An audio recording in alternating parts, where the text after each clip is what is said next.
A husky capable of vanquishing divine beasts with a single bite.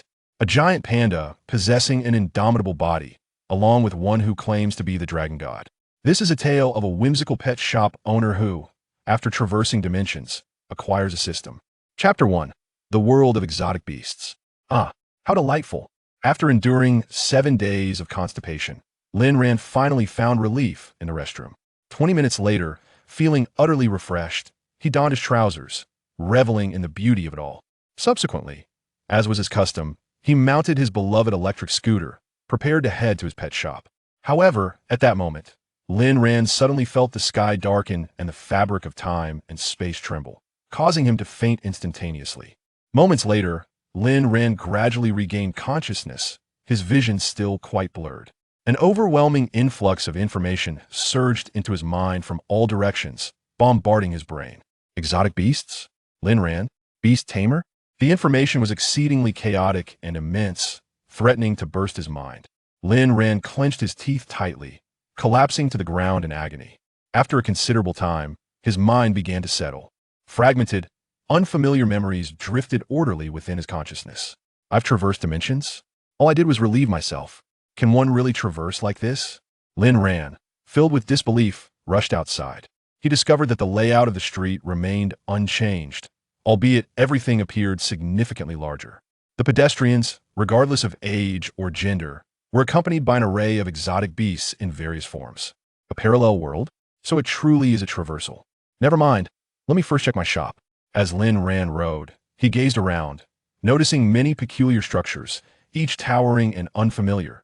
Yet fortunately, his shop still stood in its original location, untouched. Lin Ran unlocked the door and raised the roller shutter, only to be taken aback.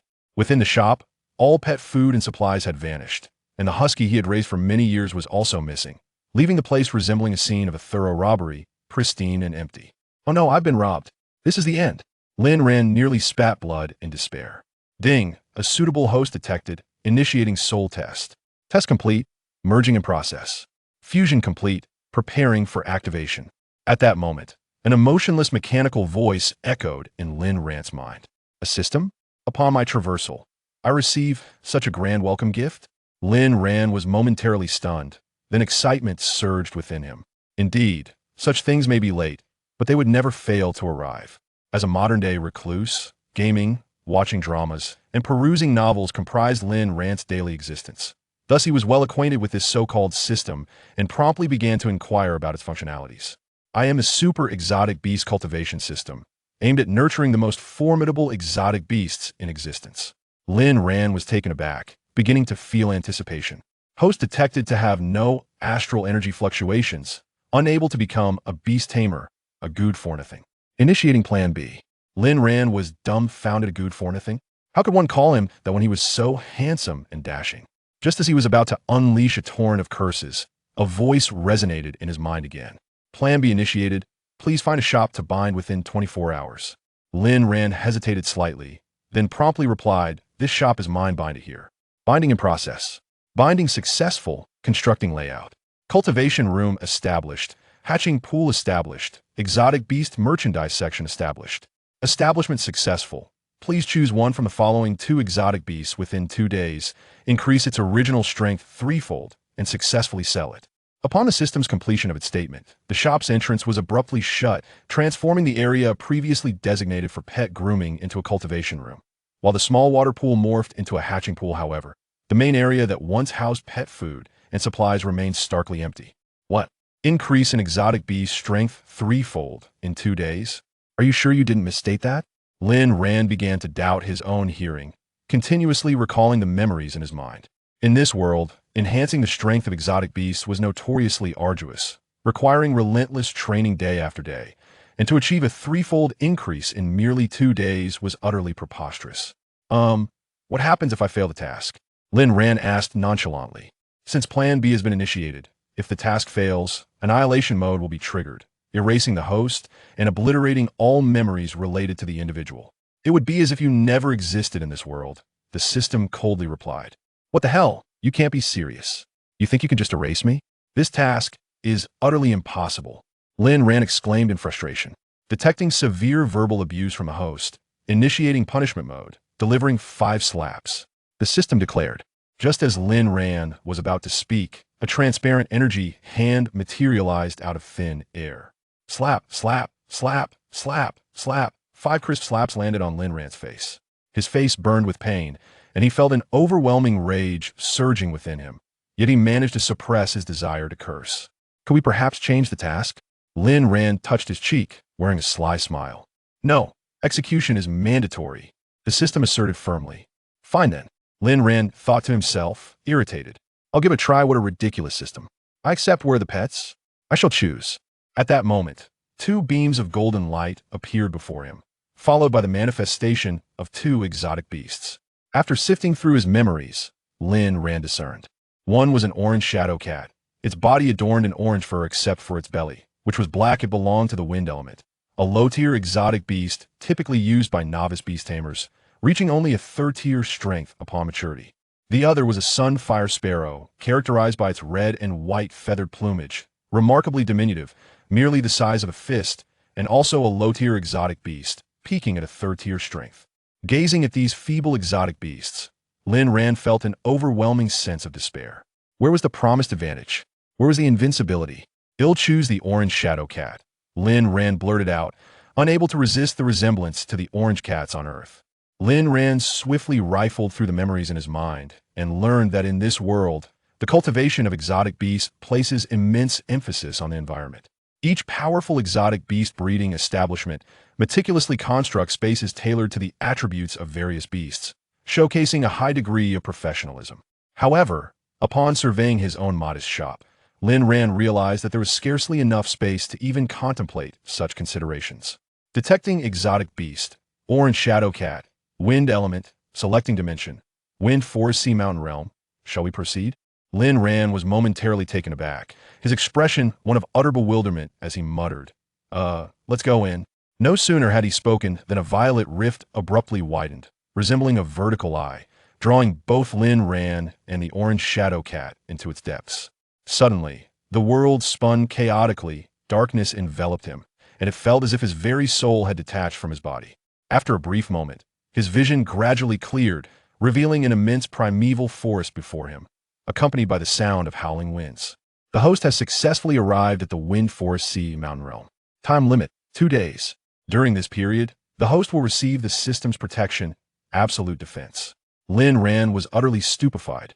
Where on earth is this? Have I crossed over again? Lin Ran gazed around, surrounded by towering trees that reached the heavens, with a tangle of weeds carpeting the ground and countless wind vortices swirling in the sky, creating a breathtaking spectacle. Ding! Due to the host's lack of star spirit power, a contract with the exotic beast cannot be completed. A temporary contract has been granted. A golden, scroll-like artifact materialized in Lin Ran's hand. How do I use this? Lin Ran inquired, perplexed.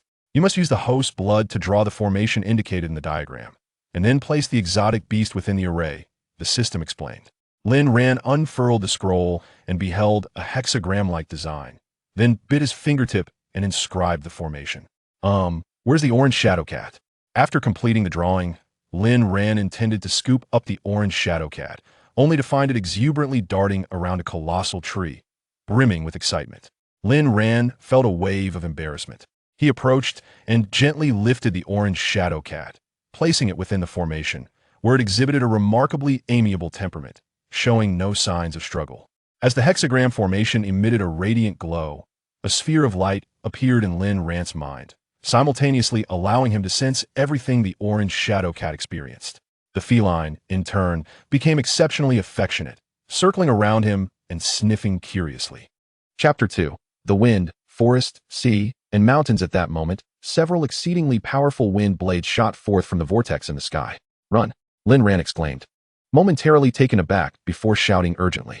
Yet, it was too late. The formidable wind blades whistled towards him, and despair washed over Lin Ran. Am I dead? He stood frozen, only to be jolted back to reality by the revelation of a protective light shield enveloping him, causing the wind blades to dissipate upon nearing him. Unfortunately, his companion, the orange shadow cat, was not as fortunate. It met a gruesome fate, its body torn apart as if by a frenzied assault, leaving it bloodied and lifeless nearby. Lin Ran felt a profound sorrow as the anguished cries of the orange shadow cat echoed in his mind. with a face ashen as death. Lin Ran mourned for the fallen creature. Will the beast resurrect at the same spot? The system's voice suddenly inquired. Resurrect at the same spot? Lin Ran was momentarily taken aback before responding. Is that even possible? Impressive. During the nurturing period, if a beast perished, it could resurrect without limitation. In the direst moments, the host would be granted absolute defense, rendering them immune to all harm. Remember, it is only during the most critical moments, the system intoned matter-of-factly. No sooner had the words left the system's mouth than the mangled body of the orange shadow cat transformed into countless motes of light, coalescing once more at Lin Ran's feet into the familiar form of his companion. The orange shadow cat appeared bewildered, perplexed by its sudden return to life. Yet, before they could comprehend the situation, the vortex in the sky unleashed another barrage of wind blades, and the orange shadow cat was once again shredded into pieces. Resurrect at the same spot, Lin Ran shouted. The moment the orange shadow cat was revived, it was gripped by an overwhelming fear. The harrowing pain of its previous demise etched into its memory. It clung tightly to Lin Ran's leg, refusing to let go. Can I change locations? This place is too perilous, Lin Ran queried the system. Yes, during the host's mission period, you may switch regions at any time, the system replied. All right, change the region, Lin Ran exclaimed.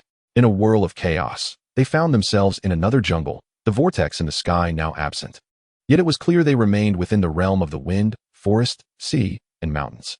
Strolling through the foliage, Lin Ran was followed closely by the orange shadow cat, which was nervously scanning their surroundings. Suddenly, a green spider sprang forth from the nearby underbrush, ejecting a white silk thread that ensnared the orange shadow cat tightly. At that moment, Lin Ran felt a jolt in his mind. Turning to look, he beheld a green spider, adorned with sharp spikes and possessing a grotesque maw dripping with venom, a sight most horrifying. It was currently savoring its meal, the orange shadow cat, now bloodied and mangled. What in the world is this? My poor little orange. Lin Ran lamented, his heart heavy with grief and fury. The host lacks the ability to identify beasts. A pet identification device has been granted, the system's voice echoed in his mind. Lin Ran sensed the presence of something new within him. Would you like to use the pet identification device? The system prompted again. Yes, use it, Lin Ran replied. Mature green demon spider attributes. Wind. Poison level. Tier 3 lower skills. Web entanglement. Poison needle. Paralytic powder qualification. F rating. 31 points at that moment. The data on the green demon spider vividly appeared in his mind. A phenomenon both wondrous and strange. Resurrect at the same spot, Lin Ran shouted. The half-eaten orange shadow cat instantly transformed into motes of light, coalescing back into its complete form at Lin Ran's feet. The green demon spider, witnessing its meal resurrect before its eyes, appeared utterly confounded. Without hesitation, Lin Ran immediately used the pet identification device on the orange shadow cat. Growing orange shadow cat attributes. Wind level. Tier 1 lower skills. Savage charge. Meow claw strike qualification. F rating. 12 points. Goodness, such utter trash. What a disappointment. Lin Ran thought, observing the seemingly feeble orange shadow cat, grappling with his conflicting emotions. Wait a moment. Lin Ran's eyes suddenly sparkled with realization. He promptly utilized the beast contract in his mind to command the orange shadow cat to attack the green demon spider. Still ensnared by the haunting memories of its recent fear, the revived orange shadow cat instinctively launched an attack upon hearing its master's command. Savage charge. With a surge of speed, the orange shadow cat barreled forward. The green demon spider staggered back, but sustained no damage. Meanwhile, the orange shadow cat was left wounded by the spider's poisonous barbs, its crimson blood transforming to a purplish hue, clearly indicating it had been poisoned. In a swift motion, the green demon spider extended its forelimbs, ruthlessly tearing into the orange shadow cat's body. Once again, the orange shadow cat met its demise. Resurrect at the same spot, Lin Ran commanded without hesitation. He had resolved that, as they could revive indefinitely, he would not be outlasted by this green demon spider. Upon its revival, the orange shadow cat appeared dazed. Lin Ran flashed at a peculiar smile before promptly directing it to attack the green demon spider once more. The orange shadow cat, filled with despair yet unable to resist, complied and charged at the spider. Seeing the orange shadow cat revive again, the green demon spider was consumed by rage and shot a purple poison needle from its grotesque maw towards the advancing orange shadow cat. Resurrect at the same spot. Keep attacking, Lin Ran insisted, reviving the orange shadow cat once more and commanding it to charge again. In an instant, the orange shadow cat reappeared, surging towards the green demon spider. Thus, the cycle continued. Once, twice, thrice, and by the 9th time, the orange shadow cat began to emit a radiant green glow.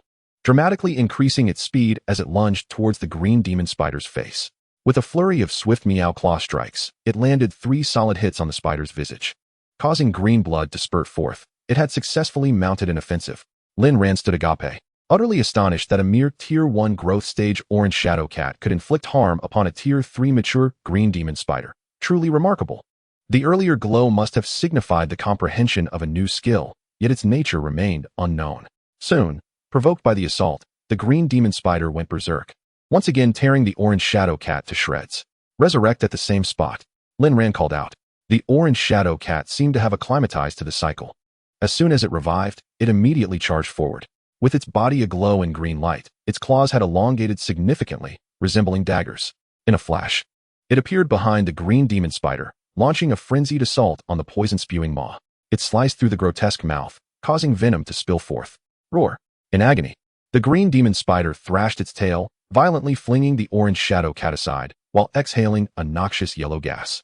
Upon inhaling it, the orange shadow cat immediately lost its fighting spirit, collapsing to the ground, only to be shredded once more by the green demon spider.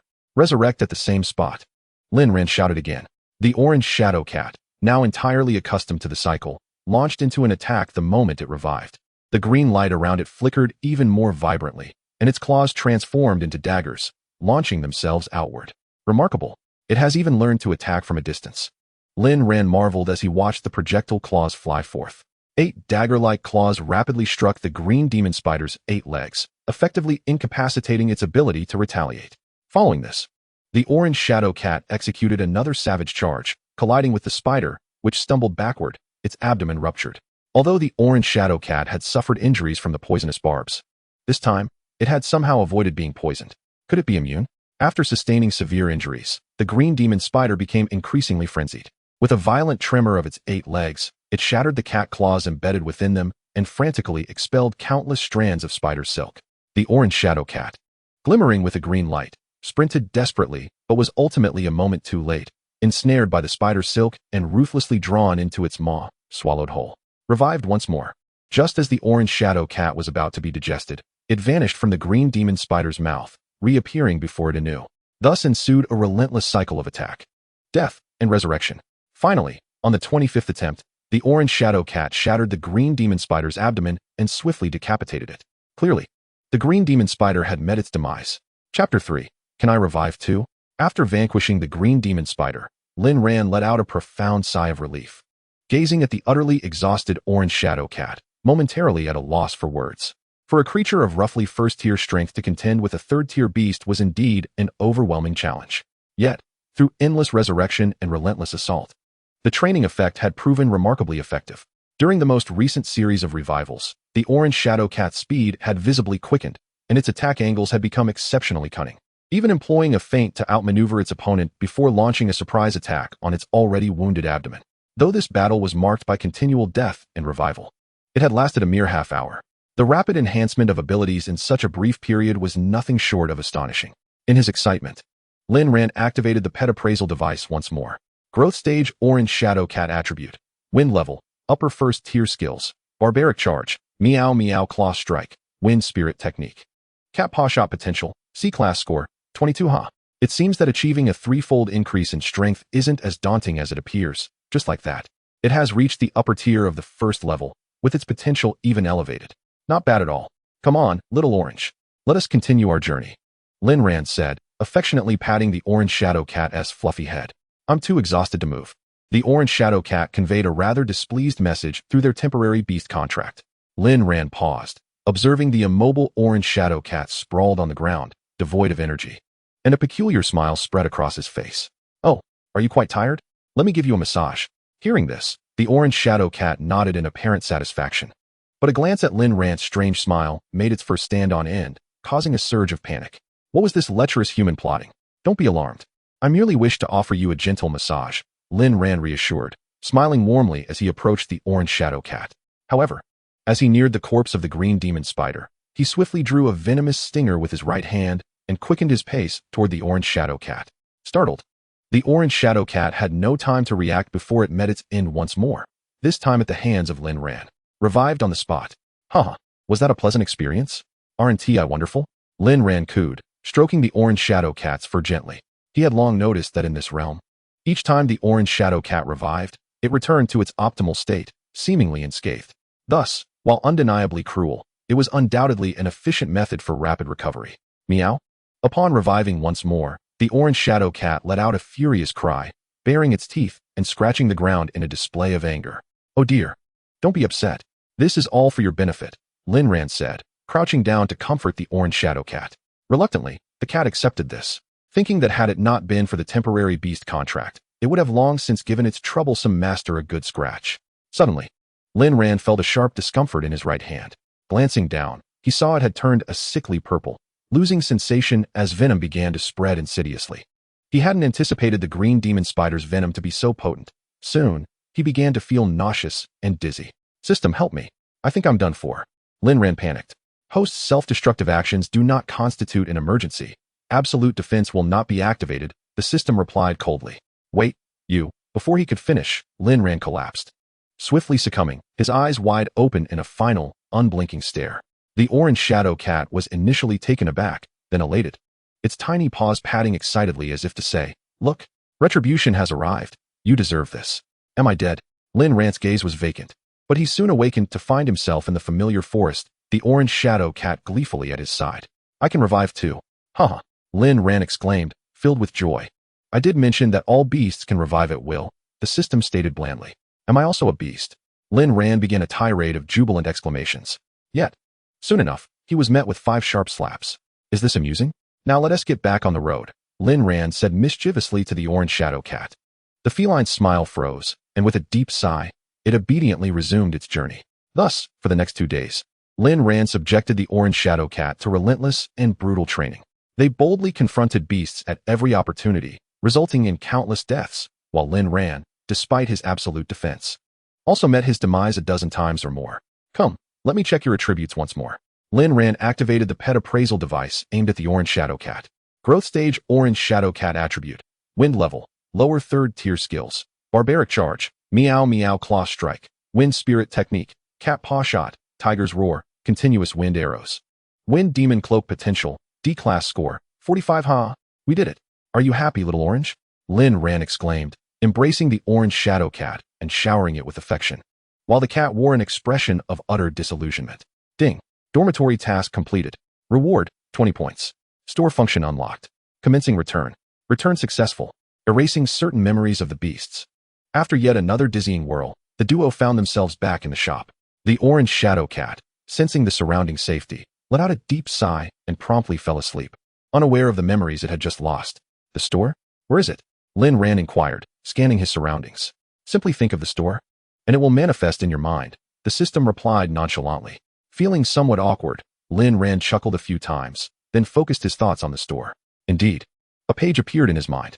It displayed 5 items. Beast Compendium, 20 points. Low-level Beast Lock, 50 points. Star Spirit Elixir, 100 points. Berserk, 500 points. Low-level Spirit Gathering Pill, 1,000 points. The points beside these items must be the 20 points you just gave me. Linran exclaimed in surprise. Indeed, the system confirmed. 20 points? What could that possibly buy? You're being rather stingy. Linran lamented. The host may accumulate points over time. The system replied. Then what should I purchase with these 20 points? Based on the host's current needs, it would be advisable to acquire the Beast Compendium first. What is that? What use does it have? It contains information on all beasts in this world, including their skills and habits. Oh, that sounds quite impressive. Linran exchanged his scant 20 points for the Beast Compendium, and a torrent of powerful information surged into his mind, enriching his knowledge exponentially. He then directed the pet appraisal device at the now sleeping orange shadow cat once more. Upon seeing its information again, Linran felt a wave of clarity wash over him. Wow, the Wind Spirit Technique and Wind Demon Cloak are indeed advanced wind-based skills. I never expected this foolish cat to master them. Moreover, the successive wind arrows are abilities possessed solely by flying exotic beasts. Truly, it's a case of a desperate sow climbing a tree, huh? Linran muttered to himself. By the way, if you want me to sell this exotic beast, is the price determined by you? Linran inquired of the system. The pricing of all items in this shop is set by this system. The host has no authority to alter it, and the earnings can be exchanged at a rate of 1 point for every 1,000 blue star coins. The system explained. 1,000 to 1, that is quite exploitative. Never mind, I'll just ask this. Can I become a beast tamer? Linran suddenly asked earnestly. Once the host accumulates 100 points, they may exchange for the Star Spirit Elixir, which purifies the body and grants Star Spirit power. Only then may they become a Beast Tamer, the system replied. 100 points equates to 100,000. Quickly tell me, how much do I sell this exquisite orange cat beast for? Lin Ran exclaimed with excitement. Identifying the exotic beast. Identification complete. The selling price is 30,000. The system responded. Only 30,000? The exotic beast compendium states that a regular orange cat beast is worth around 20,000. How can my exceptional one be sold for just 30,000? Lin Ran was left speechless. This system is absolutely honest and fair. The system asserted firmly. Fine, 30,000 it is. I shall comply. Lin Ran appeared utterly disheartened. Just then, Lin Ran was suddenly startled. He had been in the Wind Forest Mountain for 2 days, and his family must be frantic with worry. The time in the cultivation interface differs from that of the real world, with 1 day equating to 2 hours. The system sensed this and immediately replied. Lin Ran let out a long sigh of relief, glanced at the clock on the wall, and saw it was just past 1 o'clock. He then reopened the roller shutter door, preparing to sell the orange shadow cat. The foot traffic on the street had increased, and a few passers-by glanced into his shop. But upon seeing it empty, they quickly moved on. With nothing to offer, no one would come. This won't do. I must devise a plan. Eureka! Haha! Lin Ran's eyes sparkled as he rushed out of the store, cradling the orange hidden cat. Our shop has recently cultivated an invincible orange shadow cat. Is anyone interested? Lin Ran shouted loudly. Humph, an inferior novice exotic beast is deemed invincible? What a fool. The owner of the neighboring exotic beast shop rolled his eyes repeatedly. Absolutely invincible orange shadow cat. If you don't believe it, all skilled challengers are welcome. Ignoring him, Lin Ran continued to shout. Hey, young man. If you're in dire need of money, just sell it to me for 10,000. The shop owner said with a mocking grin. 10,000? Are you trying to deceive me? I tell you, my exotic beast is invincible under level 4. Feel free to challenge me. This includes level 4. Lin Ran proclaimed, pulling out a stool and shouting. Invincible under level 4? I think your head must have hit the door, haha. The neighboring shop owner continued to mock him. What are you babbling about? If you have the guts, step out and fight, you fool. Lin Ran could no longer tolerate this person's taunts. What did you say? It seems I must teach you a lesson on behalf of your parents today. A middle-aged man stepped out, bare-chested, flaunting his ample girth. I want to bully you. My beast is a 5-star bloodline flame shadow lizard, currently in its growth phase with a strength of level 3. If you can defeat me, I'll take your orange shadow cat. Otherwise, you'll kneel and apologize. The middle-aged man boasted arrogantly, summoning a massive black lizard through a shimmering portal. Sell it to you? In your dreams. Just watch me obliterate you. Lin Ran retorted disdainfully. Chapter 4. The orange cat strikes back by this time. A considerable crowd had gathered. Hey everyone, come quick. The orange shadow cat battles the flame shadow lizard. An excited young man in blue shouted. Before long, a throng of spectators surrounded the scene, eager to witness the prowess of the so-called orange shadow cat. If I were you, I would regret this. You're about to embarrass yourself publicly, haha. The middle-aged man settled into a nearby seat, crossing his legs. Little Orange, you can easily handle this kind of trash, right? The orange shadow cat, sensing the battle intent, became exhilarated and roared at the flame shadow lizard. Go. Lin Ran set the orange cat down and transmitted a full-force combat order. The orange shadow cat, upon receiving the command, bristled with energy, its battle spirit soaring. Meanwhile, the flame shadow lizard hesitated upon seeing its opponent was merely a small cat, dismissively swiping its tail as if the battle were already over, and turned to walk away. Haha, look, my flame shadow lizard doesn't even deem it worthy to fight. The middle-aged man laughed heartily. However, at that moment, the orange shadow cat unleashed a powerful surge of energy, enveloping itself in a dark green armor. With a light leap and a swift swipe of its claws, 8 dagger-like talons shot forth at lightning speed. The flame shadow lizard was caught off guard, unable to react in time. The 8 claw strikes pierced its body, eliciting a thunderous roar of rage. Wait, did I just see that right? What was that? The Wind Demon Cloak. An advanced wind-based skill? How could the orange shadow cat possibly possess it? The crowd began to murmur, their faces reflecting astonishment. The middle-aged man was utterly dumbfounded. Having dropped the cigarette he was about to light, he quickly regained his composure. You little brat, you must have cheated. How could the orange shadow cat possibly know this skill? The middle-aged man shouted, standing up. Cheating? Everyone here has witnessed it. Believe what you wish, Lin Ran replied nonchalantly. Damn it, I will definitely deal with you today. The middle-aged man formed hand seals, enhancing his power, speed, and defense simultaneously. He was a 3-star beast tamer. With the attribute boosts, the flame shadow lizard glared fiercely at the orange shadow cat, ready to swallow it whole. It trembled violently, shattering the claws embedded in its body. and gathered a dark ray in its mouth, shooting it directly at the orange shadow cat. The orange shadow cat deftly dodged, the black ray hurtling toward the surrounding crowd. The young man in blue immediately summoned a rock-skinned dragon tortoise to block the attack. Hey, old man, where are you aiming? Exactly, if you lack skill, just admit defeat. The crowd began to murmur in dissatisfaction. Meanwhile, after easily evading the attack, the orange shadow cat vanished in an instant.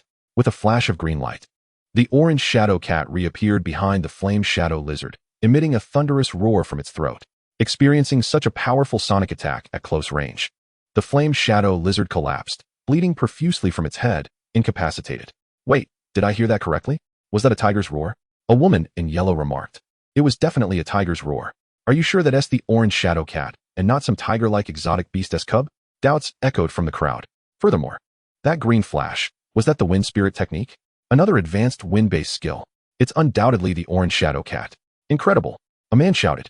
And it seems to be just a growing stage. It truly is extraordinary. The crowd erupted in cheers.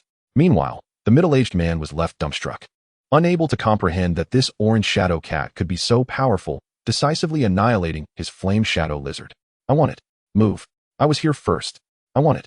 Quiet down, I'll offer 50,000. I want this orange shadow cat. Humph, such a formidable orange shadow cat, and yet merely in its growth stage. Is valued at only 50,000? I shall bid 70,000. Exclaimed a man clad in green. I offer 80,000.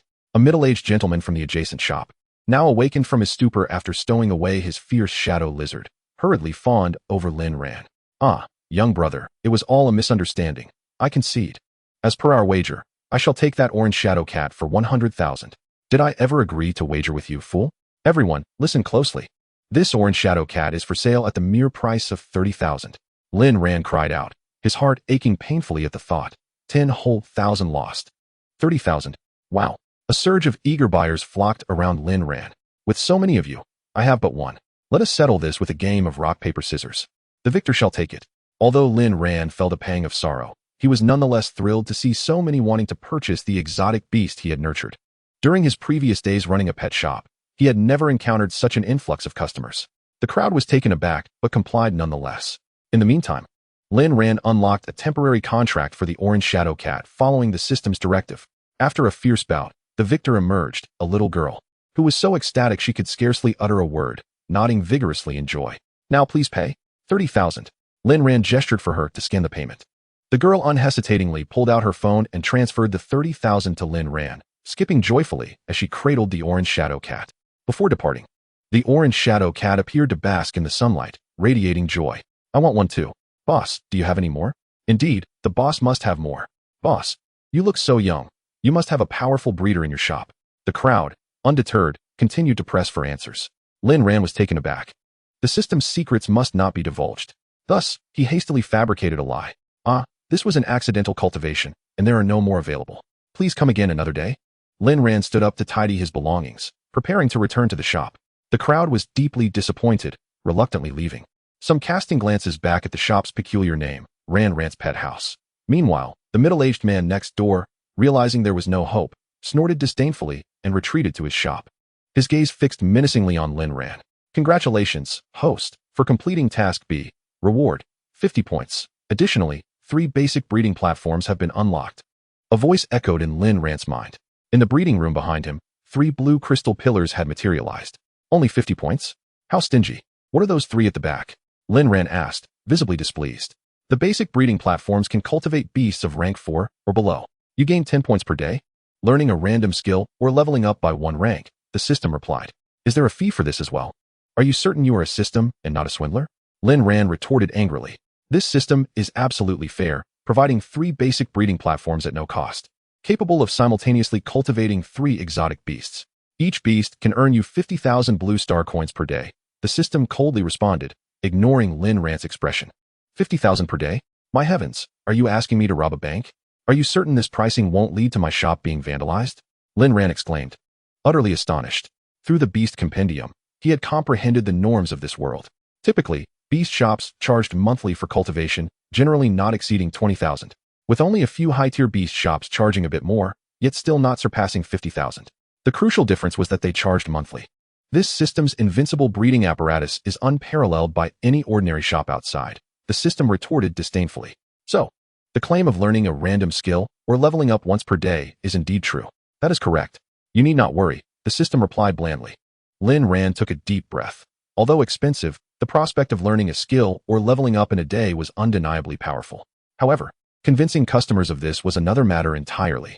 How long would it take to accumulate those 100 points? By the way, how do I convert this 30,000? Just as Lin Ran began to voice his thoughts, the 30,000 blue star coins vanished from his account, and his points surged to 80. That was swift. Just 20 points shy. I must devise a strategy to attract customers. While Lin Ran sat in contemplation, a girl entered through the door. With golden twin tails and a face as delicate as porcelain, clad in a pristine white dress, she appeared utterly charming. Is that orange shadow cat you just had bred here? The girl inquired timidly. Yes, indeed. What can I assist you with, miss? Lin Ran exclaimed, springing to his feet with a welcoming smile. That's wonderful. Do you accept exotic beast breeding? The girl asked, her eyes sparkling with anticipation. Lin Ran was taken aback. Just as he pondered how to attract customers, business had come knocking at his door, and he couldn't help but beam. Of course. However, our shop currently only accepts exotic beasts of rank 4 or below for breeding, he replied with a smile. Perfect. I have a 6-rank lineage snow maiden beast, but it's currently just a juvenile, only at rank 1. The girl was visibly excited, waving her right hand to open a shimmering portal. A snow-white creature, resembling a ball, tumbled out, immediately assuming a combat stance. However, upon receiving a message from its owner, it relaxed instantly. Boss, look, this is it, the girl exclaimed, cradling the snow maiden beast. It is entirely feasible. Our breeding here is exceptionally efficient and of high quality. The cost is merely 50,000. Lin Ran extended his palm, indicating the price. The girl was momentarily stunned, clearly taken aback by the price. 50,000 was indeed rather steep, enough to directly purchase a 4-rank exotic beast. Yet, after some contemplation, she realized that if the orange shadow cat could be cultivated so impressively, her snow maiden beast would surely soar. Alright then. How long will it take for me to retrieve it? She inquired thoughtfully. Just one day? Isn't that remarkably efficient? Lin Ran flashed a bright smile, revealing his pearly whites. Are you certain it only takes a day? I must ask, you aren't running a scam, are you? Selling a freakishly powerful beast under false pretenses to lure customers and swindle them? The girl gasped in alarm, recognizing the classic signs of deceit. Lin Ran felt a twinge of panic. Any reasonable person would suspect fraud. He quickly consulted the system. Given that a customer has expressed doubts regarding this establishment, this initial breeding will be upgraded to advanced breeding at no cost, the system announced. Then surely the price must increase. Lin Ran mused silently. The price remains unchanged at 50,000. This service will support breeding first and payment later, the system clarified. After a whirlwind of brainstorming, Lin Ran smiled once more at the girl. Dear lady, to demonstrate our shop's absolute credibility, you may leave your exotic beast with us for breeding. And if you are satisfied when you return tomorrow, we will then collect the fee. As the girl prepared to leave with her snow maiden beast, she hesitated, reasoning that it was only a day. If the results were unsatisfactory, she need not pay. All right then, I shall entrust it to you. I will return tomorrow. The girl reluctantly handed over her snow maiden beast to Lin Ran. Lin Ran immediately accepted it, feeling the snow maiden beast squirm restlessly in his hands. However, after being gently reassured by the girl, he quickly fell silent, gazing at Lin Ran with an expression of innocent curiosity. Subsequently, the girl departed, casting a final glance at the peculiar sign of Ran Ran's pet house. Meanwhile, the proprietor of the neighboring exotic beast shop observed this unfolding drama with keen interest, realizing that this suddenly emerged establishment would undoubtedly encroach upon his business. Consequently, he immediately began plotting to undermine Lin Ran. Humph, how dare you tarnish my reputation and steal my clientele? Just wait and see what I do to you. Lin Ran entered the breeding room and noticed that one of the 3 blue crystal pillars had transformed into a shade of purple. Without delay, he brought over the snow maiden beast and utilized the pet appraisal device on it. Juvenile snow maiden beast attributes: ice, ghost level, upper first rank skills, 0-degree fist. Frosty breath qualification, D rating, 22 impressive. This attribute far surpasses that of the orange shadow cat. Lin Ran mused with envy. He then placed the snow maiden beast onto the upgraded high-level breeding platform, where streams of purple energy flowed into its body, soon lulling it into a comfortable slumber. Done. Lin Ran reclined in his chair with satisfaction. I wonder what these empty shells are meant to hold, he inquired. Exotic beast food, materials, and so forth. The host needs to enter the dimension to procure them, the system replied. Why didn't you mention this earlier? I wasted so much time in the wind forest mountain. Lin Ran lamented in frustration. Is there a restriction on entering the dimension? I want to go in now. Lin Ran's eyes brightened. The Wind Forest Mountain belongs to a super dimension, and with the host's current points, it cannot support the activation of this dimension. What? Lin Ran was taken aback. More points for a super dimension? So, are there ordinary dimensions as well? He suddenly questioned. Silently, utter dimensional rift, and a window displaying various dimensions will appear in your mind. The system explained. Lin Ran took a moment to collect himself, and then silently recited dimensional rift. Before long, a window listing a multitude of locations and their corresponding points materialized in his mind. The first 5 entries on the list were super dimensions, each requiring 500 points for entry. The calm Lin Ran's composure erupted once more. This is outrageous. Is this truly a system? Or is it some Monopoly player? Taking a deep breath, he continued to peruse the list. Oh, Lin Ran discovered that aside from the 5 super dimensions, all other ordinary dimensions only required 10 points. Excitement surged within him. It wasn't as dire as he had thought. After all, there were affordable options available. Please note, ordinary dimensions are fragments of super dimensions, with each super dimension containing 180 fragments. While they may be inexpensive, the risks are substantial, as they could either yield nothing or lead to the lair of terrifying exotic beasts, the system elucidated. Fragments? Lin Ran felt disheartened. Indeed, one could not expect to find a windfall without effort. The more he contemplated, the more aggrieved he became, realizing the significant loss he had incurred, as he could have easily amassed many points by now. During his morning excursion into the dimension, he had squandered the opportunity, distracted by curiosity and petting cats, feeling as though he had missed out on a fortune. You've really done me wrong. Compensate me. Lin Ran grumbled, brimming with resentment. You never inquired. The system retorted nonchalantly. Lin Ran felt a surge of indignation, nearly allowing a curse to slip from his lips. However, recalling the consequences of his previous outburst, he managed to restrain himself. I'm only 20 points short. How about a discount? Just give me the Star Spirit liquid. Lin Ran said with a beaming smile. Absolutely not. The system responded firmly. With a sigh, Lin Ran sank into his chair, feeling particularly weary. After a while, he glanced at the clock on the wall. It was already past 6 o'clock, and he realized he hadn't eaten all day. Never mind. I shall return home for a meal, he declared, gathering his belongings, locking the door, and riding his beloved little electric scooter back home. The middle-aged man from the neighboring exotic beast shop watched quietly, waiting for Lin Ran to leave. He then produced a light yellow liquid and poured it at the entrance of Lin Ran's shop. I look forward to seeing you fail this time. Competing with me? Dream on. The middle-aged man scoffed. Chapter 6. Doubt Lin Ran quickly arrived home on his scooter. Could this house still be the same one he had known before? He harbored doubts, given that he had traveled from another world. I'm back, he announced as he opened the door. Ranner is back. Quickly wash your hands and come for dinner, a woman's voice called from within. A middle-aged woman in a yellow shirt emerged, her face appearing haggard, akin to someone recovering from a severe illness. Lin Ran was momentarily taken aback. This woman bore an uncanny resemblance to his mother from his original Earth, though her complexion was pale and devoid of color. As memories flooded back to him, Lin Ran recalled that his parents had both been beast tamers. During a mission, an incident occurred wherein a teammate's exotic beast went berserk, leading to a massacre. It was during this chaos that Lin Ran's father lost his life, while his mother sustained severe injuries, losing all her abilities. In the aftermath, the offending teammate, bolstered by a powerful background, merely compensated with a sum of Blue Star coins. And the case was closed. Are you hungry? Today, I made your favorite braised pork knuckle, Wang Qian said with a smile. Lin Ran snapped back to reality, feeling deeply moved. This woman was his only family in this world. Silently, he vowed to become a formidable beast tamer and heal his mother's ailments. Delicious, Lin Ran exclaimed, savoring every bite. You must be exhausted, but it's a pity you lack star spirit power, relegating you to the role of a breeder, Wang Qian said, regarding Lin Ran with concern. Mom, do you think it's possible for someone to awaken star spirit power later in life? Lin Ran asked, wiping his mouth. Such occurrences do happen, but they are exceedingly rare, almost impossible. Do not dwell on it too much. Being a breeder is also a commendable profession, Wang Qian comforted him. No, I was just asking casually. You should rest. I'll handle the cleanup, Lin Ran replied with a smile. Wang Qian gave him a lingering glance before slowly retreating to her room. Soon, Lin Ran tidied up the dishes and returned to his room. Despite not having eaten all day, he found it peculiar that he didn't feel hungry. Rather, he was simply extraordinarily fatigued. Even though it was only a little past 8, he lay down on his bed and fell into a deep sleep. The following morning at 8 o'clock, near Ran Ran's pet house, a crowd had gathered, listening intently to the middle-aged man from the neighboring exotic beast shop. Listen to me. Based on my years of breeding experience, I can assert that this new shop must have employed some special method to produce such a powerful orange shadow cat yesterday.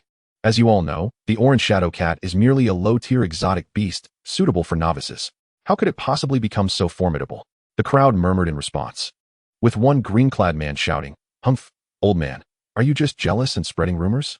The middle-aged man's lips twitched slightly, but he quickly regained his composure. "You may not believe me, but I'm sure you've heard of a substance known as the catalyst pill. After consuming this potion, the extraordinary beasts will experience an unimaginable surge in power within a short span, yet their tempers will become exceedingly volatile, inflicting significant harm upon themselves, often leading to their demise within 3 months. The middle-aged man spoke with unwavering conviction. Upon hearing the mention of the catalyst pill, the crowd's expressions shifted dramatically, as they recalled the peculiar behavior of the orange shadow cat from the previous day, plunging them into a sudden silence. I wondered how it could be possible for such a formidable breeder to exist. It turns out they resorted to forbidden drugs, utterly ruthless. Indeed, for the sake of a fleeting reputation, they harm innocent creatures. How despicable. A few individuals in the crowd began to incite emotions, casting furtive glances at the middle-aged man. "If you don't believe me, come and see this puddle of pale yellow liquid on the ground. It is what the extraordinary beasts excrete after consuming the catalyst pill," the middle-aged man declared, pointing to the liquid he had poured out last night. As expected, the gathering crowd grew larger, and upon seeing the liquid, their faces flushed with fury. Beasts that ingested the catalyst pill typically met a gruesome end, a sight too harrowing to bear. This unscrupulous merchant must be apprehended today and brought to the Extraordinary Beast Regulatory Bureau, a woman in blue exclaimed. "Indeed, we thought a master breeder had come to our town yesterday, only to discover they were a fraud. Bah scum." At that moment, the middle-aged man let out a cold chuckle. "You want to challenge me? This time, let us see how you fare." Lin Ran was in exceptionally high spirits today. Eagerly anticipating the moment he could exchange points to become a beast tamer, the thought filled him with excitement. "Mom, I'm heading to the shop." Lin Ran bid farewell to his mother, hopped onto his beloved electric scooter, and merrily rode to the store, humming a tune. Wow, so many customers so early. It seems yesterday's fame has paid off. Lin Ran joyfully parked his scooter aside and locked it. "Everyone look, that unscrupulous merchant has arrived. Seize him." A middle-aged man spotted Lin Ran's arrival and immediately rallied the crowd to charge towards him. "Wait, something doesn't seem right." Lin Ran's expression shifted as he sensed the oddity. He was soon encircled by the throng. "You heartless merchant! How dare you use the catalyst pill for a mere scrap of fame?" they shouted. "Indeed, how could such a lovely orange shadow cat become so ferocious under your influence? You are utterly cruel," the crowd clamored. The middle-aged man remained silent, secretly grinning. Lin Ran was taken aback. "Catalyst pill? What is that?" He quickly searched his mind for information about the catalyst pill. "I say, have you all misunderstood? How could I possibly have such a forbidden drug? Is this merely a slander from someone?" Lin Ran insisted, all the while noticing the middle-aged man lurking behind, mocking him. "Misunderstanding? Isn't this evidence?" The middle-aged man immediately donned a grave expression, pointing at the puddle of yellow liquid at the entrance. Lin Ran hurried to the door, gazing at the liquid. "Damn it! It must be that scoundrel trying to frame me." Lin Ran shot a glance at the middle-aged man, clenching his fists. "Still trying to argue? Come with us to the Extraordinary Beast Regulatory Bureau." Just as Lin Ran was about to open the door, 2 individuals suddenly seized his hands. "What do I do? If I can't prove my innocence, it's over. In this world, those who privately use such drugs seldom meet a good end." At that moment, Lin Ran's eyes lit up. "I absolutely did not use the catalyst pill. I also cultivated a snow girl beast. If you don't believe me, come and see." The middle-aged man paused for a moment, then shouted, "No? He's definitely going to escape. Take him away immediately." "I say, uncle, with so many of you here, how could I possibly run away? Are you feeling guilty?" Lin Ran retorted. "Humph. Let him bring forth the snow girl beast. Let us see what he can conjure," said a man in green nearby. The 2 men holding Lin Ran's arms glanced at the middle-aged man, seemingly seeking his approval. The middle-aged man gritted his teeth and declared, "Am I feeling guilty? What a joke. Let us see how you prove your innocence." The middle-aged man was confident. He had secretly observed from next door yesterday and had not seen Lin Ran cultivating the snow girl beast at all. This time, he was certain Lin Ran was finished. Soon, the 2 men released their grip, and Lin Ran dashed into the store. Chapter 7. Absolute Power System. The snow girl beast should be able to be cultivated successfully, or I'm done for. Lin Ran thought anxiously as he rushed into the cultivation room. Rest assured, with the advanced breeding platform, it can enable the extraordinary beast to comprehend at least 3 skills, or even directly evolve into a mature form within a day, the system confidently assured. Lin Ran quickly cradled the sleeping snow girl beast, noticing that its appearance had changed significantly. Its previously bald head now sprouted purple hair. and its 4 short limbs were tightly curled. Upon leaving the comfort of the cultivation platform, the snow girl beast immediately woke up, visibly irritable. Wow, it has changed so much. Could it have evolved to a mature form? Lin Ran was thrilled and quickly utilized the pet appraisal device. Mature form snow girl beast attributes. Ice, spirit level, tier 3 upper class skills, 0-degree fist, frigid breath, dreaming melody, absolute ice domain. Ice blessing quality, C rating, 48 what? It was supposed to either comprehend 3 skills or evolve into a mature form. How did both happen at once? Lin Ran was both excited and bewildered. Such occurrences were exceedingly rare among extraordinary beasts, classified as an exception, the system explained. Haha. Now let us see what they can do against me. Lin Ran rushed outside, holding the snow girl beast. Look, this is another extraordinary beast I cultivated. If you don't believe me, come and take a look. Lin Ran shouted, holding the snow girl beast aloft. The middle-aged man was startled. Wasn't he this the juvenile snow girl beast he had seen yesterday? How had it suddenly evolved into a mature form? The crowd quickly surrounded, their eyes fixated on the snow girl beast. The snow girl beast, already displeased, was now further agitated by the incessant stares of these lecherous humans. It showed no signs of having consumed the catalyst pill. Moreover, this snow girl beast was of excellent quality, having evolved into a mature form, and its purple hair was already so lush. The crowd began to murmur among themselves, examining the snow girl beast. What does this prove? Anyone could bring a random extraordinary beast and claim it's theirs. Who would believe that? The middle-aged man, noticing the tide of public opinion shifting, immediately shouted. Just then, a girl with golden hair and twin ponytails called out from the crowd. I can prove it. She had merely been passing by earlier and had overheard the commotion. Her own snow girl beast was being nurtured at this shop. However, upon seeing Lin Ran present the snow girl beast, she was momentarily stunned, initially doubting it was hers. Yet, through the bond of the extraordinary beast contract in her mind, she was instantly exhilarated. In just a single day, her snow girl beast had evolved to such a remarkable extent, it was truly astonishing. This snow girl beast is the one I entrusted here for cultivation. In just one day, it evolved from a juvenile form to a mature form. It's incredible. The golden-haired girl immediately commanded the snow girl beast to fly towards her. What? A juvenile form evolving to a mature form in one day? Are you sure you're not all in cahoots? The crowd remained skeptical, for it was hard to believe that such an accomplished breeder could exist in their small town. I am a student of the Xianzhong Extraordinary Beast Academy. I swear on the Academy's reputation that I am not lying. The girl brandished her school badge, declaring. The middle-aged man was thrown into a panic as he realized that his plans were unraveling, and he discovered that the girl before him was a student of the Mystic Beast Academy. This revelation was entirely unforeseen for him. The Mystic Beast Academy was the most prestigious institution in Xuanzhong City, a cradle for master beast tamers, nestled within the inner city. It was a realm accessible only to the affluent or those recognized as 6-star or higher master tamers. Those residing in the outer city were regarded almost as rural folk. Lin Ran exhaled deeply, then pointed at the middle-aged man, exclaiming, Is framing others enjoyable? You imbecile. Upon seeing the emblem of the Mystic Beast Academy, the onlookers were left in stunned silence. This was a symbol of status. Swearing in the name of the academy could only indicate one thing. The youth before them was indeed a nurtured master. The middle-aged man cursed inwardly, lamenting the perfection of his plan and its sudden demise. With matters escalating to this point, he resolved to eliminate this person outright. In an instant, the man drew a dagger infused with astral energy, lunging at Lin Ran while the crowd was distracted. Watch out, cried the blonde girl. The crowd gasped, rushing to intervene. But it was too late. The dagger was already inches from Lin Ran's chest. Just then, the dagger shattered a mere centimeter from Lin Ran's body with a resounding bang, sending the man flying and crashing to the ground, bloodied and battered. How dare he attempt a sneak attack on me? What a despicable act, Lin Ran thought, questioning whether it had indeed been his own doing. As long as you are within this establishment, not even a 9th-tier tamer can harm you. I have rendered him powerless. The system replied coolly. Lin Ran was taken aback, suddenly aware of the system's unfathomable strength, and silently vowed to tread carefully in the future. The crowd was astonished.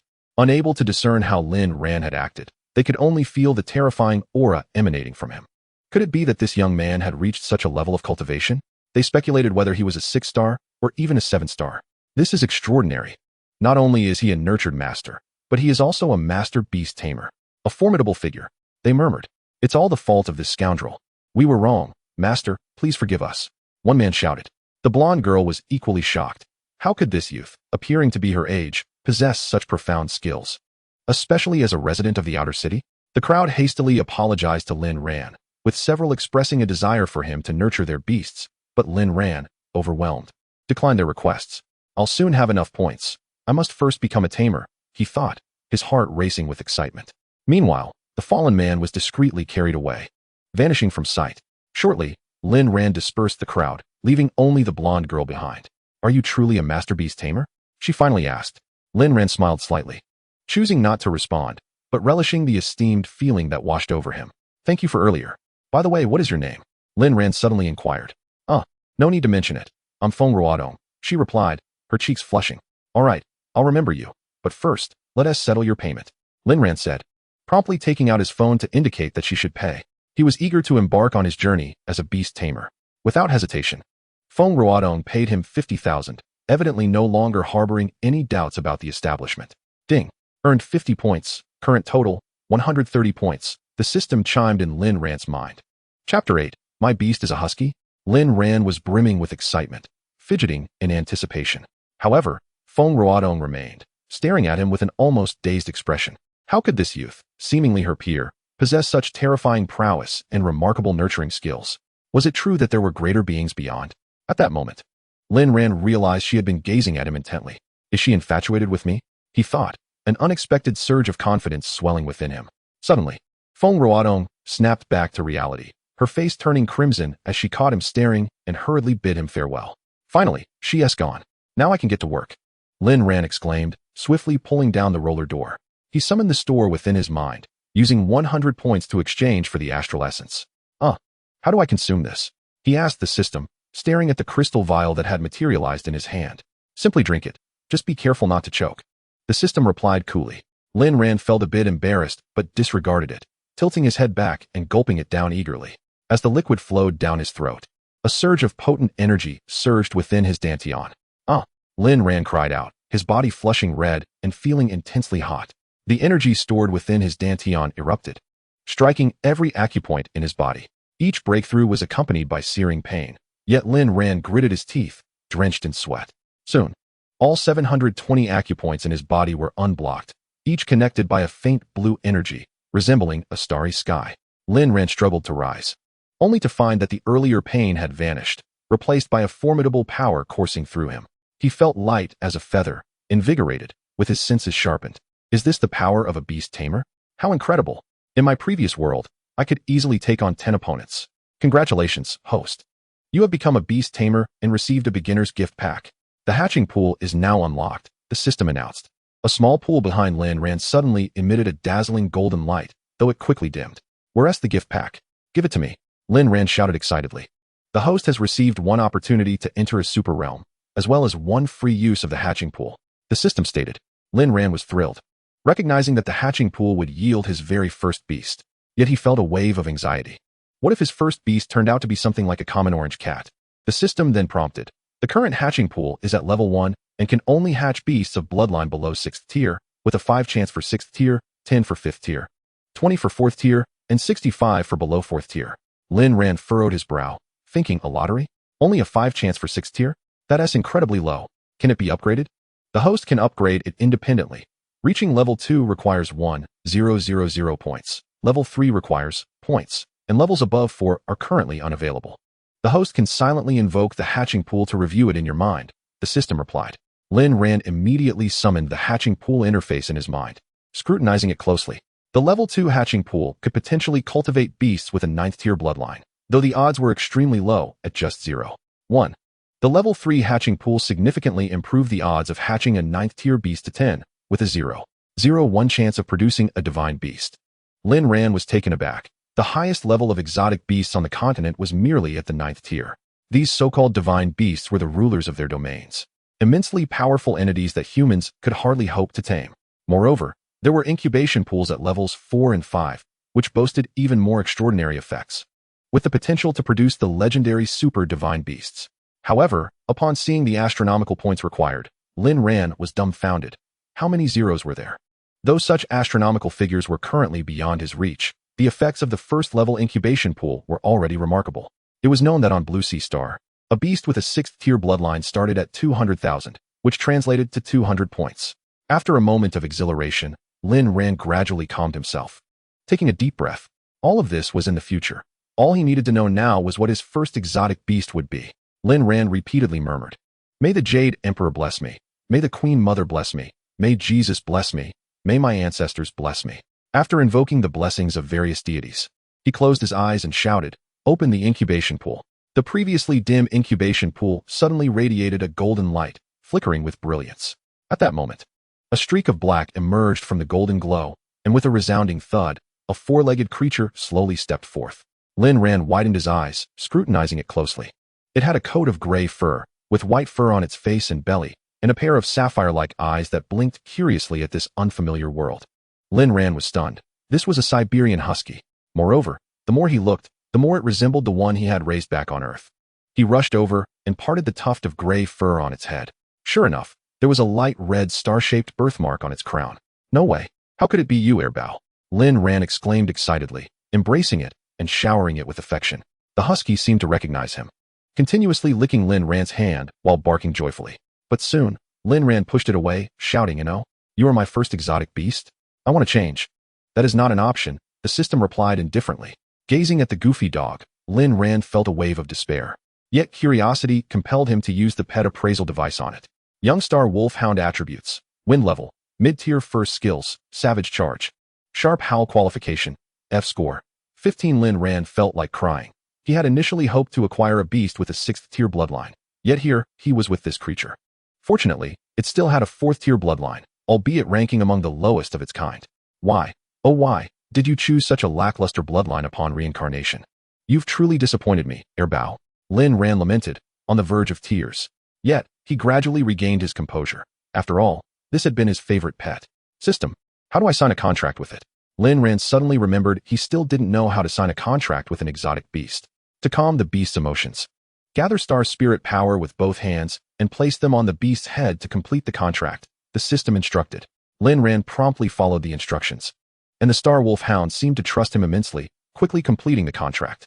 A dim starry map appeared in his mind, and one of the star points in the center illuminated. Ding! Congratulations, host. You have acquired an exotic beast, unlocking interdimensional storage space, and simultaneously receiving a skill book, the system announced. At that moment, Lin Ran sensed the presence of the Star Wolfhound in his mind, and suddenly, a peculiar ring appeared on his right hand's index finger. He exclaimed in excitement, "What skill book? Where is it?" "In the storage space. The host can access it through the star ring in hand," the system replied. Lin Ran immediately focused on the ring. It was a small space of roughly 5 square meters, completely dark, but on the ground lay a blue book, shimmering with light. Mind control technique. Lin Ran was taken aback and then shouted, "It's actually the mind control technique. This is a beast taming skill that has long been extinct." Lin Ran was overjoyed. This was something that could not be purchased with money, incredibly rare. This technique not only allowed a beast tamer's star spirit power to materialize in advance, akin to telekinesis, but more terrifyingly, it could break the limitation that allowed a beast tamer to summon beasts no higher than 1 tier above themselves. With sufficient star spirit power, one could even summon beasts that were 4 or 5 tiers above them. Truly formidable. Wow, how impressive. Truly worth it. Lin Ran was increasingly elated, feeling that the Star Wolfhound wasn't so shabby after all. The Star Wolfhound seemed to sense its master's joy and barked excitedly beside him. Remembering he still had some points left, Lin Ran opened the shop to see what else he could exchange. However, upon accessing the shop interface, he noticed changes. The item slot for Starry Divine Liquid had disappeared, and the previous products had also changed. Supreme Spirit Beast Contract, 100 points. Low-level Beast Binding Lock, 50 points. Mid-level Beast Binding Lock, 500 points. Frenzy, 500 points. Low-level Spirit Gathering Pill, 1,000 points. Is there no Star Spirit Divine Liquid anymore? I was counting on that to make a fortune. Lin Ran expressed his disappointment. It was known that many people in this world lacked star spirit power. Possessing such a valuable item would have meant a windfall. What a pity. With nothing left to exchange, Lin Ran quietly sat back down, practicing how to send the Star Wolfhound into the exotic beast space using the Exotic Beast Compendium. He gathered star spirit power in his right hand and made a forceful swipe, creating a luminous portal. Upon seeing this, the Star Wolfhound obediently ran inside. He repeated the action, sensing the Star Hound in his mind, and indeed, the portal appeared once more, allowing the Star Wolfhound to exit again. After continuous practice, Lin Ran had completely mastered the technique. He then quietly contemplated, as methods for practicing the mind control technique flooded his mind. The training methods appeared straightforward, requiring the combination of mental power and star spirit power. However, Lin Ran had endured countless failures throughout this process, each time falling just short. Sigh. Lin Ran sighed softly, saying, "Forget it, let us head to the super dimension. This time, I must collect exotic beast food and materials to earn points." System. Which dimension is suitable for my star wolf hound? Lin Ran inquired. Matching dimension, wind, forest, sea, mountain. The system indicated. Lin Ran was taken aback. Was it this dimension again? What a coincidence. But that was fine. He was quite familiar with it. What is the time limit? Lin Ran asked once more. 5 days.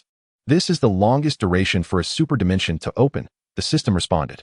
All right, let us depart. Lin Ran was exhilarated. A full 5 days not only meant significantly boosting the star wolf hound's strength, but he could also gather exotic beast food and more. Just thinking about it made him elated. As soon as he finished speaking, a crack with a purple vertical eye appeared. Lin Ran was sucked in once more. The world spun chaotically, and darkness enveloped him, his vision blurring as he felt as if his soul had left his body. Before long, Lin Ran regained consciousness, and the system's voice echoed in his ears. Host has successfully arrived at the wind, forest, sea, mountain dimension. Time limit, 5 days. During this period, the host will receive the system's protection, absolute defense. Lin Ran surveyed his surroundings, once again in an unfamiliar locale. He had not anticipated that his previous 2-day stay would lead to yet another region, revealing realms he had yet to encounter. He couldn't help but marvel at the sheer vastness of this dimension.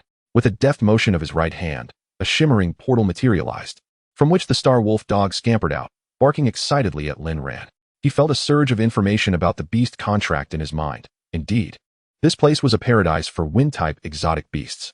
However, a chilling sound suddenly echoed around him, sending shivers down his spine. The star wolf dog seemed to sense something amiss, cowering at Lin Ran's feet, trembling with fear. He remained vigilant, prepared for an imminent battle. Out of nowhere, a thick branch shot toward him with alarming speed, piercing the star wolf dog before continuing its assault on Lin Ran, as if intending to skewer them like a shish kebab. Yet, Lin Ran was enveloped by a protective light shield, which shattered the branch upon contact. The star wolf dog, with its wide eyes, collapsed, its body withered, clearly drained of life. How terrifying! Lin Ran gazed at the skeletal remains of the star wolf dog, an involuntary chill coursing through him. "Revive!" he shouted.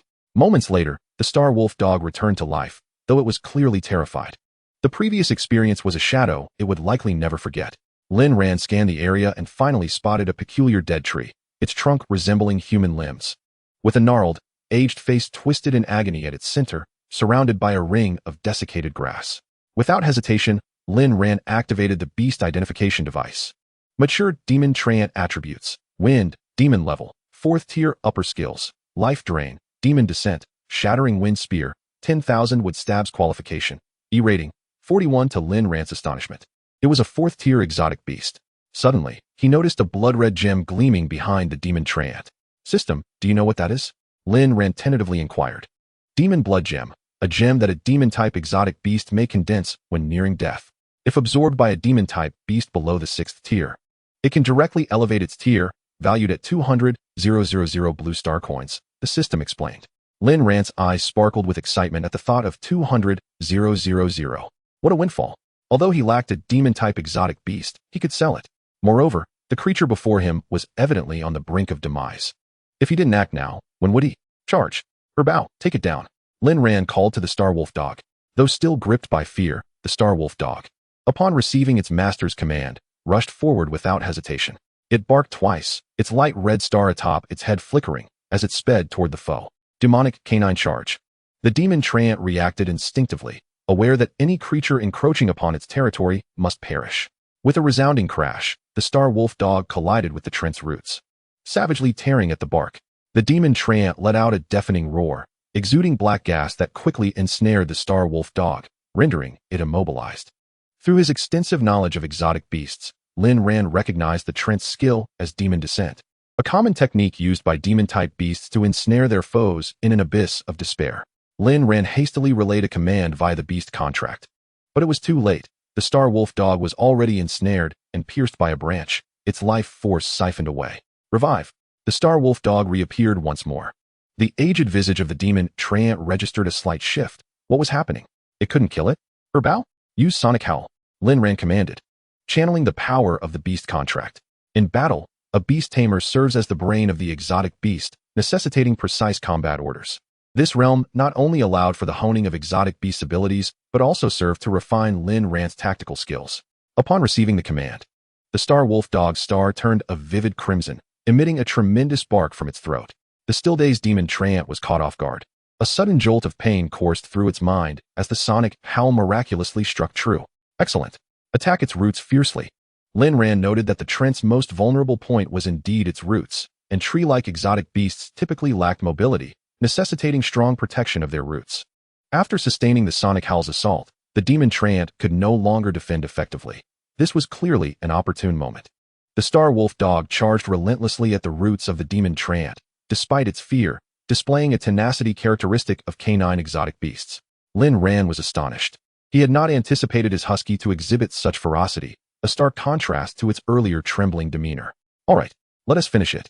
Just as Lin Ran prepared to rally his beast, the effect of the sonic howl waned, and the demon Treant began its frenzied assault on the star wolf dog.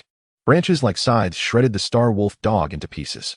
Then, much like the earlier encounter with the orange shadow cat, a cycle of infinite death and revival ensued.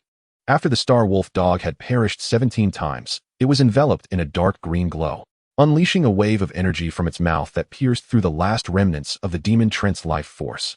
Wind Demon Cloak and Wind Demon Howl.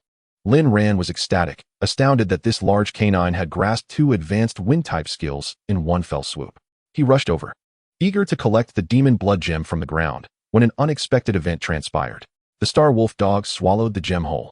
Its once sapphire-like eyes shifted to a blood-red hue, and it howled to the heavens. What are you doing? That's my 200,000. Spit it out, Lin Ran lamented, pounding the ground in frustration. Yet, Lin Ran soon noticed a transformation taking place in the star wolf dog's exterior and quickly activated the beast identification device. Young Dark Star Wolf Dog attributes: Wind, Demon level, 2nd tier upper skills, Demonic Canine Charge, Sonic Howl, Wind Demon Cloak, Wind Demon Howl. Demon Descent qualification, C rating, 30. Lin Ran was taken aback. What was this Dark Star Wolf dog? Its attributes had gained a demon-type classification. Was it a mutation? In this world, exotic beasts could undergo mutations under specific circumstances, though the outcomes were highly unstable, sometimes resulting in immense power or complete failure. The Exotic Beast Compendium chronicled a dragon-type beast that underwent a malignant mutation, ultimately devolving into a snake. However, it was evident that Lin Ran's Star Wolf dog had mutated favorably. With its current status as a 2nd-tier upper beast, it was truly formidable. Observing the Dark Star Wolf dog closely, Lin Ran noted not only its red eyes, but also streaks of crimson fur intermingled with its gray coat. While the light red star atop its head had transformed entirely to red, its appearance had skyrocketed in elegance. Bow, you've become handsome. Impressive. Lin Ran praised his exotic beast. On one side, the Dark Star Wolfhound held its head high with an air of pride, its tail wagging incessantly. TCH, are you trying to ascend to the heavens just because I praised you a couple of times? Get back to hunting monsters.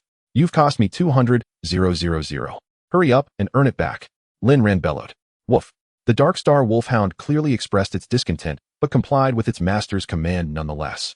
Thus, Lin Ran lingered in this realm for 5 days, during which he discovered a rather convenient method. Whenever hunger or fatigue struck, he would simply end his life, only to resurrect immediately, fully revitalized. Lin Ran frantically scavenged everything peculiar or shimmering in this plane, stashing them away in his storage space. On several occasions, he even dared to intrude into the palaces of divine beasts, fleeing in terror at the sight. Meanwhile, an intense battle unfolded at the Xianzhong Beast Academy. Today marked the annual assessment competition for all grades at the academy. Feng Ruodong had planned to arrive early for the contest, but remembering that her Snow Maiden beast remained at Lin Ran's shop, she delayed her arrival. The academy sprawled across an expansive area, featuring a plaza as vast as an airport, yet it was eerily empty at that moment. Feng Ruodong felt no surprise, for today was the day of the assessment competition, and all participants had gone to compete. She jogged towards the center of the plaza, where a colossal structure loomed. Even from several hundred meters away, the cheers emanating from within were distinctly audible. Realizing her match was scheduled for the afternoon, she hurried to retrieve her Snow Maiden beast. But an unexpected turn of events saw the competition commence earlier, leaving her somewhat anxious. Fortunately, her turn had not yet arrived. Taking a deep breath, she sat beside her classmates. Where have you been? I've been looking for you all morning, her friend Zhang exclaimed. I went to fetch the Snow Maiden beast. You won't believe it. There's an incredibly powerful breeding shop in the outer city. Feng Ruodong replied excitedly. A breeding shop in the outer city? No matter how impressive it is, it can't compare to those in the inner city. Zhang Tiantian remarked dismissively.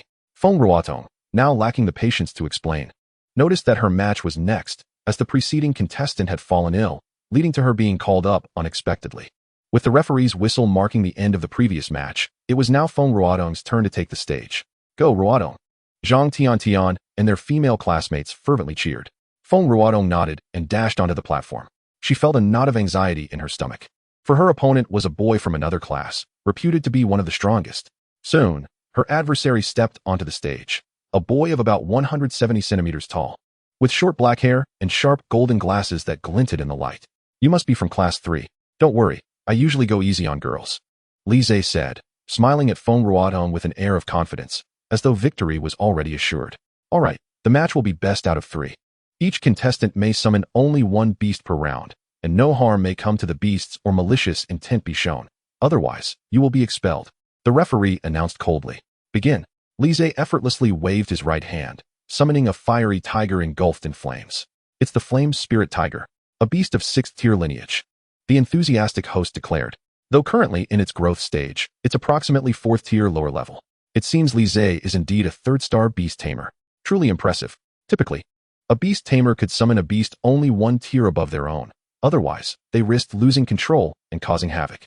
Feng Ruotong's expression darkened as she contemplated whether to summon her Snow Maiden beast or a stronger beast of her own, lost in thought. Classmate, are you afraid to summon? The referee prompted. Startled, Feng Ruotong decided to give it a try, intrigued by the breeding techniques of the outer city, especially since the orange shadow cat had left a profound impression on her. With a swift motion of her right hand, she summoned a purple-haired sprite through a shimmering portal. Wow, has it already reached the growth stage? Ruotong, you're amazing, Zhang Tiantian exclaimed, astonished, as she recalled seeing the Snow Maiden beast in its juvenile form just days prior. Li Zhe raised an eyebrow, mildly surprised by the Snow Maiden beast's impressive quality. However, he merely noted it briefly, for the creature was still only 3rd tier and thus not a significant threat. He promptly commanded the Flame Spirit Tiger to attack the Snow Maiden beast. Roar! The tiger's roar reverberated through the arena, a true display of its prowess that left many classmates momentarily dazed. Feng Ruotong frowned. This roar was far more powerful than that of the orange shadow cat and had a formidable, intimidating effect on lower-tier beasts, causing her heart to race. Just as she prepared to direct her Snow Maiden beast, it gracefully ascended into the air, singing a melodious tune. It's the Dreaming Melody, a high-tier ghost-type skill that significantly diminishes the opponent's combat strength. What a powerful Snow Maiden beast! The host shouted. Gasps of surprise erupted from the audience below. Feng Ruotong was taken aback, looking up to see waves of sound waves cascading toward the Flame Spirit Tiger. As the tiger was struck by the Dreaming Melody, its flames gradually extinguished, clearly losing half of its combat power. When did it learn this skill? Did it teach itself? Feng Ruotong pondered in astonishment. Beside her, Li Zhe was equally stunned, his brow furrowing. This Snow Maiden beast is quite audacious. It didn't falter in the face of a tigress roar, and instead caused us to lose half our combat power. Damn it! Eliminate it! Li Zhe commanded mentally. The Flame Spirit Tiger shook its head vigorously, its gaze turning ferocious as it perceived the threat posed by the sprite. With a roar, the flames reignited upon the tiger, and it unleashed a massive vortex of fire from its mouth, hurtling toward the Snow Maiden beast. Humph! This is a high-tier fire attack skill. Let's see how you win now. Li Zhe grinned. The temperature in the arena noticeably rose, and Feng Ruotong felt a tinge of despair at the sight of the flaming tempest.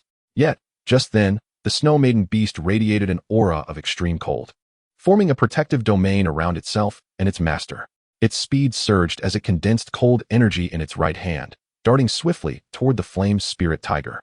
So fast, the spectators could only see a light blue orb racing past. Boom! The fiery vortex dissipated, and the Flame Spirit Tiger became encased in ice, losing its combat ability. This round goes to the Snow Maiden beast. The arena fell into a stunned silence before erupting into thunderous applause. The ice domain combined with the 0-degree fist. Not only is the beast exceptionally powerful, but the beast tamer's command was also impeccable. A 3rd-tier beast defeating a 4th-tier beast. Feng Ruotong has performed brilliantly, the host exclaimed, marveling at the recent display. How is this possible? A mere 3rd-tier Snow Maiden beast could so effortlessly defeat my Flame Spirit beast? Li Zhe's expression dimmed as the weight of defeat settled upon him. Feng Ruotong, in disbelief, wondered how she had emerged victorious with seemingly little effort. She could no longer see through her Snow Maiden beast. Yet, Li Zhe did not concede defeat. He suddenly realized that it might be an issue of attribute suppression. Thus, he promptly summoned his second beast, the rock-type giant rock serpent. Humph. Attribute suppression, you say? Let us see how you contend with my 4th-tier mature giant rock serpent. A serpent, measuring several dozen meters in length, emerged from the portal of light. Lise has deployed his second beast, the mature giant rock serpent, which appears to have been well nurtured given its impressive length. The host proclaimed. At that moment, Feng Ruodong also regained her composure. She was eager to ascertain just how much her Snow Maiden beast had grown. All right, Snow Maiden beast, unleash frost breath. Feng Ruodong commanded, her spirit alight with anticipation. The Snow Maiden beast slowly spun in the air before exhaling a pale blue breath that enveloped the giant rock serpent. Frost breath can diminish the enemy's mobility, yet its effect on rock types is negligible. The giant rock serpent merely trembled and effortlessly broke free. Lise, now clearly more cautious, immediately activated his beast tamer skills, enhancing speed, strength, and defense simultaneously. This was the utmost limit of his capabilities. The augmented giant rock serpent appeared even more formidable, its tail slicing through the air like a blade as it aimed vicious strikes at the Snow Maiden beast. Not to be outdone, Feng Ruodong, also a 3-star beast tamer, employed her own 3-tier enhancements upon her Snow Maiden beast. Her purple hair lengthened by an inch, her eyes transformed into a soft lavender, and once again, a melodious song resonated forth. Do you believe I would let you use the same tactic twice? How naive. Giant's rock serpent, execute rock strangulation. Lise commanded telepathically. The giant rock serpent thrust its tail into the ground, its eyes glowing crimson as 2 massive rocks materialized, pinning the Snow Maiden beast. A mere exertion of force would spell its demise. You have lost. I have no desire to harm your Snow Maiden beast, Lise sighed. Having regained a modicum of pride, Feng Ruodong did not concede defeat. Instead, she began strategizing how to counter this maneuver, while, at that moment, the Snow Maiden beast underwent a remarkable transformation. An ice block enveloped it, radiating a pale blue luminescence. The Snow Maiden beast astonishingly morphed from a diminutive sprite into the form of a young girl, her expression impassive as she gazed at the giant rock serpent. Could that be the blessing of ice? My heavens! Exclaimed a boy from below. Is there such a formidable contender in Class 3? Truly a hidden gem, remarked a middle-aged man in the audience. The legendary blessing of ice has resurfaced. It can vastly enhance one's power, temporarily transforming the user into their most potent form, a legendary ice-type skill. The host cried out, brimming with excitement. Feng Ruodong, witnessing her Snow Maiden beast before her, felt a mixture of exhilaration and trepidation. She feared that such a powerful trainer hidden in the outer city could lead to unforeseen consequences if the academy were to learn of it. At this juncture, the Snow Maiden beast thrust its hands outward, shattering the 2 boulders. A flash of light darted above the giant rock serpent, and with a gentle punch aimed at its disproportionately large head, the serpent's eyes glazed over as its cranium fractured, crashing heavily to the ground. In that critical moment, Feng Ruodong issued a command, instructing the Snow Maiden beast to hold back. The arena fell silent in disbelief. Lise had suffered 2 consecutive defeats, without any opportunity to retaliate, utterly vanquished. Chapter 12. The disobedient husky. I cannot believe I have lost so thoroughly. Lise was utterly flabbergasted. Both of his 4th-tier beasts had been instantaneously obliterated, a devastating blow to his pride. Congratulations to Feng Ruodong for winning this match, the host declared, raising her hand in triumph. We won. Feng Ruodong gazed at Lise's dejected figure, unable to reconcile her feelings. She had hardly contributed. It was all thanks to the instinctive battle response of the Snow Maiden beast, and that final skill was simply unfathomable. In just one day, not only had her Snow Maiden beast evolved, but it had also mastered 3 skills she had previously been unaware of. Goodness, what a formidable breeding establishment that must be. At that moment, the arena erupted in thunderous applause and cheers. 2 advanced skills, plus 1 legendary skill. I must say, Principal Yikue, you have kept this well hidden, commented a bald, burly man from the guest seating. Meanwhile, Yikue himself was still in disbelief, questioning how the academy could harbor such a powerful yet unassuming student. I must have a word with this class's homeroom teacher after the matches conclude. Indeed, that is only natural. Our academy has always been a cradle of hidden talents. Yikue replied with a smile.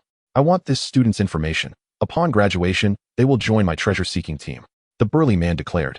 Humph.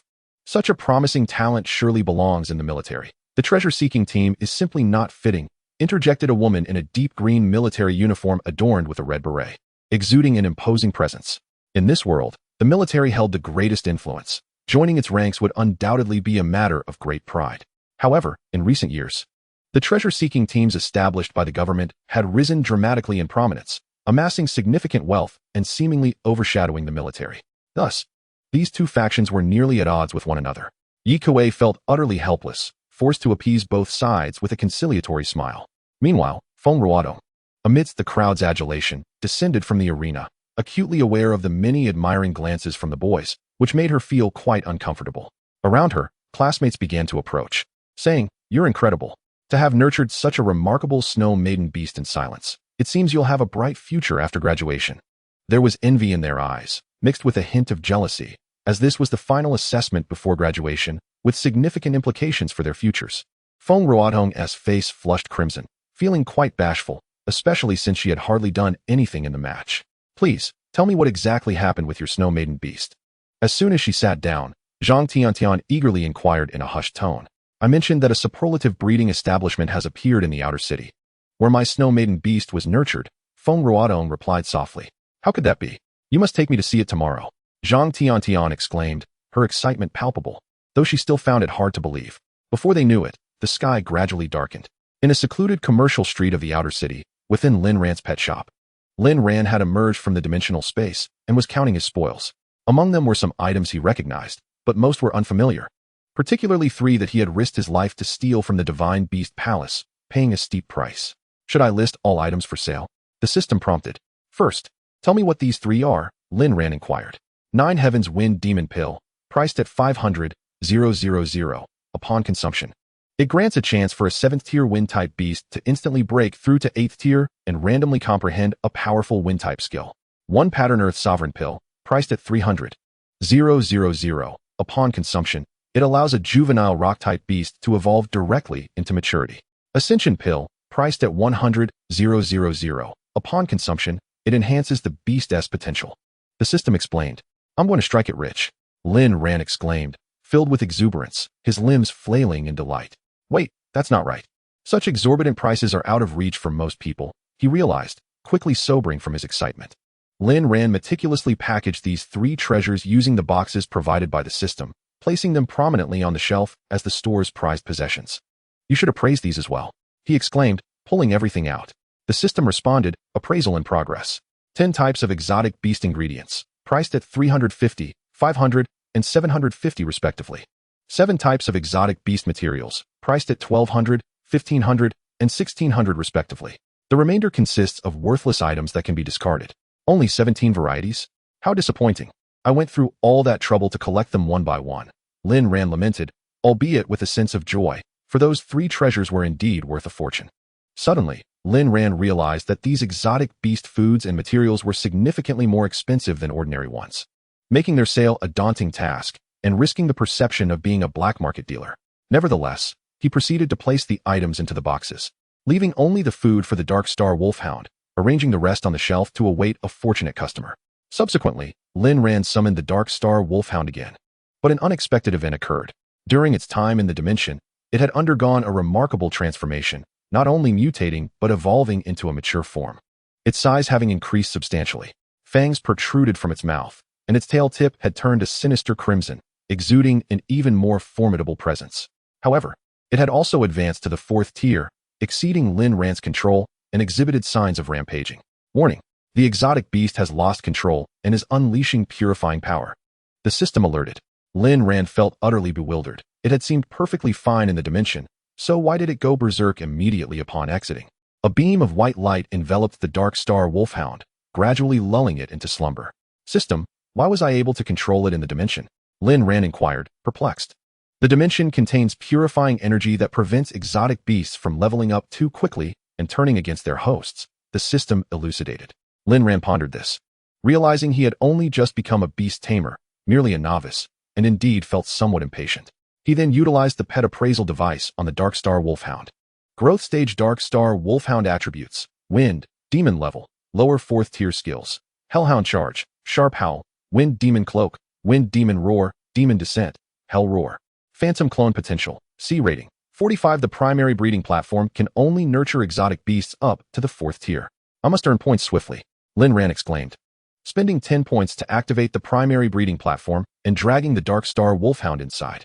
While stroking its head, he remarked, "I need to learn mind technique swiftly. I won't need this big dog for long." He then took out his key, turned off the lights, locked the door, hopped on his electric scooter, and sped home. Chapter 13. I have mastered mind technique, Mom. I'm back. Lin Ran shouted as he parked his scooter. You're a bit late today. It seems business is thriving. Wang Qian said, emerging with a plate of warm food. Yes, it's quite good. Lin Ran replied with a smile. By the way, Mom, do you believe I could suddenly have a breakthrough and become a beast tamer? Lin Ran asked, munching on his food. Wang Qian paused, understanding her son's desire to become a beast tamer, yet fate had dealt him a cruel hand. Oh, Ranner, the doctor has thoroughly examined you. There is no hope. Wang Qian said, her voice heavy with sorrow, her eyes glistening with unshed tears. Lin Ran was taken aback by his mother's intense reaction. He nearly divulged the existence of the system, but refrained. Years of reading novels had taught him that such secrets, once revealed, often led to dire consequences. Thus, he quickly dismissed the thought and focused on his meal. After dinner, Lin Ran took a hot shower and returned to his room. Sitting cross-legged on his bed, he focused intently, beginning his practice of mind technique. From what he had learned, when a person's mental energy is significantly depleted and weakened, the likelihood of merging with star energy increases. Despite his fatigue, Lin Ran resolutely commenced his training.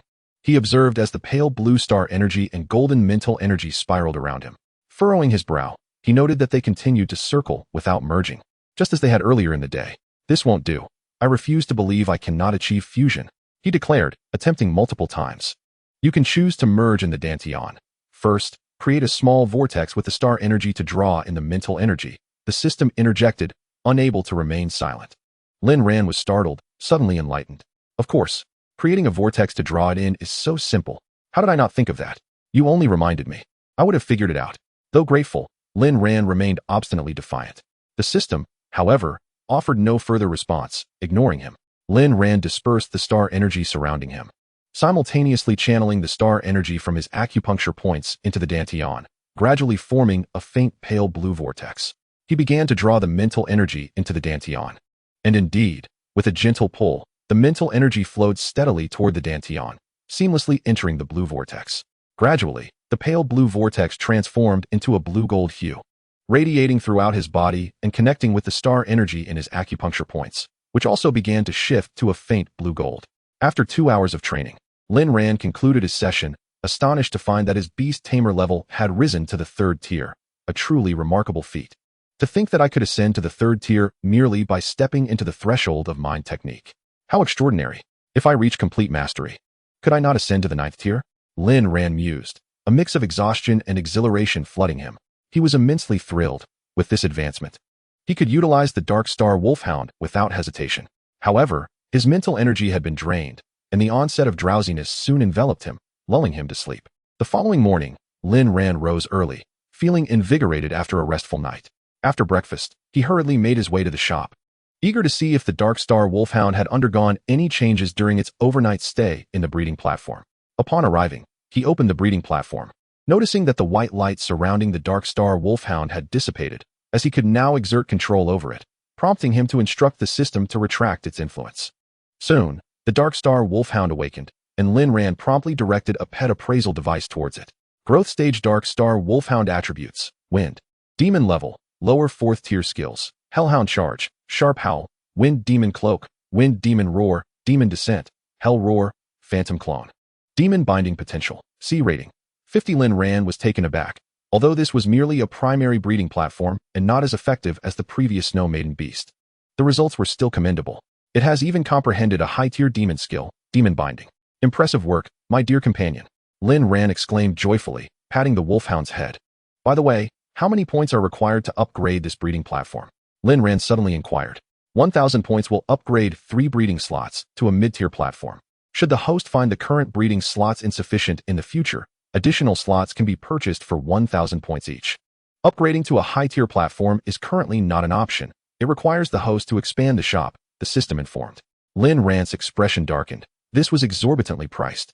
Upgrading 3 items for 1,000 points was somewhat acceptable, but purchasing them outright also cost 1,000 points, an astounding sum of 1 million. Furthermore, they criticized the modest size of his shop. What a predicament. My dear Bao, I can only apologize to you. I will strive to earn more to elevate us. Lin Ran sighed, patting the head of the Dark Star Wolf dog. Subsequently, he waved his right hand, sending the Dark Star Wolf dog into the beast space. Lin Ran then settled at the entrance of his shop, quietly awaiting customers. Despite having showcased his wares with great flair during his last visit, Foot traffic on this street was rather sparse due to its remote location, resulting in little business. The neighboring beast shop had also closed following the recent incident, with the owner having vanished without a trace. After a while, observing the lack of customers, Lin Ran opened his computer to watch a movie. At that moment, a young man clad in a tracksuit and wearing headphones entered the shop, reeking of sweat, evidently just back from his morning exercise. "Boss, do you have food for combat-type beasts? I'd like a bag, please," the young man said as he removed his headphones. Lin Ran immediately rose, turning to rummage through the shelves, finally spotting a box containing some yellow leaves. "Here, this is tri-leaf powergrass. Consuming it will enhance the strength of combat-type beasts and provide substantial satiety. It's priced at 500 yuan. All right, where do I pay?" The young man fiddled with his headphones, not quite catching the price. Suddenly, he exclaimed, "How much did you say?" 500 yuan. Lin Ran was not taken aback by the price, as it was indeed steep for beast food, but he had no authority to alter the system's pricing. "Is this some kind of gold leaf?" The young man was startled, staring at the few sparse leaves in the box. The tri-leaf powergrass, when used consistently, can significantly enhance a beast's strength, and there's even a chance to comprehend skills. Lin Ran explained patiently. "Increase strength? Comprehend skills? Just from these few leaves? You must be joking." The young man furrowed his brow, his gaze sweeping over the shelves behind Lin Ran, and he was left dumbfounded. Every item was priced no less than 300 yuan, and the 3 golden boxes in the middle bore astronomical prices. Without a backward glance, the young man bolted out, muttering curses as he fled. Lin Ran shook his head, saying nothing, and returned to watching his movie. By noon, Lin Ran had entered the dimensional realm that day, and he soon felt hunger pangs. He retrieved a pack of Wang Shifu beef noodles from his drawer, added boiling water, and began to eat. "Delicious, a true delicacy," he exclaimed, relishing his instant noodles while watching the film, thoroughly content. Chapter 14. A second visit. Ruodong, are you sure it's here? It seems so remote. Zhang Tiantian clutched Feng Ruodong's arm, speaking up. "Yes, I merely passed by last time, and I noticed a remarkably powerful orange shadow cat, so I stopped for a moment." Feng Ruodong replied with a smile. "So you decided to cultivate here? How hasty. What if he fed your snow maiden beast some forbidden substance or something?" Zhang Tiantian voiced her concerns anxiously. "I was initially apprehensive too, but you saw the snow maiden beast's strength. Such results cannot be achieved through any illicit substances. There must be a master here." Feng Ruodong pointed towards Ranran's pet house at the end of the street. With their hands linked, the two girls entered the shop. Lin Ran, still enjoying his noodles, quickly wiped his mouth and greeted the two female customers with a smile. "Ah, you're the owner of that snow maiden beast. How may I assist you today? Our store has everything you need." Lin Ran beamed. "Boss, I want to ask if this snow maiden beast is truly cultivated by you." "It seems I haven't seen any training facilities," Zhang Tiantian remarked. Upon entering, she immediately sensed something was amiss. This hardly resembled a breeding shop. Aside from the small size of the establishment, there were no visible training areas. It was peculiar, and most importantly, the prices on the shelves were exorbitant, far beyond what one would expect in the inner city. Of course, it was cultivated here. "But the methods we employ are a closely guarded secret, and I cannot divulge them," Lin Ran replied, his brow furrowing slightly. This was a matter of the system's secrets, which he would never disclose. Why not? You clearly use some nefarious methods," Zhang Tiantian retorted, but was swiftly silenced by Feng Ruodong. "The boss is not that kind of person. I believe in him," she whispered, tugging at Zhang Tiantian's sleeve apologetically. "My apologies, boss. My friend has a bit of a fiery temper. We merely wish to understand more," Feng Ruodong said, her expression one of embarrassment. Lin Ran began to grasp why the two had come. They were likely here to validate the extraordinary results of the snow maiden beast after it had undergone advanced cultivation. "If you two do not trust my shop, you are free to leave." "No hard feelings," Lin Ran stated, returning to his noodles. Feng Ruodong, feeling a bit awkward as she glanced at Zhang Tiantian, anticipated Lin Ran's blunt dismissal and quickly nodded in apology. "I'm truly sorry, boss. I only came today to request your help with further cultivation." Upon hearing this, Lin Ran chuckled, realizing he had a potential customer. Why continue eating instant noodles? "Oh, so you seek further cultivation. That's entirely feasible. The cultivation fee remains 50,000 for 1 day," Lin Ran said with a grin. Zhang Tiantian, upon hearing the 50,000 cultivation fee for just 1 day, was taken aback. "You're selling things at such lofty prices, and now the cultivation fee is 50,000 a day? This is a ripoff. Ruodong, this place seems far from reliable. I believe your snow maiden beast is inherently talented and just had a stroke of luck. Let us leave," Zhang Tiantian insisted, pulling Feng Ruodong away. "That is not true. I know my snow maiden beast well, and it could not have transformed so dramatically in just 1 day." Feng Ruodong asserted firmly. After saying this, she transferred 50,000 to Lin Ran and added an extra 5,000 as a token of gratitude. Are you out of your mind? That's over 50,000. Even the high-end cultivation shops in the inner city charge that for an entire month. Zhang Tiantian exclaimed, desperately trying to restrain Feng Ruodong's hand, but it was too late. Lin Ran couldn't help but smile broadly. He hadn't anticipated Feng Ruodong to be so generous. Excellent, excellent. Just leave your snow maiden beast with us, and I assure you, you won't be disappointed. Will the boss be able to cultivate it to the same level as last time? Feng Ruodong suddenly inquired. Well, the results may not match those from last time. However, it will definitely comprehend a skill or level up, Lin Ran replied with a chuckle, as last time had involved an advanced cultivation platform, whereas this was merely a basic one. See, he can't even guarantee it. This is a scam. Zhang Tiantian fumed. Feng Ruodong's eyes flickered with uncertainty, yet she nodded. For the Snow Maiden Beast had brought her immense joy. By the way, do you have food for the Snow Maiden Beast? I'd like to purchase some. Feng Ruodong asked. Of course, please wait a moment. Lin Ran dashed to the shelves, searching. Look, this is Ice Heart Frost Flower, priced at 700 yuan. Consuming it will greatly enhance the ice power of ice-type beasts, with a chance to comprehend skills as well. Lin Ran presented a plant adorned with 3 white flowers. 700 yuan for just these 3 flowers? Good heavens. Zhang Tiantian's worldview shattered. Not quite. It's 700 yuan for 1 flower, and they aren't sold separately. 3 flowers cost 100 yuan. Lin Ran smiled at Zhang Tiantian. 100 yuan.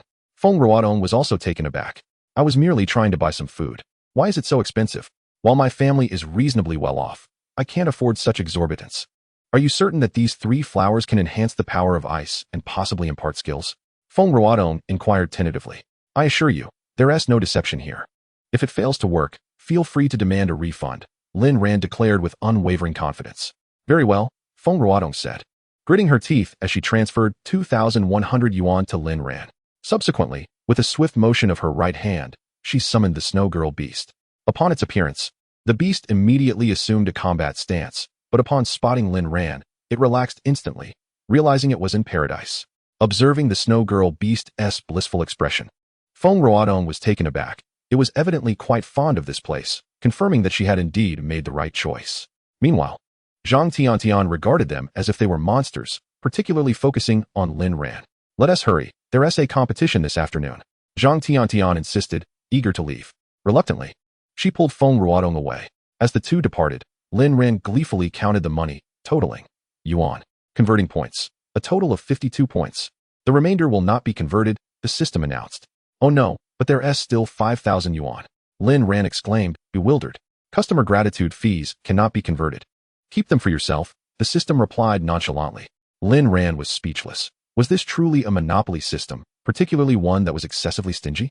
After tidying up the table, he cradled the Snow Girl Beast and entered the cultivation room. The Snow Girl Beast, displaying remarkable self-awareness, dashed into a blue cultivation platform without needing Lin Ran's guidance. Comfortably lying down, you seem to be enjoying yourself. Lin Ran teased, subsequently utilizing 10 points to activate the cultivation platform. Remaining points, 62. Still far too few. I must tighten my belt every day. When will I achieve wealth and prosperity? Moreover, he could not even access the super planes now, leaving him at a loss for ways to earn money. Suddenly, an idea struck Lin Ran. What about the hatching pool? He promptly opened the hatching pool interface. However, this time it was not free. Hatching from a level 1 pool required 20 points. Let us take a gamble. If I hatch a good exotic beast, I can sell it. Lin Ran resolved, gritting his teeth as he paid the 20 points. Muttering invocations to various deities, he knelt before the hatching pool, exhibiting utmost reverence. Bystanders glanced over, puzzled, wondering why he was kneeling by the water as if he were deranged. What are you staring at? Have you never seen a devotee before? Lin Ran retorted, feeling a bit embarrassed as he rushed to pull down the roll-up door. At that moment, the dim hatching pool flickered with golden light, the center pulsating with a powerful cosmic energy. Wow, this is significantly louder than that husky. It must be something extraordinary. Lin Ran's anticipation grew. Moments later, as the golden light faded, a small tiger emerged. Its fur shimmered in blue and gold, and rather than a royal insignia, it bore a symbol of thunder upon its head, exuding an aura of burgeoning majesty. Lin Ran was momentarily stunned, then erupted in exultation. Has my luck finally turned? This certainly does not appear to be a low-grade exotic beast. Overjoyed, he immediately tossed a pet appraisal device at it. Young Thunder Tiger attribute, Thunder level, Upper first stage skills. Thunder Roar, Thunder Claw Strike Qualification. D rating, 17 haha, a 6th tier bloodline. I'm going to get rich. Lin Ran exclaimed, overwhelmed with joy as he completed the contract with the Thunder Tiger. In his mind, a previously dim star map illuminated with a new star. Today as fortune was undeniably favorable. Perhaps I should try the dimensional fragments, as I might stumble upon a good location. Lin Ran mused, then opened the interdimensional rift page. Sifting through the options, ultimately, beneath the realm of the Thunder Abyss, he spotted a fragment labeled number 128. Taking a deep breath, he clicked to enter. Would you like to enter the Thunder Abyss, Dimension Fragment 128? The system inquired. Yes, how long is the duration? Lin Ran asked. The maximum duration is 3 days. Came the response. The host may carry up to 3 exotic beasts, the system added. 3 beasts. Lin Ran glanced back at the Snowgirl beast, contemplating bringing it along. But having already paid 10 points for its cultivation, he decided against it. Connecting to the dimension. Connection successful, initiating dimensional entry. As the system's voice echoed, Lin Ran and the Thunder Tiger were drawn into a vertical eye. Successfully arrived at Dimension Fragment 128. Time limit, 3 days. Acquired system protection, absolute defense. This was Lin Ran's first time in this dimension, which felt vastly different from the Wind Sea Forest. It was oppressive, with a perpetually gray sky and sporadic thunderclaps. Lin Ran gazed around, recalling the system's previous warning. Dimensional fragments were random. They could either be barren or the lairs of terrifying exotic beasts, causing Lin Ran to feel a surge of anxiety. What if there was nothing here? With a swift motion, he summoned the Dark Star Wolfhound, and the 2 exotic beasts ambled about. This fragment was starkly desolate, littered with stones and the corpses of exotic beasts. Lin Ran's concern deepened. Surely, I haven't exhausted all my luck after hatching the Thunder Tiger? He whispered anxiously. At that moment, the thunderous rumbling in the sky intensified, causing the Dark Star Wolfhound and Thunder Tiger to bristle with unease, sensing that something formidable was about to emerge. Lin Ran too was startled as a chasm opened before him, from which a man emerged. With long white hair and an unnaturally pale complexion, he resembled a corpse. Is there someone else besides me? Lin Ran scrutinized him closely. The man took a step forward, instantaneously closing the distance between them, his proximity almost palpable. However, Lin Ran noted that this figure emitted no life force. He was eerily still, devoid of breath. Startled, Lin Ran attempted to retreat, but found himself paralyzed. Both of his exotic beasts had fainted. Ah, a ghost, Lin Ran shouted, but suddenly a powerful bolt of lightning struck down. Were it not for the system's activation of absolute defense, he would have been obliterated. The man paused momentarily, then waved his hand. Enveloping Lin Ran in a mass of thunderclouds. Lin Ran lost consciousness. Am I dead? But I had absolute defense. He awoke in confusion, surveying his surroundings. He found himself in a palace, suffused with a terrifying aura, unmistakably the lair of a divine beast. What terrible luck. This dimension is indeed a lair, Lin Ran lamented, realizing he had wasted 10 points in vain. The enigmatic man reappeared, casting another fierce bolt of lightning at Lin Ran, which, as expected, was thwarted by absolute defense. On the throne above, a half-human, half-dragon exotic beast suddenly opened its eyes. Its emanating aura was far more terrifying than that of the man before him, seemingly surpassing even the divine beast level. Then, dozens of black lightning bolts rained down upon Lin Ran. While absolute defense continued to shield him, everything around him was annihilated, leaving no trace behind, and the Dark Star Wolfhound and Thunder Tiger had long been reduced to ash. Were it not for the lingering contract in his mind, Lin Ran might have thought himself doomed. What do you want with me? I am invincible. As Lin Ran observed the ineffectiveness of the numerous lightning strikes, his confidence surged. He promptly activated the pet identification device. Unable to discern, wasn't he capable of identifying all the extraordinary beasts in this realm? A perplexed expression crossed Lin Ran's face. Yet his curiosity was piqued. How powerful could a beast be if even the identification device failed to recognize it? The enigmatic man soared into the air, whispering a few words into the ear of the Beast King. Subsequently, a multitude of dark lightning bolts assailed Lin Ran once more, yet he effortlessly repelled each one. What do you intend to accomplish? Give up. You cannot breach my defenses. If there's nothing further, I shall take my leave. Lin Ran gestured dismissively, preparing to depart. However, the doors surrounding him were firmly shut, and he found himself unable to pry them open. Attempting to revive his extraordinary beast, it vanished the moment it materialized. An occurrence most peculiar. Is this absolute defense? At that moment, a low growl emanated from the half-dragon seated upon the throne. The sound reverberated through Lin Ran's very soul, and it was impervious to the so-called absolute defense. He writhed in agony upon the ground, drenched in sweat. This voice, devoid of any apparent offensive capability, induced excruciating torment within him, and his heart raced as though it might burst at any moment. With a resounding bang, Lin Rant's chest shattered, his eyes glazing over as he succumbed to the pain and perished. Revival. Lin Ran resurrected but was still drenched in sweat. That voice was terrifying. The half-dragon on the throne rose and coldly addressed Lin Ran. Who are you, truly? The same piercing voice struck at Lin Rant's soul, this time with greater ferocity, leading to his immediate obliteration, reducing him to a puddle of blood. Revival. Is this never-ending? Do you have any idea how much it hurts? Although fear coursed through Lin Ran, the protection of the system instilled in him a sense of fortitude. Answer me. The half-dragon's tone intensified, revealing his evident anger. Bang. Even as Lin Ran barely heard the command, he exploded once more, the absolute defense failing to activate yet again. System, why aren't you protecting me? Do you not realize how painful this is? Lin Ran revived yet again, his mind incessantly beseeching the system. Soul attacks were beyond the system's protection. The system responded with an indifferent tone. Lin Ran's fury swelled. He resolved to deliver a punch to vent his frustration. Yet, it proved futile. Bang. Revival. Again. He exploded. Yet again he revived. Chapter 16. Seizing and fleeing. Time passed, though Lin Ran could not ascertain how long it had been. Is that all you have? Relying on his indestructible ability, he had managed to dash all the way to the throne, locking eyes with the half-dragon. Absolute protection, coupled with the ability to reverse time. A sudden realization struck the half-dragon, rendering him momentarily dazed. Have you gone mad? Taste my fist. Lin Ran concentrated star energy in his right hand and swung a powerful punch at the half-dragon's head. However, it was in vain. Before he could make contact, he was shattered by another soul attack. Revival. Lin Ran returned, consumed by rage. He had been killed so many times by the individual before him. Unable to retaliate even once, he felt utterly powerless. At that moment, a purple gold orb beside the throne captivated Lin Ran's attention. A massive purple gold orb? This could be a windfall. Even if I can't defeat you, taking this would not be a loss. System, can I switch realms here? Lin Ran immediately called out mentally. Yes, but due to the realm fragment's nature, a fee of 10 points is required, equivalent to directly changing realms, the system informed him. Without hesitation, Lin Ran agreed. The purple gold orb was evidently invaluable. 10 points or 20 points mattered not. He reached out, intending to seize it and teleport away. Bang! Just as Lin Ran's hand brushed the orb, the enigmatic man behind him unleashed a soul attack, causing Lin Ran to explode once more. Revival. You cowardly, despicable little man. You dare ambush me.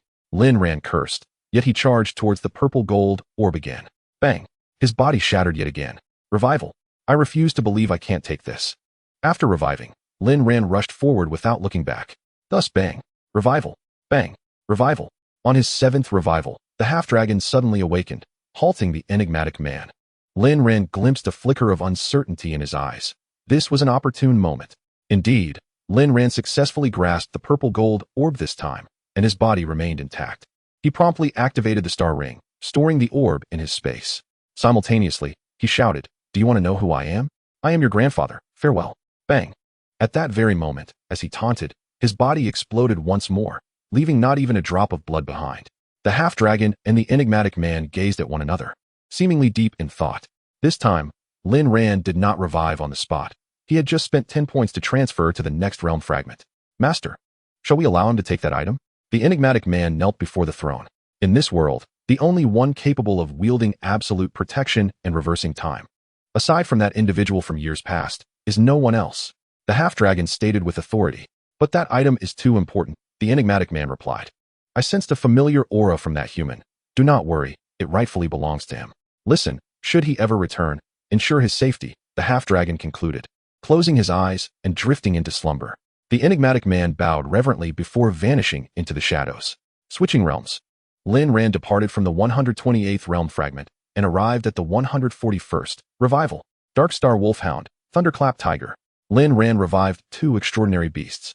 Upon their emergence, they clung tightly to Lin Ran's legs, clearly terrified from the earlier ordeal, overwhelmed by an absolute fear stemming from power and bloodline. What a thrill! Though he had been severely bullied, he had gained a treasure. Nonetheless, it was far too perilous. He hoped this realm would not yield any more monstrous beasts. Lin Ran scanned his surroundings warily as he pressed onward with the 2 beasts in tow. This realm was significantly improved over the last, replete with vegetation and sporadically small extraordinary beasts scurried past. Suddenly, a colossal black bear burst forth from the side, letting out a thunderous roar as it glared menacingly at Lin Ran. All right, let the training commence. Charge. Lin Ran, not one to back down, promptly checked the pet identification device, discovering it to be a 5th-stage upper-level black thunder bear, and commanded his beasts to charge forward. The two extraordinary beasts, still shaken, immediately assumed combat stances upon receiving their master's orders. The Darkstar Wolfhound's eyes glowed crimson, the stars atop its head and the tip of its tail radiating a blood-red luminescence as it unleashed a black beam. Howl of the underworld. The Black Thunder Bear, an enormous creature measuring over 100 meters, effortlessly swatted away the black beam with a casual swipe of its paw. At the same time, the Thunderclap Tiger, no larger than a common cat, persistently clawed at the Black Thunder Bear. The bear's combat prowess was evidently overwhelming, a combination of martial and lightning elements. It merely waved its paws, repeatedly dispatching Lin Ran's extraordinary beasts. Lin Ran remained unperturbed. Having faced such scenarios before, he was not intimidated by this foolish bear. After all, he could revive infinitely. He would outlast it. Second beast. Use Phantom Clone. Lin Ran transmitted a command into his mind. As soon as the Darkstar Wolfdog heard the command, it dashed forward with the swiftness of lightning, seemingly distorting the fabric of time and space. In an instant, it transformed into 5 identical replicas of itself, launching a relentless assault on the Black Thunder Bear. Excellent. Thunderstorm Tiger, unleash the thunderous roar. Lin Ran commanded with composure. Being a beast of the 6th order, the Thunderstorm Tiger possessed a bloodline that exerted a powerful suppression. Thus, this roar would undoubtedly catch the Black Thunder Bear off guard. With a mighty roar, the Thunderstorm Tiger emitted a thunderous sound intertwined with crackling lightning, sweeping towards the Black Thunder Bear. Indeed, it proved effective. The Black Thunder Bear clutched its head in agony, while the Darkstar Wolfdog seized the opportunity, with all 5 avatars simultaneously unleashing the Wind Demon Howl. The formidable power of the attack carved a deep, bloody gash into the bear's abdomen, several meters long. In sheer pain, the Black Thunder Bear retaliated furiously, leaping into the air and crashing down onto the ground. A tremendous shockwave instantly obliterated all of the Darkstar Wolfdog's duplicates, while also shattering 2 other beasts in the vicinity, rendering the battlefield eerily clean. Such a powerful seismic shock. However, your demise is inescapable today. Revive on the spot. Lin Ran shouted.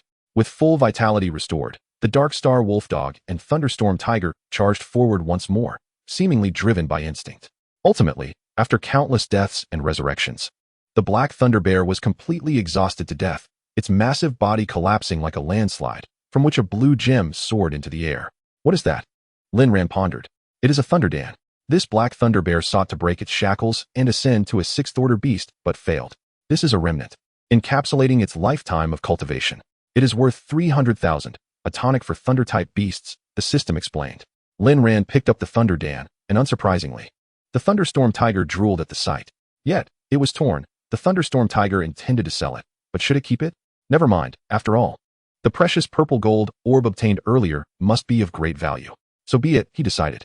Chapter 17. The Dragon Goddess Golden Egg. Do you want it? Lin Ran leered at the Thunderstorm Tiger. The Thunderstorm Tiger nodded incessantly. One must admit that this young tiger bore an uncanny resemblance to a kitten. Moreover, the Thunderstorm Tiger was exceedingly affectionate, climbing onto Lin Ran's shoulder and gently licking his cheek. All right, it's yours. Lin Ran could no longer resist and tossed it to the Thunderstorm Tiger. Meanwhile, the Darkstar Wolfdog furiously tore at the carcass of the Black Thunder Bear, savoring the blood and flesh. Upon witnessing Lin Ran's action, it barked in a somewhat jealous manner. What are you staring at? Go eat. Lin Ran retorted, moving aside to silently observe the Thunderstorm Tiger's transformation. In a single gulp, the Thunderdan was devoured by the Thunderstorm Tiger, and a resounding tiger roar echoed through the sky. The Thunderstorm Tiger bathed in an ocean of lightning, a truly magnificent sight. Moments later, the lightning gradually dissipated, revealing a colossal tiger, several dozen meters in size, emerging from the lightning sea. The Thunderstorm Tiger had shed its kitten-like appearance, its physique having expanded exponentially. Its blue-golden fur shimmered with the flicker of lightning, and the thunder symbol on its forehead radiated a golden glow, exuding the aura of a fierce beast. Lin Ran was taken aback and quickly activated a pet appraisal device. Growth Stage Thunderstorm Tiger Attribute. Thunder Level. 3rd Order, Upper Tier Skills. Thunderous Roar, Thunderclaw Strike, Thunderbolt Might. Thunder Battle Armor, Lightning Flash Quality. C Rating, 42. Wow. It has reached the 3rd Order Upper Tier and evolved into the Growth Stage. Lin Ran exclaimed in astonishment. simultaneously poking fun at the Dark Star Wolf Dog.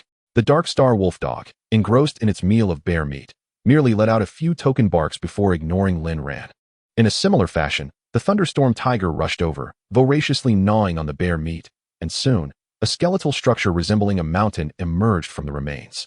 Thus, the trio, one human, one dog, and one tiger, engaged in fervent battles within this fragment of a realm, only retreating when faced with insurmountable beasts. Otherwise, they fought relentlessly to the bitter end. As exhaustion and fatigue set in, Lin Ran would often resort to self-destruction, a sensation he had grown accustomed to. Time flew by, and in the blink of an eye, 3 days had passed. The two beasts had lost count of how many times they had perished, having feasted on elephant meat and the flesh of giant pythons, with bones piling up to an unknown height.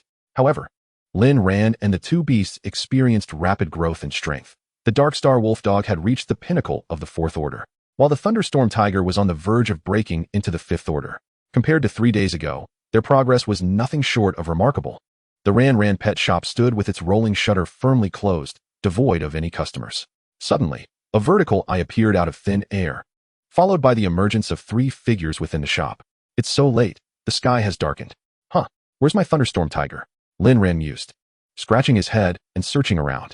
Due to the shop's limited space, which could not accommodate the Thunderstorm Tiger's size, a protective barrier had activated, shrinking it down to 1/5 of its original size. Indeed, the Thunderstorm Tiger had reverted to a kitten-like size, looking perplexed at Lin Ran, while the Dark Star Wolf Dog stifled a chuckle nearby. Apologies for the cramped space, Lin Ran said, affectionately patting the tiger's head. At that moment, Lin Ran's right-hand star ring gleamed, and he retrieved the purple gold orb from his storage space. System, quickly, help me identify this. What is it? Lin Ran exclaimed excitedly. Upon seeing the object, the Dark Star Wolf Dog and Thunderstorm Tiger were instantly engulfed by a fearsome dread, their fur standing on end as they knelt in terror. What an exaggeration, Lin Ran exclaimed, taken aback. After a prolonged silence, the system finally spoke. This is the golden egg of the ancient purple gold dragon god. A dragon goddess egg. By heavens, this is a fortune. Lin Ran's eyes sparkled with excitement, his limbs flailing in joy. The purple gold dragon god is the progenitor of all dragon-type beasts in the continent, its bloodline dominating all other beasts. The system continued, its tone slightly agitated. Lin Ran understood. No wonder this artifact instilled such primal fear in the beasts. However, he was simultaneously bewildered. How could this be the egg of a dragon god that had perished eons ago? Had the creature he encountered earlier been the dragon god? No. It had merely been a half-dragon. Lin Ran fell into deep contemplation. How much is it worth? Lin Ran suddenly inquired. It cannot be measured in monetary terms. If one were to estimate, it would be at least 10 billion. The system replied. Lin Ran was left speechless. 10 billion? What does that even mean? That is 1,000,000 points. Just as Lin Ran reveled in this unparalleled joy, the dragon god's golden egg emitted a radiant purple light, instantly saturating the shop in violet hues. The Dark Star Wolf Dog and Thunderstorm Tiger, kneeling nearby, writhed in torment, their bodies convulsing violently. Lin Ran jumped in alarm. What is happening? At that moment, the two beasts underwent a visible transformation at an astonishing rate. The Dark Star Wolf Dog, save for the tip of its tail, had its fur transformed to a striking purple, while the blood-red star on its head morphed into a purple-gold moon. Its eyes became one red and one purple, its size swelling several dozen times. Had it not been for the protective barrier activated by the system, the entire shop would have likely been obliterated. The Thunderstorm Tiger's blue-golden fur transitioned to a black-golden hue, and the thunder symbol on its forehead radiated a shadowy glow, as surging black lightning coiled around it, exuding an imposing majesty. Incredible! Another mutation? Lin Ran observed the entire transformation process, inhaling deeply in awe. The two extraordinary beasts, initially trembling with fear, soon transformed their trepidation into reverence as they nestled around the dragon god's golden egg. Lin Ran promptly activated the pet appraisal device. The growth form, the Shadow Flow Moon Hound, possessed attributes of the wind and demon types, classified as a Tier 4 upper-level creature. Its skills included Hellhound Charge, Piercing Howl, Wind Demon Cloak, Wind Demon Roar, Demon Descent, Hellish Roar, Phantom Clone, Demon Confinement, and Purgatory Demon Slay, with a potential rating of D and a score of 60. The growth form, the Annihilation Thunder Tiger, classified as a Thunder Tiger, also stood at Tier 4 upper level, boasting skills like Thunderous Tiger Roar, Violent Thunder Claw Strike, Thunderbolt Might, Thunder Battle Armor, Flash of Lightning, and Annihilation Thunder Prison, with a similar rating of D and a score of 58. Lin Ran was momentarily incredulous. In the blink of an eye, Both beasts had mutated into a ninth-tier bloodline. Most astonishingly, his very own husky had evolved into the strongest among canine beasts, suggesting it possessed capabilities beyond mere ninth-tier bloodlines, potentially ascending to divine beast status. Although the Annihilation Thunder Tiger was not the most powerful among feline beasts, it certainly ranked in the top 3, its strength beyond question. "Oh my, what a treasure this is. I shall rely on you two from now on," Lin Ran exclaimed with boundless joy, affectionately ruffling the heads of both the dog and the tiger, a grin stretching across his face. "By the way, system, this dragon god's golden egg has such a feature," he inquired. "This is a blessing from the dragon god, bestowed with immense power. It signifies that these two extraordinary beasts shall become guardians of the dragon god." The system responded gravely. "What a windfall. Just bathing any beast in this purple light could make them so formidable." Lin Ran chuckled. "Do not harbor such thoughts. These two are the chosen guardians of the dragon god, and you may possess no more than two. No other extraordinary beasts can be included," the system stated bluntly. "All right." Lin Ran sighed, feeling a tinge of disappointment. "Since it is an egg, it should be capable of hatching, right? Simply place the dragon god's golden egg into the incubation pool. As for the duration, it remains uncertain, given the egg's ancient age," the system explained. Upon hearing this, Lin Ran immediately cradled the egg and dashed into the cultivation room, placing it into the incubation pool. The previously dull pool instantaneously transformed into a vibrant purple, swirling around the dragon god's golden egg. The Snow Maiden beast, nestled within the cultivation platform, slumbered soundly when a flash of purple light surged into its brow, which Lin Ran happened to witness. Chapter 18. The transformation of the Snow Maiden beast. Having bathed in the purple light, could the Snow Maiden beast also undergo a mutation? Lin Ran pondered aloud. Mutation is possible, but it will not be significant, as it has merely absorbed some residual light, the system clarified. Lin Ran gazed intently at the Snow Maiden beast for a prolonged period, astonished at how this creature consistently seized such fortuitous opportunities. Last time, it had undergone a complementary upgrade to a higher cultivation level, and now it benefited from the dragon god's blessing. Collecting merely 50,000 was indeed a grievous loss. "No way. Tomorrow, I shall ensure to extract a hefty sum from it. If worst comes to worst, I will have it promote my business at the academy," he mused, envisioning his rise to fame and fortune, culminating in marrying a wealthy beauty, causing his mouth to water with anticipation. The Shadow Flow Moonhound and Annihilation Thunder Tiger exchanged glances of disdain. "What are you staring at? I promise to treat you both to exquisite delicacies when the time comes," Lin Ran assured, confidently patting his chest. Casting a glance at the clock on the wall, he noted it was already past 7. Utilizing his remaining 20 points, he activated 2 additional basic cultivation platforms, sending the 2 extraordinary beasts within. With that, his points were completely depleted. "I truly am in a predicament," Lin Ran sighed at the barren point total. Locking the door, he hopped onto his small electric scooter, humming a cheerful tune as he excitedly made his way home. After dinner, Lin Ran once again sat cross-legged on his bed, diligently practicing his mental cultivation technique. He activated the star's spiritual power vortex within his dantian, continuously absorbing and integrating mental energy, traversing through the surrounding acupuncture points. Compared to his first day, he demonstrated marked improvement in his proficiency. Engrossed in his cultivation, Lin Ran's formidable star's spiritual power inadvertently triggered a mutation. Even the star's spiritual energy in the air began to be drawn toward him, awakening his mother, Wang Qian, in the adjacent room. Despite having lost all her cultivation prowess, she had once been a tamer with considerable skill and immediately sensed the powerful fluctuations. "Why is there such a potent wave? Could a master have arrived?" Wang Qian pondered in confusion. At that moment, Lin Ran concluded his cultivation, noticing countless pale blue luminous particles swirling around him. Is this the star's spiritual energy in the air? I can attract this too?" he mused, elated. Wang Qian gazed out the window for quite some time, finding it empty. "Could I have misperceived? Never mind," she thought, settling back into bed to continue her slumber. Time flew by, and the night slipped away swiftly. The following morning, Lin Ran arrived early at the shop, quickly tidying up before settling into meditation. Not long after, a customer entered. "Boss, we've come to collect our extraordinary beasts." A cheerful female voice chimed. Lin Ran opened his eyes to see the 2 girls from the previous day. Feng Ruodong stood at the shop's entrance, filled with anticipation and curiosity about the changes her extraordinary beast might have undergone after another day of cultivation. Seeing the 2 enter, Lin Ran smiled. "Please wait a moment. I will retrieve them." With that, he promptly headed to the back cultivation room, cradling the Snow Maiden beast and awakening it. Time to rise. As it left the cultivation platform, the Snow Maiden beast instantly awoke, glaring at Lin Ran with an indignant expression. At that moment, Feng Ruotong instantly sensed the Snow Maiden Beast through the contract in her mind. "It's my Snow Maiden Beast. It's right behind that door," she exclaimed excitedly, tugging at Zhang Tiantian's hand. Meanwhile, in the cultivation room, Lin Ran's jaw dropped in astonishment. Although he was aware that the Snow Maiden Beast would mutate due to the Dragon God's blessing, he never anticipated such a drastic transformation. It had grown significantly taller, resembling a young girl now, with flowing purple hair cascading to her ankles and large, gemstone-like purple eyes sparkling with life. Most notably, a purple snowflake insignia adorned her forehead. Could this mark be the result of yesterday's purple light? Lin Ran pondered for a moment before promptly activating the pet appraisal device.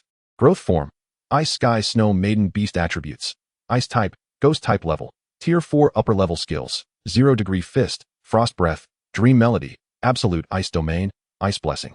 Soul Shock potential rating: D score 55. Wow. It has evolved into an 8th tier Bloodline Ice Sky Snow Maiden Beast, and it possesses a soul-based attack skill.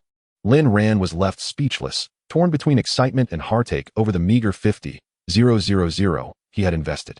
System: did you not say it would only undergo a slight mutation? Lin Ran demanded. This creature was originally an Ice Sky Snow Maiden Beast, but its inherent power was suppressed due to its weakness. The Dragon God's blessing has merely activated its latent abilities, the system clarified.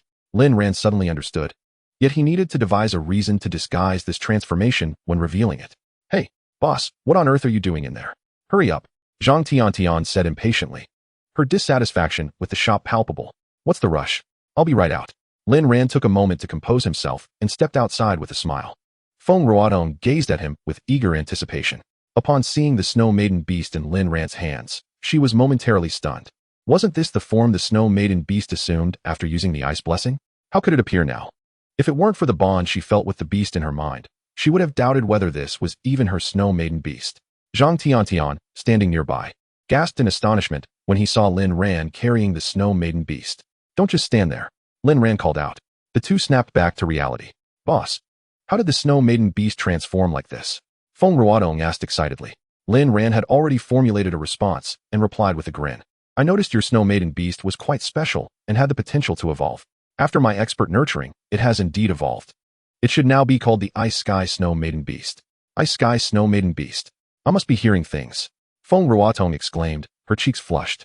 Zhang Tiantian, upon hearing this, was completely dumbfounded. The Ice Sky Snow Maiden Beast had an 8th tier lineage, the king among all Snow Maiden Beasts, with the potential to break free and become a 9th tier beast. This seemingly ordinary man possessed such extraordinary skills. It was astonishing. Absolutely true. If you don't believe me, feel free to inquire with the teachers at the academy, Lin Ran said confidently. After speaking, he gently placed the Ice Sky Snow Maiden Beast down. Feng Ruotong immediately waved her hand, and the Ice Sky Snow Maiden Beast floated over, beaming with joy as it nestled in her embrace. Upon noticing the snowflake emblem on its forehead, she was utterly convinced. There was no way that mark could be fabricated. "Tiantian, see? I told you this shop was incredible. It even evolved the Snow Maiden Beast." Feng Ruotong gently caressed the creature, overflowing with happiness. Zhang Tiantian had fallen silent, nodding vigorously. If he had harbored a strong dislike for the shop moments ago, now only shock remained. It seemed that the items on the shelves were not so overpriced after all.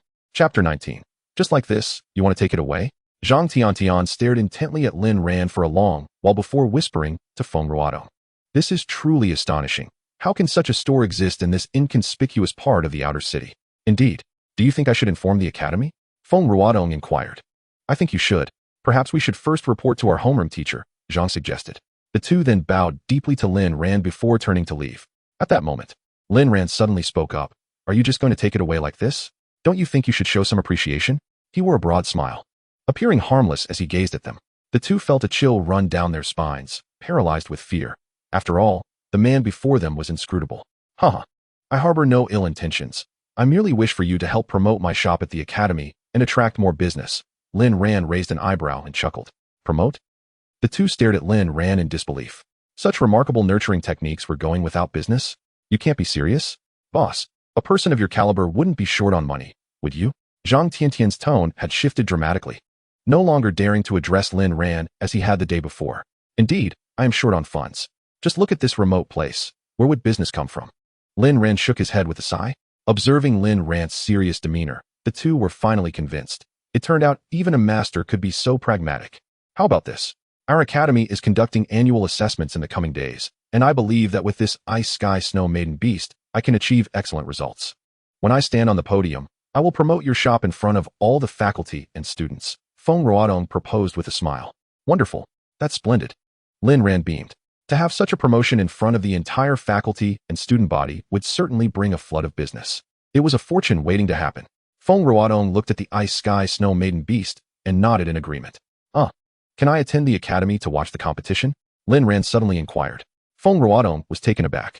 Did he wish to promote himself personally? Oh my, how practical of you. If I am fortunate enough to reach the semifinals, I can invite relatives and friends to watch. You can come then, she replied somewhat awkwardly. Lin Ran's expression darkened. Did it really take reaching the semifinals? The academy was rather stringent, wasn't it?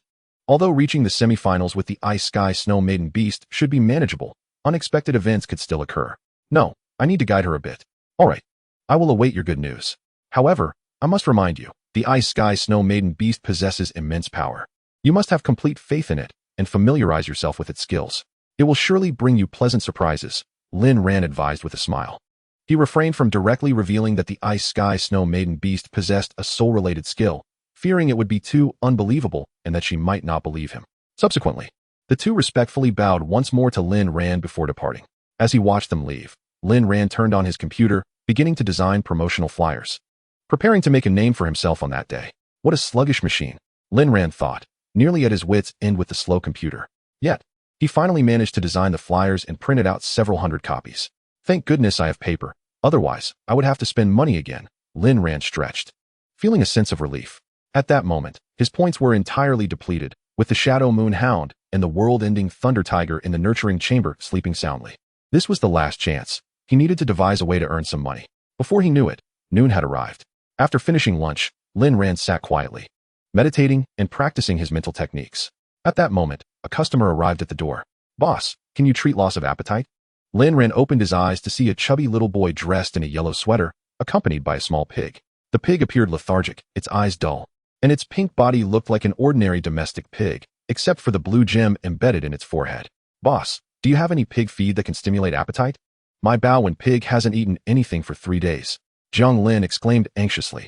I do have some beast food that stimulates appetite, Lin Ran replied, somewhat surprised. Typically, such beasts had excellent appetites. How could it go 3 days without eating? Has it eaten something it shouldn't have? Lin Ran inquired.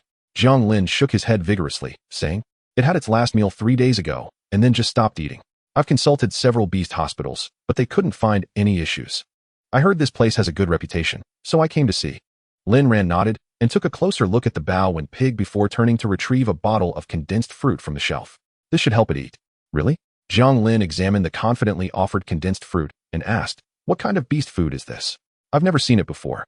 Lin Ran felt a bit awkward, unsure how to explain. He couldn't very well say it was harvested from the Wind Forest Sea Mountain realm. You can let it try this first. If it doesn't eat, there's no charge, Lin Ran assured him, confident since he had already discreetly consulted the system. He was merely accustomed to a life of luxury, having grown weary of ordinary fare. A few days of hunger would surely remedy that. Zhang Lin, being a beast tamer, possessed some knowledge regarding the dietary needs of extraordinary creatures, yet he remained oblivious to what this particular food was. Nonetheless, this establishment was a reputable exotic beast shop with a commendable reputation, so it seemed unlikely that there would be any issues. Thus, he twisted open the bottle cap and poured out a plump, blue, succulent fruit. Suddenly, the patterned pig beside him emitted a series of excited grunts. Biting at Zhang Lin's pant leg, its eyes fixated on the fruit. What's this?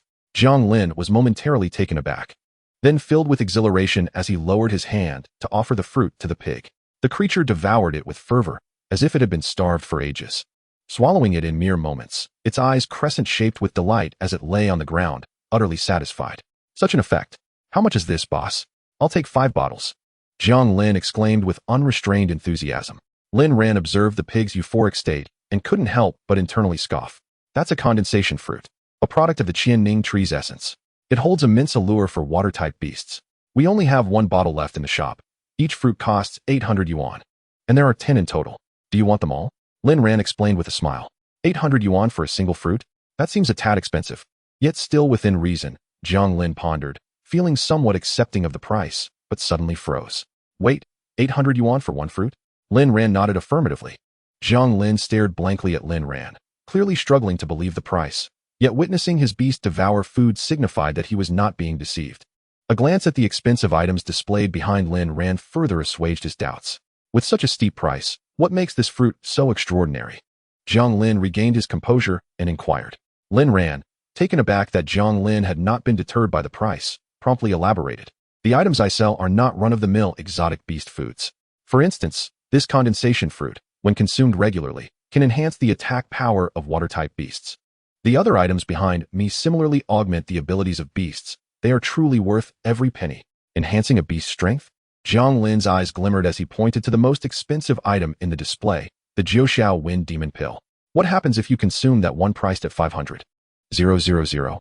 This pill has a chance to elevate a wind-type beast of 7th tier lineage to 8th tier status, while also granting it a random powerful wind-based skill. Lin Ran responded with a grin. Enhancing lineage? My heavens. Jiang Lin was taken aback. It was common knowledge that a beast's lineage was determined from birth and could rarely be altered. To think such an item could directly elevate it by a tier seemed implausible. After all, treasures of this caliber were rarely found, especially in a small shop like this. Jiang Lin swiftly calmed himself. Regardless, the condensation fruit should indeed be effective. I'll take all 10. If you're deceiving me, you'll regret it. Lin Ran was astonished that he had made a sale. Truly, the heavens do not forsake those with ambition. That LLB 8,000 yuan. Thank you for your patronage. Lin Ran's smile bloomed like a flower. Though it wasn't a large sale, it marked a successful opening day. Jiang Lin nodded, promptly transferring the payment to Lin Ran and inquired, how long can they last? 1 fruit per meal is sufficient. These should last about 3 days. Lin Ran replied with a smile. Jiang Lin's lips twitched slightly. Although he was relatively well off, 800 yuan per meal was rather steep. Very well. He bid farewell to Lin Ran and turned to leave, glancing up at the peculiar sign of the exotic beast shop, Ran's pet house. After seeing his customer off, Lin Ran immediately converted his points. Adding the remaining 2 points from last time, he finally reached a total of 10 points. I'm utterly broke, Lin Ran sighed, shaking his head. In a residential area outside Xuanzhong City, Jiang Lin was in high spirits, cradling the patterned pig as he strolled leisurely back home. Sister, I'm back, he exclaimed, kicking off his shoes and joyfully plopping down on the sofa. What's got you in such high spirits? A graceful woman in white emerged. My little pig finally started eating. How could I not be happy? Jiang Lin teased the patterned pig, reveling in the moment. I told you. A few days of hunger would do the trick, the woman chuckled, waving a corn cob in front of the pig. However, it was quite strange that the patterned pig did not even spare a glance at the corn, lying quietly in Jiang Lin's embrace. Didn't you say it was eating? Why is it ignoring its beloved corn? The woman asked in bewilderment. Hee, let me tell you, this pig is quite precious. It only consumes this outrageously expensive food, Jiang Lin declared, pulling a blue bottle from his pocket and extracting a condensation fruit. The patterned pig's eyes immediately widened, drooling as it stared longingly at the fruit. See, look how greedy it is. Jiang Lin chuckled, stroking the pig's head. What kind of fruit is this? I've never seen it before, the woman inquired. Her expression, one of confusion. Although she was quite knowledgeable, having a high cultivation level, she had never encountered this blue fruit. I got it from a little alley up ahead. It's quite obscure. I wouldn't have gone if I hadn't heard others mention it, Jiang Lin explained.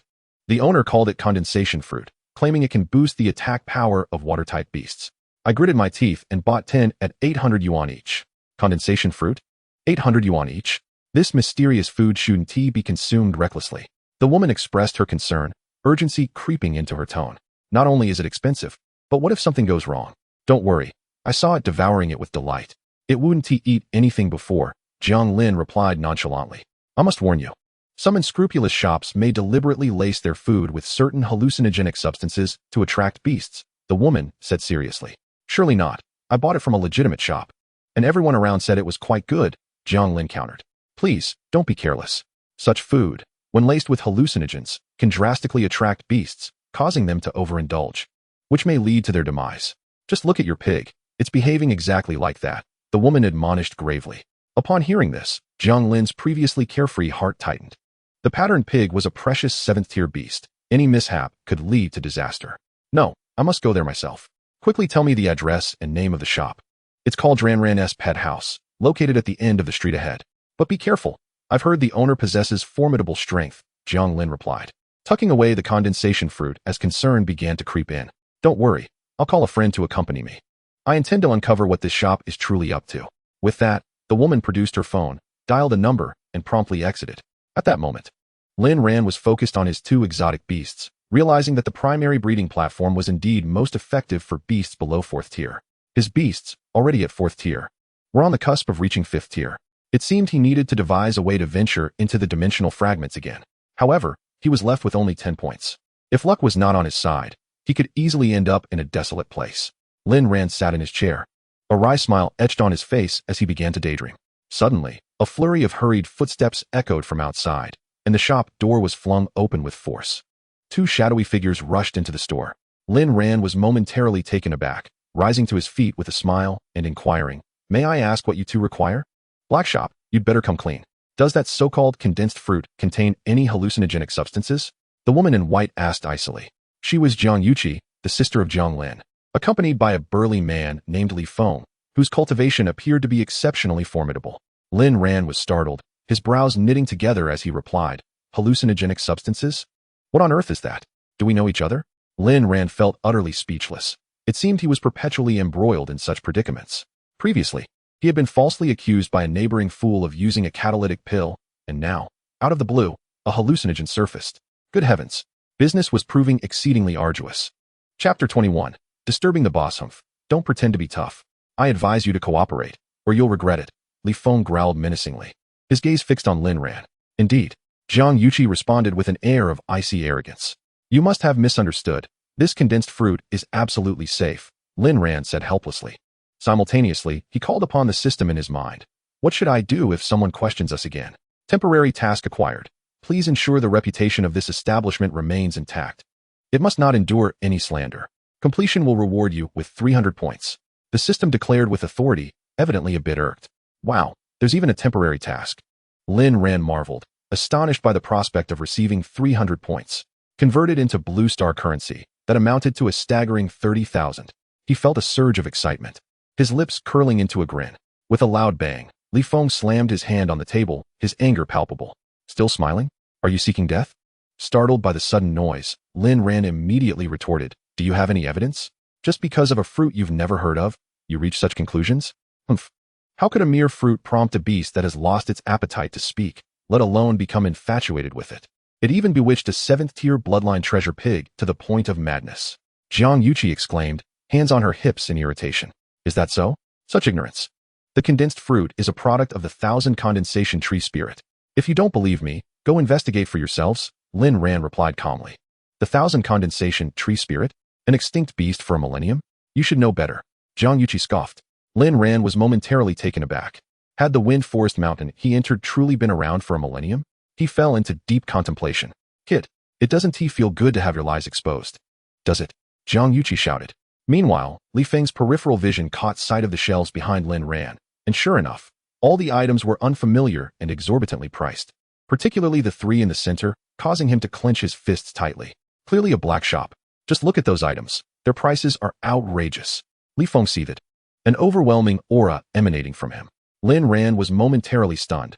Li Feng was a 5-star beast tamer, a top-tier combatant in this outer city. "Humph, are you scared now? If you don't want to die, you better comply." Li Feng bellowed with ferocity. "Scared? Just a bunch of ignorant individuals.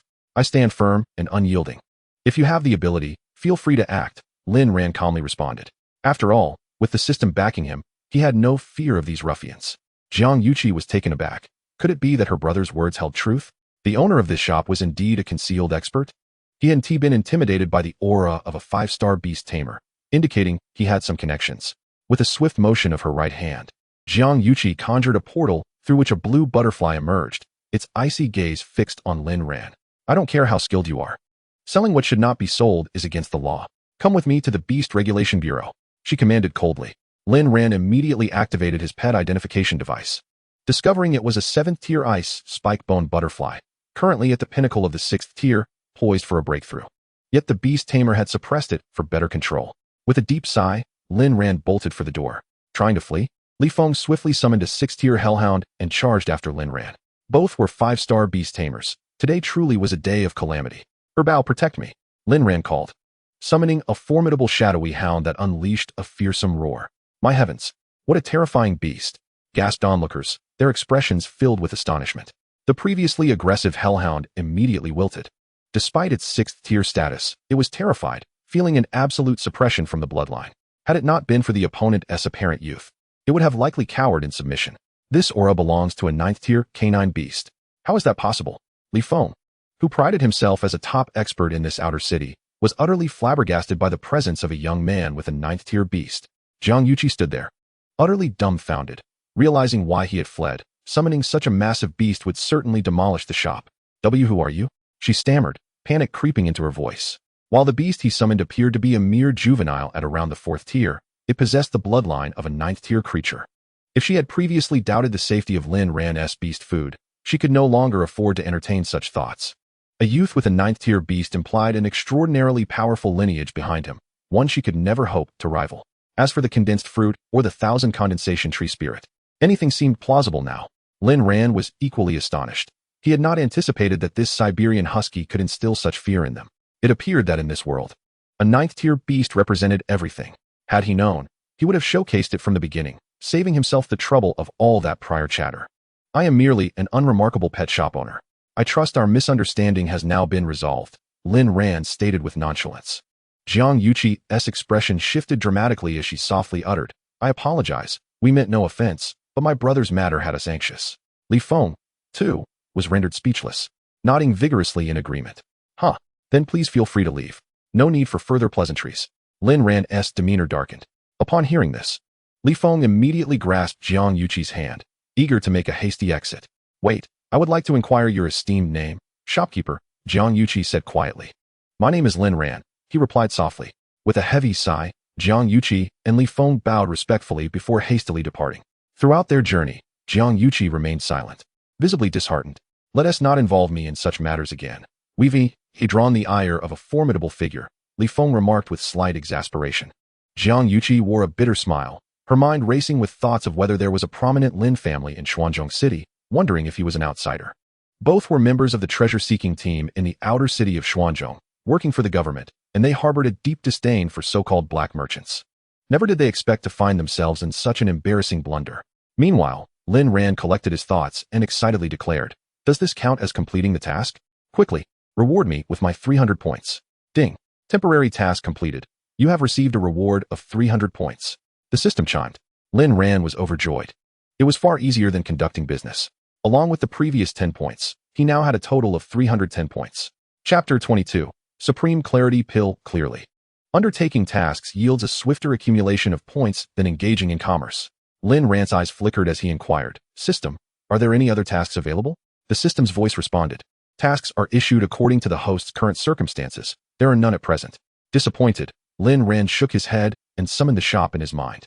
The offerings included Supreme Beast Contract for 100 points, Low-Level Beast Lock for 50 points, Intermediate Beast Lock for 500 points, Frenzy for 500 points, and Low-Level Spirit Gathering Pill for 1,000 points. Lin Ran meticulously examined each product's description, contemplating how to utilize his 310 points. The low-level beast lock can capture beasts of rank 5 or below. That is quite good. I shall purchase one. However, he found himself perplexed by the absence of an introduction for the Supreme Beast Contract. That item has been specifically prepared for the host. It is an ancient contract technique that allows one to summon beasts from the beast space without the usual constraints. Furthermore, it significantly enhances the loyalty between the beast and its tamer, preventing any potential rampaging. Even if the beast exceeds the tamer's control, the system elucidated. Lin Ran was taken aback, exclaiming, So, even if it remains in the nurturing chamber, I can summon it from afar? And there will be no risk of it going berserk? Indeed, the system replied succinctly. Without hesitation, Lin Ran exchanged his points. Suddenly, a beam of golden light radiated from his forehead, and the dim starry map in his mind was instantly enveloped in a layer of golden brilliance. With 2 stars transforming into gold, he felt a surge of ease wash over him, as the mental strain that had accompanied the growing strength of his 2 beasts dissipated entirely. Seizing this moment of tranquility, Lin Ran resumed his practice of the mind technique. With the release of his mental pressure, his efficiency in cultivating the mind technique markedly improved. The shallow bluish-golden hue within his acupoints became distinctly visible, while countless starry spiritual energies began to gravitate toward his body, akin to donning a crystalline armor. Time passed swiftly, and soon night enveloped the land. Lin Ran exclaimed, his formidable mental force scattering the surrounding starry spiritual energies. He had astonishingly advanced to a 4-star beast tamer. Excitedly, he clenched his fist, feeling a significant enhancement in his strength and perceptive abilities. Then, with a mere gesture, he summoned a box of beast food from the shelf. Is this the manifestation of starry spiritual power? He marveled at the swirling light blue energy in his hand, overflowing with exhilaration. It seems I could easily masquerade as a master-level beast tamer without anyone being the wiser. Ha. A radiant smile graced Lin Ran's face. Subsequently, he closed the shop and rode home, humming a cheerful tune. The next morning, amidst the clamor of an engine, a sleek black car came to a halt. Two figures emerged, quietly awaiting at Lin Ran's shop entrance. Yuqing, do you think he will acquiesce to our request? Li Feng asked, visibly anxious. Uncertain. But I sense he may have an interest in this matter, Jiang Yuqing replied with a smile. At that moment, Lin Ran had just stepped outside, his mood exceedingly buoyant. A moment later, he exclaimed, "Oh, aren't you two the ones from yesterday? What brings you back to trouble me today?" Lin Ran's expression darkened instantly. "Boss, my apologies. We have come specifically to offer our apologies," Jiang Yuqing said respectfully. Lin Ran's demeanor shifted as he feigned ignorance, pulling down the roller shutter and retreating into the shop. The two promptly followed him inside. "Cut the formalities and get to the point," Lin Ran retorted, clearly unimpressed by their presence. Boss, I truly apologize for yesterday." Jiang Yuqing bowed deeply toward Lin Ran. The previous night, Jiang Lin, noticing the star-patterned pig's desperate hunger, had fed it a condensed fruit. To his astonishment, the pig remarkably broke through a level, and its formerly pink body now bore several blue ripples, indicating a clear augmentation in strength. If they had felt compelled to believe Lin Ran due to the forces backing him yesterday, they were now entirely convinced and even felt a sense of respect toward him. "Oh, is that so?" Lin Ran continued tidying up, seemingly indifferent. Li Feng dashed over, snatching the broom from Lin Ran's grasp, and unexpectedly began assisting with the cleaning. Lin Ran smirked slightly but quickly regained his composure, maintaining an aloof demeanor. "To demonstrate our sincerity, please accept this," Jiang Yuqing offered, placing a stack of cash amounting to 300,000 before Lin Ran. "Are you giving this away for free?" Lin Ran thought with glee. Yet he knew that the gifted blue star coins could not be converted into points. Thus, he coolly replied, "No need. I do not accept unearned reward. Give me 300,000, and you may request anything you need from my shop." Lin Ran felt a surge of triumph, realizing he could now exchange for points. What a stroke of genius. Jiang Yuqing was momentarily taken aback. She had expected the boss to be exceedingly avaricious, yet he seemed not to be so. "How about this? Boss, do you possess anything that could enhance the ice spike-bone butterfly's abilities?" Jiang Yuqing pondered before asking. Lin Ran's eyes brightened as he replied, "Indeed, one moment please." He promptly retrieved a blue box from behind the counter, revealing 3 luminescent white pills that exuded an extraordinary aura. "This is the Supreme Clarity Pill, priced at 100,000 each, or 3 for 300,000. Just right," Lin Ran stated. Jiang Yuqing was taken aback. Visually, they appeared no different from ordinary pills, yet their aura was astonishingly powerful, even rendering Li Feng, who had been cleaning, speechless. "Boss, what exactly does the Supreme Clarity Pill do?" Jiang Yuqing inquired. "It is derived from the shell of the Baiyun Spirit Phoenix, capable of enhancing the beast's innate qualities," Lin Ran explained nonchalantly. Jiang Yuqing was left dumbfounded. The Baiyun Spirit Phoenix was a legendary divine beast. To think that the boss possessed pills refined from its shell. What formidable power must lie behind him? Enhancing innate qualities? "You aren't misquoting the price, are you?" Li Feng exclaimed, his sweeping forgotten in his excitement. In this world, a beast's innate quality at birth determines its potential strength. Thus, any pill capable of enhancing such qualities is typically exorbitantly priced, beginning at no less than 300,000 and often unavailable for purchase. "Boss, what rank of beasts can the Supreme Clarity Pill enhance?" Jiang Yuqing suddenly questioned. "It works for all beasts below divine rank. Consume all 3. And I assure you a qualitative leap," Lin Ran asserted, shaking his shoulders. Jiang Yuqing and Li Feng were left utterly astonished. If it can be used for beasts below divine rank, that means it would work even for rank 9. Heavens, such a high-tier pill is merely priced at 100,000 each. Had they not completely trusted Lin Ran by now, they might have suspected some form of deception. Chapter 23. Treasure Hunt. Regaining her composure. Jiang Yuqing promptly handed over the 300,000 to Lin Ran, eagerly collecting the 3 Supreme Clarity Pills. "Excellent. It was a pleasure conducting business with you. We welcome your next visit." Lin Ran finally broke into a smile, his pearly whites gleaming. Li Feng rushed over, whispering excitedly to Jiang Yuqing, "I want 3 too. Count me in, haha." "Enough of that. We have serious matters to attend to," Jiang Yuqing replied, regaining her focus. Noticing the two whispering to each other, Lin Ran interjected. Do you two have any further business? If not, you may leave. Jiang Yuqing stowed away the supreme clarity pills.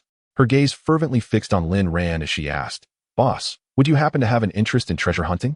Treasure hunting? Lin Ran was momentarily taken aback. Through the course of this period, he has come to fully comprehend this world. On the planet Blue Sea, there exist 56 regions conducive to human habitation. However, within these areas, anomalies akin to spatial rifts occasionally manifest, leading to an influx of wild exotic beasts that assault humanity. Consequently, the government of Blue Sea promptly dispatched military forces to quell these threats. Yet, the emergence of these rifts is entirely capricious, compelling each city to establish its own militia to combat the beasts that emerge from these fissures. Human curiosity, however, is insatiable. Even with the beasts repelled, the rifts remain.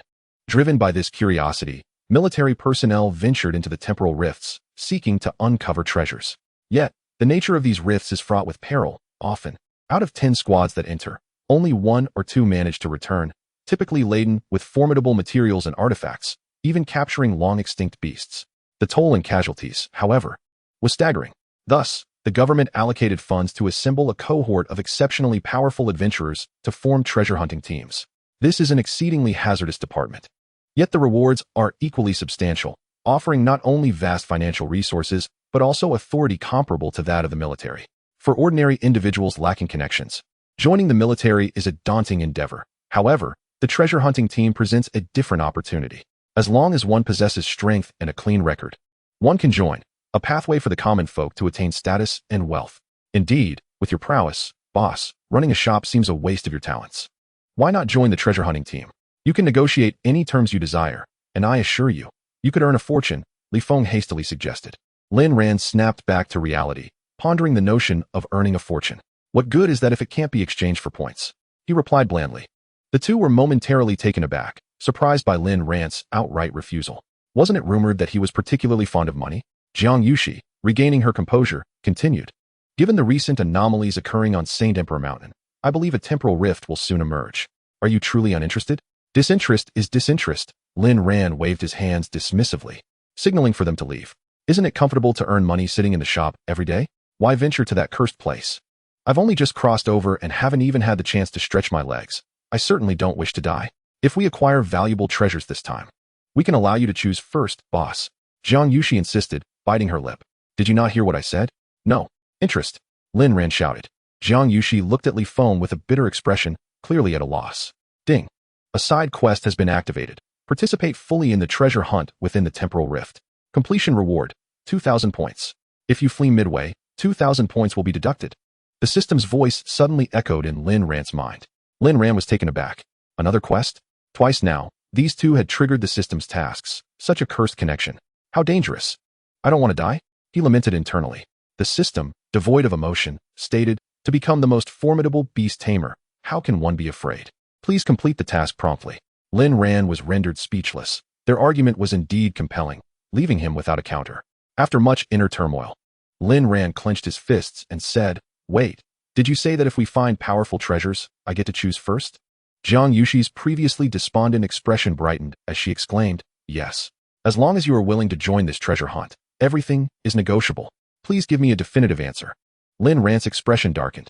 No problem, you can absolutely let the boss choose first, but it must be limited to one item. After all, we have our own challenges. Jiang Yushi stated solemnly. All right. Lin Ran gritted his teeth and agreed. The two were overjoyed, never expecting Lin Ran to acquiesce. With such a powerful figure joining them, their chances of success were assured. What kind of anomalies are occurring on Saint Emperor Mountain? Lin Ran suddenly inquired. Jiang Yushi paused and quickly explained. Since 3 days ago, exotic beasts on Saint Emperor Mountain have been exhibiting strange frenzies, all converging towards a single location, as if awaiting something earnestly.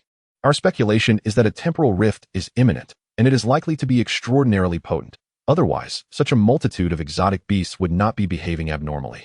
The last occurrence of this nature was 3 years ago, when the treasure hunting team encountered an immensely powerful 9th-tier beast, resulting in countless casualties. 9th tier? Lin Ran furrowed his brow, thinking, damn it, these dangerous tasks. Who knows if I will even return alive? System, you must protect me. The system fell silent, seemingly vanishing. How many people are in your team, and what are their strengths? Lin Ran asked. Jiang Yushi replied. Our team consists of 5 members. The captain is a 7th-tier beast tamer, The vice captain is 6th tier, while the rest are 5th tier, affiliated with the Outer City Treasure Hunting General Team. Our strength is considered above average. Is that really above average? Lin Ran mused helplessly. The highest tier among you is only 7th. This is far too weak.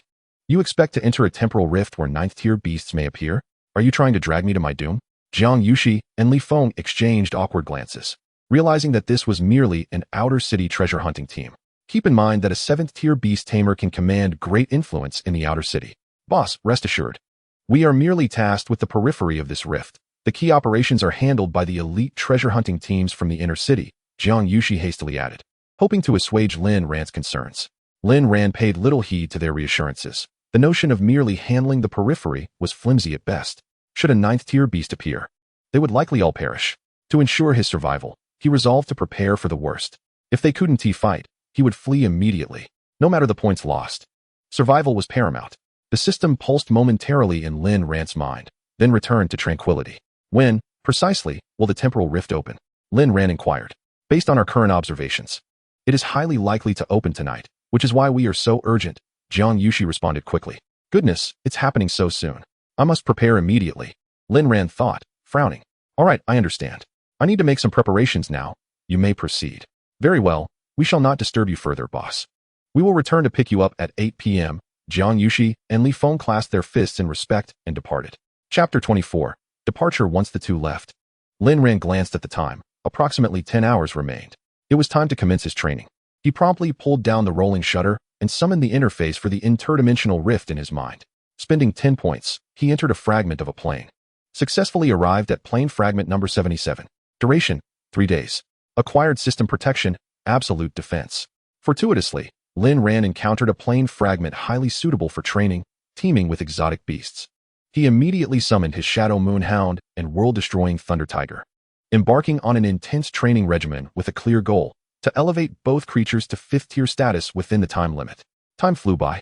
Within the 3 days in the plane fragment, Lin Ran's figure reappeared in the shop, not only having successfully elevated both beasts to 5th tier, but also gathering numerous exotic beast foods and materials, resulting in a bountiful harvest. Unexpectedly, the fragment from the 77th realm of wind, forest, sea, and mountain proved to be remarkably powerful. Lin Ran felt a surge of joy and resolved to revisit this realm in the future. However, a voice echoed in his mind, reminding him that realms are randomly assigned, and the next visit might not necessarily lead him back to the 77th. Lin Ran felt a pang of disappointment, realizing his naivety. With a silent sigh, he began to organize his spoils, carefully placing each item on his shelves after the system's appraisal. Before he knew it, the sky had darkened, and it was already 6 in the evening. Lin Ran promptly mounted his bike and hurried home. Mom, I'm back, he exclaimed as he rushed inside. What is the hurry? Wang Qian inquired, her brow furrowed with concern. I just received an order that requires my immediate attention, Lin Ran fibbed, unable to divulge the truth about his treasure-seeking adventures. Good. Hurry and wash your hands. I'll heat up some dishes for you, Wang Qian replied, her face lighting up with joy upon seeing her son so dedicated to his work as a beast tamer, her pallor visibly brightening. After washing his hands, Lin Ran obediently took his seat at the dining table. Yet he felt a deep internal conflict about whether to share the monumental news of his becoming a beast tamer with his mother. I'll tell her once I return safely, he resolved, clenching his fist with determination. Soon, several steaming dishes were served. Lin Ran wolfed down his meal and quickly dashed upstairs to take a hot shower. Mom, I'm leaving. It's a bit far, so I might be back late.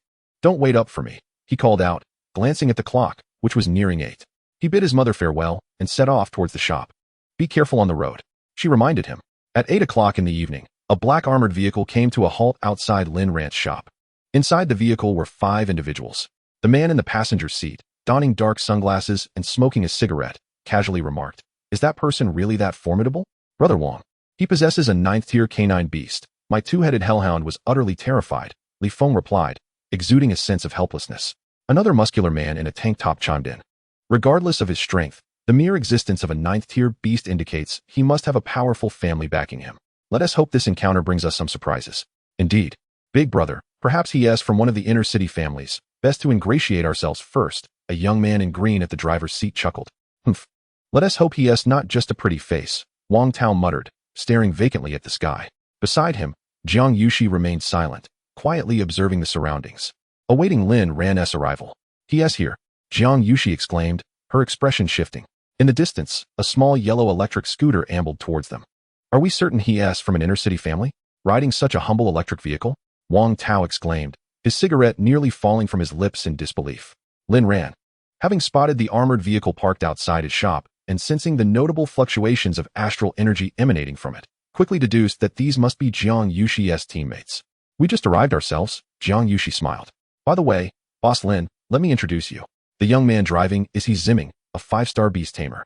The one in the passenger seat is our deputy captain, Wang Tao, a 6-star beast tamer. And this muscular fellow in the tank top is our captain, Han Xingyong, a 7-star beast tamer. As Jiang Yushi disembarked and introduced everyone, Lin Ran suddenly felt a powerful surge of astral energy scanning him, prompting him to activate his mental defense, pushing back against the probing force. Wang Tao was taken aback, surprised that this seemingly youthful boy could withstand his astral pressure. Pleased to meet you, Lin Ran said, clasping his hands together in a gesture of respect, exchanging a glance with Wang Tao. Sensing the tension in the air, Jiang Yushi quickly interjected, all right. The rift is about to open, let us set off. She opened the car door, signaling for Lin Ran to join them. Boss Lin, please sit beside me. Li Feng eagerly invited. Lin Ran accepted without hesitation and settled in. Let us go, Captain Han Xingyong commanded, and the armored vehicle roared to life, speeding towards the Holy Emperor Mountain in the northern part of Xinzhong City. Hey, I've heard that Boss Lin has a 9th-tier beast. I'm curious to know what it is. Wang Tao initiated a conversation with Lin Ran, clearly probing for information. Flowing Shadow Moonhound, Lin Ran replied nonchalantly. The vehicle fell into a stunned silence, particularly as Ziming nearly lost control of the steering wheel in shock. The seasoned beast tamers on board were immediately unsettled. After all, this was the legendary canine beast king. Haha, brotherly, it seems you're quite the prodigy. With such a powerful beast, you're bound to ascend to the ranks of a 9-star beast tamer. Han Xingyong laughed heartily. Meanwhile, Wang Tao remained silent, merely puffing smoke into the air. Wow, Boss Li, you actually have a flowing Shadow Moonhound. No wonder your 2-headed hellhound acted like a mouse before a cat last time, Li Feng remarked, shrugging. Lin Ran smiled faintly, turning his gaze to the window. By the way, may I ask where you live, Lin brother? Are you a student at the Xianzhong Beast Academy? Han Xingyong suddenly inquired. Lin Ran furrowed his brow. He was merely on a mission and had no desire for further probing into his background. I'm just an ordinary citizen. I certainly can't qualify for the Xianzhong Beast Academy, he replied dismissively. Han Xingyong's lips quivered slightly. Someone with a 9th-tier beast is just an ordinary citizen? And can't get into the Xianzhong Beast Academy? Who would believe that? With a resigned shake of his head, he chuckled. All right then, Lin brother. Have you ever learned about the rifts in space-time? Of course, Lin Ran replied, having already gleaned all the necessary information from the Beast Compendium in his mind. Good. This time, the space-time rift is estimated to be of B grade, Han Xingyong stated. Lin Ran nodded slightly, unfazed. In this world, space-time rifts are generally categorized into 5 grades: A, B, C, D, and E, each representing a level of danger. D and E grades are typically small rifts that rarely spawn beasts to attack humans, making them suitable for novice treasure hunters to practice in relatively safe environments. In contrast, A, B, and C grades are classified as extremely dangerous rifts, often unleashing numerous beasts to assault humans, with the surrounding environment undergoing chaotic transformations, such as magnetic field disruptions, withering flora, and rampaging beasts. Since you've deduced it to be a B-grade rift, has it already manifested? Lin Ran inquired. Indeed. We just received news from the treasure hunting headquarters. The military is currently engaged in battle with the emerging beasts, so we need to expedite our journey, Han Xingyong explained. Lin Ran nodded, closing his eyes to meditate. Before long, the armored vehicle reached the expressway entrance, where red alarms blared, allowing them to pass without hindrance, even bypassing toll booths. This is the privilege of power. Not only that, but in emergencies, they could even drive against traffic and run red lights. Lin Ran had also checked online about the treasure hunting teams and discovered that several years ago, a tragic traffic accident occurred when a treasure hunting team ran a red light and fatally struck a student. In the aftermath of the tragic incident, the families of the victims were merely compensated with a sum of money, while the perpetrator faced no severe punishment, receiving only a brief detention. Alas, such is the privilege of the powerful. Taking a life incurs no consequences. Consequently, in recent years, the tensions between the military and treasure hunting teams have escalated significantly, leaving the government powerless to intervene, forced instead to maintain a precarious balance between the two factions.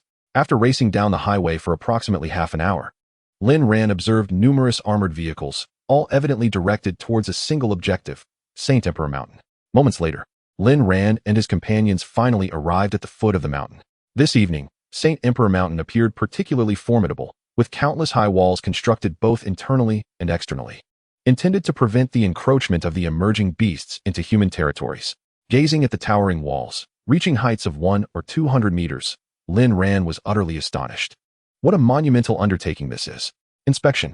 A military officer clad in deep green approached. Han Xingyong led the group forward, producing a red medal emblazoned with 6 stars from his pocket. The officer saluted solemnly before granting them entry. Lin Ran mused to himself. The military seems to be executing their duties admirably, maintaining a respectful demeanor despite the apparent animosity between the two sides. Impressive indeed. Upon entering Saint Emperor Mountain, a wave of bloodshed assaulted their senses. The ground was strewn with the carcasses of beasts, intermixed with numerous human remains. War, as always, proved to be merciless.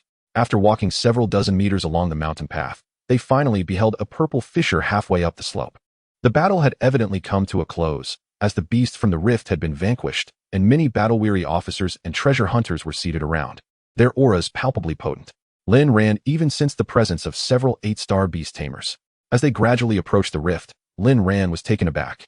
This spatial rift bore an uncanny resemblance to the interdimensional rifts associated with the system, emanating a familiar aura that evoked memories of countless days and nights spent in combat. At that moment, a short-haired man dressed in white approached and said, "Brother Han, you have finally arrived. I have been awaiting your presence for quite some time. Apologies for the delay, Brother Su." Han Xingyong immediately clasped his fists in greeting. "Haha, no need for concern. Is this young brother the one you have gone to great lengths to invite?"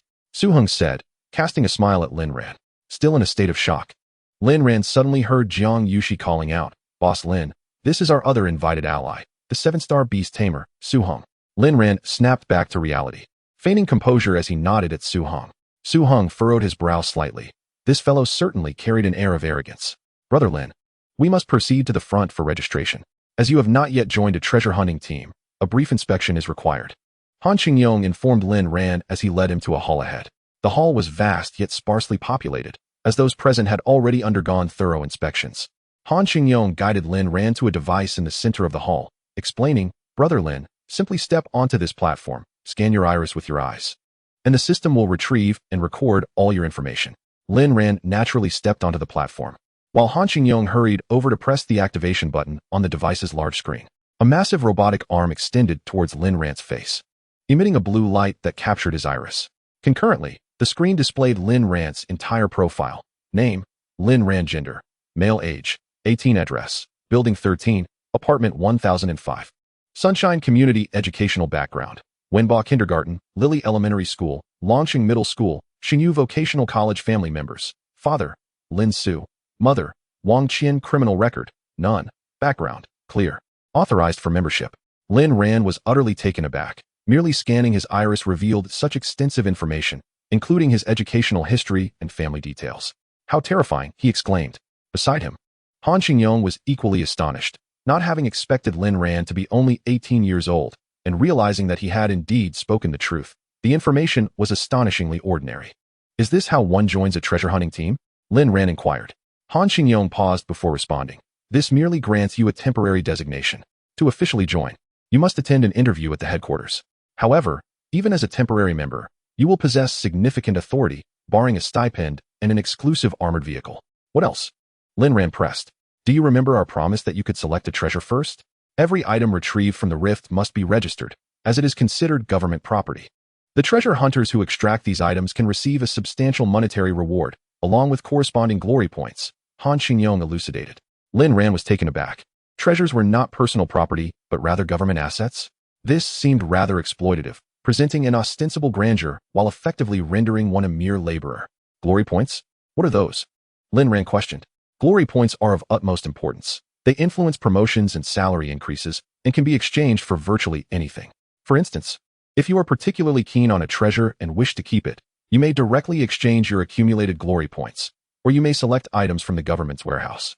Additionally, should you desire real estate, you can also trade glory points for that. In essence, they can be exchanged for anything," Han Xingyong patiently explained. "Glory points are applicable within the military as well. They can be earned by slaying invaders or completing government-issued tasks. In summary, they serve as an effective tool for both parties, facilitating mutual benefit," Han Xingyong added. Having concluded his explanation, he handed Lin Ran a blue device, stating, "This is the glory points recorder. It will continuously track the glory points you acquire."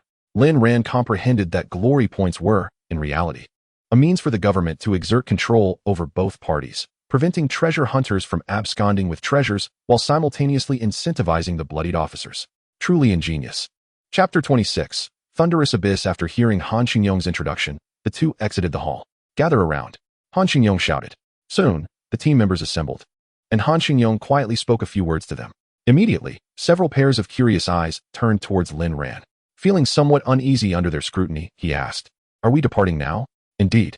As soon as the words left his lips, Han Xingyong, Wang Tao, and Li Feng gestured with their right hands, summoning beasts from the light portal.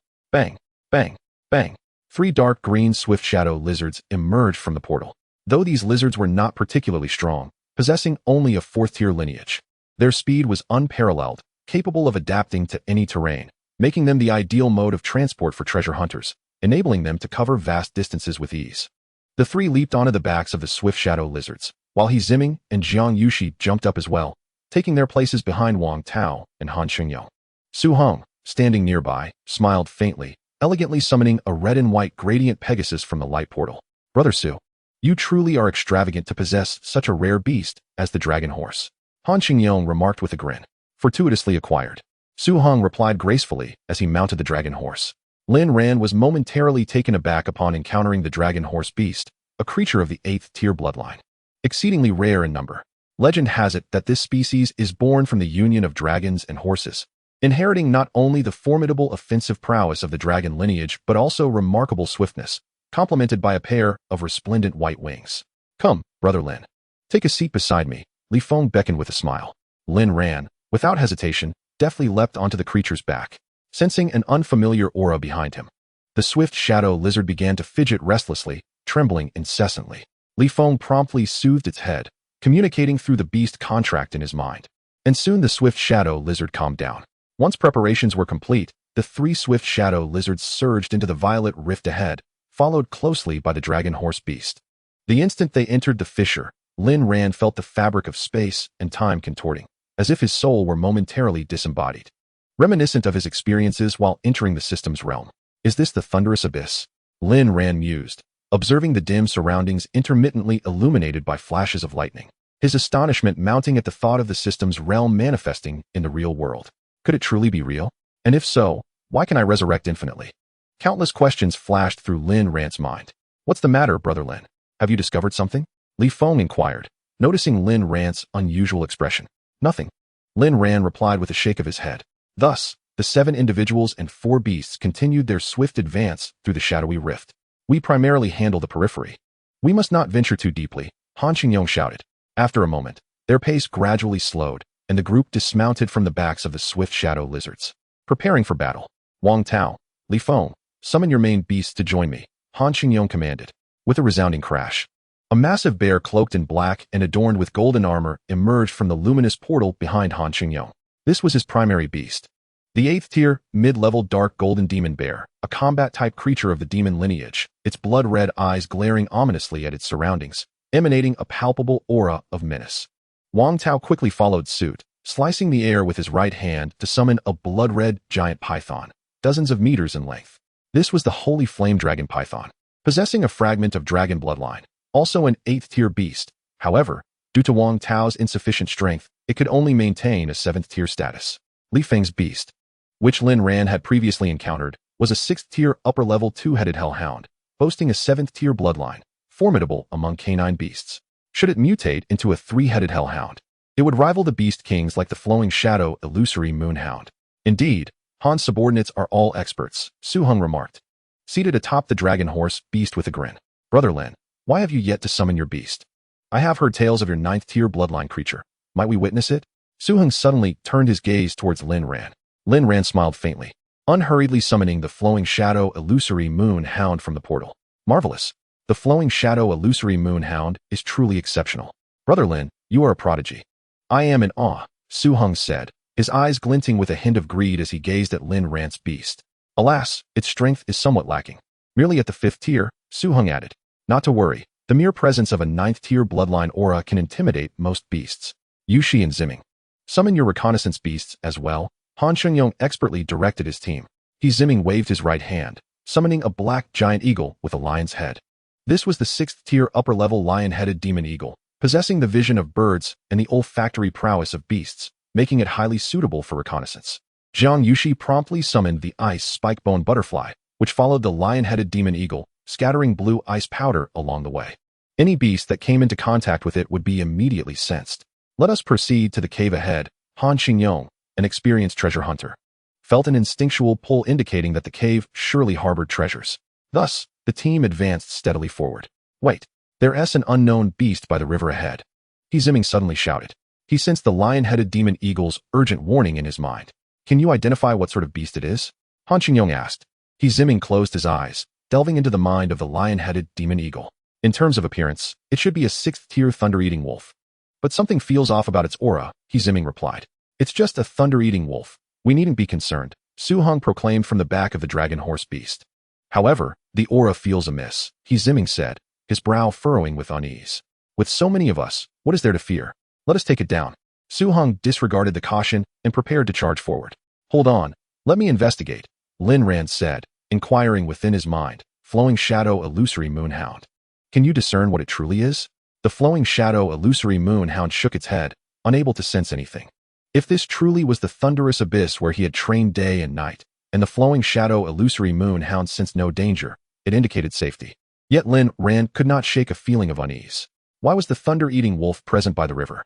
If Brother Lin is afraid, you may remain here. It is but a minor adversary, Su Hong laughed. Afraid? Please, do you all lack common sense? The thunder-eating wolf feeds on lightning and drinks thunder liquid. Would it really be quenching its thirst by a normal river?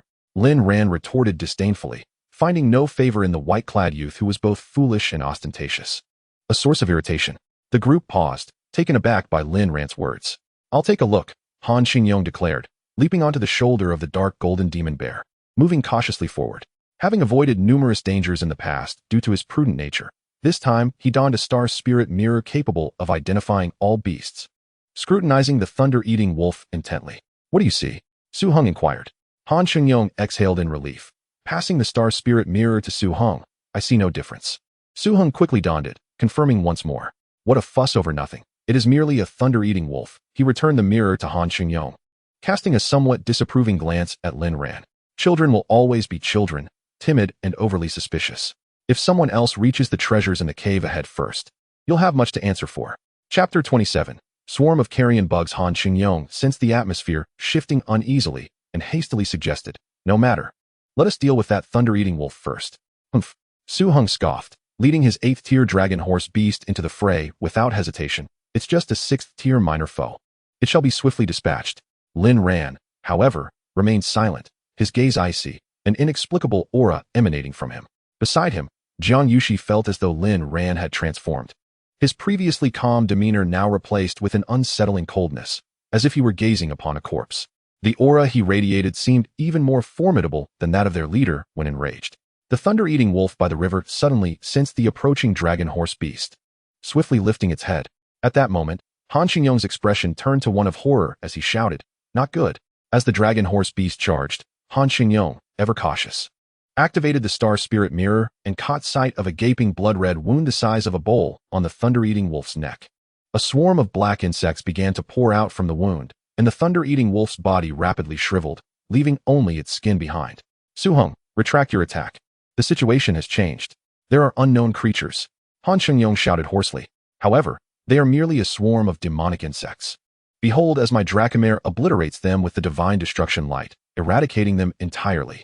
Su Hong gazed upon the scene with a hint of surprise. Yet he held unwavering faith in the prowess of his Dracomare, confident that it would annihilate them in a single strike. The Dracomare in the sky radiated vitality, suddenly unleashing a beam of golden light from its mouth. Lin Ran's expression darkened, his gaze growing increasingly frigid. These insects were carrion beetles, which Lin Ran had encountered in the dimensional fragments of the Thunder Abyss. Individually, they were not formidable, possessing only the strength of the 5th tier. However, once they amassed in swarms, they posed a catastrophic threat. Even an 8th-tier beast would find itself doomed if surrounded.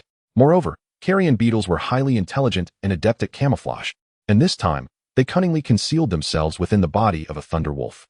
If you wish for your Dracomare to live, return immediately. Lin Ran bellowed. Su Hing stood momentarily stunned, taken aback by the youth's outburst. It is merely a horde of insects. Why the commotion? Fool. Those are swarms of carrion beetles. Do you yearn for your Dracomare's demise? Lin Ran retorted mercilessly. Su Hing's bloodlust flared, for he was a scion of nobility and had never endured such indignity. Moreover, the mention of carrion beetles, a creature unknown to him, only inflamed his fury. What nonsense are you spouting? Do you wish for death? Seeing the two quarreling, Han Xingyong intervened, but suddenly, a heart-wrenching dragon's roar echoed from ahead. The group turned their gazes. They beheld the carrion beetles forming a wall, effortlessly repelling the divine destruction light. Su Hong had been confident because the divine destruction light was imbued with the power of light, capable of purifying dark energies. However, the swarm of black, malevolent insects before them was clearly demonic, rendering it the most suitable target for such power. Yet, to their dismay, not only was the divine destruction light ineffective, but the Dracomare found itself ensnared by a mass of black energy, emitting a mournful dragon's cry as the dark tendrils surged into its body. Imbecile, Lin Ran gritted his teeth. We must leave this place at once. Those are the legendary carrion beetles. Individually, they possess minor strength, around the 4th or 5th tier, but in numbers, they constitute a cataclysmic threat. Even an 8th tier beast could be consumed in an instant. Carrion beetles? I've never heard of them. Han Xingyong and his team expressed their astonishment, as even they, seasoned in the temporal rifts, had never encountered such a creature. Upon hearing Lin Ran order a retreat, Su Heng's expression shifted dramatically, and he roared, "Nonsense! My Dracomare is merely surrounded. It is still perfectly fine. Lin, I observe that the number of carrion beetles is not overly large. Let us join forces. I believe we can rescue your Dracomare." Han Xingyong proposed reluctantly, for it seemed unreasonable to abandon Su Hong, who had invited him. If it were truly just this swarm, there might still be hope for a rescue. But did you not see that there is another black and golden insect upon the Thunderwolf? If I am not mistaken, that could be the carrion beetle king, possessing a minimum of 8th tier power. Lin Ran's countenance darkened as he pointed ahead. The carrion beetle king of the 8th tier? The group fell silent upon hearing Lin Ran utter yet another terrifying name. A horde of 4th and 5th tier insects, combined with a single insect king of at least 8th tier strength, would surely spell disaster for a 9th tier beast, leaving it battered if not dead. Do you truly believe your Dracomare stands a chance? Lin Ran spoke coldly.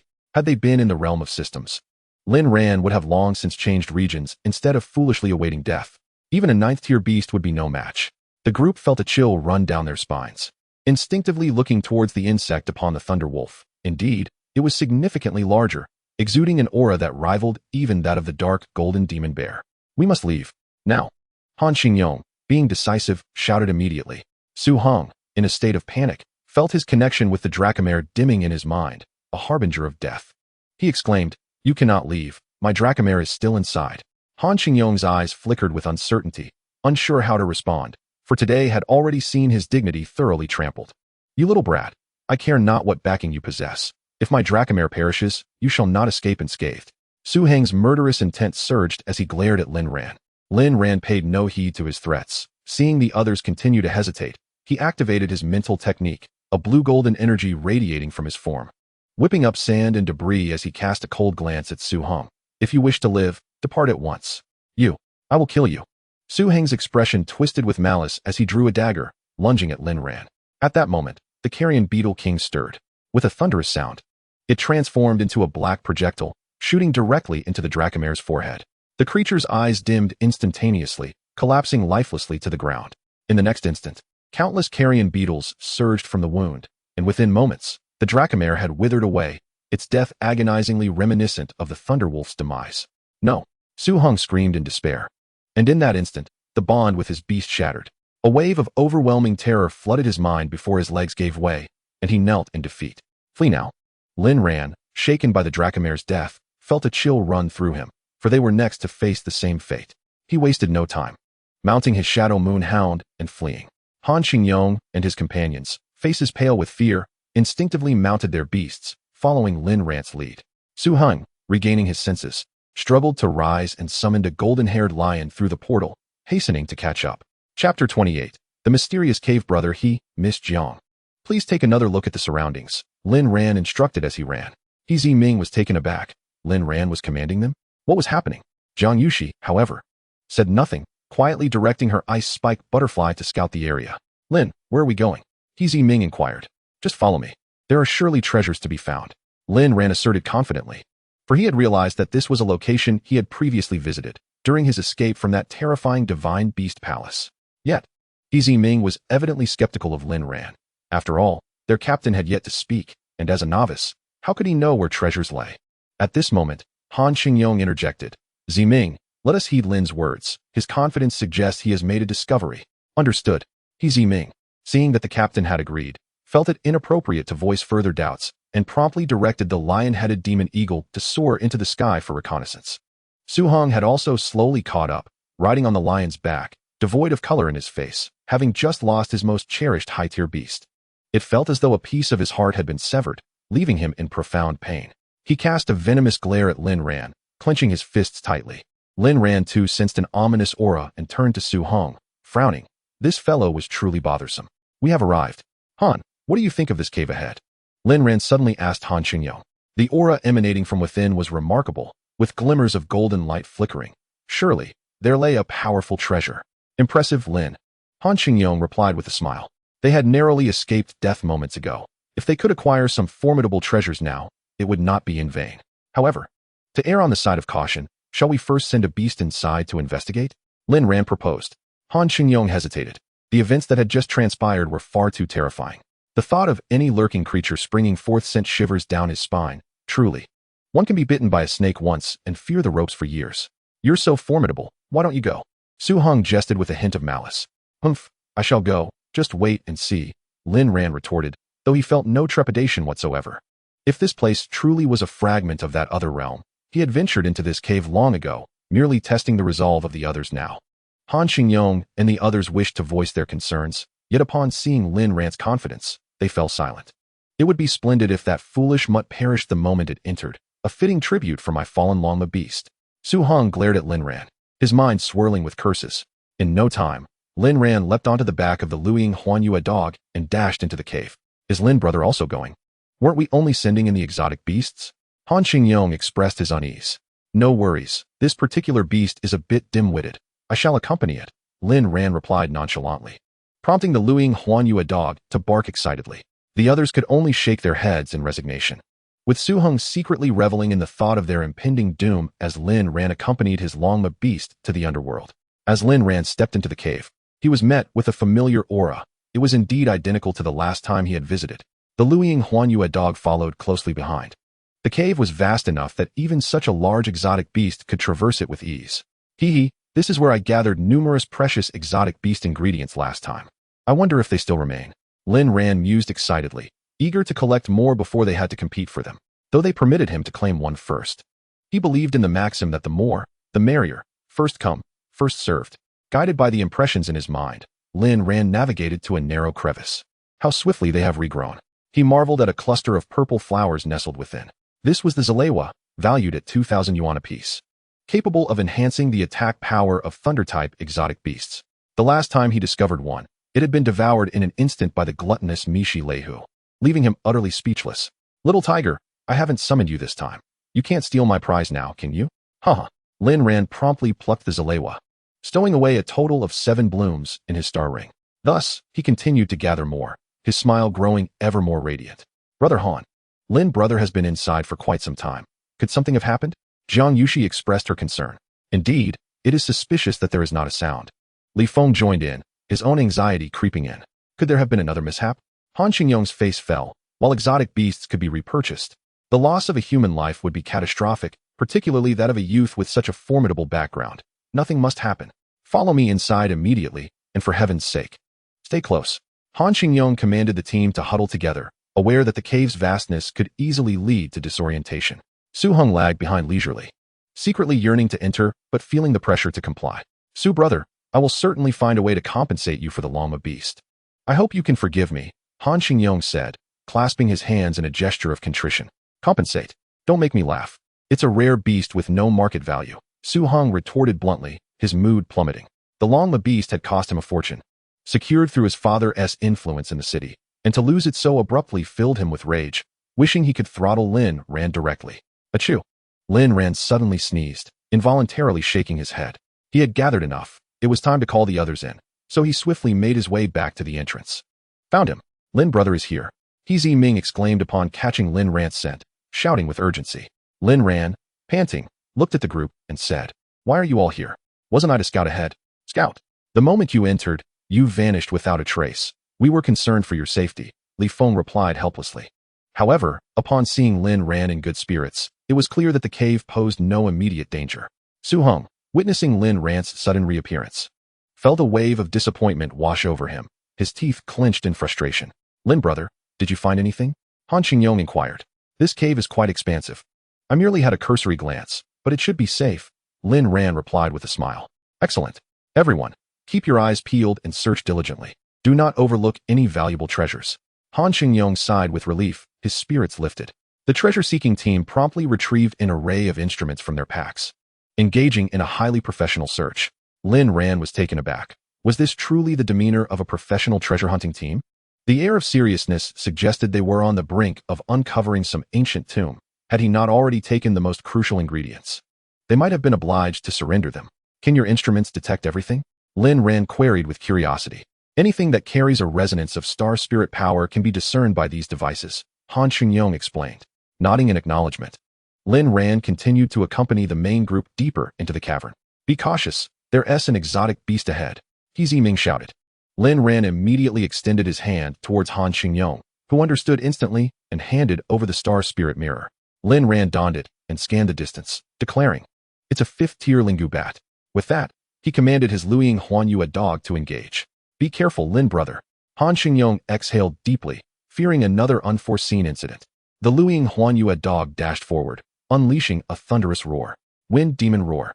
A dark green wave of energy erupted from its mouth. In an instant, the Lingu bat was struck down before it even had a chance to react, collapsing to the ground and dissipating into a pool of dark energy. Han Qingyong breathed a sigh of relief. Thankfully, there had been no mishap. The Luiying Huanyue dog was indeed formidable, dispatching its foe with a single blow. Despite being of the same 5th-tier status, Su Heng observed silently from the side, his gaze fixated greedily on the Luiying Huanyue dog. After vanquishing the Lingu bat, the Luiying Huanyue dog inhaled deeply, absorbing all the dark energy that had pooled on the ground. Typically, when a demon-type exotic beast perished, it would dissolve into dark energy. A veritable feast for the Luiying Huanyue dog of the same demonic lineage. Such an opportunity must not be squandered. After thoroughly examining the surroundings while wearing the star spirit mirror, Lin Ran informed Han Qingyong and the others, "There's no danger. Let us proceed further."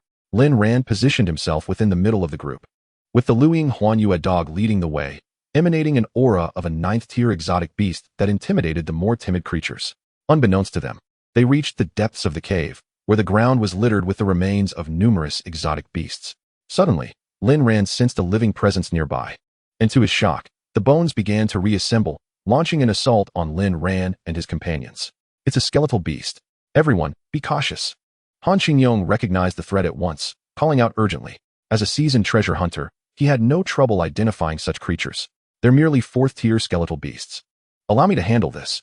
Li Feng commanded his 2-headed hellhound to charge forward.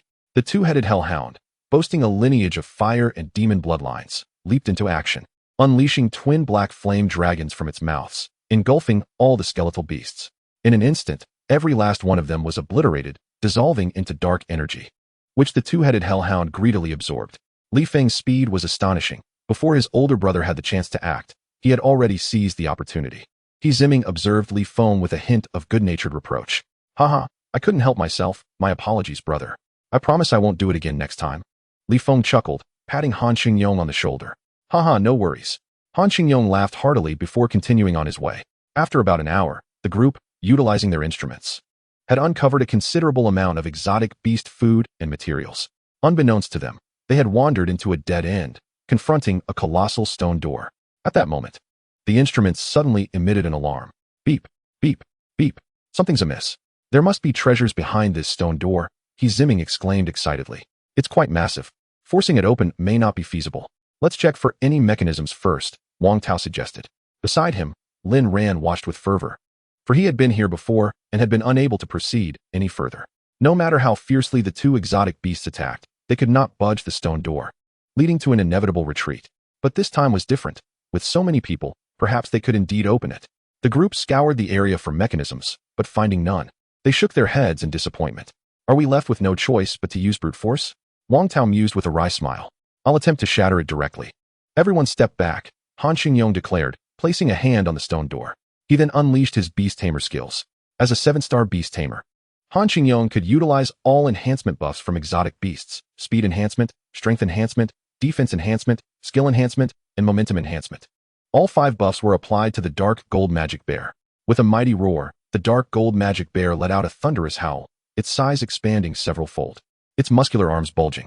As a fighter type, its strength was its pride.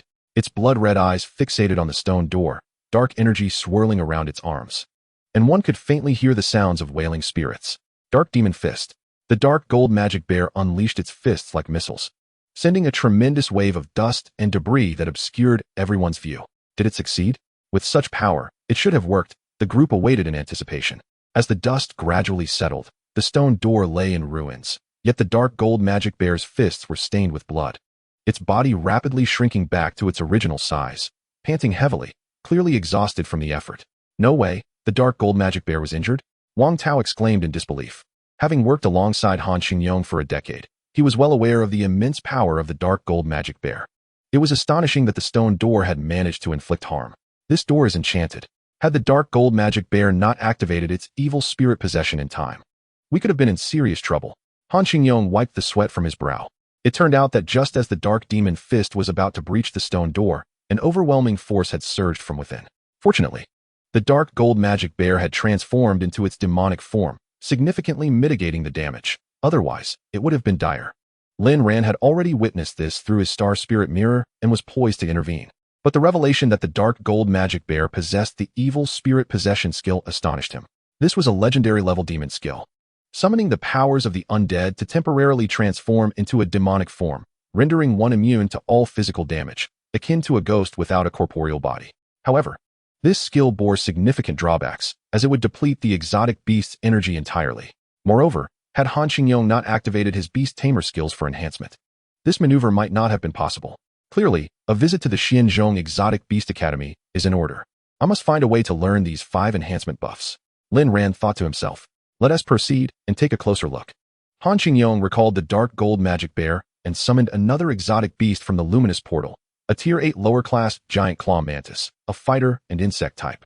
Su Hong, who had remained silent, felt a slight stir of emotion upon seeing the giant claw mantis. He had underestimated its hidden potential. Chapter 30. The Corpse King Beast. What a foul stench. What kind of place is this? Li Feng pinched his nose and remarked. Suddenly, the instruments in the treasure-hunting team members' hands began to flash rapidly, and the alarm grew increasingly loud. Brother, look, there's a treasure chest ahead. He Zimming exclaimed with delight. Let's go? Han Xingyong charged ahead. The others quickly followed, the ground littered with the severed limbs of various exotic beasts, a putrid miasma permeating the air. Su Hong also pinched his nose, hastening his pace. He had initially been reluctant to enter, but the sight of a treasure chest before him stirred excitement within him. Lin Ran lingered at the back of the group, frequently glancing around with his star spirit mirror. Though he noticed nothing amiss, a sense of unease gnawed at him.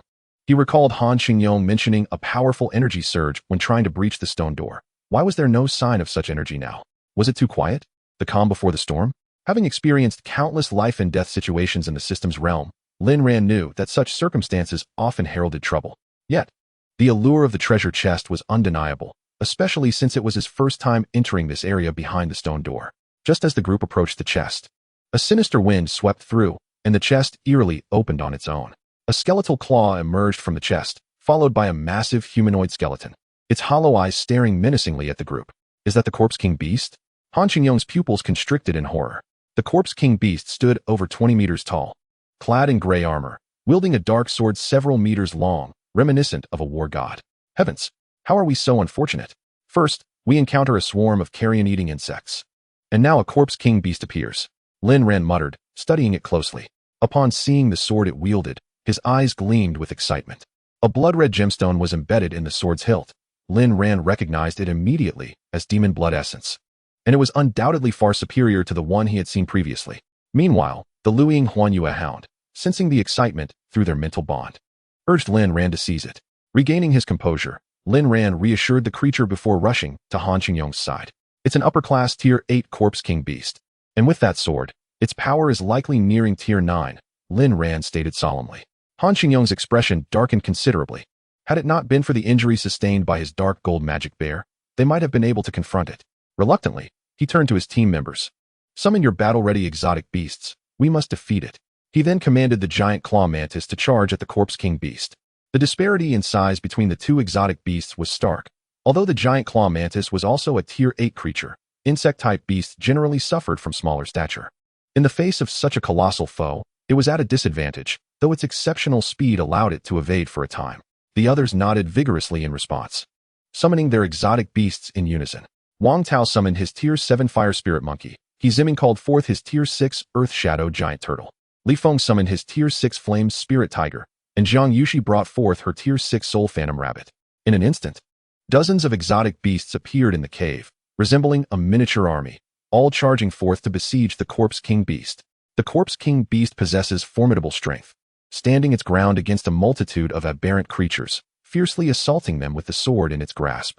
Lin Ran initially contemplated summoning the world-destroying Thunder Tiger, but ultimately restrained himself. It was prudent to avoid revealing too much unless absolutely necessary. While everyone was preoccupied with summoning their beasts, Su Heng had been fixated on Lin Ran, mockingly taunting. What? No beast to summon? Afraid of death? Or do you believe that a mere juvenile 9th-tier beast makes you invincible? Fool. Upon hearing this, Lin Ran shot a venomous glare at Su Heng. The nearby illusory moon hound, sensing its master's disdain, let out a thunderous roar, emanating the imposing aura of a 9th-tier beast, which caused Su Heng to kneel in terror. The onlookers, including Han Qingyong and his comrades, were left in shock, with Su Heng being the most astounded. In that fleeting moment, he felt the chill of death, a profound fear that rendered him paralyzed. How could he, a 7-star beast master of such esteemed rank, be reduced to kneeling before a mere beast? After a moment of stunned silence, he regained his composure, glaring at Lin Ran with bloodshot eyes. You little wretch, I will slay you. With that, Su Heng commanded his golden lion to charge violently toward Lin Ran, attempting to rend him apart. Just a 7th-tier golden lion, easily dispatched. Lin Ran scoffed. Han Qingyong swiftly intervened, rushing over to restrain Su Heng. Brother Su, let us speak civilly. Do not let your anger consume you. In this situation, we cannot afford to fight amongst ourselves. Su Heng was nearly apoplectic, humiliated by kneeling before Lin Ran in public. Was there really anything left to say? You shall perish. He unleashed a torrent of star energy, desperately commanding his golden lion. But just then, the giant mantis appeared, blocking his path. While Han Qingyong exuded a potent aura of spiritual power, momentarily suppressing Su Heng. This revelation astonished him. Why was Han Qingyong, also a 7-star beastmaster, so overwhelmingly powerful? Li Feng and Jiang Yushi were equally alarmed. After all, Lin Ran was their ally. If anything were to go awry, it would spell disaster. They hurriedly positioned themselves in front of Lin Ran, pleading, Brother Lin, please do not be angered. Our goal is the treasure. Li Feng, glancing at Lin Ran's icy demeanor, felt a surge of urgency. The opposing force was formidable, and he could not afford to offend them. Indeed, Jiang Yushi chimed in, grasping Lin Ran's hand and soothing him. His taunts are unbearable. Even my beast cannot tolerate them. He brought this upon himself, Lin Ran replied coldly. Although his primary objective was to eliminate the Corpse King beast, he was wary of the potential threat posed by Su Heng. He understood that a confrontation was unlikely. Han Qingyong and his companions would surely intervene. And he had already contemplated that if Su Heng persisted in causing trouble, he would not hesitate to eradicate him alongside the Corpse King beast to prevent further complications. Lin Ran had long cultivated a decisive nature within the system's dimension. When faced with potential adversaries, it was wise to eliminate them at the earliest opportunity. Upon hearing Lin Ran's words, the others felt a twinge of embarrassment. It was indeed Su Heng who instigated the mockery. But to provoke a beast's wrath with such audacity was reckless, especially considering his prominent standing within the inner city. Did he not fear the consequences of such enmity? Chapter 31. Shock you little wretch. Su Heng's face flushed with fury as he drew a dagger, intent on slashing at Lin Ran, but was firmly restrained by Han Qingyong. Brother Su, let us first focus on our treasure hunt. Youthful exuberance is understandable. I will make amends on your behalf. And I will compensate you for the dragon horse beast. Han Qingyong pleaded earnestly. Compensate? With what? I will ensure this brat suffers. Su Heng bellowed, his eyes ablaze with rage. Humph. Lin Ran replied dismissively. You insolent child. Su Heng glared at Lin Ran, gripping the dagger tightly, yet found himself utterly powerless against Han Qingyong's hold. In that moment, Su Heng realized that he was surrounded by Han Qingyong's allies, and a confrontation with Lin Ran was impossible. Otherwise, the Corpse King beast would annihilate them all. Very well. I will remember this humiliation. Upon my return, I will make you pay, Su Hong roared in frustration, gradually loosening his grip on the dagger as the golden lion retreated. Han Xingyong exhaled deeply in relief and advised Lin Ran, Brother Lin, do not act impulsively. It is better to avoid unnecessary conflict. Lin Ran regarded Han Xingyong's grave expression and replied coolly, if one does not offend me, I shall not offend them. Let us first deal with the Corpse King Beast. Observing Su Hong's indifferent demeanor, Han Xingyong felt a sense of helplessness. What could he possibly say to him? At that moment, the Corpse King Beast let out a thunderous roar, releasing a wave of dark energy that unleashed a powerful black sword aura, sending the surrounding aberrant creatures flying. Blood splattering everywhere. The earlier conflict between Su Hong and Lin Ran had already drawn several beasts into the fray, and the remaining creatures stood no chance against the Corpse King Beast, succumbing to grievous wounds. Fire Spirit Monkey. Wang Tao cried out in desperation, rushing to his beast. The devastating sword aura had cleaved the Fire Spirit Monkey in two. This proud 7th-tier beast had been annihilated in an instant, blood gushing forth along with its entrails, leaving no hope for survival. No.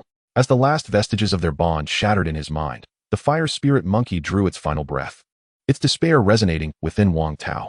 Tears streamed down his face. This beast had been his companion for years, closer than a brother. Witnessing its agonizing demise left him feeling utterly powerless, collapsing to the ground in anguish, pounding the earth in despair. You wretch, I will kill you, Wang Tao screamed, consumed by grief for his fallen companion. The holy flame dragon python, driven mad by sorrow, charged relentlessly at the Corpse King Beast, undeterred by its own injuries, fueled by the pride inherent in its dragon bloodline, even if that bloodline was not pure. Do not act rashly, Wang Tao. Han Xingyong rushed to restrain him. While the team gathered around to console him, Lin Ran, observing the scene, felt a surge of emotion. Indeed, the bonds of camaraderie among warriors surpassed all else. Suddenly, the ground trembled violently, fissures opening as countless skeletal beasts crawled forth, encircling them. Their initial strategy to rely on sheer numbers was now futile. It's a summoning of evil spirits. Prepare to break through, Han Xingyong shouted, his face pale, just as the group prepared to escape. The skeletal beasts inexplicably turned and surrounded the Corpse King Beast instead. The sight left everyone dumbfounded. What is happening? Li Feng exclaimed in bewilderment. Han Xingyong, equally perplexed, turned to Lin Ran, suddenly realizing something, and his gaze fixed intently on the illusory moon hound, which emanated a purple glow from the crescent mark on its forehead. Its eyes ablaze with intensity as it stared down the Corpse King Beast. Did you do this? Han Xingyong exclaimed in shock. The ability to counteract an enemy's summoning of evil spirits could only stem from one skill, the legendary demon-type spell, Demon Binding. And the only creature capable of wielding such power was Lin Ran's illusory moon hound, a perfect counter to the Corpse King Beast's summoning. Team Han, you all must be exhausted. Allow me to demonstrate, Lin Ran stated with an eerie calmness. The Corpse King Beast was momentarily taken aback, its gaze fixed intently upon the shadow moon hound. The reanimated skeletal beasts, now frenzied and heedless of their own peril, assailed the Corpse King Beast with reckless abandon. In response, the Shadow Moonhound let out a thunderous roar and charged forward in a frenzy. Brother, though the Shadow Moonhound possesses a 9th-tier lineage, it is still underage. A 5th-tier creature battling an 8th-tier one. This disparity is far too great. He Zimming expressed his unease. Boom. The Corpse King Beast swung its blade horizontally, shattering a large number of skeletal beasts. Yet, these creatures remained unnaturally relentless, continuing to gnaw and pummel the Corpse King Beast. Given their approximate 5th-tier strength, any other beast would have been torn to shreds by this skeletal horde in an instant. The Corpse King Beast seethed with rage. These were once its subordinates. Now turning against it, with its right hand, it wielded a black sword with furious swings, quickly generating a massive amount of dark energy.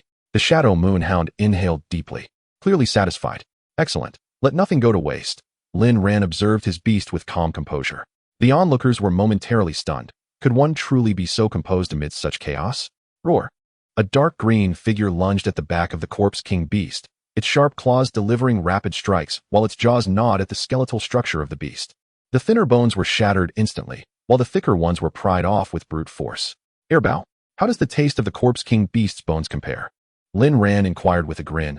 Noting that canine beasts were inherently the natural nemesis of bone-like creatures, it was only fitting that a dog would gnaw on bones. The Corpse King Beast howled in agony as it unleashed a barrage of bone spikes from its body, forcing the Shadow Moonhound to retreat. But as its attention shifted back to the hound, the skeletal horde resumed their relentless assault, waves upon waves of them crashing forth. The Shadow Moonhound, sensing an opportunity, radiated a crescent moon-shaped purple light from its forehead as it gathered a sphere of black energy in its mouth. Hell's roar. The black, dragon-like wave of energy struck the right hand of the Corpse King beast, shattering it like a great tree, reducing it to countless bone fragments, and causing the black sword to clatter to the ground. Impressive. Han Xingyong and the others were left dumbfounded, unable to believe their eyes. Su Heng, too, was astonished. Could one individual truly inflict such grievous harm on the Corpse King beast? Anxiety began to creep in. Moments ago, he had confidently mused about the possibility of winning. But now, facing such formidable power at such a young age, he realized the depth of the individual's background must be terrifying.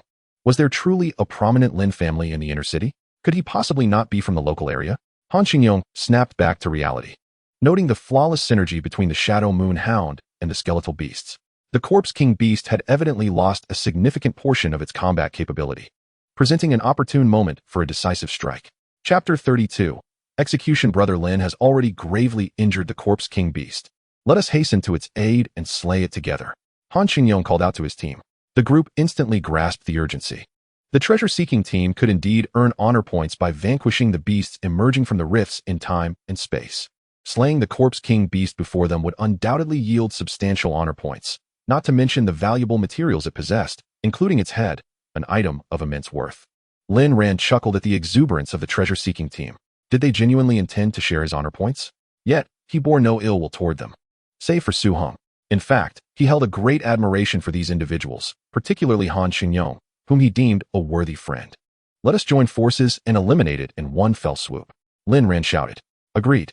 The team rallied, directing their beasts to charge forward. At this juncture, Han Xingyong turned to Su Heng and said, Brother Su, why not join in? Honor points should not be squandered. Su Heng's eyes flickered momentarily before he gritted his teeth and replied, Very well. With that, he activated a portal, summoning a golden-winged rock. His most formidable trump card, an 8th-tier, mid-level holy light golden rock. It was evident that he had a particular fondness for such resplendent creatures. Oh, Lin Ran exclaimed, somewhat taken aback by the holy light golden rock.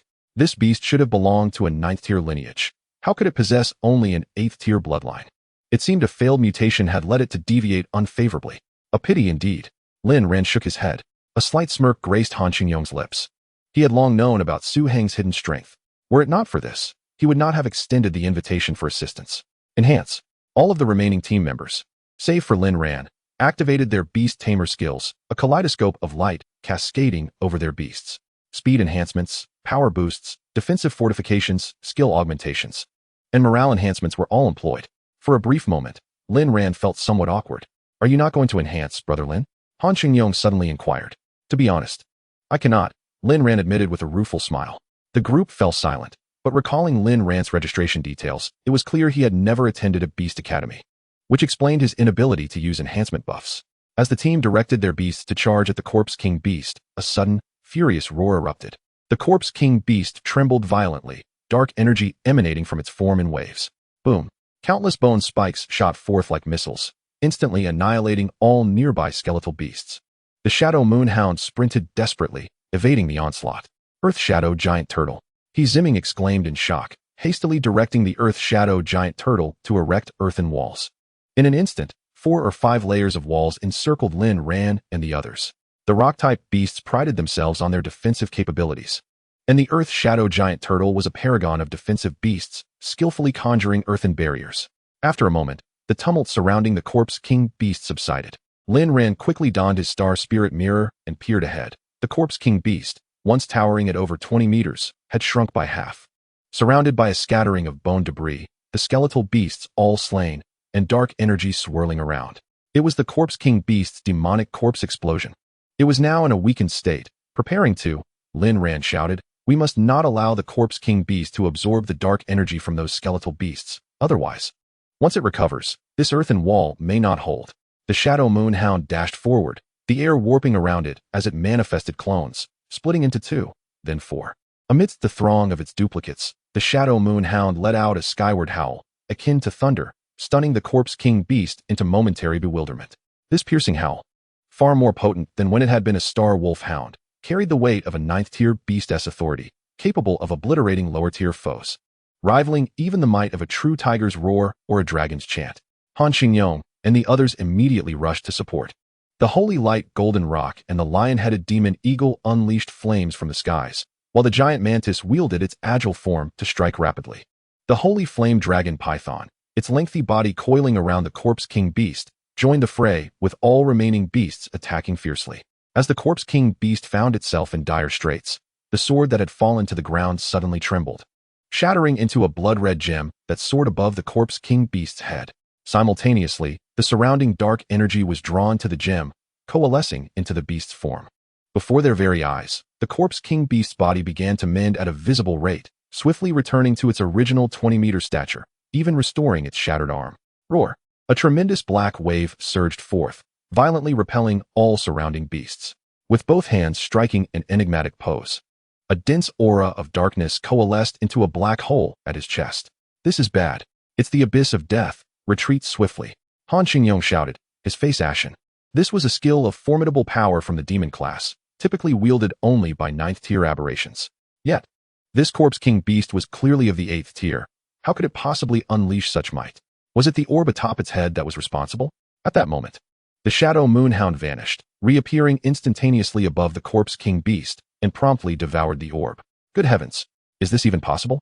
The onlookers gasped in astonishment. What has happened to Lin Ran? Lin Ran had long coveted the demonic blood essence on that sword, and now it had been summoned forth effortlessly, perfectly aligning with the capabilities of his shadow moonhound. Upon losing the demonic blood essence, the corpse king beast's aura waned dramatically. The black hole forming at its chest dissipated before it could unleash its power, its skeletal structure trembling, as if it might collapse at any moment. Its eyes glared malevolently at the shadow moonhound, filled with a desire to rend it to shreds. Meanwhile, the shadow moonhound surged with newfound vigor, not only expanding in size, but also sprouting fangs at the corners of its mouth. It had ascended from the 5th-tier elite to the 6th-tier elite in a single bound. Observing the weakened corpse king beast, Lin Ran was determined not to let this opportunity slip away. The crescent moon atop the shadow moonhound flickered with purple light. Purgatory Demon Slayer.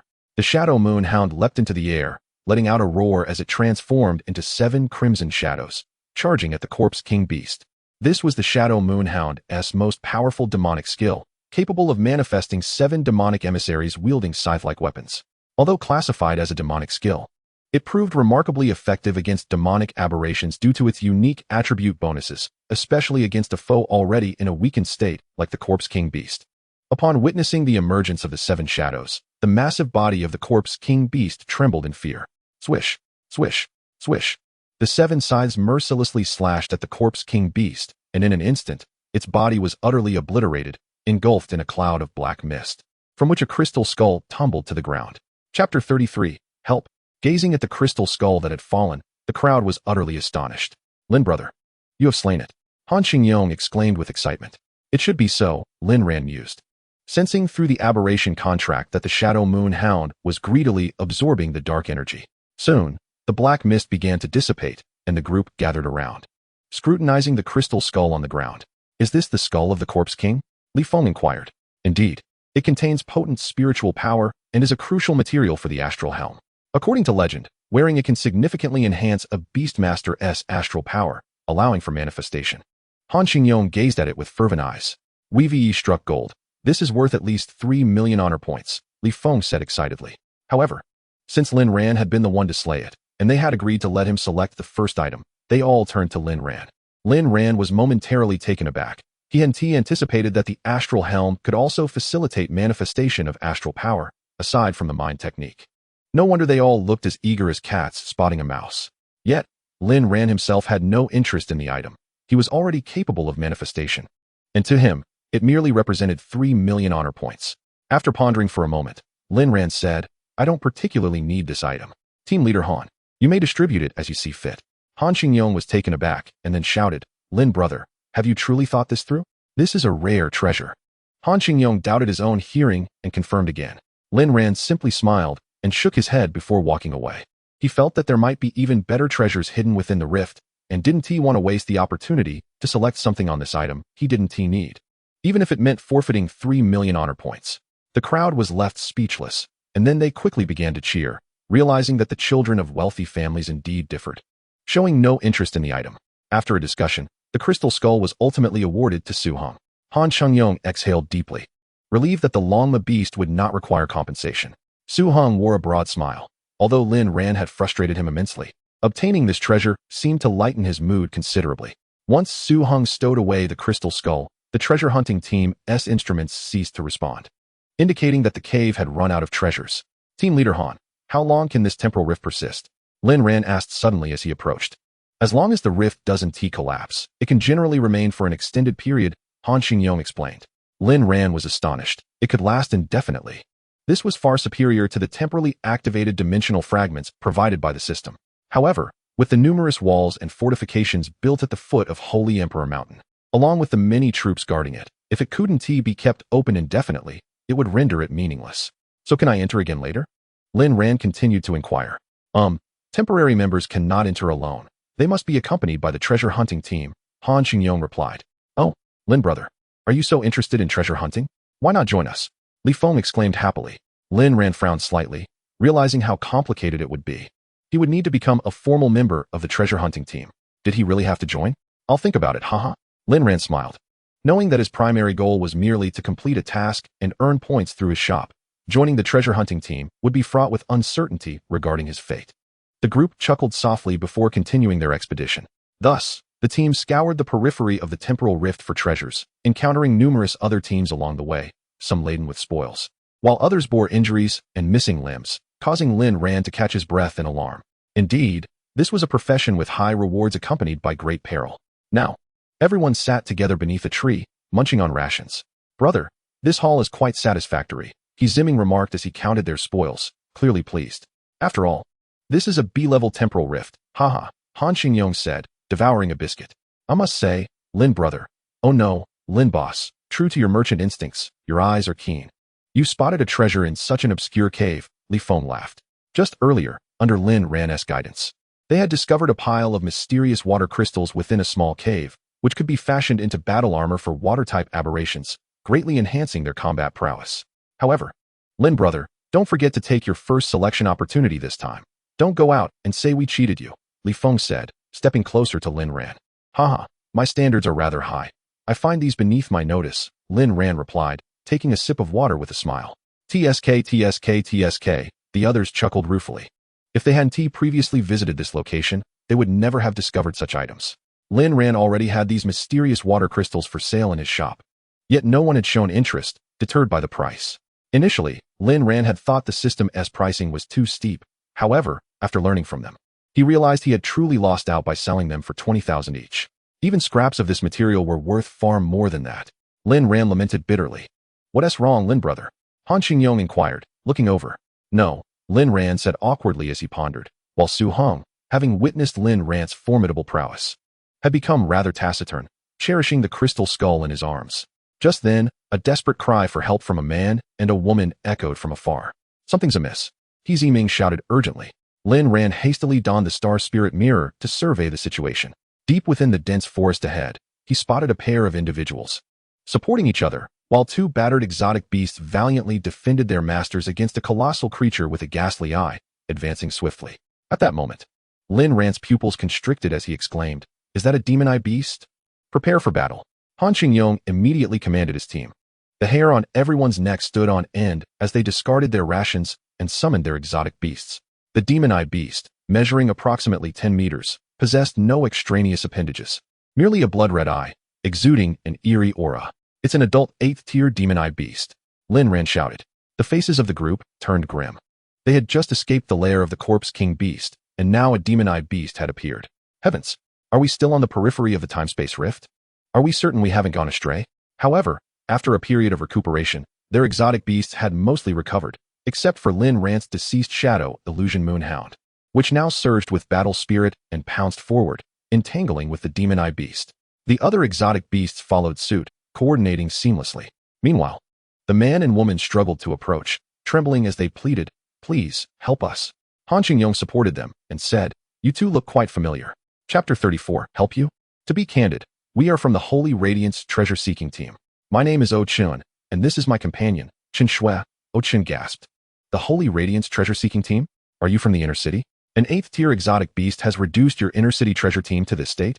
Han Xingyong replied, puzzled. Only the treasure-seeking teams from the inner city have the privilege of independent naming, boasting exceptional strength. Moreover, The two battered exotic beasts were evidently of 8th tier caliber. How could they have been routed by the demon-eyed beast? Oh-chun discerned the skepticism in their eyes and hesitated briefly before continuing. It is not an ordinary 8th tier exotic beast. I suspect it has reached the pinnacle of the 8th tier, and this demon-eyed beast is a mutated specimen. Observe the faint purple ring around its pupil. Han Qingyong and the others were jolted by this revelation, the pinnacle of the 8th tier. Furthermore, it had undergone mutation, and the aura it emanated clearly indicated a favorable transformation, which meant it was perilously close to 9th tier. So, your team consists of just the two of you now? Han Qingyong regained his composure and inquired. Oh-chun sighed. We were the perimeter guards. All our main forces are deep within the time-space rift. It was supposed to be a simple task, but a swarm of peculiar insects suddenly appeared, scattering the 5 of us who remained. Had it not been for that, we would not have met such a fate. Peculiar insects. It must be the carrion insect swarm, Han Qingyong exclaimed. Su Hong, who had been listening, clenched his fists, recalling how these vile creatures had slain his beloved exotic beast. The carrion insect swarm? Do you recognize them? Oh-chun was taken aback. To be honest, we encountered them as well and lost a powerful exotic beast. They are terrifying and not something we could eliminate, Han Qingyong replied, furrowing his brow. With a resounding crash, the demon-eyed beast was sent flying by the shadow illusion moonhound, crashing into dozens of trees before it came to a halt, demonstrating immense power. Oh-chun was startled by the commotion and cried out, that is a 9th tier beast, the shadow illusion moonhound. Good heavens. You have such powerful individuals in the outer city. Han Qingyong was equally astonished. Lin Ran's shadow illusion moonhound was indeed formidable. If defeating the Corpse King beast had been a stroke of luck from consuming that blood pearl, then this victory was entirely due to strength. No, it is an external aid we summoned, Han Qingyong clarified. Remarkable. Oh-chun's expression shifted, and he took a deep breath before hesitantly saying, one of my teammates has a 6-tailed spirit fox that got scattered during the carrion insect swarm attack. Could you assist us in retrieving it? Han Qingyong and the others exchanged skeptical glances. The esteemed treasure-seeking team from the inner city sought help from the outer city? How audacious. Lin Ran scoffed inwardly at the audacity of the inner city. Noticing the dark expressions on Lin Ran and the others, Oh-chun quickly added, once we find it, we will certainly compensate you. We will reimburse all the losses your team incurred during this treasure-seeking expedition, including any fallen exotic beasts and equipment. And there will be additional rewards. I swear on my brother Oh-hao's name. This is no empty promise. Oh-hao. Han Qingyong was taken aback, nearly refusing. You are Oh-hao's brother? The surrounding teammates and Su Hong were equally astonished. They were all too familiar with that name. The rumor that he became an 8-star beast tamer at just 25 years of age was legendary. Su Hong exclaimed. Lin Ran, on the other hand, was bewildered. Oh-hao? Who is that? Is he really impressive? Indeed. I hope you all will consider this earnestly, Oh-chun said earnestly. Han Qingyong's expression fluctuated as he observed the increasing number of wounds on the demon-eyed beast, while his own exotic beasts, under the leadership of the shadow illusion moonhound, grew bolder. It felt as though defeating the demon-eyed beast was merely a matter of time. However, annihilating it completely would be a daunting task, as this type of beast belonged to the Spectre category, with formidable survival abilities. Han Qingyong and the others approached Lin Ran, whispering, what do you think?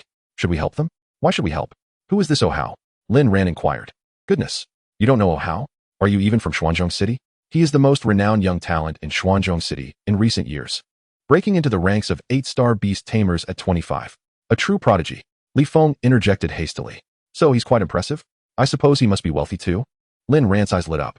Naturally. The O family is affluent. Lin Ran, you could make a handsome profit, Jiang Yushi chuckled, understanding the little money lover's mindset. Then it's settled. We shall assist. Lin Ran smiled, prompting a wave of embarrassment among the others. Indeed, when dealing with Lin Ran, money seemed to be of utmost importance. Ahem, oh brother. We will lend our assistance, Han Qingyong declared, patting his chest. To have all expenses and losses from this treasure-seeking mission reimbursed is simply splendid. Wang Tao, who had been frowning in dismay, now wore a smile. At that moment, the demon-eyed beast's blood-red eye suddenly erupted with blinding light, as if preparing to unleash a powerful attack. Just as Oh-chun was about to breathe a sigh of relief, his expression abruptly changed, and he shouted, this is bad. The demon-eyed beast is about to use soul shock. Han Qingyong and the others' faces instantly paled. Spectral beasts excelled in mental attacks, and this move, soul shock, was a reinforced version of such attacks, capable of directly shaking one's soul. Lin Ran was also taken aback, recalling the torment he had endured at the hands of that terrifying half-dragon man, causing his hair to stand on end. Fall back, Lin Ran shouted. signaling everyone to distance themselves from the attack range. He had no desire to endure such pain again and fled without hesitation, with everyone swiftly dispersing. Buzz.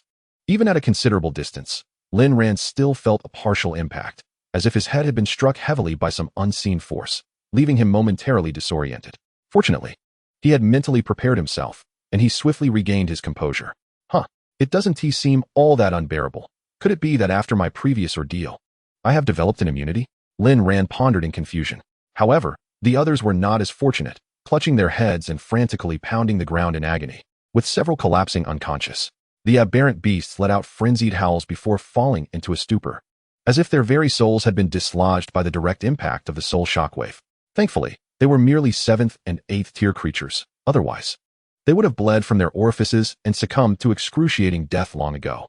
Suddenly, several beams of dark purple light shot forth, and those affected by the soul shock found their movements painfully slow and their minds clouded, unable to evade. Just then, the Shadow Moon Hound abruptly roused from its stupor. Chapter 35. Defeating the Demon Beast. A tremendous bark erupted, deafening in its intensity, instantly awakening all the aberrant beasts ensnared by the soul shock. Upon seeing the beams of purple light before them, they leapt aside in panic. The Demon Beast glared with its massive, malevolent eye, fixated ominously on the Shadow Moon Hound. Lin Ran smiled faintly, amused at the beast's audacity to wield such a soul shockwave. I have encountered far more formidable manifestations than this. What a jest. Moments ago, Lin Ran had summoned the Shadow Moon Hound back to alertness through their spiritual bond, demonstrating the immense power of the Supreme Beast Contract. It was not merely capable of rousing one from a stupor, even in the event of an unexpected rampage.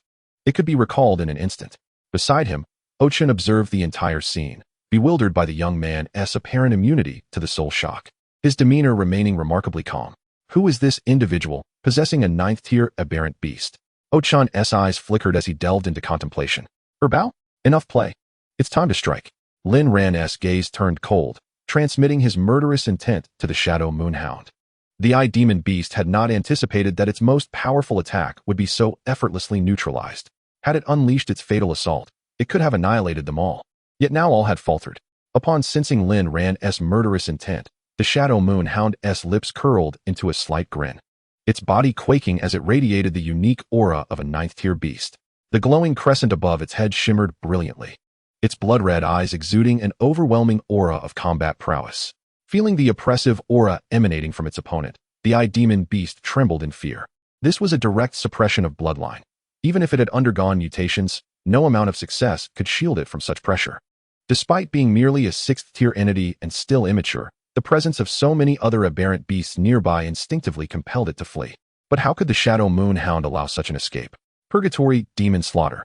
With a thunderous roar, its body morphed into 7 demonic apparitions wielding scythes, charging madly toward the Demon Beast, their laughter echoing eerily. At this moment, the Demon Beast wore an expression of sheer terror, rendered incapable of resistance, standing like a statue as the demonic apparitions shredded its form to pieces. Lin Ran sighed softly, still feeling it was a near miss. This ghostly aberrant beast was indeed difficult to eliminate. Its innate skill allowed its soul to escape in times of peril, abandoning its corporeal form. However, this ability was not easily employed. It would take years to reclaim its body, and it would suffer significant vitality loss, potentially regressing to the 7th tier. Seeing Lin Ran once again defeat an aberrant beast beyond his tier, Han Xingyong and the others were not particularly surprised. Brother Lin, what a remarkable feat. I am utterly in awe, Han Xingyong exclaimed, no longer viewing Lin Ran as merely a junior. It seemed that the commander of their team had subtly shifted to Lin Ran. Meanwhile, Ochan wore a face of dread. A 6th tier defeating an 8th tier peak aberrant beast? Good heavens, what kind of prodigy is this young man? He appears scarcely older than I. Lin Ran's icy demeanor gradually relaxed. Exhaling softly as he addressed the Shadow Moon Hound, the body of this Demon Beast looks quite appetizing. Bao, go ahead and savor it. The Shadow Moon Hound, already eager, immediately began to ravenously tear into the Demon Beast, devouring it voraciously. Don't you aberrant beasts want some? This is quite a feast. Ha! Lin Ran waved to Han Xingyong and the others behind him. The group, a bit embarrassed, realized that typically, after slaying powerful aberrant beasts, they would transport the bodies back for glory points rather than consuming them outright. However, this was not absolute. For instance, demon-type aberrant beasts often transformed into dark energy upon death, making them impossible to carry back. But one could not entirely blame Lin Ran. It was a habit cultivated within the system dimension. After each kill, he would command his aberrant beasts to consume the remains without waste. Once, after slaying a bloodstained boar, Lin Ran had even rushed over to carve out some pork for himself and roasted it over a fire, finding it far more delectable than ordinary farm-raised swine. Brother Lin, the body can indeed be exchanged for glory points, Han Xingyong remarked with a rueful smile. Why didn't you say so earlier? Bao spit it out. Lin Ran hurried over, attempting to pry the shadow moonhound away, but it was too late. Most had already been consumed, resulting in a loud belch. Ah, never mind. Han Xingyong chuckled. Then, a command echoed in his mind, and the drooling dark gold magic bear, having long been eager, rushed in for a feast. Other aberrant beasts, receiving their master's command, also rushed over, devouring the remnants as if they had been starved for ages. What a peculiar group this is. Oh Chun and Qin Shui stared in disbelief. Before long, the remains of the eye demon beast were reduced to a mere pile of bones, forming a small mountain. The satiated aberrant beasts lounged lazily, basking in comfort. Brother O, do you remember where your six-tailed spirit fox went missing? Han Xingyong inquired. Probably near a cliff. That eye demon beast pressed us hard, and during the battle, the six-tailed spirit fox was accidentally struck by its purple light and fell over the edge, Oh Chun replied, a bitter expression crossing his face. Oh, it fell over the cliff. Could it be dead? Lin Ran suddenly asked. Not at all. The spirit bond in my mind remains intact, Qin Shui exclaimed excitedly. The six-tailed spirit fox was considered a creature of noble blood, possessing an 8th-tier lineage. Said to be a descendant of the legendary nine-tailed celestial fox, immensely powerful. It was rumored that under certain conditions, the six-tailed spirit fox could undergo a retrogressive evolution. Very well, let us depart at once. Do you remember the way? Han Xingyong asked. Of course. My burrowing beast can remember any location. Following it will be foolproof. Ochin promptly replied. Soon, a creature resembling a mole appeared before them, adorned with a massive spiral horn atop its head. It was intimately familiar with the terrain, remembering every place it had traversed.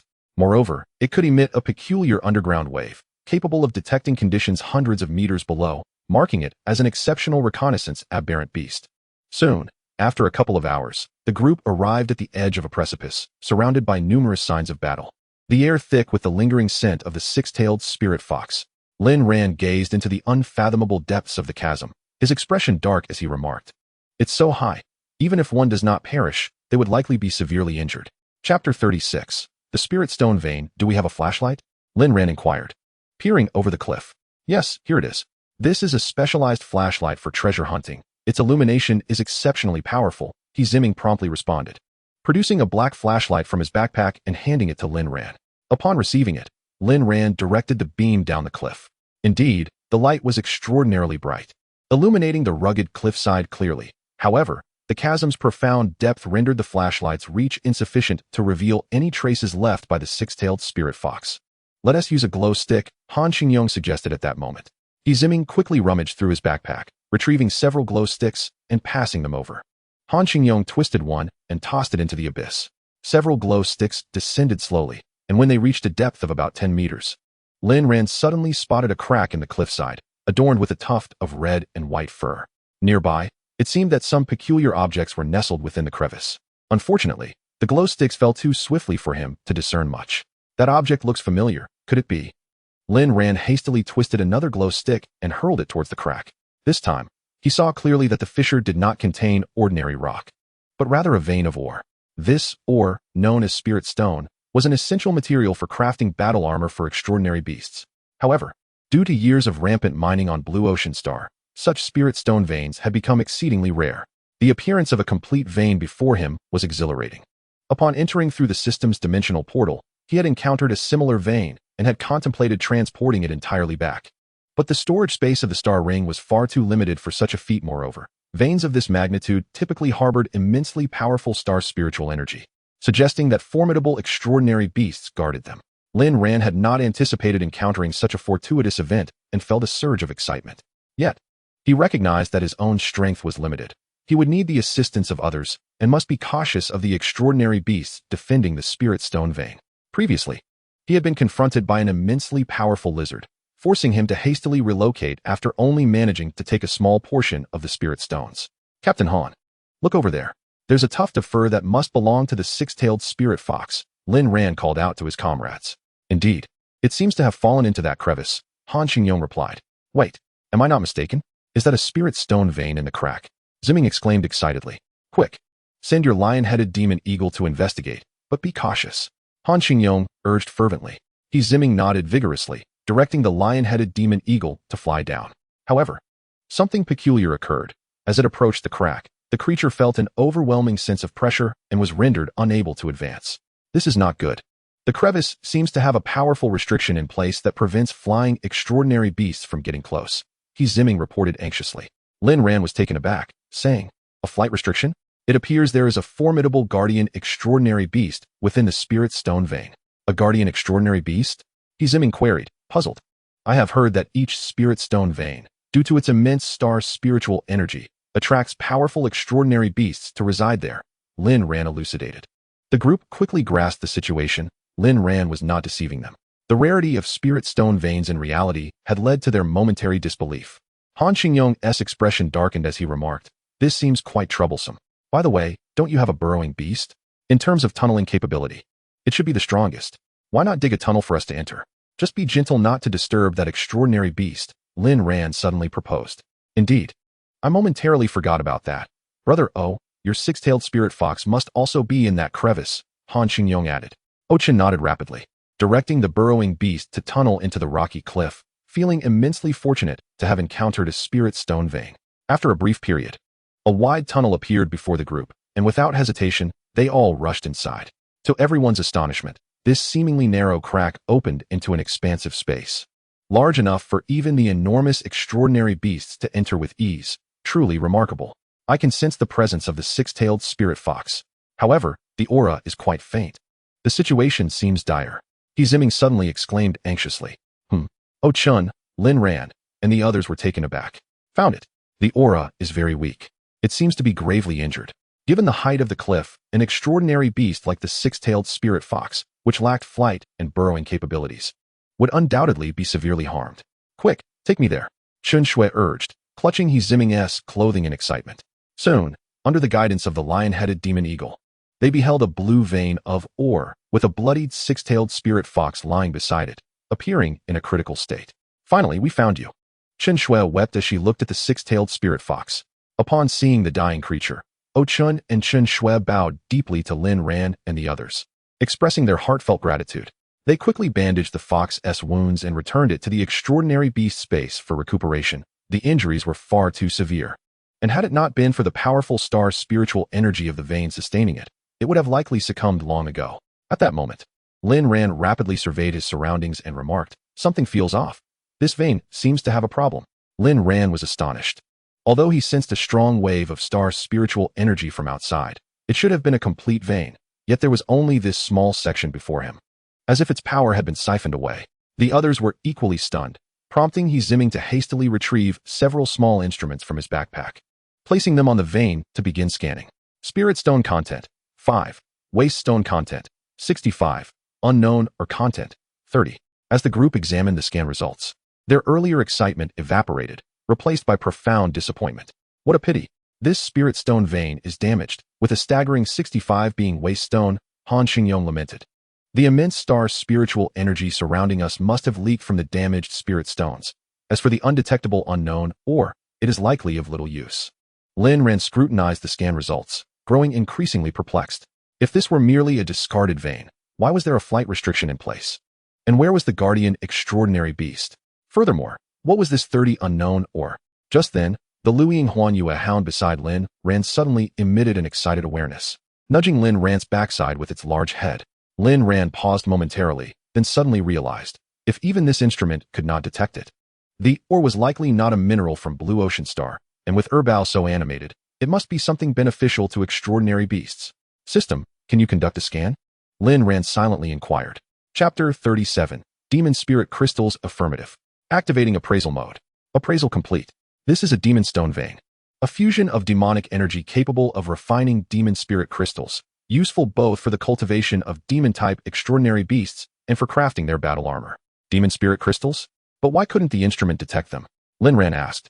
Demon spirit crystals do not belong to this planet's mineral composition. They originate from a distant celestial body. Their function is nearly identical to that of spirit stones, albeit exclusively beneficial to demon-type extraordinary beasts, the system explained. What celestial body? Lin Ran was suddenly seized by curiosity and inquired. The host does not need to know at the moment. The system responded coldly. TCH, if you want to say? Then I'm not interested, Lin Ran retorted. But can you help me extract it? He asked. Certainly, but there's a processing fee of 100 points. Points for this. You bloodsucker. Lin Ran stifled his impulse to lash out. He certainly did not wish to earn a few slaps in public. What a pity. Only this little bit is spirit stone. The rest of the star energy has been diluted. As for this black or behind, I truly have no idea what it is. He Zimming remarked, gazing at the scanning list with disappointment. Oh-chun wore a wry smile and said, it might be useful. Let us gather a bit to take back to the research institute. Perhaps there will be unexpected surprises. The others immediately nodded in agreement. Such occurrences had happened before, where unknown plants or ores were discovered in the mysterious spacetime rifts, and samples were often collected for study. If they proved valuable, it would lead to great accolades, along with special rewards. Seeing them prepare to collect samples, Lin Ran grew anxious. If they took these items back for research, they might uncover the secrets within, rendering his efforts futile. Not only would he miss out on the magic spirit crystal, but he would also waste 100 points. What a loss. He then recalled they had promised him a chance to pick first, and he immediately called out. Upon hearing Lin Ran's sudden interjection, everyone turned to look at him. Lin Ran quickly feigned an aloof demeanor and asked, Can I have this? The crowd was taken aback. Han Qingyong and Oh-chun exchanged incredulous glances. For Lin Ran had never asked for anything since entering the rift. Only these unknown ores had sparked his interest. Did these ores hold value? Lin Ran felt quite helpless under their scrutiny, knowing that his direct request would surely arouse suspicion. Fortunately, they too were uncertain about the worth of these items. Otherwise, he would be in trouble. Lin, do you truly want these? Han Qingyong asked, bewildered. Do you know what they are? Given that Lin Ran often revealed insights beyond their knowledge, they suspected he was hiding something. Lin Ran quickly shook his head. I don't know. It's just that my shadow illusion moon hound sensed a fluctuation of dark energy emanating from these black stones, making them quite suitable for the cultivation of 9th-tier demon-type beasts. That's why I asked for them. You all know that 9th-tier beasts are typically very sensitive. Internally, Lin Ran felt a surge of anxiety. He had spoken half the truth. Even if the Government Research Institute later discovered these magic stone mines, he would not be suspected, as it was the beast that sensed it. Upon hearing Lin Ran's words, the others understood. Only Lin Ran possessed a 9th-tier beast, so it was not impossible for him to detect anomalies. When Han Qingyong inquired about the dark energy, he immediately consulted his dark gold demon bear, but it returned with a confused expression, having no knowledge of the matter. Thus, he believed Lin Ran, especially since he still owed him a chance to choose first. However, it was uncertain whether Oh-chun would agree. At that moment, Lin Ran directed his shadow illusion moon hound to approach the black ore, absorbing the dark energy within, while also prompting the system to begin extracting the magic spirit crystal. Wisps of black gas continuously emanated from the black ore, flowing into the shadow illusion moon hound's body. The onlookers were astounded. This stone truly possessed dark energy. Driven by curiosity, Han Qingyong commanded his dark gold demon bear to approach as well, but curiously, the dark energy only flowed into the shadow illusion moon hound, while his own beast could not absorb even a fraction. This dispelled his last doubts. The ore seemed to be suited solely for 9th-tier demon-type beasts. Seeing this, Oh-chun was equally astonished, then broke into laughter, exclaiming, Huh? Brother Lin's beast is indeed extraordinary. Since you need it, feel free to take it. He was not foolish enough to offend someone with a 9th-tier beast. Even if his brother were present, he wouldn't dare be too reckless. Moreover, these ores might not even hold value when taken back, so it was better to do Lin Ran a favor and cultivate friendship. Haha, it seems everyone has no objections. Han Qingyong chuckled, though he wondered how Lin Ran would transport it. The ore, resembling a small mountain, would be difficult to carry back. Not to worry. I'll have my shadow illusion moonhound carry it back, Lin Ran replied with a smile. In truth, he could extract everything into his star ring in no time. But that would expose him. He needed to maintain appearances. I just need Brother O's assistance. This vein connects to the depths of the earth, and I require your burrowing beast to help sever it, Lin Ran said politely to Oh-chun. Certainly. Oh-chun immediately ordered his burrowing beast to delve into the depths of the black ore. With a resounding boom from below, the black ore was thrust up to the surface by the burrowing beast. But at that moment, an immensely powerful energy surged from the cave, pinning everyone to the ground, rendering them immobile. What is happening? Han Qingyong exclaimed in terror. This force was so overwhelming that even he, a 7-star beast tamer, could not move. How terrifying was this? This is bad. Could it be that beast is appearing? Lin Ran shouted. The group had momentarily forgotten that a fearsome beast lurked within the cave. and the binding force was no joke. Suddenly, the ground trembled violently, cracking open a massive chasm, from which countless tiny bats emerged, followed by a gigantic headless red bat. Its appearance was grotesque, entirely crimson, with a monstrous face on its belly. The demon-faced bloodbat king. How could this be? Lin Ran gasped in horror, trembling. Chapter 38. Finally rescued. This was the aura of a 9th-tier beast king. It was over. Han Xingyong gazed at the enormous bloodbat with despair.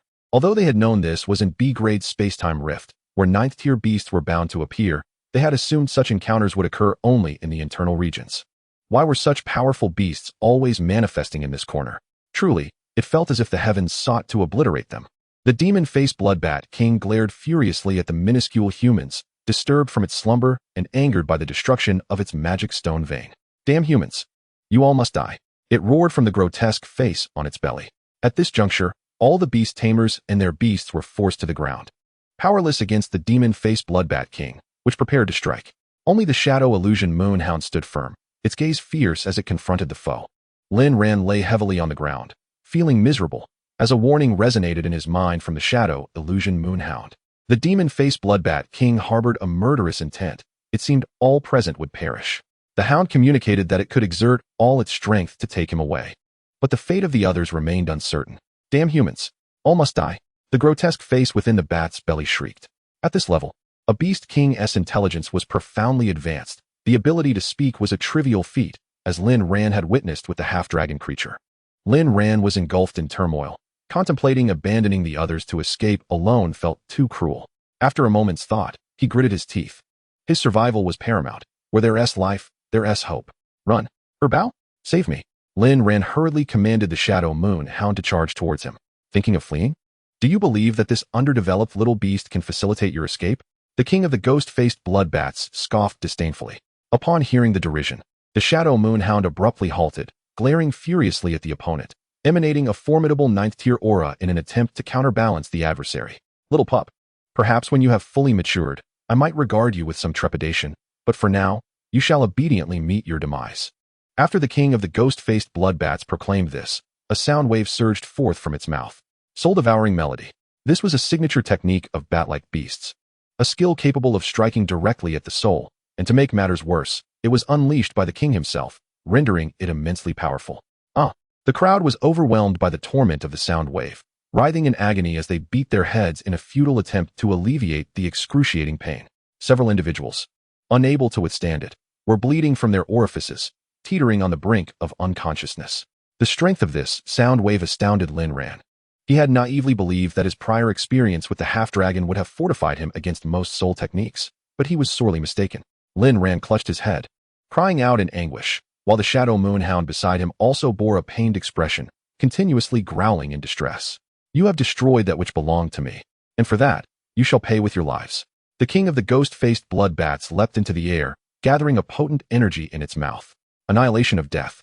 A colossal black hole formed in its belly, far more terrifying than the corpse king beast summoned through demonic blood essence. With a single strike, everyone present would be reduced to ashes. Stop. At that moment, a deep voice resonated within the king of the ghost-faced bloodbat's mind, freezing the impending release of the annihilation of death. Why? These detestable humans have destroyed my magic stone mine. The king responded angrily in its thoughts. There is no reason.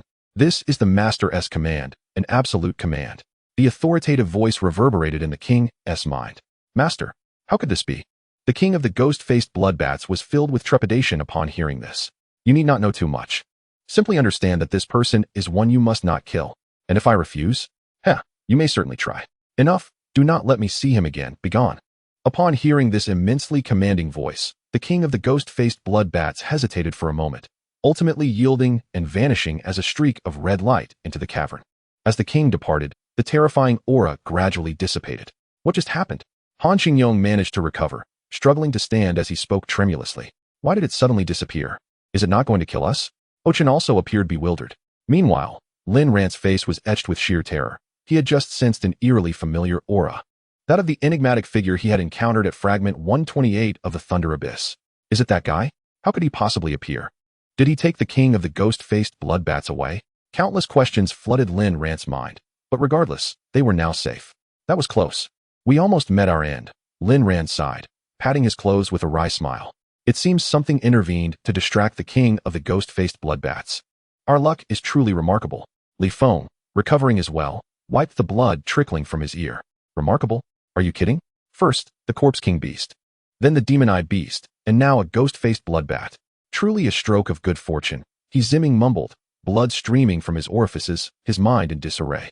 The others gradually regained consciousness, expressing their relief at narrowly escaping death. Brother, let us head back. Our luck has been terrible. We should rest for a few days. Li Feng remarked with a bitter smile. Indeed, it is best to evacuate as swiftly as possible, Han Xingyong concurred. Lin Ran checked the time. It was already past 4 a.m. Having departed at 8 p.m., they had been in this reality for 8 hours. And since the spatial fissure did not operate like the system dimensions, where a day equated to 2 hours, they needed to return promptly lest his mother grow anxious. All right. Once my shadow moonhound has the black stone on its back, we shall leave immediately, Lin Ran declared. The group nodded in agreement. Soon, an hour later, Lin Ran and his companions approached the exit of the spatial fissure, where more people had gathered, members of various treasure-seeking teams preparing to return home. Am I seeing things? That enormous dog is carrying a mountain? My heavens, what is happening? Hey, ISNT that Ochun, from the Holy Radiance treasure team? Is this mountain theirs? Han Xingyong and the others exchanged wry smiles, realizing how ostentatious they appeared, carrying a mountain out. Onlookers might think they had lost their minds. The officers stationed at the exit of the spatial fissure looked on in astonishment. What is this treasure team doing? Carrying a mountain out? Have they lost their minds? Chapter 39. An invitation from the elders. The group paid no heed to the murmurs, making their way directly to the exit. After a dizzying whirlwind, Lin Ran and his companions returned to the Holy Emperor Mountain Camp. Upon witnessing a boulder resembling a small mountain emerge from the fissure, the surrounding crowd stared in disbelief. An officer hurriedly approached. What is going on? Are you trying to bring a giant stone out? Are you attempting to demolish this place? Wait, we need to inspect. The officer commanded authoritatively. Lin Ran was momentarily taken aback. Why another inspection? Did they discover something? Noticing Lin Ran's confusion, Han Xingyong quickly reassured him, Brother Lin. No need to be anxious. After emerging from the spatial fissure, everything requires inspection, usually at the front hall for registration. However, with such a massive boulder, it's only natural they want to check it beforehand. Lin Ran could only shake his head with a wry smile. The officer regarded Lin Ran with a serious expression, but as he glanced aside, his face turned pale with terror. Is that the Shadow Moonhound? My goodness, a dignified 9th-tier beast reduced to a mere porter? Who are these people? Despite his overwhelming curiosity, he recognized the beast's rank and realized he, a mere officer, could not provoke it. I apologize, but bringing large cargo into the camp poses risks. It cannot be brought in. We'll send someone over for registration and inspection. Please wait. The officer's demeanor shifted instantly, speaking to Lin Ran with utmost respect. This guy changes his tune fast. Han Xingyong chuckled softly, teasingly. Shortly thereafter, 2 elderly men emerged from the camp hall, flanked by a multitude of officers and treasure seekers, exuding an air of great esteem. Upon seeing them, Han Xingyong and the others were initially stunned, then immediately bowed respectfully. Observing Lin Ran standing idly, Han Xingyong swiftly tugged at him, signaling him to pay his respects. Lin Ran felt immensely vexed. Who were these 2 old men that required him to bow? Was this a jest? Stop fooling around, Brother Lin. These 2 are of extraordinary status. The one on the left is Duan Tianfeng, the head of the Xianzhong City treasure team. And the one on the right is Wu Qianhua, the general of the Xianzhong City military. To think these 2 elders would personally come today, what is going on? Han Xingyong whispered, tugging at Lin Ran's sleeve. Lin Ran was taken aback, having thought them to be ordinary old men. He was astonished to discover their true significance. This minuscule fragment of star energy eludes my perception. I cannot be held accountable for that. Haha, it is merely that the youth are unfamiliar with us. Duan Tianfeng remarked with a smile. Did you conjure this colossal stone? It resembles a vein of ore. Wu Qianhua slowly approached, speaking in awe. The surrounding crowd gasped in astonishment. A vein of ore? Could it possibly be a precious mineral? Alas, it is worthless, Wu Qianhua lamented, shaking his head in disappointment. Upon hearing it was a useless vein, the crowd visibly relaxed. Wow, that was truly frightening. Had it been a spiritual stone vein, we would have struck it rich. Fortunately, it is of no value. Otherwise, the envy would have been unbearable. Old man, your vision is lacking. This may appear as an ordinary black stone. Yet there are subtle fluctuations of dark energy. Perhaps it is not as simple as it seems, Duan Tianfeng said meaningfully. Humph, do you think I am oblivious? Do not assume I have lost my faculties. While this stone does indeed exhibit dark energy fluctuations, they are exceedingly faint. rendering the investment of substantial manpower and resources for its extraction utterly pointless, Wu Qianhua retorted promptly. Lin Ran, overhearing their exchange, turned pale. Goodness! They discerned the presence of dark energy at a glance. What keen eyes! Yet, thankfully, they have not uncovered its secrets. Ah, by the way, young brother. From where did you acquire this? Duan Tianfeng inquired, addressing Lin Ran. In a cave that was supposed to be a spiritual stone vein. Unfortunately, it was destroyed, and the star energy has been diluted. My beast was able to extract the dark energy from these black stones, which is why I carried them out, Lin Ran replied, truthfully reporting all except for the system's ability to refine them. You claim your beast can extract the dark energy from these stones? Duan Tianfeng's aged visage displayed a hint of surprise. Is that truly the case? The dark energy here is so sparse, it is nearly non-existent. Which beast of yours possesses such prowess? Wu Qianhua interjected eagerly. Lin Ran managed a wry smile, gesturing toward the slumbering creature behind him, a large dog that had been tirelessly carrying the stone for over an hour. Is that a shadow moon hound? A beast of 9th-tier bloodline.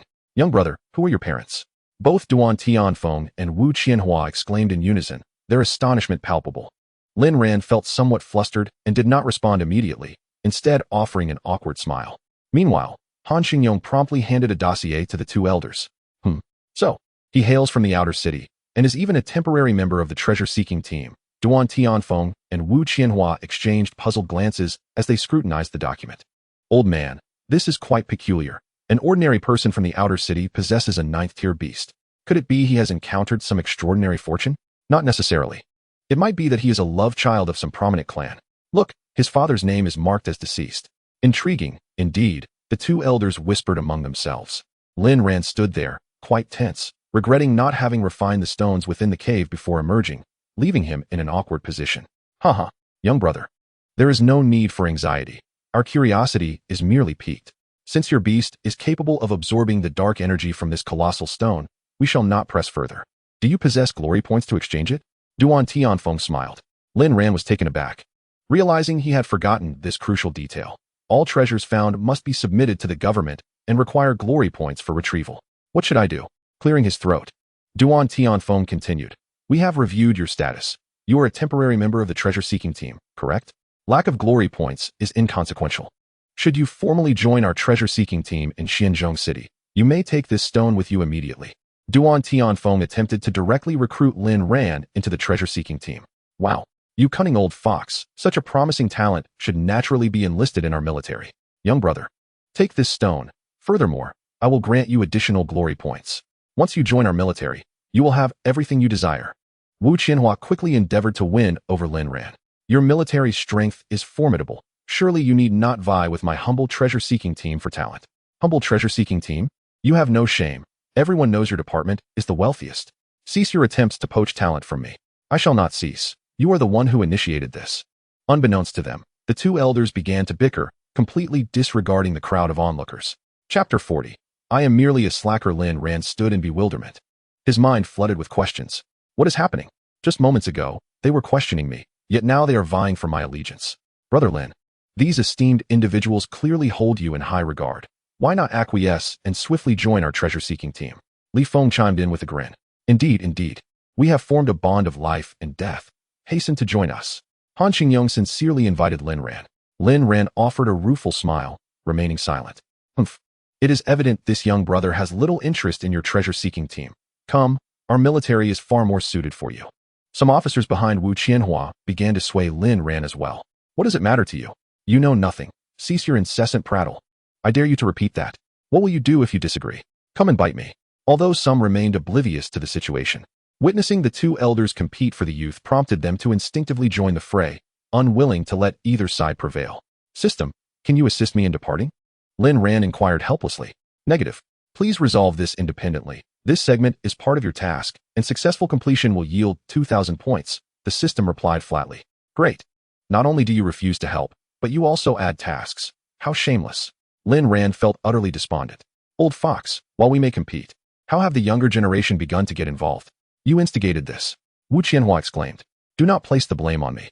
He was originally a temporary member of the treasure-seeking team. Joining us would be entirely reasonable. It is your envy that drives you to compete, Duan Tianfeng replied nonchalantly. Very well, your audacity remains unchanged. Ultimately, the decision lies with this young fellow. No matter how fiercely we compete, it is futile if he does not agree. It would be best to inquire about his opinion directly. I trust he will make the right choice. Once the two elders reached a consensus, the atmosphere grew markedly tense, as an overwhelming aura emanated from their beings, enveloping the entire camp. Silence. The surrounding chatter ceased abruptly, as everyone fell silent, standing obediently. What is all this ruckus? The military and the treasure-seeking team have bickered for years. Have you not yet had your fill? Wu Qianhua stated sternly, while Duan Tianfeng nodded in agreement, though he retained a cheerful gaze fixed on Lin Ran. The crowd, chastised, wore expressions of indignation. It is not as though we are at fault. We merely follow your lead, someone remarked. Lin Ran was equally startled by the formidable aura, reminiscent of the earlier encounter with the ghostly Bloodbat King, though lacking its murderous intent. My apologies, young brother. I did not mean to cause you distress. Have you given any thought to our offer? Duan Tianfeng inquired with a smile directed at Lin Ran. Actually, esteemed seniors, I am not inclined to join the treasure-seeking team at this time. Should the need arise in the future, I shall certainly consider joining. Lin Ran responded earnestly after a moment of contemplation. Internally, he felt a pang of regret. Joining their treasure-seeking team would undoubtedly leave him with little time to manage his shop, and without running the shop, how could he earn points? Haha, old fox. I knew he would not be interested in your team. Young brother, you possess discernment. True men should enlist in the military to protect their homeland. Wu Qianhua beamed with delight. Junior, actually, I have no desire to join the military. Lin Ran hastily clarified, taken aback that this esteemed figure believed he had chosen him. What? Are you afraid of death? A man should fear nothing. Wu Qianhua's smile vanished in an instant, replaced by an expression of displeasure. Lin Ran felt a profound discomfort within. Indeed, he was afraid of death. He had a frail elderly mother at home who required his care, and he had no wish to meet an untimely demise. In that moment, all he wished for was to live a life of idleness. Duan Tianfeng's smile also faded as he turned to Lin Ran, saying, You have rejected both of us outright. Might I ask for an explanation? Lin Ran, with a hint of reluctance, confessed, To be honest, esteemed seniors, I am merely a child of an ordinary family. By sheer happenstance, I acquired a 9th-tier exotic beast, yet I have never even attended a formal beast academy. My studies were in nurturing. My mother is unwell and needs my attention, so I simply wish to operate a nurturing shop. You mean to say you've never attended a beast academy? What a pity. Such a promising talent left to grow wild. I believe you are at least a 5-star beast tamer. To achieve such a level at your young age is a testament to your extraordinary gift, Duan Tianfeng exclaimed, both astonished and delighted. Indeed, young brother, with your cultivation talent, you could easily rise to our ranks in the future. It's quite beneath your capabilities to merely run a nurturing shop, he added. Lin Ran was taken aback. His true cultivation level was only that of a 4-star beast tamer. The ability to command a 6th-tier Shadow Moonhound was merely due to the supreme beast contract and mind technique. It seemed that the mind technique was indeed formidable. Perhaps with more practice, he could even masquerade as a 9-star beast tamer. Esteemed seniors, I appreciate your kindness, but let me think it over. I promise to visit you once I've made my decision, Lin Ran stated resolutely. Oh, you old fox, let it go. This child clearly harbors secrets he cannot divulge. Let him be. He will come to us when he is ready, Wu Qianhua conceded, observing Lin Ran's unwavering determination. Very well then. After all, you are merely a temporary member of the treasure-seeking team. There is no escape for you. I will find you when the time comes, Duan Tianfeng replied, shaking his head as he began to depart. By the way, take this, Wu Qianhua said, handing Lin Ran a medal embossed with the sun. With this, you will be on par with those military officers. It serves as a temporary designation. Also, take this boulder with you. Wow, you actually bestowed upon him the Taihing medal. You truly are a cunning old man, Duan Tianfeng remarked. Mutual admiration, Wu Qianhua responded as they both walked into the camp's main hall, disappearing from view. Lin Ran gazed at the medal in his hand, lost in contemplation. What is this? I truly should not have drawn such attention to myself. You foolish pup. Why are you still asleep? After the two elders departed, Han Xingyong hastily approached Lin Ran, his eyes filled with envy upon seeing the medal. Brother Lin, what can I say? You turned down personal invitations from both esteemed figures. I am in awe, Han Xingyong exclaimed, shaking his head in resignation. Haha. I simply wish to lead a life of leisure. By the way, what is this medal? Lin Ran chuckled awkwardly before inquiring. This is the Taihing medal, typically awarded to officers who have achieved great merit or to promising newcomers. With this, few in Xuanzhong City would dare to hinder you. Furthermore, should you wish to join the military, presenting this medal at the military administration will allow for immediate enrollment, often resulting in a promotion to a senior officer. I am truly envious of you, Han Xingyong said with palpable admiration. Countless onlookers regarded Lin Ran with fervent gazes, a mixture of envy and jealousy evident in their expressions. Chapter 41. The Timespace Warehouse. Lin Ran was astounded. He never anticipated receiving such favor during this mission. Indeed, this boulder can be taken without using glory points, but it's far too large to fit in the city. We will need to rent a timespace warehouse using glory points, Han Xingyong explained. Lin Ran was momentarily stunned. Right. Such a massive boulder would certainly not fit into the city, but what exactly is a timespace warehouse? And it requires glory points for rental? The timespace warehouse is quite remarkable. It is said to have been created by an ancient powerhouse. It resembles a box, capable of containing any object placed within it, which can be retrieved at a later time. However, opening this box requires a timespace stone, and these warehouses are one-time use only, Han Xingyong elaborated. Lin Ran gasped. Was this not similar to a star ring? The difference being that a star ring is for permanent use, while this requires a timespace stone for activation. Though the timespace warehouse is a one-time use, its capacity is vast. According to Han's account, nearly anything could be stored inside, with the exception of living beings. Such a one-time use item cannot compare to a star ring. With sufficient upgrades using future points, one could store anything within, the system interjected dismissively in Lin Ran's mind. Uffed, as if earning points is easy. How about you gift me some so I can upgrade my star ring? Lin Ran tentatively proposed. However, the system offered no response. Ignoring him entirely. Feeling aloof again, are we? Fine, I will rent one. How many glory points are required? The 2 exotic beasts I just defeated should be sufficient. Lin Ran inquired of Han Xingyong. Rest assured, it will be more than enough. The timespace box costs 1 million glory points, and a timespace stone costs 100,000. I estimate you will earn at least 3 million glory points from the 2 beasts you just defeated, Han Xingyong assured him. Come, let me take you to the main hall in front, he said, leading Lin Ran to a more spacious area than the registration hall he had previously visited. Despite it being past 6 in the morning, the hall was still bustling with people. Right here, just connect the glory recorder I gave you earlier, Han Xingyong instructed, guiding Lin Ran to a large black display screen and pointing at a connection port below. Glory recorder? Lin Ran was slightly taken aback, but quickly retrieved a blue device from his pocket and connected it. The large black screen sprang to life, displaying a flurry of data. Scanning complete. In this mission, killed 1 8th-tier King Corpse Beast, earning 3 million glory points. Repelled 1 8th-tier Demon Eye Beast, earning 5 million glory points. Treasure acquisition status, unknown Blackstone Mine, special circumstances not counted by the system. Total accumulated points, 5 million. Remaining points, 5 million. Lin Ran stared at the screen, his eyes widening in shock. He had not anticipated that the glory recorder could track his every action in the timespace rift. However, he wondered why the items he had secretly stored in his star ring had not been scanned. Was that you, system? Lin Ran mused internally. Protecting the host's secrets is a duty I must fulfill, the system replied coolly. Lin Ran felt a wave of gratitude, even when he acted mischievously. The system was there to cover for him, truly a blessing. Brother Lin, you are remarkable. To have earned 5 million glory points on your very first mission is incredible. Are you aware that there are countless individuals who have languished for many years within treasure hunting teams? Yet none have amassed as much glory as you have in this single instance. Had you been an official member, you could have ascended directly to the esteemed rank of Golden Treasure Hunter. Han Xingyong gazed enviously at the glory value displayed on the large screen. He had toiled tirelessly for over a decade as a treasure hunter in the outer city, enduring countless hardships before finally achieving the rank of Platinum Treasure Hunter. And here you are, attaining golden status in a mere day. Truly, one cannot help but feel a pang of envy. In Blue Sea Star, the hierarchy of treasure hunters consists of 5 levels: Bronze, 0 to 2 million glory; Gold, 2 million to 5 million glory; Platinum, 5 million to 20 million glory; Diamond, over 20 million glory; and the Ultimate Ace Treasure Hunter, a title bestowed directly by the government, which most cannot hope to attain. Lin Ran, elated by his 5 million glory, found this far easier than the point system. Let us proceed to the treasure vault to exchange for the timespace warehouse, he declared. Han Xingyong, after expressing his admiration, led Lin Ran into a room. Upon entering, Lin Ran was taken aback.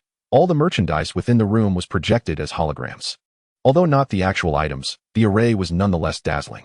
Do not be astonished, Brother Lin. This rift is newly formed, and no treasures have yet arrived to fill the vault. These are merely projections from the main treasury. You may exchange for whatever you desire, and it will be delivered to your home by 5 o'clock the following day, Han Xingyong explained. What about the timespace warehouse? Must we also wait until tomorrow? Lin Ran inquired eagerly. The timespace warehouse is different. It is a necessity and is always readily available, Han Xingyong replied, guiding him to a window. A golden barrier shimmered before them, revealing several time-space boxes and some glistening time-space stones, alongside a small display screen. To access the glory recorder, simply indicate how many you require and purchase them on the screen, he instructed. Lin Ran immediately connected to the glory recorder, and the display screen illuminated, presenting a list reminiscent of an online marketplace on Earth. He swiftly selected items, added them to his cart, and made a purchase totaling 1,000,000 glory for the time-space warehouse. Eager to explore the vault further, he thought it a rare opportunity to find what he truly needed. Very well. Take your time to select what you wish. I must proceed to exchange treasures for glory. We will gather at the camp entrance shortly, and I shall escort you back. Han Xingyong informed him before departing. Lin Ran nodded and continued to peruse the splendid array of items. To his surprise, he discovered several products identical to those sold in his own shop, unexpectedly impressive. However, as the time-space rift mirrored the system's dimension, redundancy was inevitable. Yet, one particular item captivated his attention profoundly. Could it be a property deed? This can indeed be exchanged for real estate. He marveled at a golden document before him, the deed to the shop at 104 West Alley in the outer city. This was none other than the establishment next to his own, which had been vacant since he had dealt with its previous owner. The system had deemed his shop too small. This was the perfect opportunity for expansion. Lin Ran hastily reconnected to the glory recorder, and the list materialized once more. Deed for the shop at 104 West Alley requires 2,000,000 glory. Upon selecting the deed, he promptly clicked the purchase button. Transaction in progress. Transaction complete. The shop has been officially transferred to Lin Ran's name, and the deed will be delivered by 5 o'clock tomorrow. Please keep an eye out for it. Just then, Han Xingyong and Oh Chun returned, having completed their exchanges for glory. Lin, you are truly devoted to your business, spending 2,000,000 glory on a shop. What a waste. Li Feng chuckled. I take pleasure in it. Your opinion is irrelevant, Lin Ran retorted, unfazed. It is nearly dawn. After a long night, let us return to rest. Han Xingyong suggested. Lin Ran nodded eagerly. Though a beast tamer could function without sleep, his mother awaited him at home. He recalled the times he had sneaked out on Earth, only to face the wrath of his mother upon returning late. A daunting memory. Everyone, we shall continue to await our team members and will not descend with you, Oh Chun declared with a bow. Very well, Lin Ran and Han Xingyong responded, bidding farewell. Regarding compensation, once we wrap up our affairs here in a couple of days, I shall reach out to you. I've heard about the loss of an 8th-tier dragon horse beast and a 7th-tier flame spirit monkey during your treasure hunt. Rest assured, I will handle it to your satisfaction, Oh Chun assured Han Xingyong and the others. Han Xingyong and Su Heng nodded, confident in Oh Chun's integrity. Before departing, Oh Chun exchanged contact information with Lin Ran. This is our treasure hunting team's base in the inner city. Should you wish to visit, I would be delighted to show you around. I am certain it will pique your interest. He smiled warmly at Lin Ran. Lin Ran accepted the business card. Glancing at the name, Saint Radiant's treasure team. Was this yet another attempt to entice me? I must truly possess a magnetic charm. I shall visit when time permits.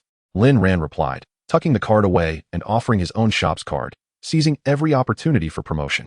Oh Chun eagerly accepted the card, and upon seeing the shop's name, he was taken aback, astonished to learn that Lin Ran was the proprietor of a nurturing shop. What an amusing name, Burning Love Pet House. How whimsical, he exclaimed. Lin Ran, oblivious to Oh Chun's reaction, quietly followed Han Xingyong out. Once outside the camp, Lin Ran produced the time-space box and placed the time-space stone into a hexagonal slot on its front. The box glowed brilliantly and instantly opened, drawing in a mound of magic stone or beside it. All set. Lin Ran quickly closed the box. The hexagonal stone dimmed slightly, indicating it would lose its effectiveness after one more use, proving it to be a consumable item. Soon, they descended the mountain, boarding an armored vehicle that sped away. At 7 a.m., they arrived at the entrance of Sunshine Community. This is where I shall leave you. Until we meet again, Han Xingyong said to Lin Ran. Oh, I nearly forgot to return this star spirit mirror, Lin Ran suddenly recalled, retrieving it from his pocket and handing it back to Han Xingyong. Haha, keep it as a memento, Han Xingyong replied with a wry smile. Well, thank you, Lin Ran said, feeling slightly awkward for having borrowed it without returning it sooner. Though he had to admit it was exceptionally useful when paired with the pet identification device.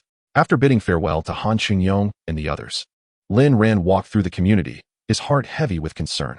Having not returned home for an entire night, he wondered whether his mother would be worried. Likely still asleep at this hour. Before long, he reached his doorstep, cautiously opening the door. So, you do remember how to come back. Wang Qian's voice rang out from the sofa. Which nurturing meeting lasts an entire night? Tell me the truth, she said sternly, seated upon the sofa. Mother, you haven't been awake all night, have you? Lin Ran exclaimed in shock. How could I possibly sleep? You were out all night. What if something happened to you? Wang Qian replied, her voice laced with anger. It is well known that nights on Blue Sea Star can be perilous, as many wild beasts roam freely during those hours. In Wang Qian's eyes, Lin Ran was merely an ordinary person, lacking the strength to defend himself should danger arise. Standing quietly by, Lin Ran remained silent, overwhelmed with guilt upon realizing that his mother had waited for him all night. If he had known, he would have sent her a message beforehand. He then spoke softly. Mom, can I tell you a secret? Wang Qian responded, her curiosity piqued.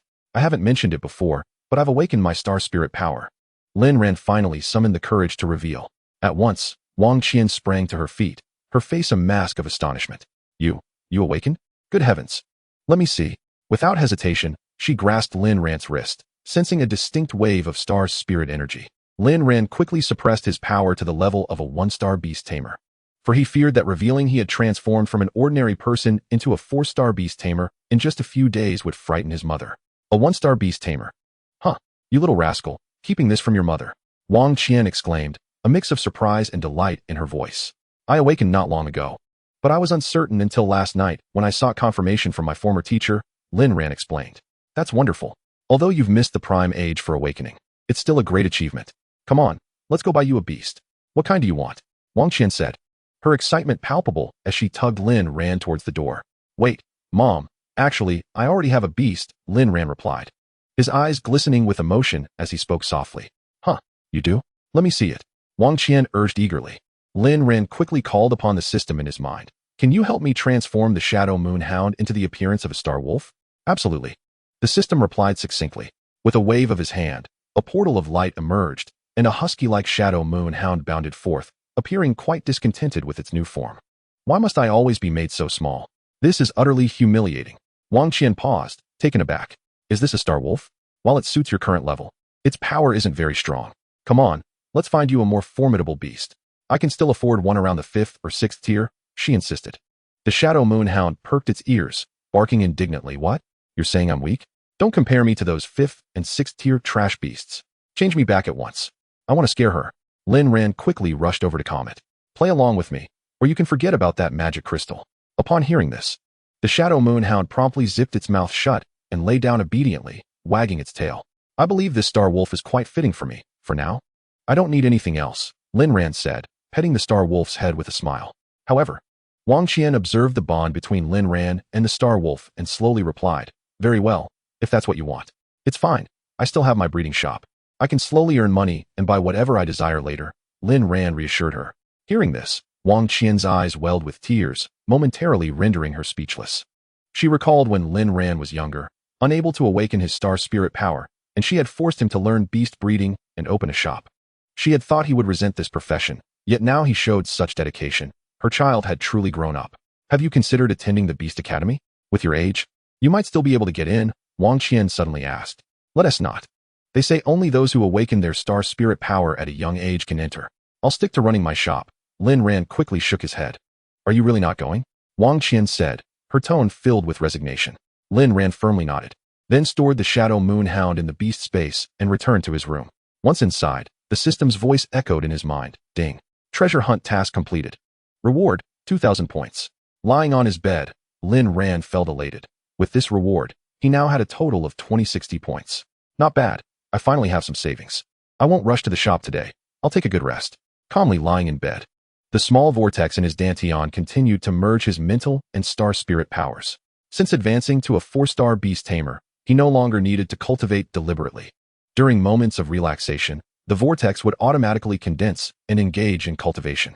This mental technique is truly remarkable, Lin Ran mused with a smile. Unbeknownst to him, he soon drifted into slumber.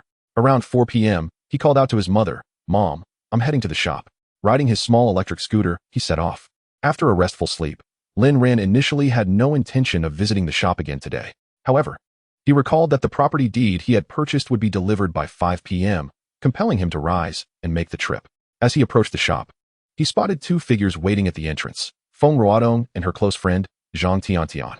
Boss, I thought you weren't opening today, Feng Ruodong said. Ah, something came up today. Lin Ran explained. Here, this is your admission ticket for tomorrow's semifinals. Feng Ruodong quickly handed him a small card. Lin Ran was taken aback, then exclaimed in surprise. You made it to the semifinals? That's impressive. Feng Ruodong smiled. Thanks to the ice fairy beast you nurtured, I was fortunate enough to reach the semifinals. That's great. By the way, don't forget about your promise to me. Lin Ran replied with a grin, promptly opening the shop door and stepping inside. All right. I won't disturb you any longer. We'll come back tomorrow morning at 9, Feng Ruodong said before she and Zhang Tiantian departed in a car. Lin Ran felt a surge of joy as he organized the flyers he had printed a few days prior, setting them aside to promote his shop effectively when he entered the academy. The inner city, huh? This will be my first visit. I wonder what it will be like. He sat quietly in the shop, lost in thought. System, what do you think about the shop next door that I bought? Lin Ran suddenly inquired. Average. But it can barely be upgraded to a level 2 shop, the system replied. Level 2? Shops have levels too? Lin Ran asked, intrigued. The system evaluates the shop's area and usage permissions. A level 1 shop can utilize the breeding platform, hatching pool, and sales area. Upon reaching level 2, a new permission is unlocked, the forging room. It can create armor exclusive to beasts based on their attributes, the system elaborated. Lin Ran was momentarily stunned, then filled with excitement. For centuries, Blue Sea Star has witnessed rapid technological advancements, leading people to discover that certain magical ores contain unique powers. When processed, these ores can be crafted into formidable armor. The battle armor significantly enhances the combat capabilities of extraordinary beasts, even compensating for certain deficiencies. For instance, Earth-type beasts, when confronted with airborne adversaries, often lack the requisite agility and are easily outmaneuvered. However, the introduction of battle armor substantially elevates their sensitivity. Among the most sought-after resources is the Spirit Stone Mine, which is applicable to all beast attributes and faces no rejection.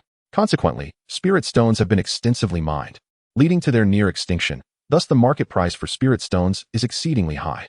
In addition to spirit stone mines, there exist various elemental mines, such as firestone mines, waterstone mines, and windstone mines, which can be refined into crystals of differing attributes.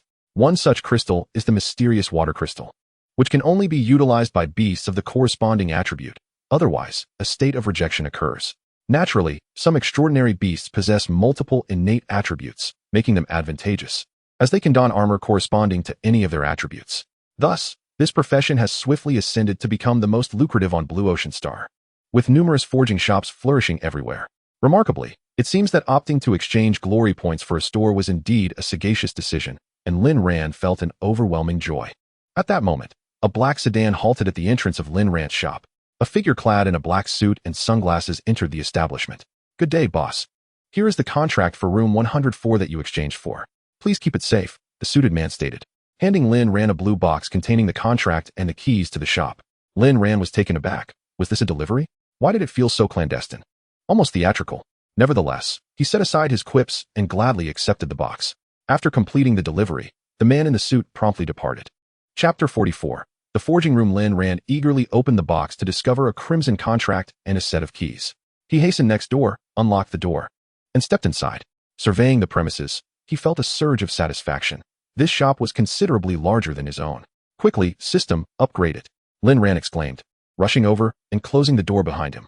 The shop was undergoing an upgrade. The layout was being constructed. The cultivation platforms were upgraded to 5, the incubation pool optimized, the shelves expanded, and a forging room established. Upgrade complete, the system announced. Instantly, the walls of the shop vanished, merging seamlessly with his existing shop. The original cultivation platforms and incubation pools expanded significantly, and the shelves increased from 3 rows to 5. Simultaneously, a new room, the forging room, materialized. Incredible. The speed of this renovation is astounding, Lin Ran exclaimed, bursting with excitement as he entered the forging room. The forging room occupied a substantial area, housing 3 colossal devices, a mineral refining machine, a mineral synthesizer, and a battle armor forging machine. Wow, how does this work? Lin Ran inquired. The mineral refining machine can automatically refine various ores for 10 points each time. The mineral synthesizer allows you to combine unnecessary crystals to create the desired one for 20 points. The battle armor forging machine requires you to select the corresponding armor. Insert the crystals, and it will forge itself for 100 points per attempt. Please be advised that approximately 30 of attempts may fail. Prepare yourself mentally, the system replied.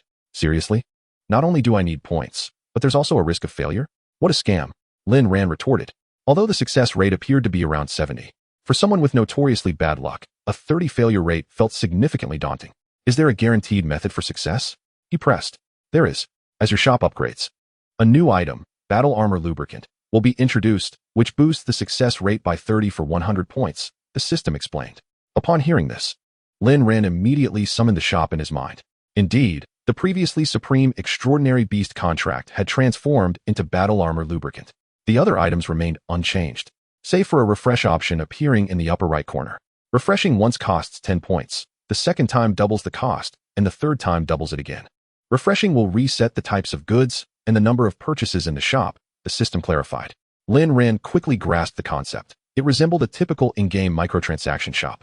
With lubricant costing 100 points and the battle armor forging machine also 100 points, excluding the points required for refining materials, Lin Ran felt overwhelmed, realizing that his more than 2,000 points seemed trivial in comparison. By the way, you mentioned that 1,000 points could upgrade 3 primary cultivation platforms to intermediate ones. Does that mean upgrading 5 would still cost 1,000 points? He asked. It remains unchanged. It is still 1,000 points, the system responded. Lin Ran exhaled deeply, relieved that additional points were not required. Then please upgrade all of them to intermediate, he requested. Initiating upgrade to intermediate cultivation platforms. Upgrade successful. Soon, all 5 blue cultivation platforms in the cultivation room transformed into a vibrant yellow, significantly enhancing the concentration of starlight.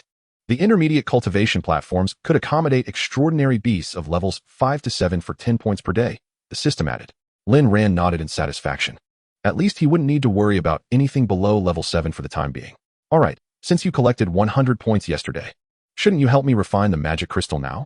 He said, retrieving a space-time storage unit. But it's so large that taking it out could potentially destroy my shop. Lin Ran suddenly paused. You can simply open the box. This shop is protected by a barrier that will automatically safeguard it, the system explained. Realization dawned on Lin Ran. Akin to the previous encounter with the Shadow Illusion Hound, the item would shrink upon extraction. He had to admit, the system's functionality was indeed quite useful. He promptly opened the space-time storage unit, and a mountain of magic stones materialized in the shop. With a flash of golden light, it shrank to the size of a table. Subsequently, black energy continuously emanated from the magic stones, coalescing in the air into numerous magic spirit crystals. In no time, the vast magic stone mine had vanished, replaced by numerous small magic spirit crystals, each roughly the size of a fist, at least 10 in total. Gazing at the scattered magic spirit crystals, Lin Ran collected them one by one and approached the battle armor forging machine. The forging machine featured 3 sets of buttons corresponding to the head, body, and limbs, each linked to the respective armor for extraordinary beasts. The head armor typically enhances the beast's mental strength, mitigating damage from psychic or soul-related skills. The body armor boosts the beast's defense, while limb armor enhances strength and speed. Moreover, battle armor is generally crafted as a complete set, and donning the entire ensemble bestows additional attribute bonuses, such as the ability to fly or burrow. Some formidable armors can even grant immunity to control effects. Historical records from Xianzhong City document a powerful beast tamer from a century ago who possessed a set of armor that granted immunity to all abnormal statuses. A remarkable feat, indeed. Lin Ran pondered this and suddenly jolted. Wasn't this similar to the system's absolute defense?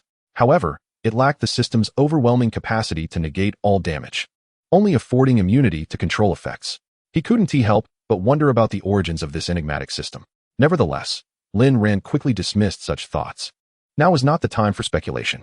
Elevating his own strength was of paramount importance. Thus, he adeptly summoned the battle armor forging machine in his mind, and indeed, a brand new list appeared before his eyes. This list contains the design blueprints for each set of battle armor, spanning an impressive 3 pages.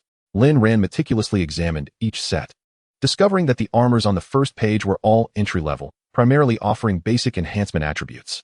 It was not until he reached the second page that he encountered armors boasting formidable enhancements, albeit requiring an abundance of materials, some of which he had never even heard of. Never mind, these advanced sets are currently unattainable. For now, I'll craft a basic set for Deguzi using some of the magic crystals I have on hand. He noted the attributes: one enhanced attack power, another granted flight capability, and yet another increased speed. As Lin Ran scrutinized the attributes of the demon-type armors, he found them rather underwhelming. Attack power? Do I lack in that department, considering I have a 9th-tier beast? As for the later enhancements like flight ability, burrowing capability, and speed increase, they seemed inconsequential. Wait, this one is intriguing. Immunity to mental attacks for 3 seconds. Lin Ran's gaze suddenly landed on a particular armor. Chapter 45. Forging Battle Armor, Evil Modification Armor Set Attributes. Immunity to all mental skills by releasing a mental barrier for 3 seconds. Requires active release. Cooldown, 24 hours. What a pity it's only 3 seconds, but it could prove useful in critical situations. This is the one, he decided, promptly clicking on the design blueprint for the evil modification armor set to examine the required materials. Goodness, each part requires 10 magic crystals? That means I can only forge one piece for now, Lin Ran lamented, his disappointment palpable. Suddenly, his pupils widened. This set attribute requires a spirit stone to activate. Typically, a standard armor set could be activated immediately upon completion, yet this one demanded a spirit stone? It was common knowledge that spirit stones only dropped from defeating 7th tier or higher ghost-type beasts, which proved exceedingly challenging, unless one could extinguish the opponent's soul in one fell swoop. It was nearly impossible. Oh well, perhaps I'll get lucky in the dimensional fragments later, Lin Ran sighed, clicking the Start Production button on the design blueprint. Instantly, the armor forging apparatus illuminated, and a voice resonated in his mind. Importing evil modification armor set design blueprint. Import complete. Please select the part to forge. After a brief contemplation, Lin Ran reasoned, since the primary enhancement focuses on the beast's mental strength, I shall forge a headpiece first. He promptly clicked the head button on the forging device. Please insert 10 magic crystals. Do you wish to use armor lubricant? The system prompted. A window appeared on the forging machine. Without hesitation, Lin Ran exclaimed, of course, I'll use it. If it fails, it would be disastrous. He quickly summoned the shop in his mind, exchanged for a vial of armor lubricant, and inserted the 10 magic crystals he possessed. The crystals were soon enveloped in a golden liquid, causing Lin Ran to blink in surprise before exclaiming, let us begin the forging process. 100 points deducted. Forging in progress for the host. The window of the armor forging apparatus disappeared, and the entire device began to tremble, radiating golden light. Ding. Forging successful, the system announced. The window reopened, revealing an object emanating dark energy, resembling a skull, before Lin Ran's eyes. Excitedly, Lin Ran retrieved the head armor, inspecting it closely. The so-called beast armor was not meant to be worn externally, but rather integrated within the beast's body, which explained why the crystals had to align with the beast's attributes. Furthermore, should he wish to switch armors in the future, it would be an effortless process, merely reintegrate a new piece into the beast, and the old armor would be immediately expelled. This also facilitated sales. Many forging shops sold secondhand armors from beast tamers, making them a popular choice for those unable to afford new armors. Lin Ran couldn't help but admire the ingenuity of the armor's inventor. With a swift motion of his right hand, Lin Ran opened a portal, summoning the Shadow Moonhound. Simultaneously, the shop activated its barrier, resizing the creature to that of an ordinary canine. Upon seeing the head armor in Lin Ran's hands, the Shadow Moonhound became exceedingly agitated, mentally urging Lin Ran to hurry. Why the rush? Lin Ran chuckled, gently petting its head. The Shadow Moonhound, displaying remarkable obedience, refrained from provoking Lin Ran. Good boy, you deserve this. With that, he placed the head armor atop the hound's head, watching as it emitted a continuous stream of dark energy, gradually merging with the beast's essence. Soon, the armor vanished, fully integrating into the creature, its purple golden crescent gleaming brightly. Roar! The Shadow Moonhound unleashed a deep growl, an overwhelming surge of star spirit energy erupting forth, sending nearby furniture flying. What a commotion! Steady now, Airbow, Lin Ran called out, feeling the hound's exuberance resonate in his mind as he quickly used the pet appraisal device on it. Shadow Moonhound attributes, element, wind, demon level, 6th tier skills, Hellhound charge, howl, wind demon cloak, wind demon roar, demon descent, hell roar, phantom clone, demon binding, purgatory demon slaughter potential. C rating, 65. Lin Ran was taken aback. He hadn't anticipated that a mere headpiece could directly enhance the beast's potential, nodding in satisfaction. Before he knew it, night had fallen. Lin Ran swiftly spent 20 points to activate 2 intermediate breeding platforms, summoning the World Ender Demon Tiger. Upon its arrival, the World Ender Demon Tiger appeared rather glum, having been neglected during the treasure hunt in the Dimensional Rift. And now witnessing the Shadow Moonhound receiving a headpiece only deepened its discontent as it sulked in a corner.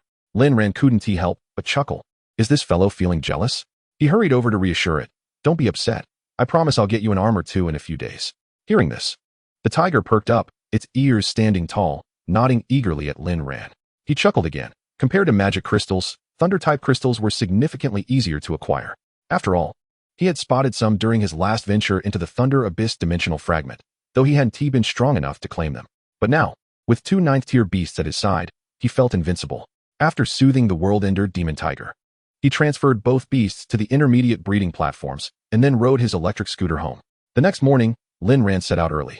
As this day was of great significance, and tardiness was not an option, He swiftly arrived at his shop, spotting Feng Ruodong and Zhang Tiantian in the distance. "You're both here so early," Lin Ran greeted enthusiastically. "Boss, you've struck gold. Your shop has expanded so much." Feng Ruodong and Zhang Tiantian exclaimed in astonishment. "Oh, it's nothing much," Lin Ran replied with a smile. "By the way, we need to head in by 9 o'clock, so let us hurry," Feng Ruodong urged. "All right. But wait a moment, I need to grab something." Upon concluding his words, Lin Ran swiftly dashed into the store and retrieved a substantial stack of flyers he had meticulously prepared the previous day. "Hold on to these. Make sure to promote them well at the academy," Lin Ran cheerfully instructed. "Boss, surely you jest. Wasn't it agreed that I would merely announce it during the competition?" Feng Ruodong replied, feeling somewhat embarrassed, for she had been pampered since childhood and had never engaged in such menial tasks as distributing flyers. Zhang Tiantian, standing nearby, also watched Lin Ran with a look of discomfort. "Of course. What's the matter? Are you planning to back out?" Lin Ran smirked mischievously. "Well, all right then. I suppose I'll go all in," Feng Ruodong sighed, reluctantly accepting the flyers. "That's the spirit." Lin Ran nodded with satisfaction. "Ruodong, you." Zhang Tiantian felt rather helpless, yet she dared not oppose Lin Ran, obediently standing by. "Enough of this.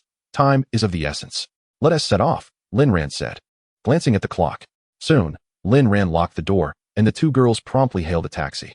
Lin Ran occupied the front seat while the two girls settled in the back, excitedly instructing the driver. "Let's go to the Xianzhong Exotic Beast Academy."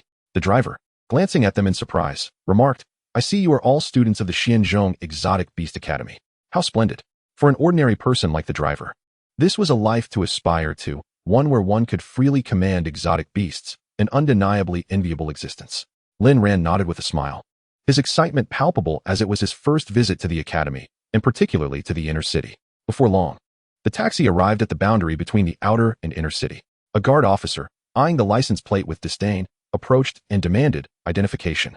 The driver smiled at the officer and promptly handed over a light blue booklet.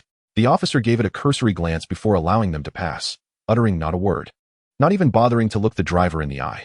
Lin Ran was taken aback by the officer's brusque demeanor. "What's the deal? Do vehicles from the outer city really irk you that much?" Noticing Lin Ran's expression, the driver quickly replied, "Young man, what's bothering you?" "Nothing. Just feel that those officers look down on people too much," Lin Ran replied nonchalantly. "Ah, you get used to it, after all. Those from the inner city always act as if they are above everyone else," the driver lamented. Lin Ran shook his head in resignation, gazing out the window, while the girls in the back remained silent. After about half an hour, they arrived at the entrance of the Xianzhong Exotic Beast Academy. The streets here were exceptionally wide, lined with a variety of luxury vehicles. A throng of stylishly dressed young men and women emerged, undoubtedly all students of the academy. Gaining admission to this prestigious academy, the finest in the city, required not only excellent grades, but also a respectable family background, at least a middle-class status, since many ordinary families could not afford the tuition fees. However, there were exceptions for exceptionally gifted students from less fortunate backgrounds, who could be granted a full waiver of fees for direct admission, still retaining a touch of humanity in the process. After the taxi pulled over, Lin Ran stepped out, his spirits lifted despite the earlier encounter with the officer. The grandeur of the academy was awe-inspiring. Feng Ruodong quickly paid the fare and ushered Lin Ran through the grand gates. As they walked, Lin Ran confidently surveyed his surroundings, visibly pleased. "Boss, have you been to our academy before?" Feng Ruodong exclaimed in surprise. "Not at all," Lin Ran shook his head. Feng Ruodong was momentarily taken aback, thinking, "Wow, he acts like he's returning home, yet he's never been here before." Quite the charade. It was known that most newcomers to the academy were often awestruck by the imposing architecture, particularly the two stone peacock sculptures at the entrance, crafted to be lifelike replicas of the legendary purple-feathered peacock king, exuding a regal aura. Feng Ruodong herself had been stunned by these sculptures when she first entered the academy, so she found Lin Ran's nonchalance puzzling. Today marked the academy's semifinals, and the atmosphere was electric, with countless students accompanied by their parents, all dressed extravagantly, exuding an air of affluence. In addition to the students' parents, many distinguished guests were present, including high-ranking members of treasure-hunting teams and military officials. Thanks to Feng Ruodong, Lin Ran managed to secure an entry ticket. Otherwise, he would have been stopped at the gate by the security personnel. Suddenly, a male student spotted Lin Ran and the girls, and with excitement, shouted, "Feng Ruodong."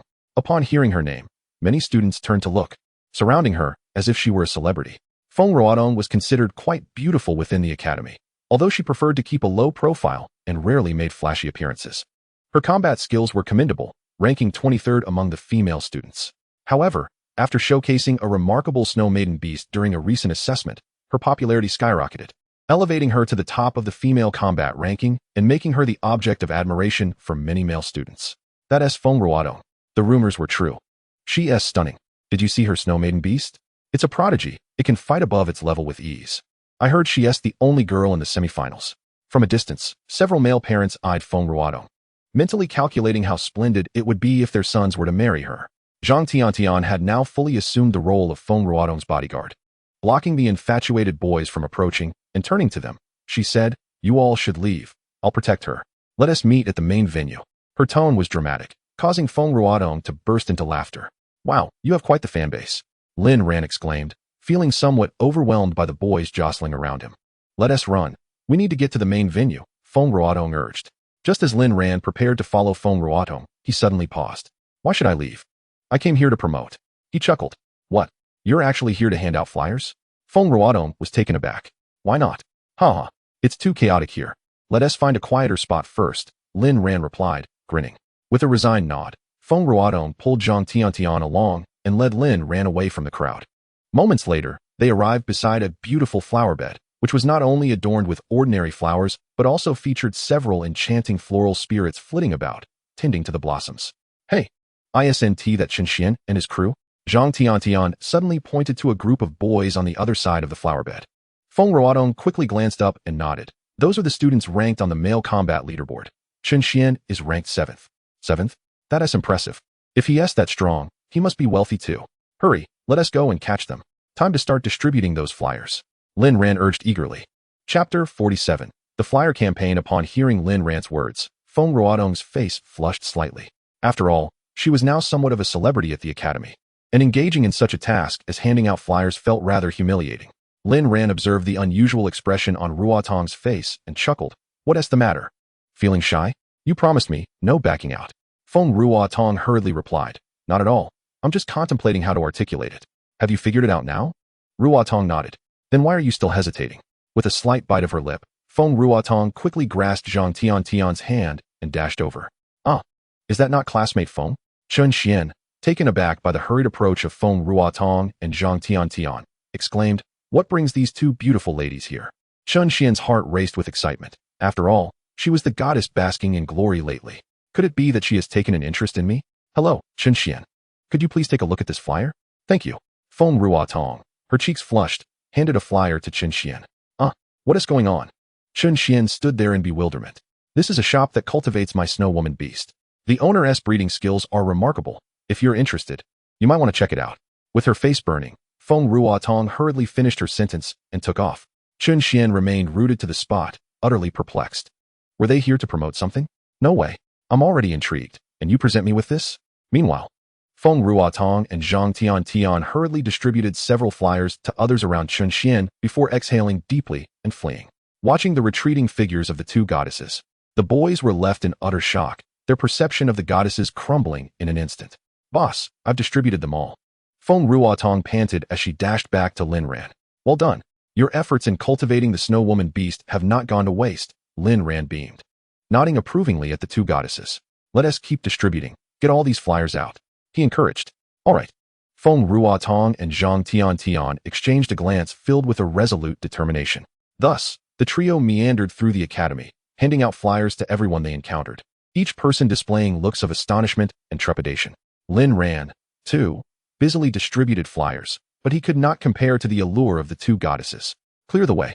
Who are these persistent salespeople invading the academy?" "Security, where are you?" Left with no choice, Lin Ran surrendered all the flyers to Feng Ruodong and her friend, quietly waiting on the sidelines.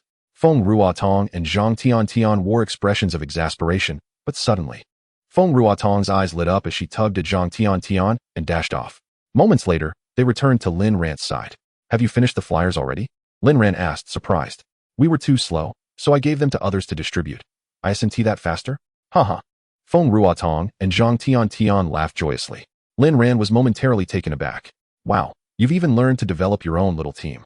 Did you instruct them to target those who appear powerful and wealthy?" Lin Ran inquired. "Of course I did." Feng Ruodong nodded vigorously, her cheeks flushing deeply.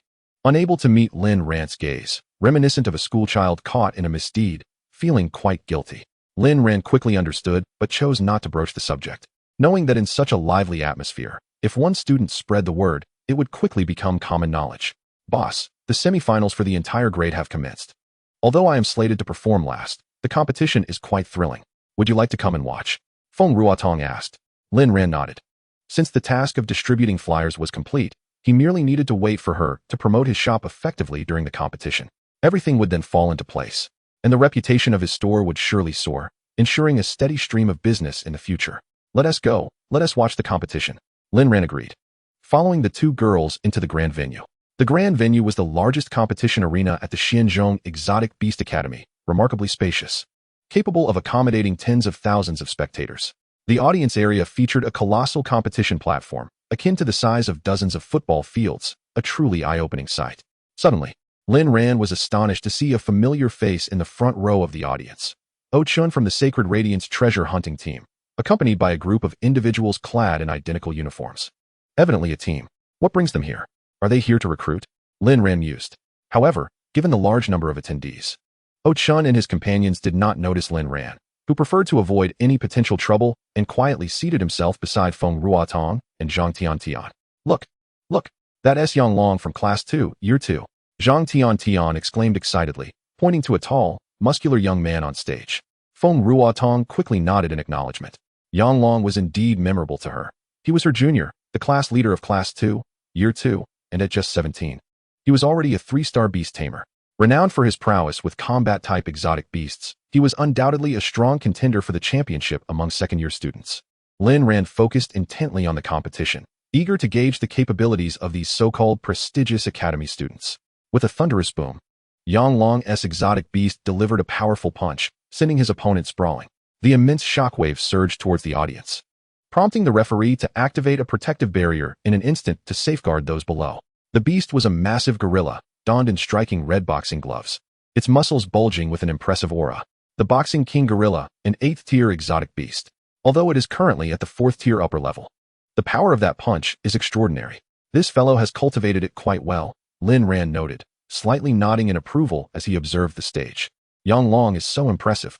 I've heard he has been invited by the military and can join the special forces for an internship right after graduation. Moreover, the treasure hunting team is desperately trying to recruit him. I'm so envious. Zhang Tian gazed at the stage, starry-eyed. Feng Ruotong was equally astonished. The current students were incredibly formidable. Even though she was a year older, she might not necessarily emerge victorious, especially since she barely made it to the semifinals with her Snow Woman beast. Don't be too nervous, Ruotong. After all, didn't you also receive invitations from the treasure hunting team and the military? Have you decided where you want to go after graduation? Zhang Tian asked. Chapter 48, Semifinals. Lin Ran interjected. Do all the students here typically join the treasure hunting team or the military after graduation? Zhang Tian quickly shook her head. It's not that simple.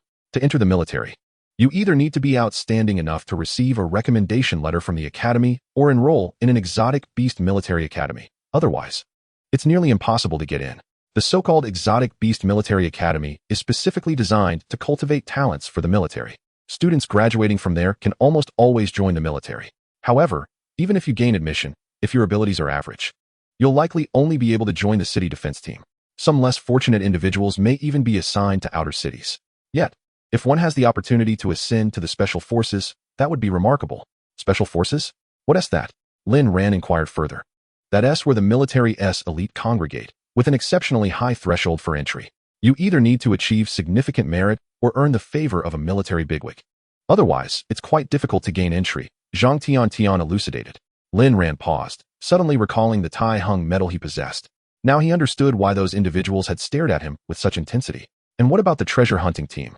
It shouldn't be that complicated, right? Lin Ran continued to inquire. Is that so? Have you seen those seated in the front row?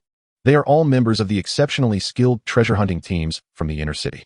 Gaining entry is nearly impossible unless one is recommended by them. Otherwise, you are likely to be assigned to a treasure hunting team in the outer city. In short, if you do not secure a commendable ranking in this year's assessment, it will be exceedingly difficult to pave a promising future. Zhang Tian shook his head in resignation while casting an envious glance at Feng Ruotong. Lin Ran was astonished. He hadn't anticipated that the so-called strongest academy for extraordinary beasts would harbor such fierce internal competition. This reminded him of the invitations from the two senior predecessors. Isn't this Feng Ruodong? A resonant male voice interrupted his thoughts.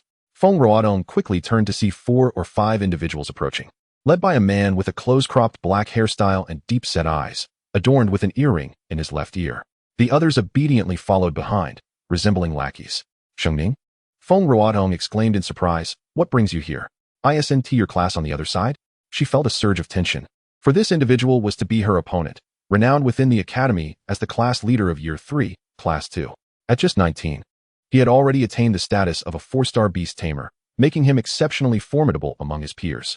Coupled with his affluent background and striking looks, he had naturally become the idol of many girls in the academy. Confronted with such a rival, Feng Ruodong was acutely aware of her slim chances of victory. Yet she could not afford to surrender. After all, this was a matter of her future, and she was determined to give it her all. Glancing momentarily at Lin Ran for reassurance. Haha, I simply came to find you. Your snow maiden beast isn't just any ordinary snow maiden, is it?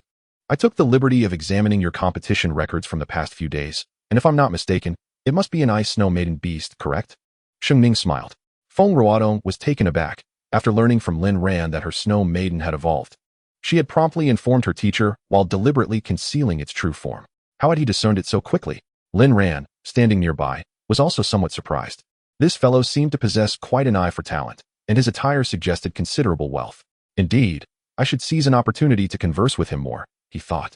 Chuckling to himself, have you already figured it out? Are you planning to target me? Feng Ruodong retorted. No. I merely wish to understand who has managed to cultivate an ordinary snow maiden into an ice snow maiden beast. Don't tell me you did it all by yourself. I wouldn't believe that, Shengning replied with a broad smile, having already conducted his research on this recently ascendant girl. He noted her frequent excursions to the outer city, which piqued his curiosity. Was there someone extraordinary in the outer city? None of your business. Our Ruodong snow maiden beast is inherently powerful. Just don't embarrass yourself too much later, Zhang Tiantian interjected, cutting Feng Ruodong off without hesitation. Haha, Shengning is merely curious. What are you so proud of? In any case, you're all destined to lose. By the way, have you heard of Shanggu's golden silk dragon python? It boasts an 8th-tier bloodline and has already reached 5th-tier status. That's not something your half-baked ice snow maiden can compete with. It's a beast of the dragon lineage. Don't be too frightened later, one of Shengning's followers chimed in. 5th-tier status. Feng Ruodong's expression turned to one of shock. Her ice snow maiden was merely at 4th-tier status, putting her at a significant disadvantage, especially since her opponent was a 4-star beast tamer. In that moment, despair washed over her. This felt like a battle she could not possibly win. Is a beast with diluted dragon lineage truly that formidable? Surely not. Lin Ran interjected. Even if it's a hybrid dragon serpent, a true dragon might not necessarily lose. Feng Ruodong's dim eyes suddenly sparkled with hope. Really? You must know that my most powerful beast was raised by Lin Ran himself, she said, fully trusting his words. Who are you? Shengning asked, suddenly looking at Lin Ran in surprise. He seemed unfamiliar, not someone from the academy. He is an extraordinarily skilled beast cultivation shop owner, with unfathomable abilities. You were curious about who raised the snow maiden? It's him, Zhang Tiantian interjected, raising an eyebrow at Lin Ran as if to say, what do you think of my impressive introduction? Lin Ran nodded in approval, satisfied with Zhang Tiantian's performance. A shop owner? And the one who raised the ice snow maiden? This is unbelievable, Shengning said, his disbelief evident. Are you certain I'm not mistaken about this young man being the owner of the cultivation shop? Feng, is this true? Shengning inquired, astonished. After hearing Lin Ran's words, Feng Ruodong felt a surge of confidence and smiled as she nodded at Shengning. This is Boss Lin. He is the one who helped me cultivate my extraordinary beast. Shengning was left dumbfounded. If Zhang Tiantian were lying, it could be overlooked. But Feng Ruodong had no reason to fabricate such a statement, especially with the semifinals approaching, a matter so critical to her future. Who would risk their reputation by lying? Particularly when everyone believed the snow maiden was her own handiwork. In an instant, countless possibilities flooded Shengning's mind. Yet he maintained a smile as he addressed Lin Ran. Boss Lin, you are indeed a remarkable talent to have cultivated such an impressive snow maiden. May I inquire about your mentorship? Does your shop employ any master-level cultivators? Lin Ran replied nonchalantly. I have no master. I am the sole cultivator in the shop. Shengning, upon hearing this, was not surprised. After all, some extraordinary individuals preferred to remain low-key, and surely their apprentices would keep their secrets. He quickly smiled and said, if Boss Lin prefers not to elaborate, that is perfectly fine. Might I inquire about the location of your establishment? I hope to have the opportunity for you to assist me in cultivating my golden silk dragon python. Of course, I am willing to pay any price. Alternatively, if you deem money to be a trivial matter, my family possesses a modicum of influence in the inner city. Whatever you desire, I will do my utmost to procure. Upon hearing this, Feng Ruodong and Zhang Tiantian exchanged knowing smiles. Money is a trivial matter? Sorry, but to him, money is of utmost importance. Lin Ran couldn't help but smirk upon hearing Sheng Ning's words, thinking, this kid is quite astute. However, money is not a trivial matter, he chuckled. Well, I am quite busy, but if you truly wish for my assistance, it is not unfeasible. I will need to assess your sincerity. Lin Ran adjusted his demeanor and stated, this is easily arranged. What does Boss Lin require? Sheng Ning inquired eagerly. 100,000. That's the fee for my help in your cultivation, Lin Ran declared outright. At that moment, as he spoke, Lin Ran discreetly consulted the system regarding the current pricing for the intermediate cultivation platform, discovering that it had risen to 100,000. A wave of joy washed over him, though he managed to suppress it. Feng Ruodong and Zhang Tiantian were left in stunned silence. Wasn't he the fee 50,000 previously? In just a few days, it had doubled. While they acknowledged his remarkable cultivation skills, 5,000 for a day had already been hard to believe. Now, at 100,000, who would accept it? Feng Ruodong couldn't help but rummage through her pockets, realizing that affording future cultivation would be impossible. Sigh, she thought to herself. Noticing her sigh, Lin Ran cast a discreet glance in her direction. What did that look mean? Did she think he was deriding her lack of funds? It was indeed difficult. 100,000? Sheng Ning, upon hearing Lin Ran's words, paused momentarily, looking at him with curiosity. It wasn't the steepness of the fee that surprised him. Rather, he was taken aback that it was only 100,000. If even the snowy beast can be cultivated into such a formidable creature, then my golden silk python must indeed be extraordinary. The cost is remarkably low. From Sheng Ning's past experiences, such exceptionally powerful breeding establishments are typically overseen by master breeders, whose fees are exorbitantly high, often starting from several 100,000. Some are even so sought after that money alone cannot secure a spot, with appointments booked months in advance. Without hesitation, Sheng Ning promptly nodded in agreement, while Feng Ruodong and Zhang Tiantian beside him were utterly astonished. The world of the affluent is truly incomprehensible. A mere blink of an eye for 100,000 is enviable. Lin Ran was equally taken aback, having thought that a breeding fee of 100,000 would deter him, yet he accepted it with such ease. This is indeed the realm of the wealthy. How delightful! He silently sighed, thinking that if not for the system's intervention, he might have boldly proposed 200,000. Given the current attitude, it would not have been unreasonable. However, while excitement coursed through him, he reminded himself to remain composed, not to reveal any signs of his enthusiasm. Clearing his throat, he said nonchalantly, very well, you may come by at any time within the next few days, and I shall assist you in your cultivation. However, I may be quite busy then, so I can reserve a spot for you if you decide to visit. Lin Ran replied in a calm demeanor, feigning indifference to the cost, as he handed Sheng Ning a small card. Feng Ruodong and Zhang Tiantian exchanged glances, feeling a bit embarrassed.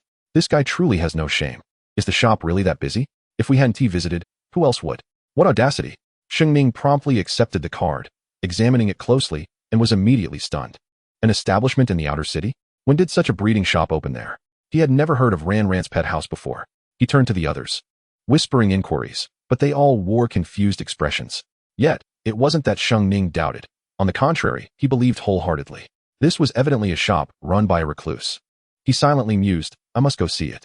By the way, did Lin mention that the ice snowy beast is unafraid of true dragon-type beasts? That seems rather implausible.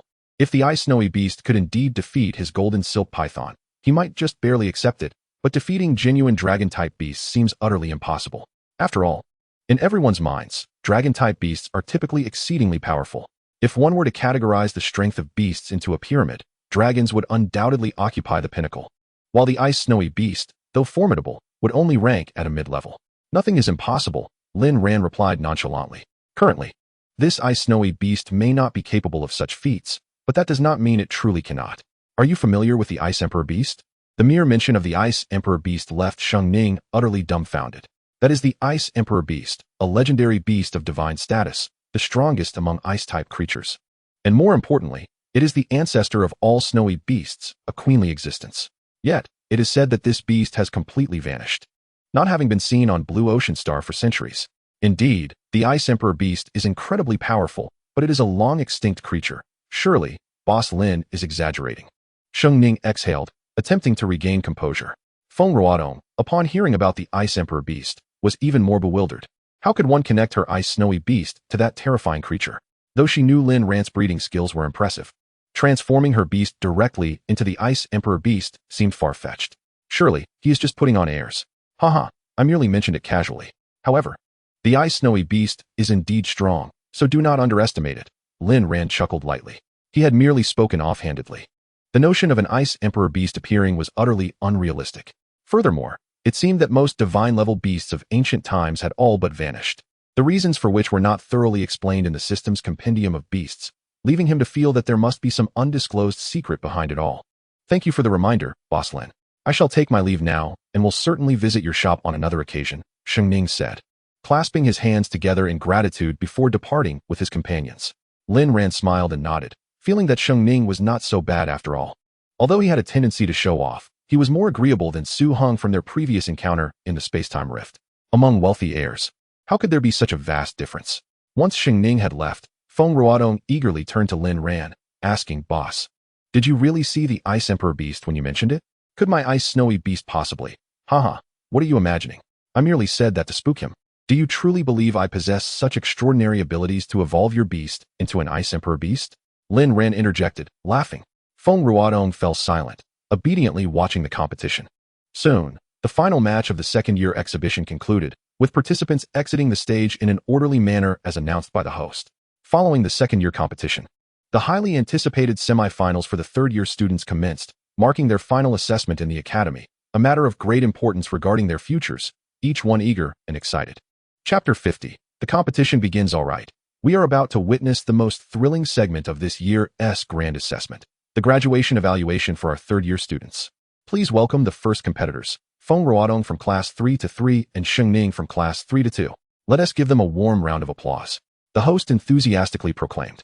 Shengning, it's your turn. In the section for Class 3-2, Shengning sat amidst a group of exceptionally well-dressed young ladies, resembling a constellation of stars surrounding a moon. Radiantly dazzling. Upon hearing Shengning's name, the girls in the audience erupted with excitement, for a figure of such idol-like status was about to take the stage, and they were all in a frenzy, akin to fans meeting a celebrity. Calmly, Shengning stood, adjusted his hairstyle, and strolled leisurely onto the stage. With a flourish of his right hand, a shimmering portal opened, and a majestic tiger clad in golden armor with wings appeared in an instant. Shengning leaped onto its back, and the tiger leapt forth, making a grand entrance. The ensuing gust of wind tousled the meticulously styled hair of the boys in the front row, leaving them blushing and cursing under their breath, thinking, what is the big deal? Just because your family has some money, don't get carried away. Be careful or you'll be struck down by lightning for showing off. The girls, however, reacted differently. Already in a state of exhilaration, witnessing Shengning's flamboyant entrance sent them into a near-fainting state of excitement. Meanwhile, in the area for Class 3-3, when the host announced her name, Feng Ruodong felt a wave of nervousness wash over her, her lips turning pale. Ruodong, it's your turn. You can do it. Zhang Tiantian cheered her on enthusiastically from the side. Go Ruodong. You're the last contestant from our class. Give it your all, shouted her classmates, their voices filled with fervor. Lin Ran, noticing her anxious expression, quickly reassured her, don't be nervous. Trust in your Ice Snowy beast. Feng Ruodong nodded, taking a deep breath as she stepped onto the stage. Her entrance was not as extravagant. Her classmates were still captivated by Shengning's striking arrival and hardly noticed as she quietly made her way up. Is that Feng Ruodong? She really is beautiful. I heard she is the only contestant from her class to advance. How impressive. Indeed, it is truly a moment of pride for us female students. Go, Feng Ruodong. Some students who have recovered their composure also began to cheer for Feng Ruodong. After all, everyone is eager to witness the girl who has captivated the entire academy within just a few days. Is that the golden armored flying tiger? A 6th-tier beast. Yet it appears to possess the stature of a 5th-tier elite. No, wait, this golden armored flying tiger seems rather oversized. Has it reached maturity? That cannot be. Shengning is merely a 4-star. Surely he cannot control a fully matured golden armored flying tiger. It must be a variant. TSK, TSK, TSK. Indeed, heroes emerge from youth. The prominent figures in the front row, treasure hunters and military leaders alike, engaged in hushed discussions, their expressions painted with astonishment, yet simultaneously filled with admiration as they gazed at Shengning. Feng Ruodong was equally taken aback. The Tiger Clan beasts are among the most ferocious, second only to the Dragon Clan. Although this golden armored flying tiger is not purebred, Its lineage is exceptionally pure, being a descendant of the 9th-tier sacred golden tiger king, possessing both earth and lightning attributes, thus immensely powerful. Regaining her composure, Feng Ruotong fixed a serious gaze upon Sheng Ning, and with a wave of her right hand, a petite purple-haired sprite materialized, a striking purple snowflake mark adorning its forehead, radiating brilliance. This could very well be her last battle in the academy. She could not afford to hold back any longer. In previous encounters, she had heeded her homeroom teacher's advice to conceal some of the Ice Snow Maiden Beast's abilities. But now she would reveal everything. Is that the Ice Snow Maiden Beast? My heavens! Such an exceedingly rare creature has appeared here. Could it be that she has been concealing her strength all along? Dinyi, I find myself increasingly fond of this female student. A burly bald man in the front row exclaimed excitedly to Yi Kuei. Why would she fit in our military? A female officer clad in dark green and sporting a red beret remarked. Why must you compete for her? I noticed her first. You are clearly being unreasonable. Yi Kuei sighed, helpless as he watched the two begin to bicker once more. However, he could hardly blame them. Who wouldn't be tempted to vie for such an outstanding student? Moreover, Feng Ruotong's background is quite ordinary, lacking any intricate ties, making her a coveted candidate. Yet, it is not to say that no one seeks Sheng Ning. Rather, his formidable lineage ensures that his future has likely been predetermined by his family, rendering their competition futile. Indeed, the Ice Snow Maiden Beast is remarkable, cultivated exceptionally well. Sheng Ning regarded it with admiration, casting a glance towards the audience where Lin Ran sat, nodding in acknowledgement. Lin Ran smiled in response, exuding calmness. Very well, both sides are prepared. I need not elaborate on the rules. No harm to the beasts, and certainly no injury to one another. Violators will face expulsion. Let the competition commence. The referee declared solemnly. The Ice Snow Maiden Beast regarded the golden-armored flying tiger with an icy stare, its expression devoid of emotion, radiating an air of aloofness. Upon sensing the Ice Snow Maiden Beast's presence, the golden-armored flying tiger immediately felt an overwhelming threat. A primal instinct of absolute lineage pressure sending shivers down its spine. Yet, as a member of the tiger clan, pride ran deep within its bones. Even against an opponent it found difficult to conquer, it would fight valiantly. Sheng Ning sensed the emotions of the golden-armored flying tiger in his mind, and gently encouraged. Do not fear, give it your all. The golden-armored flying tiger nodded, fixating its gaze on the Ice Snow Maiden Beast, the atmosphere thick with tension, as if ready to erupt at any moment. Suddenly, the golden-armored flying tiger made the first move, its wings unfurling majestically as it leaped into the air. Its golden armor shimmering brilliantly, while a resounding roar reverberated throughout the arena. The deafening sound engulfed the entire venue, causing many spectators to clutch their ears in discomfort. However, the Ice Snow Maiden Beast remained unaffected, maintaining its cold gaze upon its adversary, as if regarding a mere inanimate object, devoid of any emotion. With a gentle press of its right foot against the ground, a thick layer of ice and snow instantaneously blanketed the entire competition area, an expanse equivalent to dozens of football fields, all transformed into a frozen landscape in an instant, the temperature plummeting rapidly, causing many audience members to shiver uncontrollably. Simultaneously, the red alarm sirens blared, startling several judges, who immediately activated the protective barrier while gazing in astonishment at the Ice Snow Maiden Beast. What an astonishing display of power! To trigger the alarms directly is utterly terrifying. Chapter 51. Shifting stars. The temperature on stage abruptly dropped to freezing point. Had it not been for the protective barrier deployed by the Ice Snow Maiden Beast, Feng Ruotong would likely have been unable to endure such extreme cold. Beside her, Sheng Ning's expression shifted slightly as he immediately projected his startling power to fend off the icy chill. 0-degree fist. Feng Ruotong hastily commanded the Ice Snow Maiden Beast to execute its most formidable combination skill, clearly intent on leaving no openings for the opponent. A myriad of cold air coalesced around the petite right fist of the Ice Snow Maiden Beast. Since its evolution, this punch had gained immense potency, perhaps deserving of a new name, Absolute Zero Fist. Boom. In an instant, the Ice Snow Maiden Beast's figure vanished from view. Sheng Ning, unwilling to let his guard down, keenly observed his surroundings. He was all too familiar with this combination. During the preliminaries, it had effortlessly dispatched the Flame Spirit Tiger, a fellow tiger-type beast. Thus he dared not underestimate it. He continually reminded the golden-armored flying tiger to remain vigilant, prepared for any sudden assault. The Ice Snow Maiden Beast's disappearance was solely due to its absolute ice domain skill. As a phantom-type beast, it possessed the unique ability of astral projection, allowing it to merge seamlessly with the surrounding cold air, becoming virtually undetectable, capable of striking with lethal precision at any moment. This golden-armored flying tiger is far too alert. Feng Ruodong felt a surge of anxiety. Unlike other tiger-type beasts renowned for their offensive prowess, this one excelled in defense. Its golden armor boasting remarkable resilience. Unless a flaw was revealed, replicating their previous success would be exceedingly difficult. What's wrong? Afraid to strike? As Feng Ruodong hesitated, Sheng Ning's concern shifted to relief. He mused that she must be wary of the golden-armored flying tiger's defensive capabilities. If you choose to remain passive, then I shall take the initiative. Without the protection of the beasts, you are in grave peril. Sheng Ning's expression turned cold as he addressed Feng Ruodong. Holy Unicorn Armor, activate. Sheng Ning transmitted a command in his mind.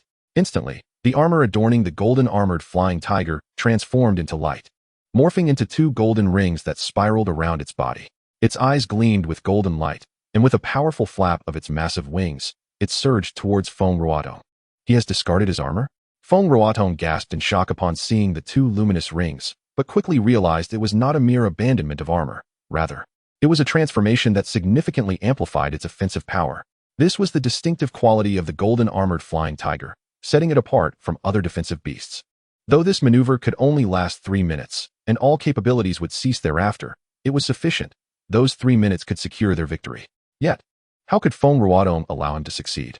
A multitude of subtle conspiracies had long been sown within the recesses of the mind.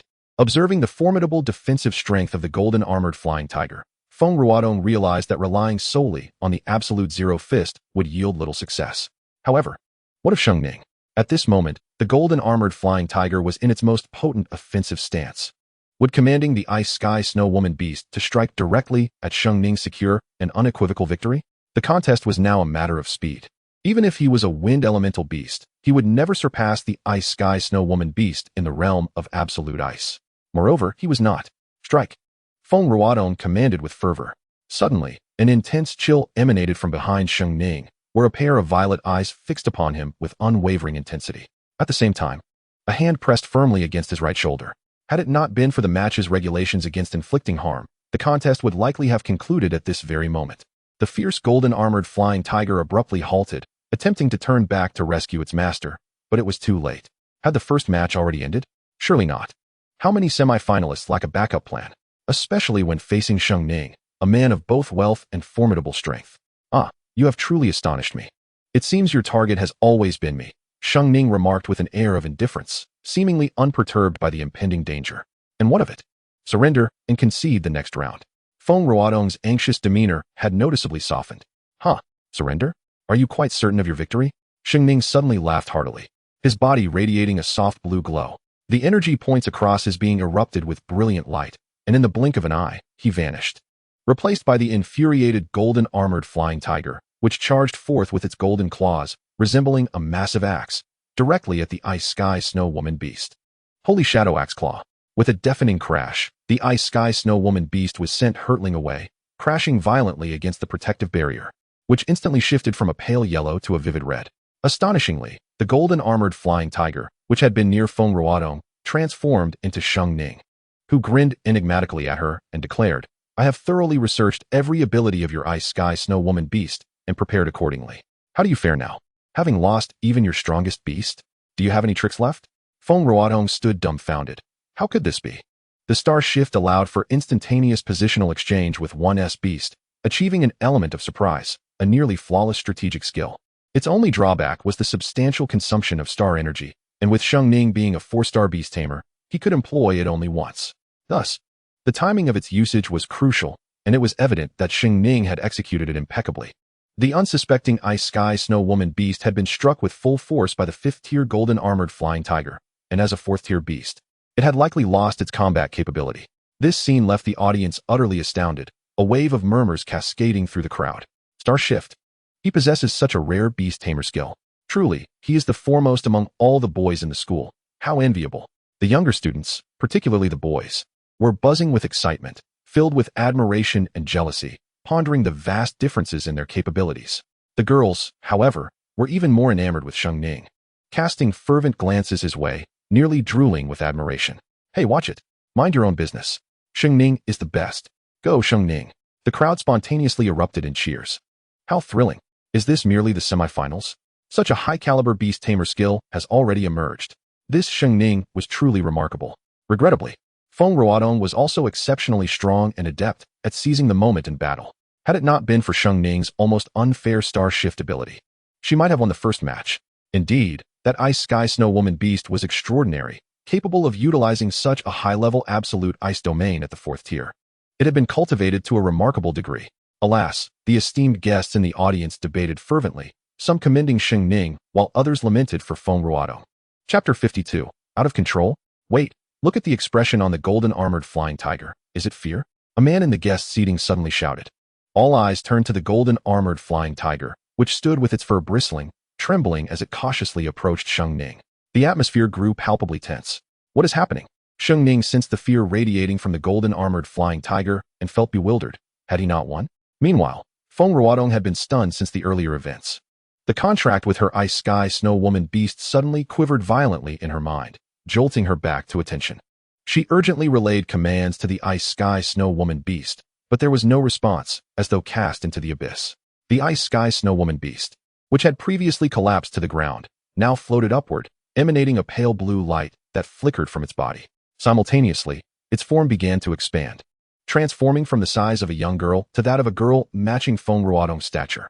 Its signature purple hair cascaded down to its ankles, and its large, round eyes grew chillingly cold, while the purple snowflake mark on its forehead radiated a dazzling brilliance. It has grown larger? No, this is the blessing of ice. Feng Ruodong suddenly comprehended that her beast had not been defeated. Rather, it had awakened its true power. Yet, rather than feeling exhilarated, she was engulfed by fear. When a beast does not respond to its master, there can only be one possibility. It is on the verge of losing control. Feng Ruodong was determined to prevent this occurrence. As long as her beast remained at the 4th tier level, she believed she could maintain control. Thus, she rapidly concentrated her star energy and infused it into the beast contract. It seems I have underestimated your Ice Sky Snow Woman beast. Perhaps this is its true form. Sheng Ning realized why the golden armored flying tiger exhibited such fear. Nevertheless, he remained undaunted, confident in his ability to win the match.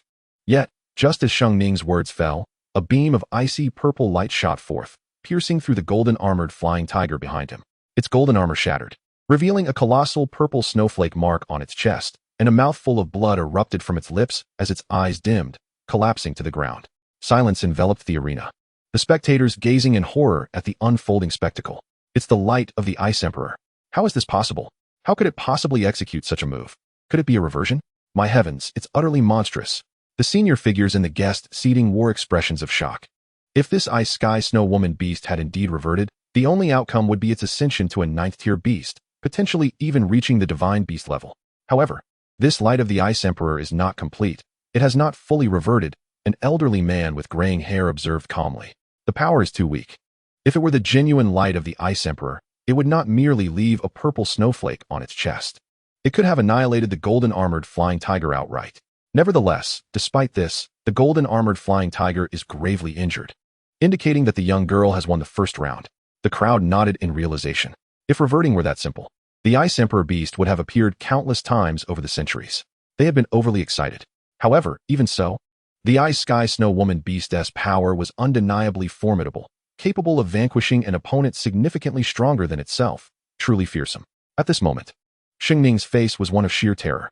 Just a moment ago, he had felt the ominous presence of death looming over him. If the target had been himself, the consequences would have been unimaginable. The weakened light of the Ice Emperor? This Ice Snow Maiden beast has truly astonished me. I concede this round. Sheng Ning's expression was stern as he gently caressed the fallen golden-armored flying tiger beside him. Several exotic beast medical personnel rushed over, examining the golden-armored flying tiger with expressions of profound shock. Is it possible for a 4th-tier beast to inflict such damage? Most of its internal organs were encased in ice, its heart frozen halfway, barely clinging to life. Had that beam of light struck a little more accurately at its heart, it would have been beyond recovery. A medical staff member hurriedly produced a vial of fiery red potion and administered it to the golden-armored flying tiger. Student Sheng, please return it to the exotic beast space for a period of recuperation, and it will recover. The medical personnel sighed deeply in relief. Sheng Ning nodded, waving his right hand to summon it back. In the first round, Feng Ruodong is the victor, with a severe warning issued, the referee declared, his face contorted with anger. Thankfully, no serious incident had occurred, or it could have been catastrophic. Meanwhile, Feng Ruodong wore a wry smile. Just as she was preparing to regain control of the Ice Snow Maiden beast, She realized she was a moment too late. It had unleashed a skill she did not recognize, one that was utterly terrifying. Fortunately, she managed to regain control just in time to alter the trajectory of the Ice Emperor's light. Otherwise, it would have resulted in a grave mistake. Lin Ran had already sensed that something was amiss with the Ice Snow Maiden beast. He was extremely tense, sweat trickling down his brow, but fortunately, Feng Ruodong had managed to regain control. You nearly gave me a heart attack. Lin Ran exhaled deeply. It was truly a close call. If any accident had occurred, if I had killed the opponent's exotic beast, I would have been the one to bear the consequences. A tamer unable to control their beast would ruin our shop's reputation. We wouldn't have any customers left. The arena fell into a profound silence. The crowd, which had been cheering for Sheng Ning, was taken aback by the sudden turn of events. Sheng Ning had lost the first round. Feng Ruodong was indeed formidable. Thunderous applause erupted in the arena. We now begin the second round of the competition. Both sides, please recall your exotic beasts, the referee stated, regaining his composure. Sheng Ning's expression remained icy. He could not afford to lose again. He must defeat this Ice Snow Maiden beast. And the only way to do so was to summon a beast of a similar lineage.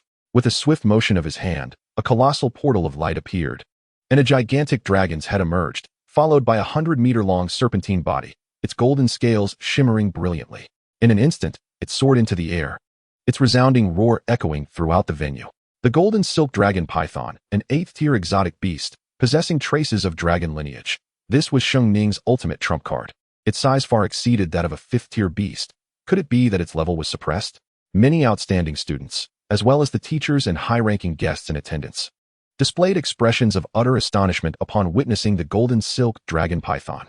Given its immense size, it was likely already a mature specimen, yet its level was forcibly maintained at 5th tier, truly terrifying. Chapter 53. Humiliation. This was a common practice among most tamers on Blue Sea Star. When an exotic beast's level exceeded their own by 2 tiers or more, they would often consume a type of elixir known as the solidifying yuan pill, which could seal the beast's level within a controllable range. I estimate that this golden silk dragon python possesses true power at least at the 6th tier level. Sheng Ning is serious this time, remarked an elderly man with white hair, stroking his beard thoughtfully.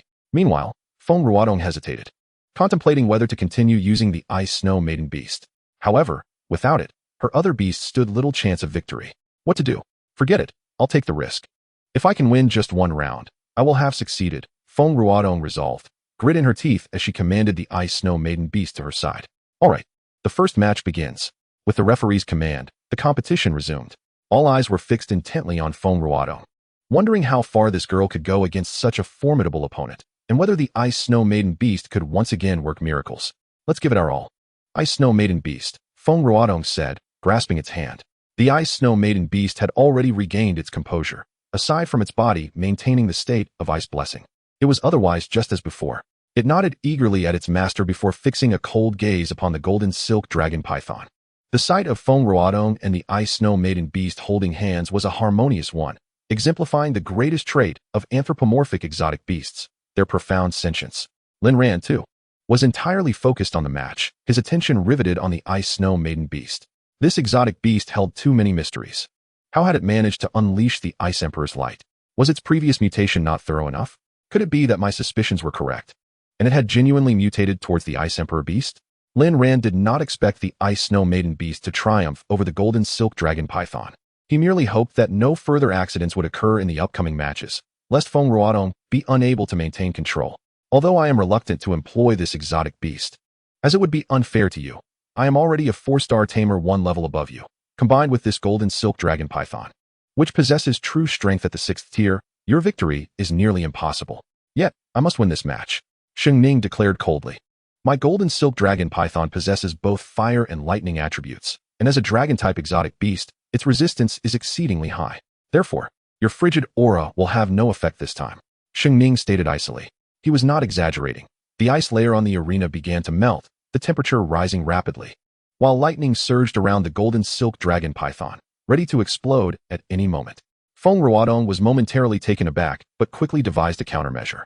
To secure victory, she needed to first weaken the opposing beast's power. Then, in conjunction with the Ice Snow Maiden beast in its state of ice blessing, they might just stand a chance. Sleep Dream Melody. Feng Ruodong swiftly transmitted the command to her mind. The Ice Snow Maiden beast ascended slowly into the sky, its lithe form twisting gracefully as enchanting melodies flowed forth, captivating the audience. Sheng Ning, upon hearing this, snorted coldly. A dragon's roar erupted, piercingly powerful. As the authoritative sound reverberated throughout the arena, the ice snow maiden beast, suspended in midair, trembled as the sleep dream melody was instantly interrupted. This was the true power of the dragon's roar, capable of shattering all sound-based skills. The crowd was left in utter shock, their faces reflecting disbelief as they gazed at Sheng Ning. Was this truly his might? It was terrifying. Witnessing the ice snow maiden beast's skill being interrupted left Feng Ruodong astounded. This was the first time her skill had been thwarted, especially while in the state of ice blessing. The golden silk dragon python was indeed unexpectedly powerful. As an 8th-tier exotic beast, the ice snow maiden beast should not have had its skill interrupted so easily. With violet eyes fixed intently on the golden silk dragon python, the surrounding temperature plummeted instantly, as if the very air had frozen. Sheng Ning's expression softened considerably, yet he remained vigilant. After all, the ice snow maiden beast had yet to unleash its previous attack, and he could not afford to underestimate it. Lightning flamed dragon roar. Sheng Ning commanded the golden silk dragon python to unleash a full-force attack on the ice snow maiden beast. The colossal maw of the golden silk python coalesced with flames and the might of thunder, forming an immensely powerful beam that struck directly at the ice queen beast. Boom! To everyone's astonishment, the ice queen beast conjured a small iceberg out of thin air, successfully thwarting the attack. However, the sheer force of the strike shattered the iceberg into countless fragments, scattering ice shards everywhere. Such strength! The ability to instantaneously summon ice elements to create an iceberg for defense was truly remarkable. Is this what it means to witness a battle of high-tier extraordinary beasts? It was absolutely exhilarating. The audience erupted into a frenzy of excitement, their cheers ringing through the air. Seeing this, Sheng Ning smiled faintly and commanded the golden silk python to unleash several formidable skills: Thunder Shadow Charge, Thunderbolt, Dragon Flame Inferno, Flame Vortex, and Dragon Soul Gaze. Each of these 4 skills represented the pinnacle of extraordinary beast abilities, encapsulating both thunder and fire, thus reaffirming the golden silk python's formidable offensive prowess as a creature of dragon lineage. The final skill, Dragon Soul Gaze, manifested the essence of its dragon soul, capable of instilling fear in other beasts. Any creature of inferior lineage would find itself prostrated before the majesty of this dragon essence. Remarkably, Sheng Ning did not direct all of his previous 4 skills at the Ice Queen beast. Instead, most of them burst forth into the sky like fireworks. Nevertheless, their power was undeniable, reducing the protective barrier to a violet hue, leaving the ground in disarray. The arena's protective barrier typically has 4 levels: pale yellow, red, purple, and gold.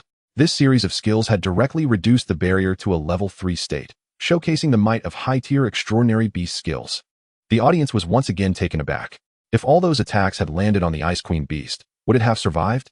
Initially, it seemed that the Ice Queen beast could contend with the golden silk python, but the reality was a complete mismatch. It was an utter rout. Even if it resorted to the Ice Emperor's light, victory seemed improbable. At that moment, Feng Ruodong was utterly stunned, her legs trembling in the face of such overwhelming skills erupting around her, particularly the dragon shadow behind the golden silk python, which seemed to pierce straight through to her very soul. A subtle smile graced Sheng Ning's lips. The crux of his strategy was indeed the final skill, Dragon Soul Gaze, aimed directly at Feng Ruodong. As a young girl, her emotional resilience must have been shattered. Feng Ruodong collapsed to the ground, her eyes vacant, a profound sense of fear permeating her very being. Slowly, she rose to her feet, trembling as she uttered, "I concede," just as she prepared to vocalize those 3 words. An unexpected event transpired with the Ice Queen beast. Chapter 54. Rampage. A piercing scream erupted from the Ice Queen beast's throat, accompanied by a sudden surge of power. Its violet pupils radiated an intensely frigid aura, causing the surrounding temperature to plummet. "This is bad." Lin Ran's complexion turned ashen. For his worst fears had materialized. It was about to ascend in rank. If it broke through to the 5th tier, Feng Ruodong, with her current cultivation, would be utterly incapable of containing it, leading to a berserk state. Typically, the only solution for a rampaging extraordinary beast was annihilation. Though cruel, it was a necessary measure to prevent harm to humanity. However, Lin Ran could not allow this to happen. He immediately retrieved a low-tier beast restraint lock from his ring, an item he had intended to use in the temporal rift but had yet to find the opportunity to deploy. The low-tier beast restraint lock could capture beasts below the 5th tier. Although ineffective against the Ice Queen beast, which already had a master, it could nonetheless secure it and forcibly return it to the beast realm. Meanwhile, Feng Ruodong was filled with terror, her head pounding. At that moment, The contract with her extraordinary beast trembled violently, and she could no longer sense the Ice Queen beast. A terrible realization dawned upon her. It had gone berserk. What on earth is happening? Has the Ice Queen beast been frightened out of its wits by the dragon's soul? Some students below began to whisper among themselves, utterly unaware that the Ice Queen beast had indeed gone berserk. This is bad. The aura indicates it is about to ascend. With Feng Ruodong's cultivation level, she cannot hope to control it. We must end the match immediately. Yikuei suddenly stood up and shouted. The judges and instructors seated at the front of the arena rose, their expressions grave, and rushed toward the stage. At that moment, a massive golden chain appeared around the Ice Queen beast, binding it securely. Who dares to intrude upon the arena? A judge bellowed, clearly unaware of the impending danger. Lin Ran calmly stepped out from the side aisle, speaking nonchalantly. Apologies. I saw that this Ice Queen beast was about to go berserk, and I couldn't help but intervene. Which student is this, so oblivious to the dangers? This rampaging beast is extremely hazardous. You have no business meddling. A short-haired, bespectacled male instructor chastised him sternly, clearly mistaking Lin Ran for a student of the academy. Lin Ran shook his head in resignation, quietly observing from the sidelines. The restrained Ice Queen beast initially struggled fiercely, but soon it fell silent, as if succumbing to slumber. The astonished instructors and judges watched in disbelief from the stage. No, it's the golden chain at work. The short-haired teacher pointed at the stage. At this moment, Feng Ruodong felt her headache gradually subside, and her bond with the Ice Queen beast was restored. Though the rift had yet to fully mend, she could once again sense the Ice Queen beast. Lin boss, was it you who did this? Feng Ruodong exclaimed, her eyes wide with surprise as she beheld the Ice Queen beast bound by the golden chain and noticed Lin Ran leaning casually against a nearby wall. Why must you always put me in such a bind? I finally come to the academy, and I still have to clean up your mess. Lin Ran leaned against the wall, his expression one of displeasure. The entire audience fell silent, bewildered. What is happening? Wasn't it about to go berserk? Has it been controlled? And who is that young man? Is he from our academy? I've never seen him before. What a cheeky fellow. Ruodong, did you just say he managed to control your extraordinary beast? He-yun, Feng Ruodong's instructor, rushed onto the stage to inquire. Feng Ruodong exhaled deeply. I apologize for causing you concern. I lost this match. This is Lin Ran, Lin boss. He is the one who helped me cultivate the Ice Queen beast. Feng Ruodong jumped off the stage and pulled Lin Ran to the center of the arena, exclaiming loudly. The crowd was left in stunned silence. Who could believe such a tale? A youth of similar age could cultivate such an extraordinary beast. Are you trying to deceive us? A male student shouted from the audience. Feng Ruodong's face flushed with embarrassment. She had mustered her courage to say it, and now she was being challenged, which was utterly mortifying. Beside her, He-yun grasped Feng Ruodong's hand tightly, asking, Are you serious? I am indeed serious, teacher. Despite his seemingly carefree demeanor, he is truly unfathomable. The rampage of an extraordinary beast is inherently perilous, and he managed to bind it with a golden chain. My admiration for him has only grown. Feng Ruodong whispered to He-yun. He-yun's expression shifted continuously as he channeled a powerful astral energy toward Lin Ran's body. Another attempt to test me? Lin Ran's lips curled into a subtle smile as his mental energy radiated unreservedly, causing the star's spiritual power in the surrounding air to spontaneously gravitate towards him. Simultaneously, he was enveloped in a layer of light blue armor, forged from condensed star's spiritual power, which made him look undeniably magnificent. However, as He-yun's star's spiritual power approached Lin Ran, it vanished as if cast into an abyss, never to return. What? The manifestation of star's spiritual power. How can this be possible? All the judges who intended to forcibly take Lin Ran down were momentarily stunned. Indeed, they dared not make a move. The manifestation of star's spiritual power indicated that this seemingly youthful man was, at the very least, an 8-star beast tamer. Are you an 8-star beast tamer? He-yun could hardly believe it, rubbing his eyes in disbelief. Lin Ran was taken aback for a moment. Then ecstasy surged within him. He never anticipated that fully unleashing his mental energy would yield such an effect. The armor was simply too stunning.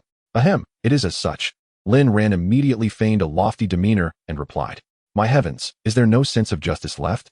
I refuse to believe this is not an illusion. You are deceiving us. An impassioned male student stood up, pointing at Lin Ran and shouting, Excuse me? Lin Ran's right hand reached out, conjuring a colossal hand made of star's spiritual power that firmly grasped the student's body. Stop. Yikuei could no longer remain silent. He understood how terrifying the manifestation of star's spiritual power could be. At 53 years old, having been an 8-star beast tamer for over 20 years, he had never achieved the ease with which Lin Ran now coalesced star's spiritual power from afar.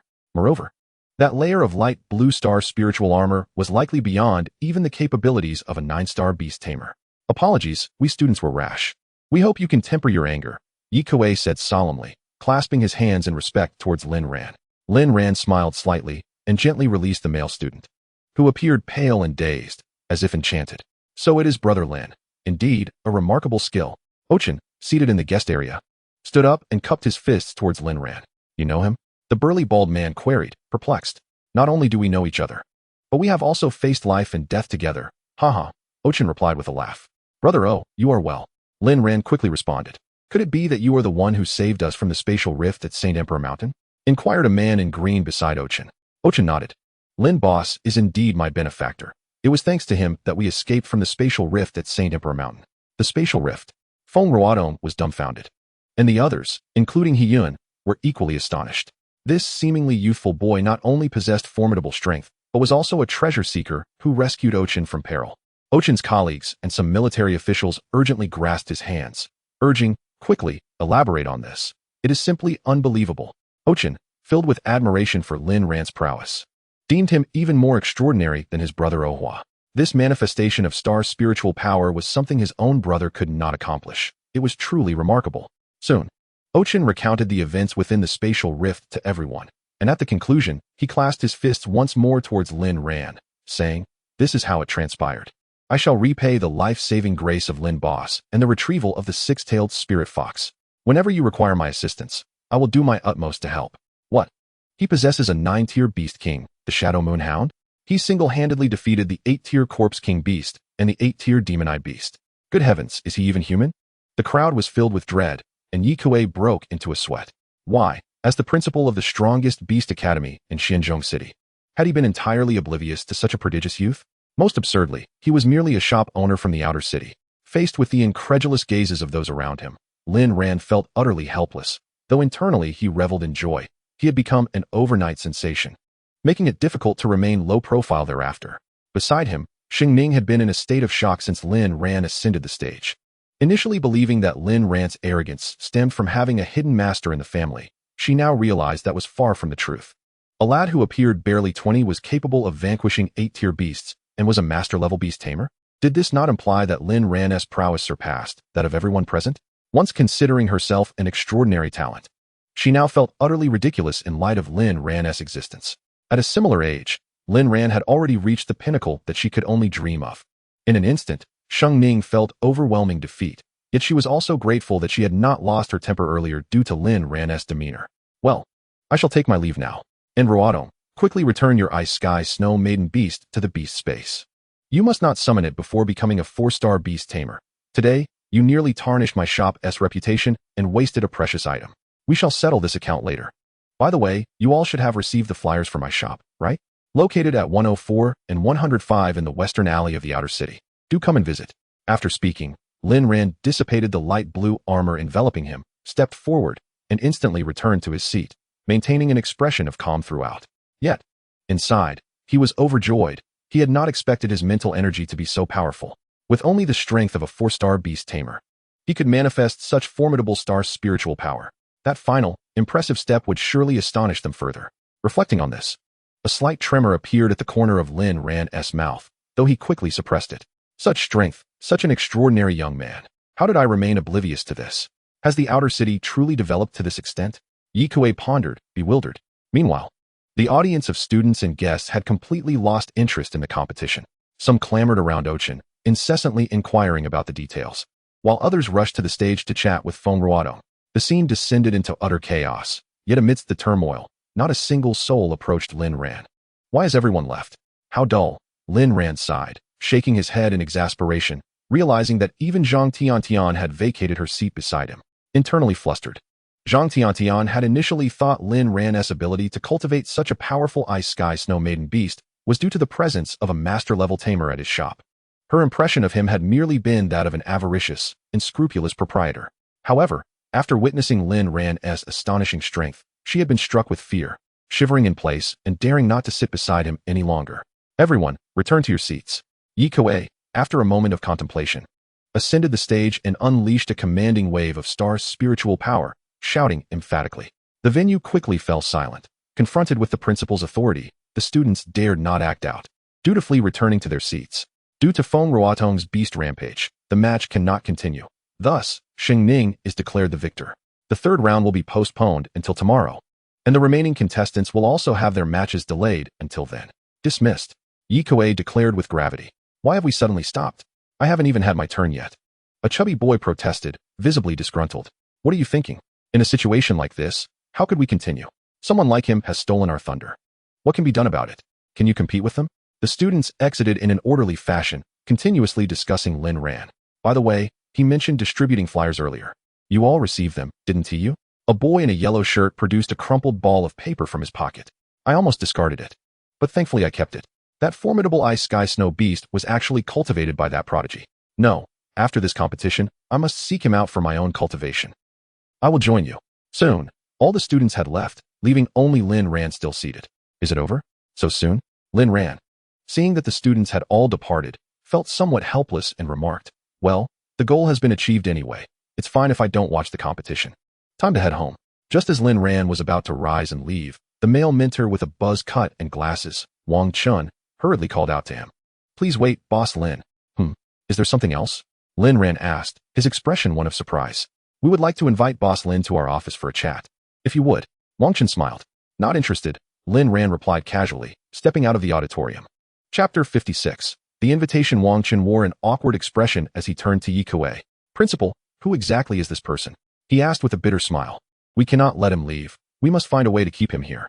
Yi Kuei pondered for a moment and said, He-yun, please summon Feng Ruotong. He-yun quickly dashed out and soon returned with Feng Ruotong. Ruotong, how long have you known him? Yi Kuei asked with a smile. Feng Ruotong was extremely nervous. It is only natural to feel tense when suddenly summoned by the principal. She stammered, just recently. I happened to visit relatives in the outer city and passed by Boss Lin's store, where I discovered he had cultivated an incredibly powerful orange shadow cat. I was so impressed that I asked him to help me cultivate a snow beast. She continued, her excitement palpable. Then the snow beast became exceedingly powerful and evolved into the ice sky snow beast. And the most astonishing part is that he accomplished this in just 2 days. 2 days. Goodness. Is there truly such a powerful cultivation master in this world? The surrounding teachers were utterly astonished. So, he is not only an 8-star beast tamer, but also a master-level cultivator, Yi Kuei exclaimed. Quickly, Ruotong, go and keep him here. You are the most familiar with him. Find a way to bring him to the principal's office. Feng Ruotong, momentarily dazed, quickly ran out in pursuit of Lin Ran. I'm not going. Oh, come on. The principal and the teachers are inviting you so warmly. You should give them face. Feng Ruotong earnestly pleaded, grasping Lin Ran's hand. It's too much trouble. I just want to return to my shop, Lin Ran replied, shaking his head in resignation. He had already vaguely guessed their intentions. They simply wanted him to stay. Having rejected those 2 prominent figures, would he really care about joining the Beast Academy? Although he felt a hint of regret now, for the sake of freedom and strength, he intended to continue running his shop to earn points. If you don't go, I'll tell the whole school that you're a fraud and that everything earlier was just a trick, Feng Ruotong said with a mischievous grin. Go ahead. I just taught a male student a lesson. I'm confident I've completely conquered them, Lin Ran said confidently. Fine. I was going to compensate you for that golden chain, but now I won tea. Feng Ruotong pouted, looking quite proud yet slightly irritated. No compensation? Do you believe I won't teach you a lesson too? Lin Ran replied nonchalantly. Come on. Feng Ruotong suddenly shouted. Someone is bullying me, a weak woman. Using their superior skills, this is harassment. Lin Ran's mouth twitched as he quickly covered her mouth and said, All right, you're impressive. I'll go, okay? That's more like it. I think they just want to invite you for tea. It won't be troublesome, Feng Ruotong said with a triumphant expression. Moments later, Lin Ran and Feng Ruotong arrived at the principal's office. As Lin Ran stepped into the office, he acted as if he owned the place. Comfortably settling onto a large sofa, crossing his legs, and savoring a cup of tea with a sense of contentment. What are you doing? This is Principal Ye's office. Not your home. Get up, Feng Ruotong quickly exclaimed. Although Lin Ran was powerful, he was still a junior, and it was essential to show respect to the academy's dignitaries to avoid leaving a bad impression. Yet, Lin Ran paid no heed to her words, meticulously observing the office's decor. Suddenly, he was captivated by a painting of a purple golden dragon beast on the wall, a wave of inexplicable familiarity washing over him. Why does this beast feel so familiar? Have I seen it before? Lin Ran pondered silently, trying to recall. Seeing that Lin Ran ignored her, Feng Ruotong hurried over and tugged at him, saying, The principals are coming soon. Give them some respect. Aren't they the ones who called me here? I'm just sitting on the sofa, drinking tea. What is the harm in that?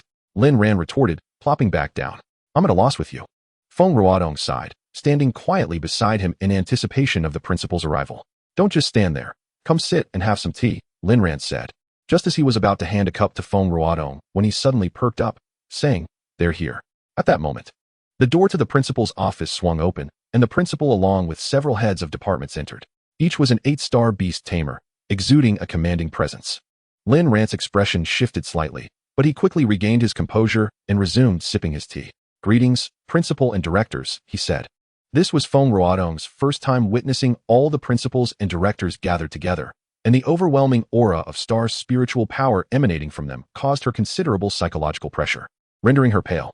The group smiled and nodded at Feng Ruodong, but then turned their attention to the center of the room, where Lin Ran was comfortably drinking tea. His legs crossed rhythmically. Many of them twitched at the corners of their mouths, questioning the audacity of this young troublemaker. Not only did he fail to show proper respect to so many seniors, but he also displayed such blatant rudeness. After finishing his cup of tea, Lin Ran stood up, realizing that he should exhibit some decorum in front of so many 8-star beast tamers to avoid appearing uncultured. He quickly scanned the crowd. Aside from the principal, who was the oldest, the other 4 appeared to be relatively young, likely in their 30s to 40s. However, they bore numerous scars. Particularly one uncle who was missing his left hand and had a face marred by many scars. Quite a frightening sight. Hello, Lin Ran greeted, clasping his hands in salute. The others promptly raised their hands in response. Though they held little fondness for this youth, they could not dismiss him lightly. Given that he had achieved the status of an 8-star beast tamer at such a young age, and was also a master-level cultivator. Ruodong, you may return now. We have important matters to discuss with Boss Lin, Yi Kuei instructed Feng Ruodong. She nodded quickly, respectfully exiting the room. May I ask which beast academy you graduated from? Boss Lin, Yi Kuei inquired with a smile. I graduated from the cultivation school. I have never attended a beast academy, Lin Ran replied, shaking his head. The others exchanged astonished glances, their expressions filled with disbelief, self-taught, or perhaps guided by a remarkable mentor. Young friend, you must be a temporary member of the treasure-seeking team, correct? I am Oshang, the vice-captain of the Sacred Radiance treasure-seeking team, and also the head of the Academy's treasure-seeking department. A burly, bald man stepped forward and, clasping his fists, addressed Lin Ran. I am immensely grateful to you, young friend, for your gallant intervention in rescuing my nephew. I extend my heartfelt thanks. Chapter 57. Conflict. It was merely a trifling effort. Does this treasure-hunting team also have an educational program? Lin Ran responded with a smile and a nod. Haha, not every academy requires it, but the Academy of Exotic Beasts is the strongest in the city. I have been dispatched by the inner city headquarters to train newcomers here. How about joining my Starlight treasure hunting team? After all, you are a temporary treasure seeker. It would be advantageous for you to join. I assure you. The profits you earn will far exceed what you would make from running a breeding shop, Oshang laughed, having already gleaned from his nephew, Ochin. That Lin Ran was quite peculiar, showing no interest in any benefits, except for one unique trait, a love for wealth. Apologies, but I am not interested, Lin Ran replied coldly, shaking his head before resuming his seat on the sofa. Oshang's laughter abruptly ceased, and he glared at Lin Ran with evident irritation. Do not be upset. I previously turned down an invitation from someone of a higher rank than you. I have been quite busy lately. Perhaps we can revisit this matter later. Lin Ran leisurely poured himself a cup of tea and spoke slowly. Oshang regained his composure, but suddenly recalled what Ochin had mentioned about encountering 2 esteemed individuals at the St. Emperor Mountain Camp. Initially, he thought it was a jest, but now it seemed all too real. Just who was this Lin Ran? The 3 individuals beside them were astonished to see Oshang at a loss for words. Then, a blonde female officer quickly interjected, Oshang, do not presume that Lin Ran's assistance in saving your nephew implies his interest in your Starlight treasure hunting team. I believe our young brother Lin Ran is more inclined towards our military. I am Zhang Lei, the captain of the first squad of the Special Operations Team, the most formidable military force in the city, and I also serve as the director of the Academy's Armaments Department. Lin Ran, join us. The benefits and remuneration are absolutely exceptional, and the first squad of the Special Operations Team? Those are seasoned veterans. It would be inappropriate for someone as young as Lin Ran to join. I believe he should be part of our third squad, which specializes in nurturing newcomers. Interjected a short-haired officer in military garb, interrupting Zhang Lei. Preposterous. Lin Ran is a novice. He is far superior to the entire third squad combined. And we need to ensure he is well protected by the veterans in my team. Moreover, upon his joining, I will immediately award him the Taiheng Medal. You know what that signifies? Zhang Lei retorted swiftly. Upon hearing Taiheng Medal, Lin Ran was taken aback, ready to speak, when a one-armed Scarred man nearby cleared his throat and said, "Everyone talks a good game. But Lin Ran, I understand your concerns. If you join our Longwy treasure hunting team, I can guarantee your safety and promote you to vice captain within a year." "What do you say? Guarantee? Promote to vice captain in a year? Who do you think you are? The head of the treasure hunting team? Take a look at yourself and hurry home to retire." Zhang Lei scoffed derisively. "You seem to have a lot to say. Shall we have a contest?" Zhang Lei challenged. "Come on. If I can't defeat a disabled person, I, Zhang Lei, will resign from my position as captain of the first squad." The room erupted into a cacophony of voices, with Lin Ran unable to interject. Even his star's spirit power surged, filling the room with a tense atmosphere. Meanwhile, Principal Yi Kuei was completely overlooked, shocked by the extravagant offers being made by the treasure hunting teams and military. Yet, Lin Ran remained unfazed, calmly sipping his tea, displaying an enviable composure. As the clamor escalated, Lin Ran could no longer remain seated. He attempted to intervene, but the uproar drowned out his voice. With a resigned sigh, he concentrated his star spirit energy, manifesting it into a small trumpet, and shouted, "Could you all please be quiet? If this continues, I will leave. It's quite bothersome." Instantly, the room fell silent, with everyone staring at Lin Ran in astonishment, as if he were a monster. How terrifying. The manifestation of star spirit energy at such a level was truly remarkable. Now that is more like it. And as for you, seeking to award me the Taihing medal? I'm afraid I already possess one, granted to me by someone of much higher rank, Lin Ran declared, producing a Taihing medal from his pocket and pointing it at Zhang Lei. The room plunged into a profound silence, with everyone wearing expressions of disbelief. Unable to utter a word, Zhang Lei, on the verge of speaking, suddenly recalled something and promptly shut her mouth, gazing at Lin Ran in astonishment. "Huh. It seems everyone here values talent. Since our young brother Lin Ran is not inclined to pursue accolades, we shall not force him. Come, let us sit down and enjoy some tea in a friendly manner." Yi Kuei interjected, eager to defuse the tension. Yet internally, he was profoundly astonished. The fact that Lin Ran was uninterested in joining a top-tier treasure hunting team or the military, and even possessed a Taihing medal, suggested he harbored an extraordinary secret or was backed by a formidable force. Not everyone could achieve such cultivation at his age, rivaling even the 9th-tier beast kings. Indeed, why not sit down for a chat over tea? Lin Ran eagerly took a packet of tea leaves from the table, skillfully preparing it as if he were the rightful owner of the office. Who would have thought that Lin Ran is also versed in the art of tea? Oshang remarked with a smile. Lin Ran merely smiled in response, saying nothing, reflecting on the days when he ran a pet shop with little business. He had taken up tea preparation out of boredom, not realizing it would come in handy today. Soon, Lin Ran set out 5 teacups, filling them to 7/10 full, before distributing them to everyone. "What do you think?" Lin Ran asked with a smile. "Quite good, Lin Ran. You have impressive skills. However, the quality of the tea is what truly stands out, huh?" Yi Kuei laughed heartily. "Cut it out." The others exchanged exasperated glances at Yi Kuei. "By the way, Principal Yi, what type of dragon beast is depicted on that wall?" Lin Ran inquired, pointing to the wall after everyone had savored their tea. "Oh, you, Lin Ran, are unaware of this beast?" Yi Kuei looked at him in surprise. "Is it a common beast?" Lin Ran asked, taken aback. "Not at all. Let me enlighten you." Yi Kuei exclaimed with enthusiasm. "This dragon beast is known as the Azure Thunder Purple Shadow Dragon, a legendary beast of divine grade, possessing the formidable attributes of thunder, wind, and demon. Most importantly, it is said to be the eldest son of the progenitor of the dragon race, the purple gold dragon god." Lin Ran felt a jolt upon hearing the name Azure Thunder Purple Shadow Dragon, but when he heard the latter part, his pupils dilated in shock. The progenitor of the dragon race truly had descendants. Does that mean my egg is real? Chapter 58, The History of Blue Sea Star. So, it is indeed powerful?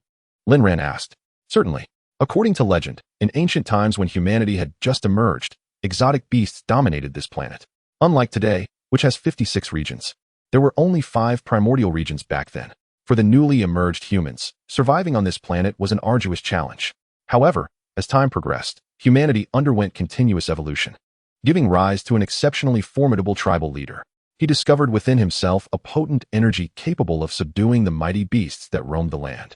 Under his guidance, humanity awakened this energy, leading to a symbiotic relationship where humans and these extraordinary creatures became indispensable allies. Alas, this harmonious existence was not to last. The cataclysmic end of days descended upon them, unleashing disasters that wrought untold havoc upon both humans and beasts alike. Faced with apocalyptic despair, a coalition was formed between 5 of humanity's most powerful champions and 5 of the mightiest beasts from the primordial regions, united in their resistance against the impending doom. Ultimately, They triumphed, dispelling the calamity, yet at a grave cost. The 5 human champions perished, and the primordial regions crumbled, with the guardian beasts meeting their demise. The once vibrant energy transformed into a life force, reviving the shattered regions, albeit in fragmented forms, giving birth to the 56 areas in which we now reside. Yikuei elucidated patiently. The guardian beasts of the 5 primordial regions were legendary super-divine beasts, with the most powerful among them being the purple-gold dragon god. However, due to the passage of time, its precise appearance has become untraceable, though its descendants can still be found, as evidenced by the depiction hanging on the wall. Yikuei added. Lin Ran listened intently, his mind racing with astonishment. Why was this historical account absent from the comprehensive compendium of beasts he had procured from the system shop? Had the system erased it? Furthermore, why was there no introduction accompanying the beast depicted on the wall? Lin Ran found himself utterly bewildered. Does this mean that this beast is still alive? Lin Ran suddenly inquired. It has vanished. Since the ancient war, numerous beasts have inexplicably disappeared, seemingly vanishing without a trace after reaching a certain stage. Historical records indicate that the Tsang Lei Zi-ing dragon suddenly disappeared around 20,000 years ago, and alarmingly, this disappearance included humans as well. Yikuei took a deep breath and stated, What? Lin Ran felt a cold sweat trickle down his brow. Is this for real? Haha. Don't let Principal Yi frighten you with such tales. These are merely legends. Aside from some textual records, there is no way to verify them. So worry not. At least in the recent millennia, nothing of the sort has occurred, said O Shang with a hearty laugh. Indeed, these are just wild histories. And only old Yi truly believes in them, remarked the one-armed scarred man. Lin Ran exhaled with relief and asked, So, were those 5 ancient human champions beast tamers? Indeed. But they were not ordinary tamers. They were supreme tamers. Yikuei exclaimed with excitement. Lin Ran was taken aback. It was known that the highest rank of beast tamers in the current world was the 9-star tamer. The existence of a supreme tamer was scarcely mentioned in the existing records of Blue Sea Star. Supreme. Is it possible that such a tier of humanity truly existed? Lin Ran mused as he savored a sip of tea. That was all before ancient times. Ever since the 5 regions were divided into 56. No supreme tamers have appeared again. Thus, the 9-star rank is currently the pinnacle of beast taming, Zhang Lei explained. By the way, how different were those 5 regions from the areas we inhabit now? Lin Ran inquired. Vastly different. They were almost entirely dissimilar, characterized by extremely harsh conditions that were only suitable for beasts. This is why ancient humans endured such hardship. As for our current 56 regions, they were born from the star's spirit energy after the guardian beasts perished. Furthermore, you have been to the time-space rift, right? Historical accounts suggest that the time-space rift is actually a fragment of those 5 primordial regions. However, the exact reason for its emergence remains unknown. Nevertheless, it is a boon for us, as those ancient beasts possess materials we desperately seek. This is also the reason for the establishment of the treasure hunting team, Yikuei elucidated. Upon hearing this, Lin Ran was momentarily dumbfounded, nearly losing his grip on the teacup. The time-space rift was indeed a fragment of the primordial regions. Thus, the otherworldly rifts summoned by the system must also be the same. He had always believed it to be a fictitious space, but now it appeared he had traversed back to ancient times. Lin Ran suddenly comprehended that the materials and food he had gathered from those rifts were indeed relics from the ancient era, which explained why people had doubted him upon entering his shop, perceiving it as a scam. Moreover, this clarified another matter. His dragon god golden egg was genuine and capable of hatching. The thought brought a smile to Lin Ran's face, nearly prompting him to burst into laughter. It seems Boss Lin is quite pleased, Yikuei remarked with a grin. Having learned a bit of history, it is indeed uplifting. Lin Ran replied, regaining his composure. It appears Boss Lin has a keen interest in the history of Blue Sea Star. Our academy's library possesses an abundance of historical accounts. Yikuei said, sipping his tea with a smile. Would you be interested in becoming a mentor? The surrounding crowd fell silent, their attention fixated on Yikuei in unison. Ah, so you were waiting for this opportunity all along. Truly astute. The principal did not earn his title in vain. The chatter resumed, their spirits reinvigorated. Huh, are you serious about me becoming a mentor? Lin Ran asked, his expression one of confusion. Haha, there is no jest here. With Boss Lin's abilities, serving as a mentor would be more than sufficient, and as a high-star mentor, the benefits and privileges will surely satisfy you, Yikuei asserted with enthusiasm. High-star mentor? Lin Ran pondered, realizing that aside from the treasure hunting team and military, a beast academy had emerged. A decision needed to be made. What are the benefits? He inquired. The crowd gasped. Lin Ran was beginning to negotiate benefits, which suggested he might be inclined to accept. Yikuei's smile widened as he discerned the youth's penchant for wealth. knowing that the role of mentor would be the most persuasive offer for this rebellious spirit. The benefits are plentiful. For instance, you would have access to various tomes on cultivating star spirit energy, skills for beast tamers, and an assortment of ores, crystals, and treasures. Moreover, you could participate in the inner city's auction, where merchants from all regions of Blue Sea Star gather, offering rare and exotic items that you might not even find in the treasure hunting team's vault. And worry not about finances, you can use honor points as bidding tokens. In summary, obtaining the title of High Star Mentor is a boon without any drawbacks, Yikue declared, his face alight with glee. Having heard this, Lin Ran felt tempted. Setting aside everything else, he had to acquire those 5 beast enhancement buff skills. Will being a high star mentor be demanding? I'm usually rather occupied, he queried. Upon hearing this, Yikue's smile deepened, for it indicated that Lin Ran was intrigued. Being a high star mentor is quite relaxed. There is no need to be present at the academy daily. You need only conduct 1 public class each week. Of course, if you have more time. Additional classes would be even better, but a minimum of 4 public lessons per month is required. Rest assured, it won't interfere with Boss Lin's business, he assured. See, even Director Zhang Lei is a high-star mentor, as is Director Oh Shang, along with several other high-star mentors yet to arrive. Their schedules are quite flexible, Yikue pointed out, gesturing towards Zhang Lei and Oh Shang with a grin. If it weren't for the government's insistence, I wouldn't have come here. Merely watching such exceptional talent being snatched away by you is infuriating, Zhang Lei exclaimed, her cheeks flushed with indignation.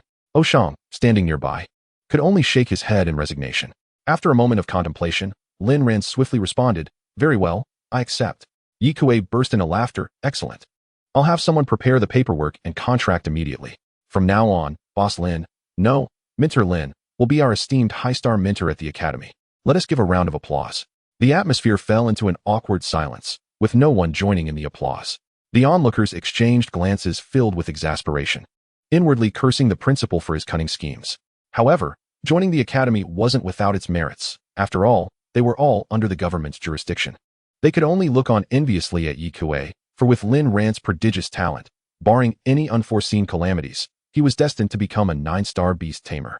The reputation of the Xianzhong Beast Academy would soar, ranking among the top in not just Xianzhong City, but across all 56 regions.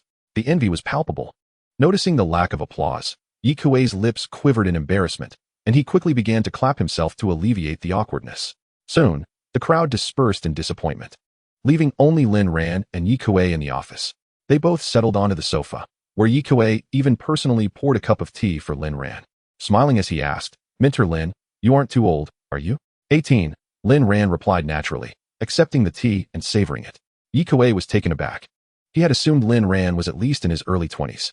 Goodness, an 18-year-old 8-star beast tamer. What kind of world is this? He was relieved that his earlier words had managed to keep Lin Ran from leaving. At that moment, a young, graceful female assistant entered, presenting a printed contract to Yikue. Lin Ran blinked in surprise, wondering how this old fellow had managed to acquire such a youthful assistant. Her figure was truly impressive. Mentor Lin, here is our academy's high-star mentor contract. If there are no major issues, please sign it, Yikue said, pouring another cup of tea for Lin Ran while handing over the contract. Lin Ran examined the terms closely, finding them nearly identical to what Yikue had described. To his delight, the contract stated that, in addition to a generous monthly salary in Blue Star coins, he would also receive honor points. The benefits were too good to pass up, and he eagerly signed the contract. Haha, great. Mentor Lin, you can start teaching next week, coming in once a week, Yikue said, putting away the contract with a smile. Sounds good, Lin Ran nodded. By the way, will I be able to learn the buff skills for those 5 types of beasts? Yikue was taken aback. Wasn't Lin Ran an 8-star beast tamer? How could he not know the fundamental buff skills? However, recalling that Lin Ran had mentioned graduating from a beast specialization academy, it dawned on him. What a prodigy. To reach such heights without attending any beast academy was simply unbelievable. He must have either a remarkable lineage or extraordinary talent. Such a mentor would undoubtedly impart invaluable wisdom to his students. Of course, when you come to teach at the academy, I will ensure you receive the manuals. Yikue replied with a grin. Excellent, Lin Ran said. By the way, your identification information will take a few days to process, so when you come in next week, I will inform the security to let you through, Yikue added. Lin Ran casually nodded, thinking, can the security really stop me? What a joke. Principal Yi, I have a favor to ask, Lin Ran suddenly inquired. What is it, Mentor Lin? Please, go ahead, Yikue responded promptly. Could you help me advertise my shop? As the principal of the academy, your endorsement would make my business thrive, Lin Ran suggested. Yikue paused, realizing Lin Ran was quite the businessman. He quickly recovered, saying, "Haha, Minter Lin is indeed a shrewd entrepreneur. To think of using my title for promotion, rest assured, I will handle it." Lin Ran clasped his hands together, smiling. "I appreciate it, Principal Yi. Are you interested in watching the semifinals tomorrow, Minter Lin?" Yi Kuei asked suddenly. Lin Ran shook his head. He had already grasped the academy's situation, and he suspected that the Ice Sky Snow Beast would only make it to the semifinals. Thus, he held no interest in the upcoming matches. "I have matters to attend to at my shop, so I won't be watching. Just let me know who wins the finals." Lin Ran stated. "Very well. By the way, is your shop located in the outer city? Could you provide me with the address for future visits?" Yi Kuei inquired with a smile. Lin Ran's mouth curved into a grin as he handed a prepared business card to Yi Kuei. After exchanging a few pleasantries, Lin Ran took his leave, walking alone across the vast academy grounds teeming with students, some training beasts, others sparring, and a few couples sneaking away into the woods. Lin Ran's formidable mental prowess allowed him to observe all with clarity. Being a student is truly wonderful, he mused. At that moment, Feng Ruodong and Zhang Tiantian spotted Lin Ran and hurried over. "Boss Lin, the competition ended early today. Should we continue with the advertising?" they asked eagerly. "Haha." Lin Ran laughed heartily. "No need. I've already enlisted Principal Ye's help. You can all take a break now." Feng Ruodong and Zhang Tiantian were taken aback, astonished at his ability to sway even the principal to assist with advertising. Impressive. However, they were still unaware that Lin Ran had become a high-star mentor. Otherwise, they would have been utterly speechless. Chapter 60, Grandfather? Soon, after a leisurely stroll, Feng Ruodong escorted Lin Ran to the school gate before departing. As Lin Ran noted the late hour, he hailed a taxi to return home, deciding not to visit the shop again that day. The promotional efforts had already sufficed. Now, he could simply await the influx of business. Throughout the ride, Lin Ran felt quite content. Upon reaching the boundary between the inner and outer city, he unexpectedly encountered the same officer again. This time, Lin Ran said nothing and simply presented his tie-hung medal, thrusting it toward the officer's face. The officer's expression shifted to one of sheer terror as he quickly straightened his attire, standing at attention. He bowed deeply and exclaimed, "Goodbye, sir." Upon returning home, Lin Ran found his mother in the living room, poring over various historical texts. He was momentarily taken aback and asked, "Mom, what are you doing?" "Nothing much. Just looking up historical accounts of those who awakened their star's spiritual power later in life, to see what levels they generally reach," Wang Qian replied with a gentle smile. "That's unnecessary. Much of history is fabricated," Lin Ran retorted, though inwardly touched by his mother's concern for him. Indeed, every mother hopes for her child to succeed. "Don't say that. These accounts are based on facts. For instance, in the year 5220 of the Blue Sea Star, in the inner city of Ling Mountain, the eldest son, Xia Yuan, was frail and failed to awaken his star's spiritual power by the age of 7. His entire family had no choice but to give up on him. However, a miracle occurred when he suddenly awakened at 18, transforming his once weak body into one of remarkable strength. Moreover, the most pivotal aspect is that ever since then, his cultivation advanced by leaps and bounds, and within a mere few decades, he ascended to the esteemed rank of a 9-star beast tamer. This remarkable achievement also elevated the Xia clan to become the most formidable family in Ling Mountain City. At the time he attained the status of a 9-star beast tamer, he was merely in his early 50s, which, for a high-ranking beast tamer, still denotes youthful vigor. Wang Qian spoke with palpable excitement. Lin Ran was momentarily taken aback. He had not expected such a case to exist. However, instances like these are exceedingly rare.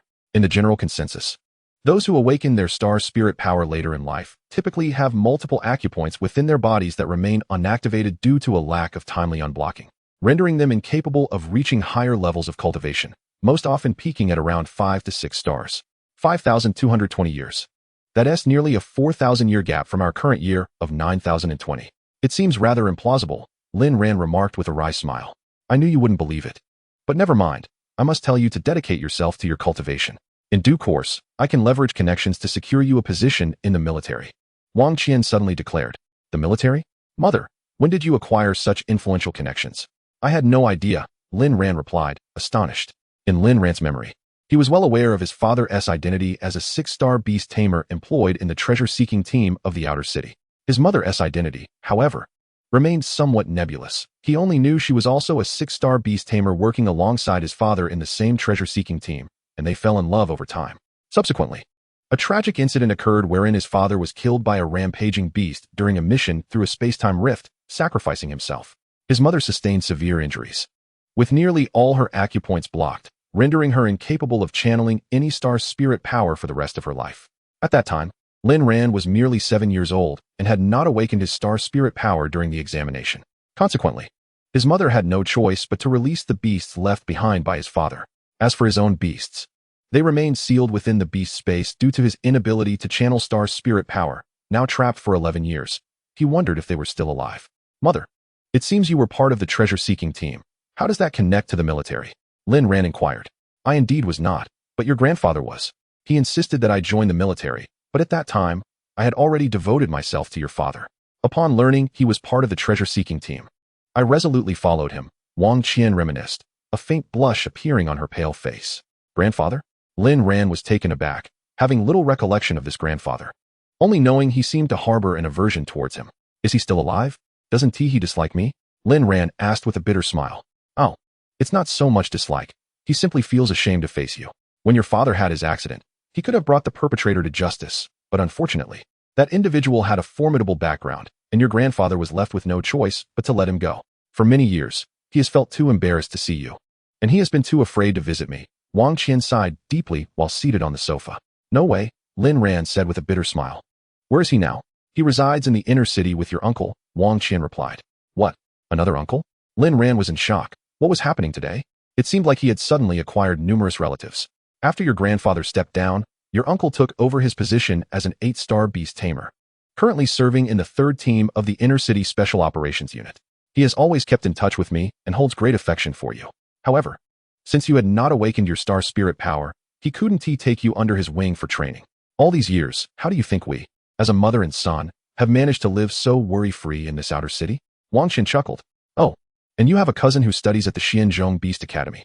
Unfortunately, it's challenging to enter the inner city from the outer city, which is why you have yet to meet. Wang Qian added. It wouldn't happen to be that burly, dark-skinned man who comes to our house every year, would it? I always thought he was your partner, Lin Ran said awkwardly. Uffed. Wang Qian burst into laughter, saying, What on earth are you thinking every day? His name is Wang Linxian, your uncle. All right, I suppose you do bear a slight resemblance, though he is darker. I once joked whether you might find a long-lost brother or sister, and it turns out I was right, ha. Lin Ran laughed heartily. Suddenly, Lin Ran seemed to recall something, and his smile abruptly faded. This morning, wasn't he there a high-ranking military official who was the captain of the 3rd Special Operations Team? So he is my uncle's superior. Thank goodness I didn't agree to anything. Otherwise, I would have exposed myself. But my cousin is actually at the Xianzhong Beast Academy. Does that mean that when I attend the open class in a few days, I might run into her? I hope she won't recognize me. It would be best if she didn't attend my class. What's wrong? Wang Qian asked, observing Lin Ran lost in thought. Oh, nothing. I'm just contemplating some matters, Lin Ran quickly replied. Chapter 61. Advertising effectiveness by the way. Should I assist you with managing the store while you concentrate on your cultivation? Wang Qian suggested suddenly. Lin Ran shook his head vigorously, replying, Let's not. Your health is not great. It's better for you to rest well. I can manage on my own for now. I can't let my mother work in the store yet. If she discovers the secret of the system, it would be disastrous. All right then, Wang Qian sighed in resignation, resuming her perusal of historical texts. Lin Ran exhaled lightly and returned to his room. Before long, a night of cultivation passed. The next morning, after having breakfast, Lin Ran hurriedly made his way to the store. Upon arriving at the entrance, he spotted a tall, curvaceous woman pacing outside, glancing at the flyer in her hand and then at the shop sign, as if waiting for something. Seeing her, Lin Ran promptly parked his electric scooter aside, locked it, and approached the woman, inquiring, Hello, are you in need of beast services or looking to purchase something? The woman looked at Lin Ran, momentarily taken aback, astonished at how youthful he appeared, seemingly even younger than herself. Yet, this shop was indeed the one advertised on the flyer, so she had no doubts. Are you the owner here? She asked, scrutinizing Lin Ran. Indeed, he replied with a nod and a smile. Are you looking to cultivate beasts? Or do you need beast food, materials, or perhaps armor forging? Our store has everything you require. I am Mo Qianling, a student at the Xianzhong Beast Academy. I heard you are the one who cultivated the Ice Sky Snow Maiden beast? Mo Qianling asked in astonishment. Yes, that's correct. But why didn't you attend the competition at the academy yesterday? Lin Ran queried, surprised. I didn't go, Mo Qianling stammered. However, upon hearing Lin Ran's affirmation, her heart soared with joy. Feng Ruodong, her classmate, had always ranked above her on the school's female combat power leaderboard. But in the days leading up to the assessments, she had noticed Feng Ruodong had become extraordinarily powerful, with the Ice Sky Snow Maiden beast being exceptionally formidable. Moreover, her strongest beast had failed to withstand 3 rounds against the Ice Sky Snow Maiden beast, which severely dented her confidence, prompting her to take a few days off from school, even avoiding the competition. Just last evening, upon returning to the academy, she discovered everyone discussing a certain individual. After some inquiries, she learned the truth.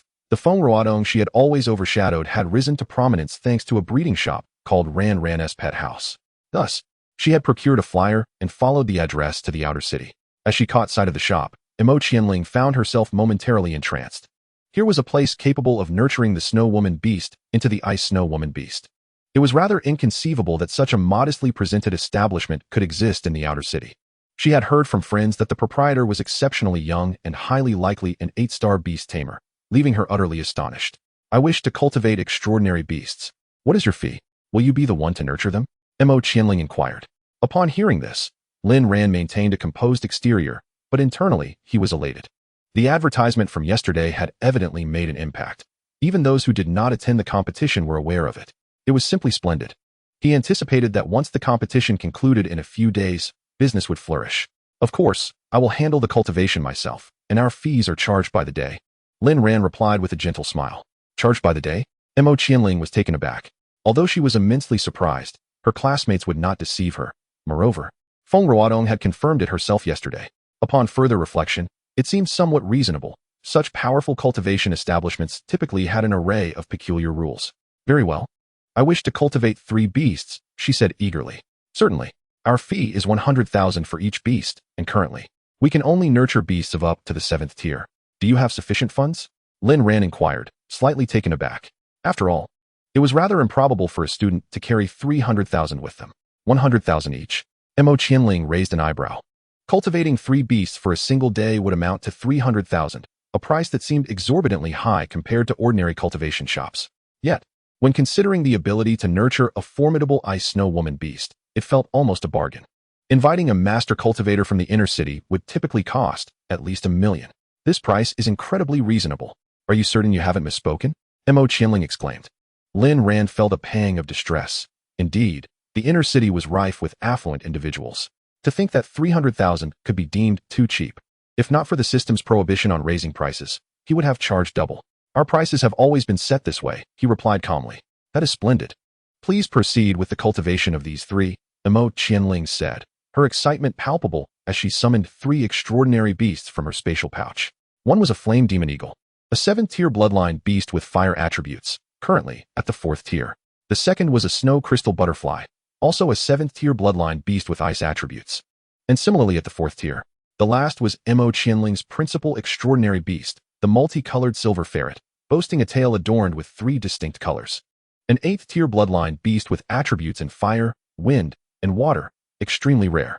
Legend had it that those with particularly pure bloodlines could evolve upon reaching the pinnacle of the 8th tier, transforming into the divine beast-level multicolored silver ferret emperor, thus gaining 7 elemental attributes: wind, fire, thunder, water, earth, poison, and combat. This beast was indeed fearsome, capable of seamlessly merging skills from these 7 attributes, making it an unparalleled force among divine beasts. However, the current multicolored silver ferret was merely at the 4th tier. Yet Lin Ran was astonished to see its impressive C-grade potential. These are the 3 I wish to nurture. Can they all become as formidable as the Ice Snow Woman beast? Imo Qianling asked, affectionately stroking the multicolored silver ferret's head. That is not feasible. The Ice Snow Woman beast is a unique product of my specialized nurturing and is not currently supported. At present, we only provide standard cultivation. However, I can assure you that each beast will at least comprehend a powerful skill or advance 1 tier, Lin Ran explained, shaking his head. What do you think? I can see you are also a 4-star beast tamer. I can help elevate all of them to 5th tier, significantly enhancing your combat prowess. Lin Ran added with a smile. Imo Qianling was momentarily stunned. While she knew it was improbable for 100,000 to yield an Ice Snow Woman beast, the prospect of elevating all her beasts to 5th tier within a single day was astonishing. Even master-level cultivators could not guarantee such results. A fleeting doubt crossed her mind. Could this be a ruse concocted by him and Feng Ruodong? Yet, it seemed implausible. The Ice Snow Woman beast was undeniably powerful, and Lin Ran had showcased remarkable abilities before the entire school faculty and guests yesterday. Even without witnessing it firsthand, the truth was irrefutable. How do you find it? Have you made your decision? While it may not rival the Ice Snow Woman beast, the results will still be impressive, Lin Ran remarked, observing Mo Qianling's reaction. Snapping back to reality, Mo Qianling nodded vigorously. This was more than impressive. It was nothing short of miraculous. An inner sense of regret washed over her. Had she arrived at this shop sooner, perhaps she would have been the one standing on the semi-final stage. Indeed, the first to take the plunge often reaps the greatest rewards. Very well, I will have all three cultivated. How shall I proceed with payment? She exclaimed, brimming with excitement. Excellent. I appreciate your decisiveness. You are precisely the type of customer I favor, Lin Ran replied, promptly retrieving his phone and gesturing for Mo Qianling to scan the payment code. Understanding his cue, Mo Qianling swiftly transferred 300,000 to Lin Ran. By the way, proprietor, you mentioned earlier that your shop also offers armor forging? She asked, pausing as she prepared to leave, suddenly recalling something. She had heard from her classmates that this establishment was primarily focused on nurturing extraordinary beasts, not to mention it had now expanded into armor forging. If this were true, the proprietor was indeed a polymath, an 8-star beast tamer, a master cultivator, and now a forging master as well. Such perfection seemed almost mythical. Indeed, this is a new service we have just launched. You are our very first customer, Lin Ran said, pleasantly surprised that business had come to him even before he had begun promoting it. Mo Qianling was taken aback. I am the first? In the past, she would never have volunteered to be a guinea pig for a new shop, but this establishment was different. Thoughts of Feng Ruotong surfaced in her mind. If she could place her unreserved trust in a shop from the outer city, what reason did she have to hesitate? What are your rates? Can I customize my armor? Mo Qianling inquired. As soon as she finished her question, Lin Ran quickly checked with the system and responded with a smile. You are indeed in the right place. Our shop offers two pricing structures for armor forging. The first is for refurbishing existing armor. We can restore second-hand or damaged pieces. But this requires the use of spirit stones. If you provide your own spirit stone materials, the fee is 500,000 per piece. If we supply the materials, the charge is 1 million. The second option is for custom armor, crafted according to your specifications. For example, if you desire a set that enhances attack power, we can forge it to your requirements. The fee for this is 1 million per piece if you supply the crystal stone materials. Otherwise, it is 2 million. If the crafted set requires additional materials to activate certain attributes, that will incur extra charges, which will vary based on the design. The typical production time is around 7 days. By the way, we have a comprehensive range of design blueprints available, and you are welcome to bring your own as well. Lin Ran patiently explained. Mo Qianling was utterly astonished. Armor of this nature was exceedingly rare.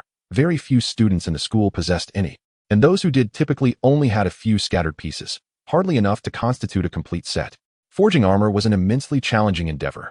At high-end forges in the inner city, the cost for custom armor began at no less than 5 million, which included design blueprints, sourcing materials, and the actual forging process.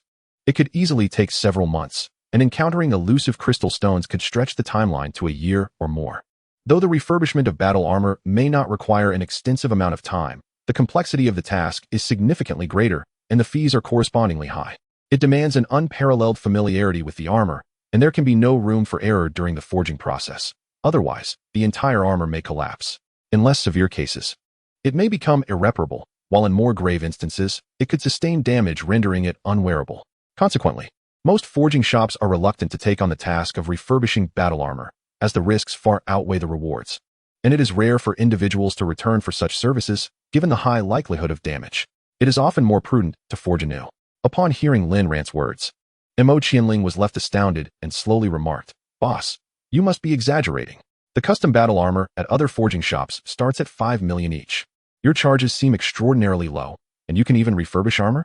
Although she had already placed her trust in Lin Ran, her instinct compelled her to seek reassurance. You may rest assured. Considering this is your first visit to my forging shop, I can offer you the option to forge first and pay later. How does that sound? Lin Ran anticipated her skepticism, as the idea of nurturing a rare beast for 100,000 might be palatable to some affluent families. But the forging of battle armor was a different matter entirely. This armor is an integral companion throughout the beast's life, and its significance is paramount. With prices that are exorbitantly high, something an ungraduated student would find hard to accept. Forge first and pay later? How generous! Mo Qianling exclaimed, nearly agreeing on the spot. However, given the gravity of the situation regarding battle armor, she deemed it necessary to consult her family first. Boss, I need to return and discuss this with my parents. I promise to give you an answer when I come back tomorrow to collect the rare beast. That is acceptable, but be swift. Otherwise, the opportunity may be seized by someone else, and you might have to comply with the conventional method of paying up front, with the possibility of waiting in line. Lin Ran replied nonchalantly, as he had expected her reaction. Mo Qianling nodded fervently, quickly relaying instructions to her 3 rare beasts before departing.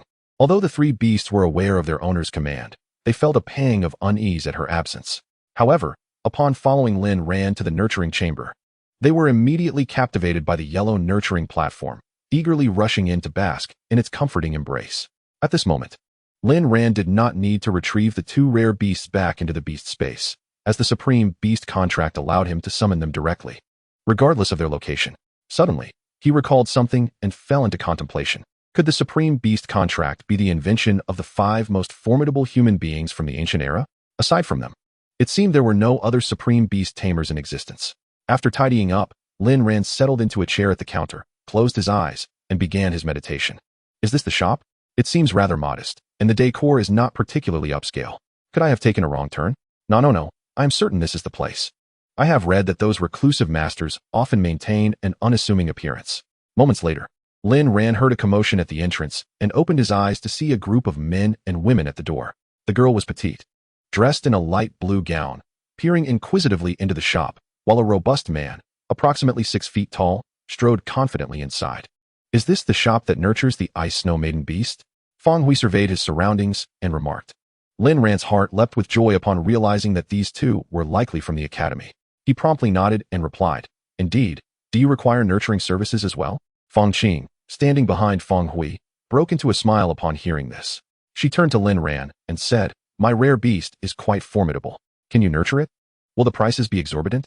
Rest assured, I can nurture any beast below the 7th tier, regardless of its variety, for a fee of 100,000 each. Lin Ran smiled at the girl. Wait, are the items on the shelves behind you genuine? Feng Hui suddenly noticed a displayed on the counter and was overwhelmed with astonishment. Naturally, this establishment does not deal in counterfeit or inferior products, Lin Ran assured Feng Hui. Really? Please show it to me. Feng Hui's eyes sparkled with excitement. Lin Ran nodded, retrieved the blue, fist-sized stone from the shelf, and handed it to Feng Hui. Feng Hui eagerly accepted it, and upon feeling its cool surface, he was struck by the extraordinary texture. It appeared to be a stone, yet felt as if he was cradling water, which was truly remarkable. This. Feng Hui examined it closely, his expression transforming into a radiant smile. I can't believe a small shop in the outer city has a. Boss, how many do you have? I want them all, right now? Lin Ran was taken aback by Feng Hui's eagerness. Indeed, materials for rare beast armor are highly sought after. However, selling one for 20,000 felt like a significant loss, given that he had risked his life to procure it from a crystal palace. Expecting it to be worth a fortune, only to find the system evaluating it at a mere 20,000, which left him utterly disheartened. This is priced at 20,000 each, and I have 5 in total, amounting to 100,000. Would you prefer a transfer or cash? Lin Ran adjusted his mindset and smiled. Feng Hui stood in stunned silence, instinctively touching his ear, questioning whether he had misheard. Such a precious material for water-based battle armor was being offered for only 20,000? Good heavens! At the age of 25, Feng Hui had graduated from the Beast Academy and joined the treasure hunting team in the inner city at 19.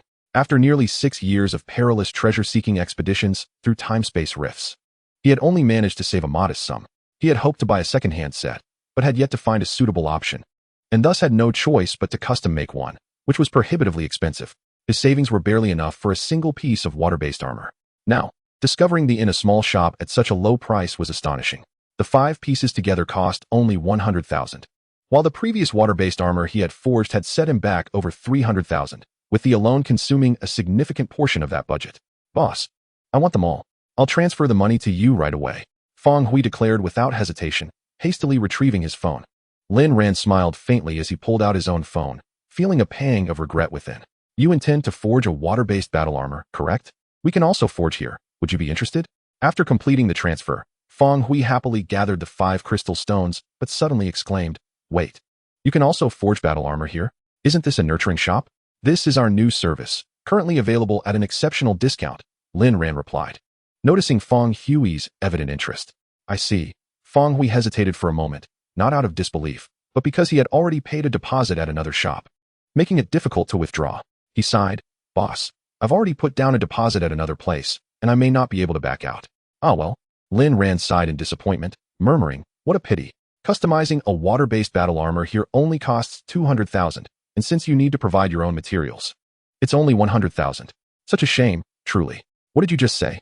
Feng Hui inquired, his curiosity piqued. Is it truly possible to custom-make a suit of armor for only 2 million? Feng Hui was once again astonished. He grasped Lin Ran's hand and inquired, is that so? Lin Ran's lips curled into a subtle smile, thinking to himself, this fellow has taken the bait. In that case, boss, please wait for me. I shall return shortly to cancel my order and come directly to you tomorrow. Without hesitation, Feng Hui readily agreed, considering that this was merely 1 million. He had already paid a deposit of 500,000 at a shop in the inner city. This place seemed remarkably economical. Had it not been for his sister's relentless insistence to bring him here today, he would never have found his way back. However, despite the affordability, the absence of finished armor in the shop led Feng Hui to cautiously ask, boss, do you have any finished suits of armor? I would like to take a look. Lin Ran furrowed his brow, not out of concern that Feng Hui might see his armor, but rather that he might catch sight of his 9th-tier beast, which could leave him dumbfounded. Certainly, but you must accompany me outside for a moment. This shop is a bit small, and my beast is rather large. After saying this, Lin Ran stepped out of the shop. Without a second thought, Feng Hui followed eagerly, brimming with anticipation. Meanwhile, Feng Qing had remained silent, quietly observing her brother's interaction with Lin Ran, hesitant to interject. However, upon hearing Lin Ran mention summoning his beast, her eyes immediately sparkled with excitement. She had witnessed Lin Ran's formidable prowess firsthand during the Academy's grand competition and had overheard the treasure-seeking elite speak of his possession of a 9th-tier beast. Wait for me. I want to see too, Feng Qing exclaimed, hurriedly following suit, eager to behold the legendary 9th-tier beast. Before long, the trio arrived at an open space. Lin Ran took a deep breath, and with a gentle wave of his right hand, a luminous portal materialized. The Shadow Moon Hound from the breeding platform within the shop instantly opened its eyes and stood up, its form gradually dissipating. In an instant, a colossal dog head protruded from the portal, followed by an immense body measuring over 10 meters in length. Its crimson eyes scrutinized Feng Hui and his sister, confirming no threat before it settled beside Lin Ran. Wow, how magnificent! Boss Lin, you truly possess a 9th-tier beast. Feng Qing exclaimed, slightly unnerved by the beast's piercing gaze. Yet her admiration remained undiminished. Feng Hui, on the other hand, was dumbfounded. He had merely requested a demonstration of armor, yet Lin Ran had summoned forth a 9th-tier beast. Trembling slightly, he said, Boss, my little sister mentioned your immense strength, and it appears she was right. Chapter 64. The Azure Wave Dragon Crocodile. Lin Ran smiled faintly, choosing not to elaborate further. Instead, he transmitted a command to the Shadow Moon Hound. The hound sprang to its feet, its purple-golden crescent mark on its forehead glowing brightly as a black skeletal helmet materialized above its head, emanating a dark aura. Allow me to showcase the headpiece of the armor. Lin Ran gestured towards the black skeletal helmet, internally relieved that he had crafted at least one headpiece. Otherwise, it would have been quite embarrassing. Feng Hui was taken aback. The aura radiating from the black skeletal helmet was overwhelmingly potent, and the craftsmanship was exquisite. Truly remarkable. Boss, does this suit of armor possess any special attributes? Feng Hui managed to regain his composure and asked. Well, it offers immunity to mental skills for 3 seconds. It's rather ordinary, Lin Ran replied nonchalantly. To him, the armor was indeed average, but for Feng Hui, it was anything but. One must understand that typical suits of armor merely enhance attributes such as attack power, defense, and agility. The more impressive ones may even grant flight abilities or heighten resistances. 3 seconds of immunity to mental skills is extraordinarily overpowered. Feng Hui exclaimed, his excitement palpable. That's incredible. Boss, please be sure to forge one for me. I'll return immediately to cancel my deposit. He spoke earnestly, without a hint of hesitation. Lin Ran nodded with a smile and waved his hand, sending the Shadow Moon Hound back to the beast space. By the way, my little sister is currently a freshman at the Xianzhong Beast Academy. She has long heard of your exceptional breeding skills and would like to request your assistance in nurturing her beast, Feng Hui said, pulling Feng Qing closer. Of course.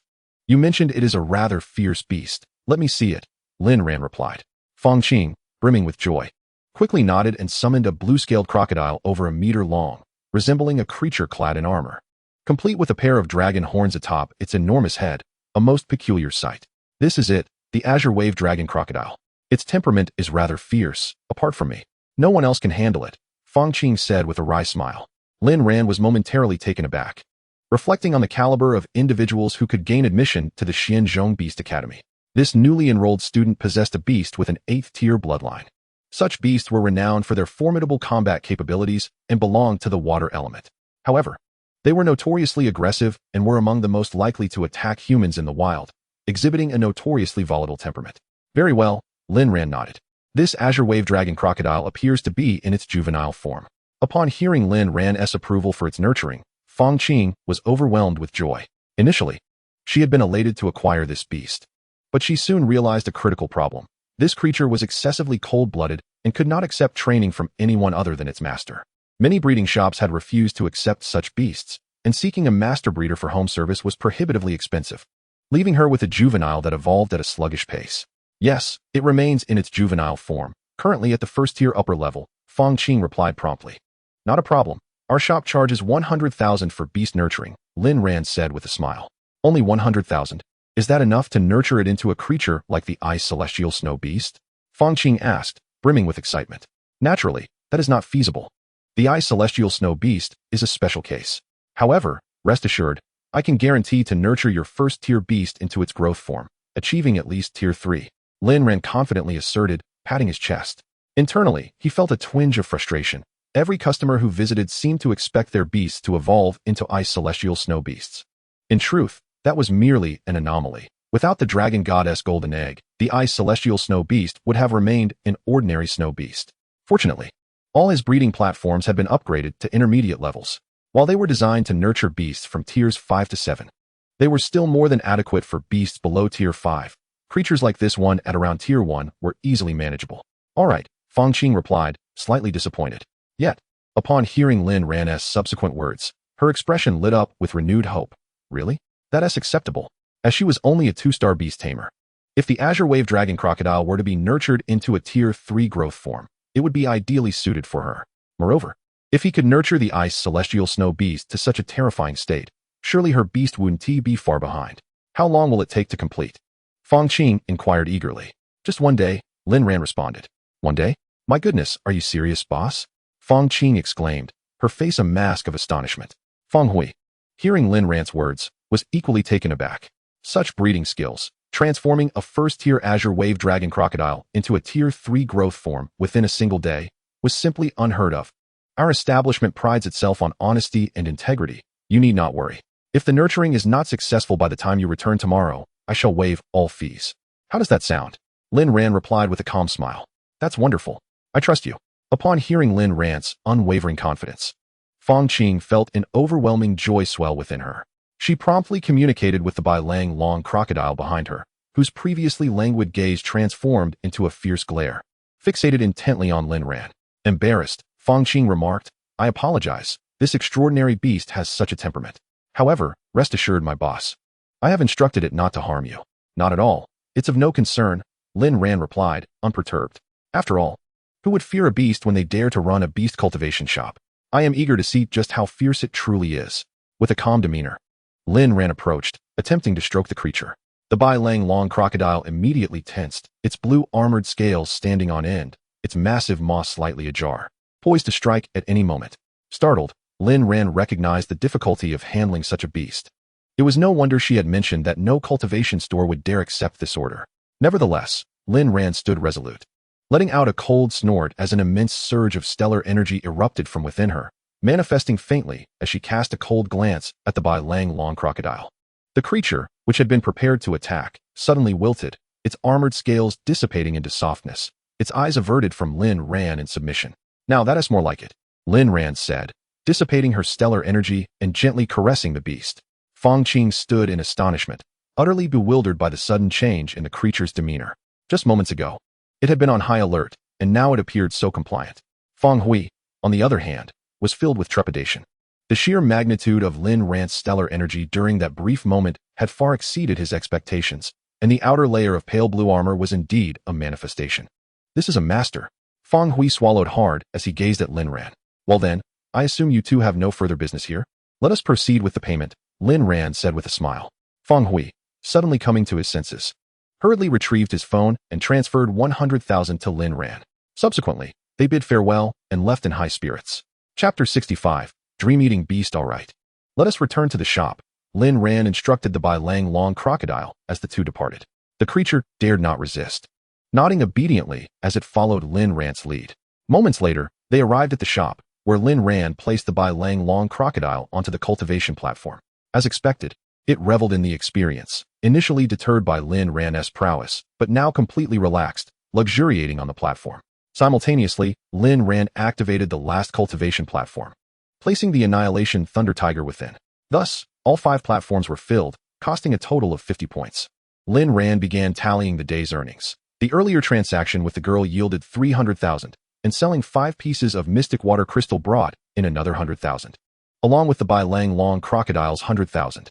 In total, he had amassed 500,000, equivalent to 500 points. System converted all into points.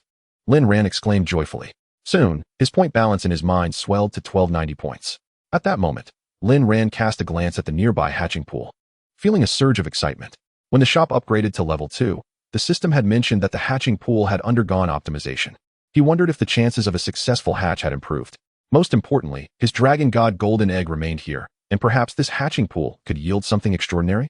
Though he had previously enjoyed success with a Thunder Tiger, it was merely a 6th-tier lineage, not nearly powerful enough. Had it not been for the unexpected turn of events that made him the guardian of the Dragon God, he would still only possess a 6th-tier beast. He resolved to try again. As he still had points to spare, there was no fear in that. Thus, Lin Ran swiftly summoned the hatching pool page in his mind, examining the conditions for upgrading to a level 2 hatching pool. 1,000 points for an upgrade? How exorbitant! Lin Ran scratched his head, chuckling wryly. That's equivalent to 1 million blue star coins. An ordinary person could toil for years and still not earn that much. He pondered whether to reconsider. However, he thought, no, I must take the plunge. The level 2 hatching pool has a chance of directly producing 9th-tier beasts, and then I could strike it rich. Besides, the speed at which points are earned has significantly increased with the ability to forge battle armor. It's time to gamble. With a steely resolve, Lin Ran selected the upgrade option for 1,000 points. In an instant, the hatching pool radiated a brilliant golden light, and the Dragon God golden egg within began to emit a faint purple glow in response. Lin Ran was taken aback, initially believing it to be another blessing from the Dragon God, but the purple light flickered and vanished, and the hatching pool successfully upgraded. The once tranquil water surface now began to emanate wisps of golden essence, albeit faint, almost imperceptible to the naked eye. Lin Ran hurried over, lowered the roller door, and stood before the hatching pool with utmost reverence, clasping his hands together in prayer to all the divine beings. Points, 20. The previously calm hatching pool erupted once more in radiant golden light, far more dazzling than during the first-tier phase. The fluctuations of stellar energy intensified, as if the surrounding stellar energy was being absorbed by the hatching pool. With a resounding thud, the light dissipated, revealing a small turtle nestled within the once placid waters. Aside from its light yellow eyes, its entire form was composed of rock, timidly surveying its surroundings. Upon noticing Lin Ran, it visibly quivered and promptly withdrew into its shell. Lin Ran was momentarily taken aback. His initial excitement waned slightly. This was a giant rock turtle, a pure earth-type beast with a lineage of only 5 tiers. Nevertheless, it was still a decent find, as it was certainly preferable to those of around 3 tiers. The giant rock turtle is renowned for its defensive capabilities, with a market value typically around 200,000, still a fair prospect for sale. Lin Ran quickly lifted the giant rock turtle from the hatching pool. Its small head sniffed curiously at Lin Ran's scent, and after confirming there was no danger, it gradually extended its head, nuzzling against his arm adorably. Upon witnessing the giant rock turtle's antics, Lin Ran's disappointment vanished, and he gently stroked its sturdy little head, placing it in a small side room to play freely.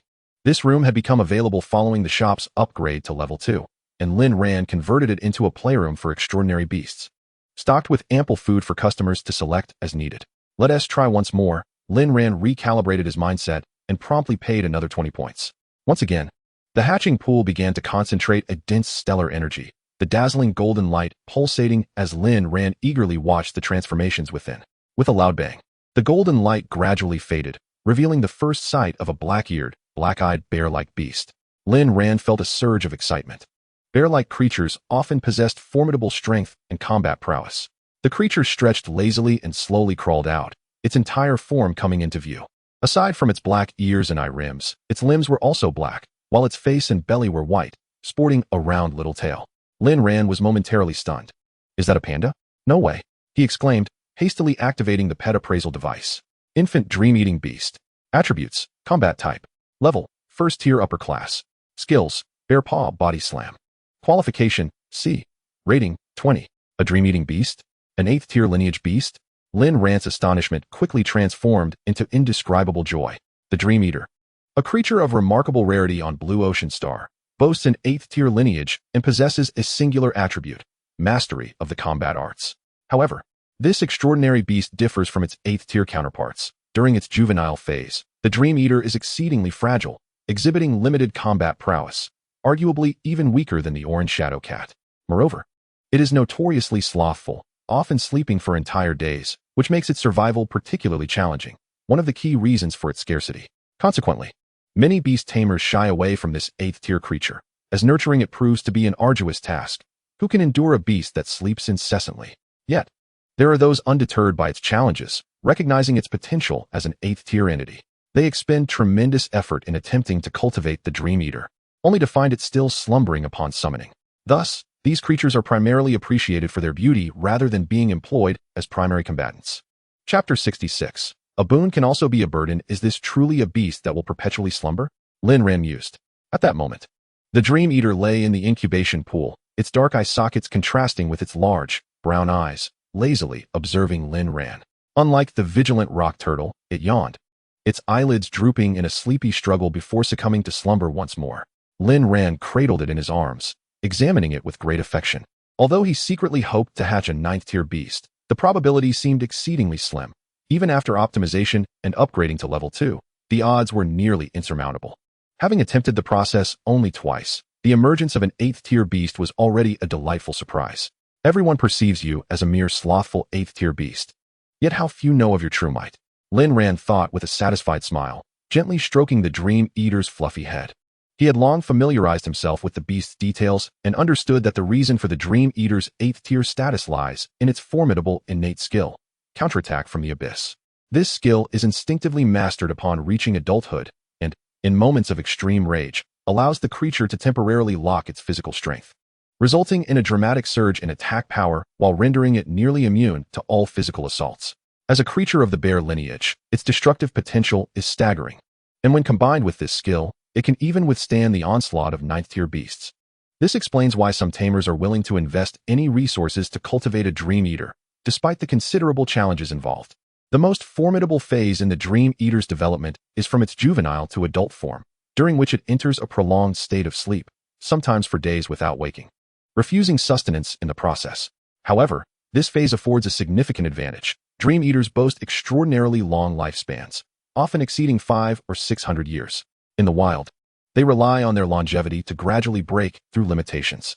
Yet, for beast tamers, this presents a fatal dilemma. Human lifespans are fleeting, and nurturing a creature that sleeps continuously poses a daunting challenge. Must one truly wait for centuries alongside it? Fortunately, upon reaching adulthood, the Dream Eater's sleeping hours significantly diminish, returning almost to normalcy. Nevertheless, due to its long-standing habits, it still tends to doze off easily, requiring over 18 hours of sleep daily, which translates to a mere 6 hours of combat readiness. Yet, Lin Ran found no issue with this. If the creature wished to sleep, let it do so. With his intermediate breeding platform, it could slumber for as long as it desired, even upgrading in its dreams. The prospect of a fully matured 8th-tier Dream Eater emerging to battle was sure to astound all. With this thought in mind, Lin Ran unhesitatingly bound himself to the Dream Eater through the Supreme Beast contract.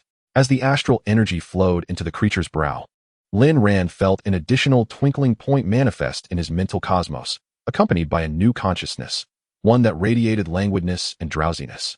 After briefly sensing the Dream Eater's consciousness, Lin Ran couldn't help but yawn. Indeed, its lethargy was contagious.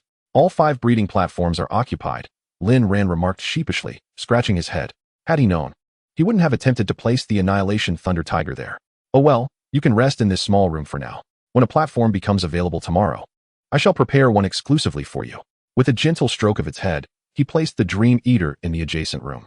Lin Ran then reopened the roller door, settled into a chair at the counter, and resumed practicing his mental techniques while awaiting customers. After all, he had just spent over 1,000 points and needed to earn them back swiftly. Time flew, and before long, the sky had darkened. He had to admit that after promoting his business at the academy yesterday, there had been a noticeable improvement, although it hadn't reached the heights he had envisioned.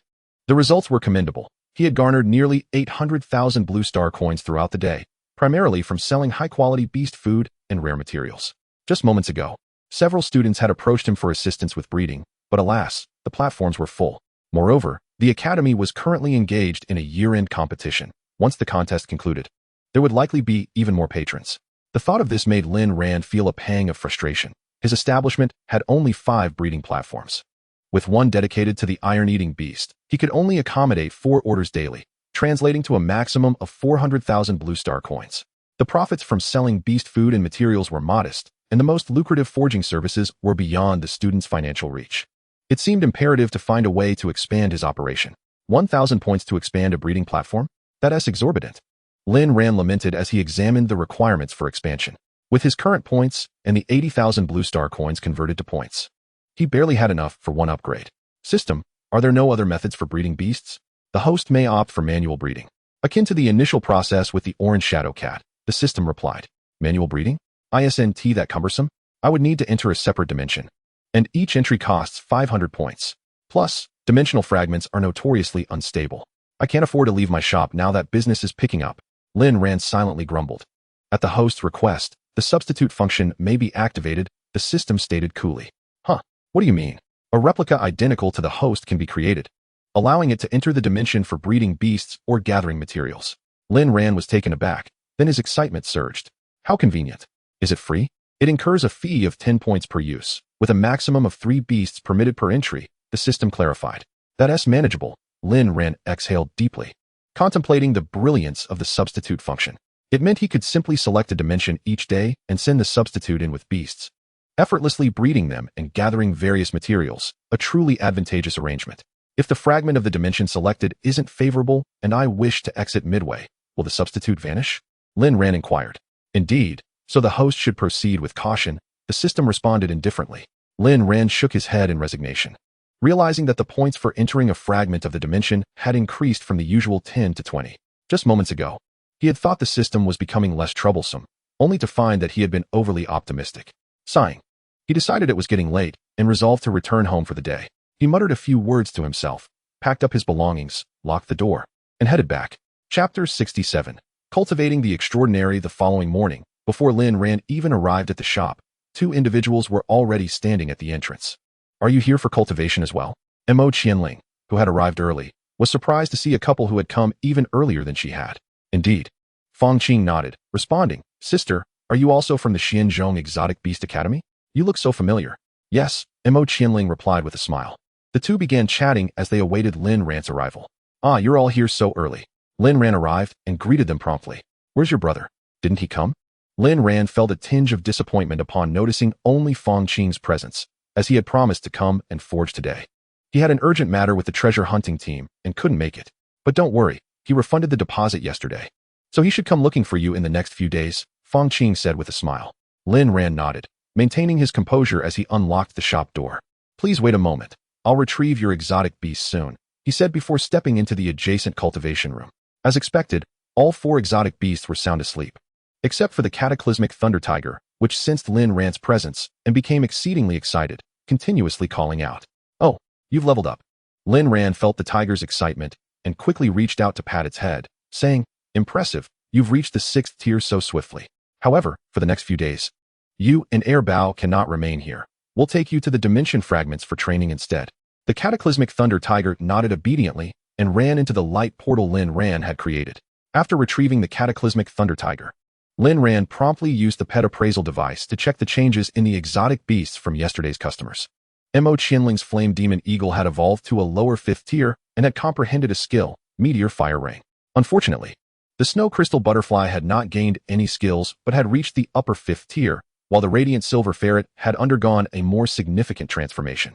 Initially, its tail bore only 3 colors, red, green, and blue, representing fire, wind, and water attributes. Today, however, a purple hue had emerged, albeit faintly, indicating that the radiant silver ferret's quality had improved and it had acquired a 4th attribute, lightning. Regrettably, its level had not increased, but that was inconsequential. The emergence of an additional attribute was bound to astound it. The remaining exotic beast was Fang Qing's Azure Wave Dragon Crocodile, which, as Lin Ran had anticipated, had swiftly evolved to a higher 3rd tier. Its body length, originally over 1 meter, had nearly tripled. Upon emerging from the cultivation platform, it was exuberantly energetic, knocking over nearby tables and chairs. Lin Ran shot at a glare, prompting it to tiptoe cautiously, fearful of causing further chaos. It seemed advisable to avoid using the cultivation platform for larger exotic beasts in the future, as unlike his own, which could shrink at will, customers' beasts could not. If someone were to witness their exotic beast suddenly shrinking, it would certainly cause a stir. Lin Ran sighed inwardly. In the shop's hall, Mo Qianling and Fong Qing heard the sounds of clattering furniture and exchanged bewildered glances. Boss, do you need help? Mo Qianling called out, moving towards the cultivation room's door, only to discover it seemed sealed, impervious to her efforts to open it. Hearing the commotion at the door, Lin Ran quickly called out, "It's fine. I'll be right out." After tidying up a bit, he emerged with several exotic beasts, smiling. "Sorry for the wait. Come and collect your beasts." Seeing her exotic beasts, Mo Qianling rushed over, inspecting each one as she absorbed the information conveyed by them, her expression suddenly frozen in shock. "Boss, didn't you say you would help me elevate them all to the 5th tier? Why is my radiant silver ferret still at the upper 4th tier?" She inquired, puzzled. "Haha, don't be impatient. Take a closer look," Lin Ran replied with a smile, pointing at the radiant silver ferret. Mo Qianling was bewildered when suddenly the ferret's tail twitched, revealing a hint of purple among the 3 colors. Her eyes widened in astonishment as she exclaimed, "It gained a purple hue. Does this mean it has acquired the lightning attribute?" "Indeed," Lin Ran confirmed with a nod, adding, "Additionally, I've helped your flame demon eagle reach the lower 5th tier, and it has comprehended a high-level fire skill, Meteor Fire Rain. As for the snow crystal butterfly, while it didn't learn any new skills, it has reached the pinnacle of the upper 5th tier, just a step away from the 6th tier." Mo Qianling was utterly dumbfounded, speechless for a long moment. This was simply unbelievable. To accomplish so much in just a day was nothing short of miraculous. Especially the radiant silver ferret. Ordinarily, the number of colors in its tail at birth would signify its attributes, and such changes later were exceedingly rare unless it underwent mutation. Her ferret already had a commendable quality, being born with 3 attributes, and now it had miraculously gained a 4th. Thinking of this made Mo Qianling feel somewhat regretful. Had she arrived at this cultivation shop earlier, she would have undoubtedly secured a place in the semifinals, leaving Feng Ruodong with no chance. Nevertheless, although she missed out on the semifinals, possessing a 4-attribute radiant silver ferret would surely make her a desirable choice for any high-level treasure hunting team. Mo Qianling quickly retrieved her 3 exotic beasts, bowing deeply to Lin Ran as she said, "Thank you, Boss Lin. As for the forging matter, I will certainly come to find you once I'm free." Mo Qianling had discussed this with her parents the previous night, but they were skeptical about a suddenly emerging cultivation shop being so powerful in forging, advising her to reconsider after graduation. Lin Ran awkwardly replied, "All right. If you haven't decided on the forging yet, then let it be." Mo Qianling nodded apologetically and hurriedly exited the shop, catching a taxi to leave. Whereas the promised forging? Why did she leave so suddenly? "I'm quite disappointed," Lin Ran mused, watching Mo Qianling's retreating figure. It seemed that enticing customers for forging armor was not an easy task, especially since he had yet to showcase any of his works in the shop. As for Fong Qing, upon seeing the nearly 3-meter-long azure wave dragon crocodile behind Lin Ran, she shouted in delight and rushed over to admire it. "Haha, what do you think?" Lin Ran chuckled. This is really my azure wave dragon crocodile," Fong Qing exclaimed in disbelief.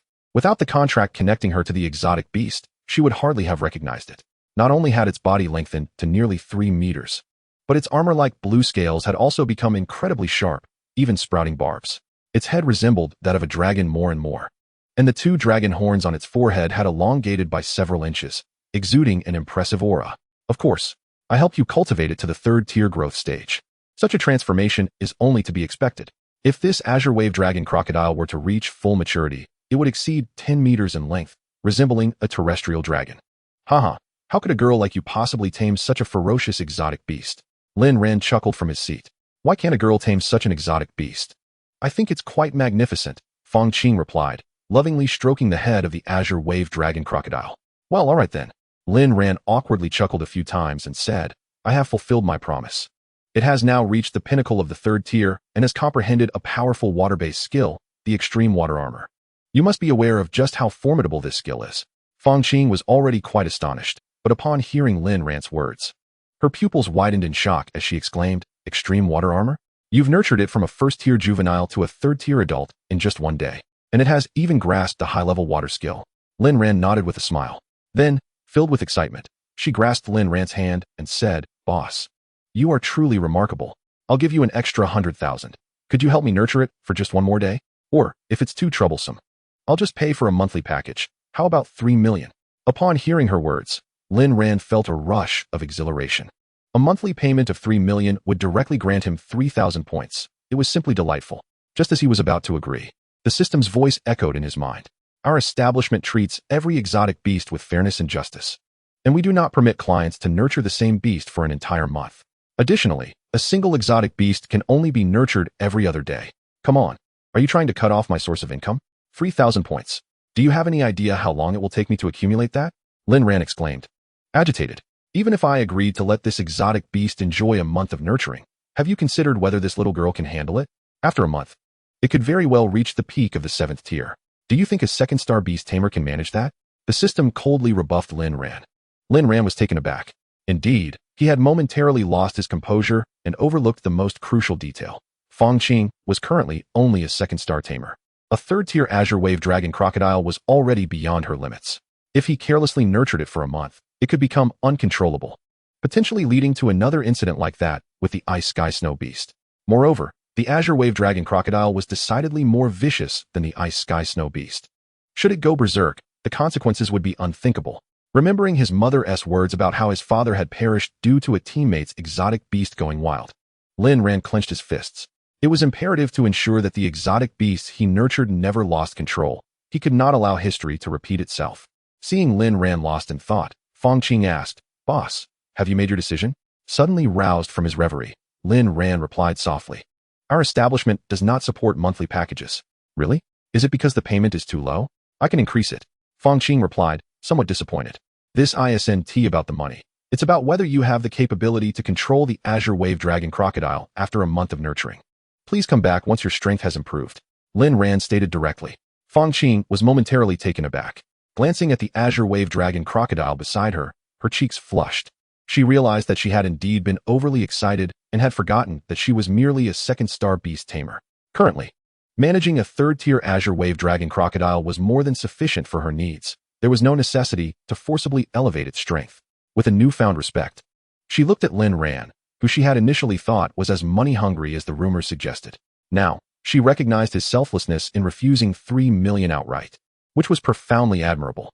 "Apologies, boss. I was too eager and didn't think it through. I will return when I have improved my strength or wish to nurture other exotic beasts," she said earnestly. "By the way, this 20,000 is a token of my gratitude." Fong Qing pulled out her phone and transferred the amount to Lin Ran. Lin Ran nodded in satisfaction. Although this extra 20,000 could not be converted into points, he still had expenses to cover, such as meals and transportation. Moreover, he had not contributed to his mother's household expenses for quite some time. Though she never complained, as a man, he felt the need to shoulder the responsibilities of the family. It seemed he would need to find additional sources of income beyond the shop's earnings, especially since the store required expansion, which could not be funded by points. "Thank you. You should take the time to familiarize yourself with your Azure Wave Dragon Crocodile. Now that it has reached the third-tier growth stage, it possesses many abilities you are yet to discover," Lin Ran said with a smile. Fong Qing nodded eagerly, reclaimed the Azure Wave Dragon Crocodile, bowed to Lin Ran, and departed. Lin Ran's lips twitched as the system's voice returned. "I hope it won't be a problem for me to charge for gratitude in the future," he inquired after Fong Qing had completely left. "It is permissible, but please, host, aim higher and do not be greedy for trifling benefits," the system advised. "That is not quite right. If I don't earn a bit more, how can I expand the shop or help others nurture exotic beasts? You don't lend a hand at all. It's all your fault," Lin Ran retorted. The system fell silent, offering no response. Silence implies agreement, doesn't it? Lin Ran smirked, reveling in his perceived cunning. After sending off several exotic beasts, the 5 nurturing platforms were entirely vacant. Lin Ran hurriedly moved to a small room to check on his dream-eating beast. As expected, the dream-eating beast was sleeping soundly and had cleverly chosen the giant rock turtle as a pillow, thoroughly enjoying itself. The giant rock turtle wore a forlorn expression, unable to resist the direct suppression of its 8th-tier bloodline, and had no choice but to endure the situation. Upon seeing Lin Ran enter, its dim eyes brightened, and it began to howl at him incessantly. "Seriously? You can't even sleep properly without bullying my adorable little turtle? Want to fight?" Lin Ran rushed over to the dream-eating beast, pulling it away. Once liberated, the giant rock turtle nodded at Lin Ran before slowly retreating to a quiet corner to lie down. "My apologies. I'll get you something to eat right away." Lin Ran placed the dream-eating beast aside and dashed out, returning with a small plate of rock sparrow fruits. Each rock sparrow fruit was the size of a fingernail, exceedingly hard, and frequently consumed to enhance the hardness of earth-type exotic beast shells. They were incredibly appealing to stone or shell-type creatures. Upon seeing the rock sparrow fruits in Lin Ran's hand, the giant rock turtle became exceedingly excited and hurried over to savor them. Such a pity that you only have a 5th-tier bloodline. Otherwise, I would nurture you properly, Lin Ran lamented, watching the giant rock turtle feast with a hint of sadness. Subsequently, Lin Ran took the dream-eating beast outside and placed it in the intermediate nurturing platform. This will be your dedicated resting place from now on. Sleep well and cultivate in your dreams, Lin Ran said with satisfaction. In the past, Lin Ran had often revealed his strength too openly, attracting numerous troubles. Fortunately, these had mostly been from enthusiastic individuals seeking to befriend him. If he were to encounter someone with ill intent who coveted his 9th-tier exotic beast and attempted to forcefully take it, it would spell disaster. After all, given his current true capabilities, he was still significantly lacking. In order to be prudent, it seems essential to frequently employ this dream eater in the future. I hope it can level up swiftly.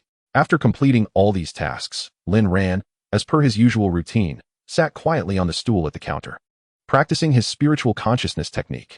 It must be noted that since he ascended to the rank of a 4-star beast tamer, the speed of his cultivation has noticeably declined, rendering him incapable of the rapid progress he once experienced.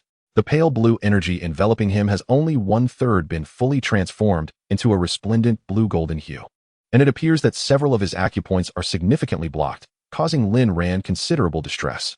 Could this truly be a side effect of awakening star spirit energy in the later stages?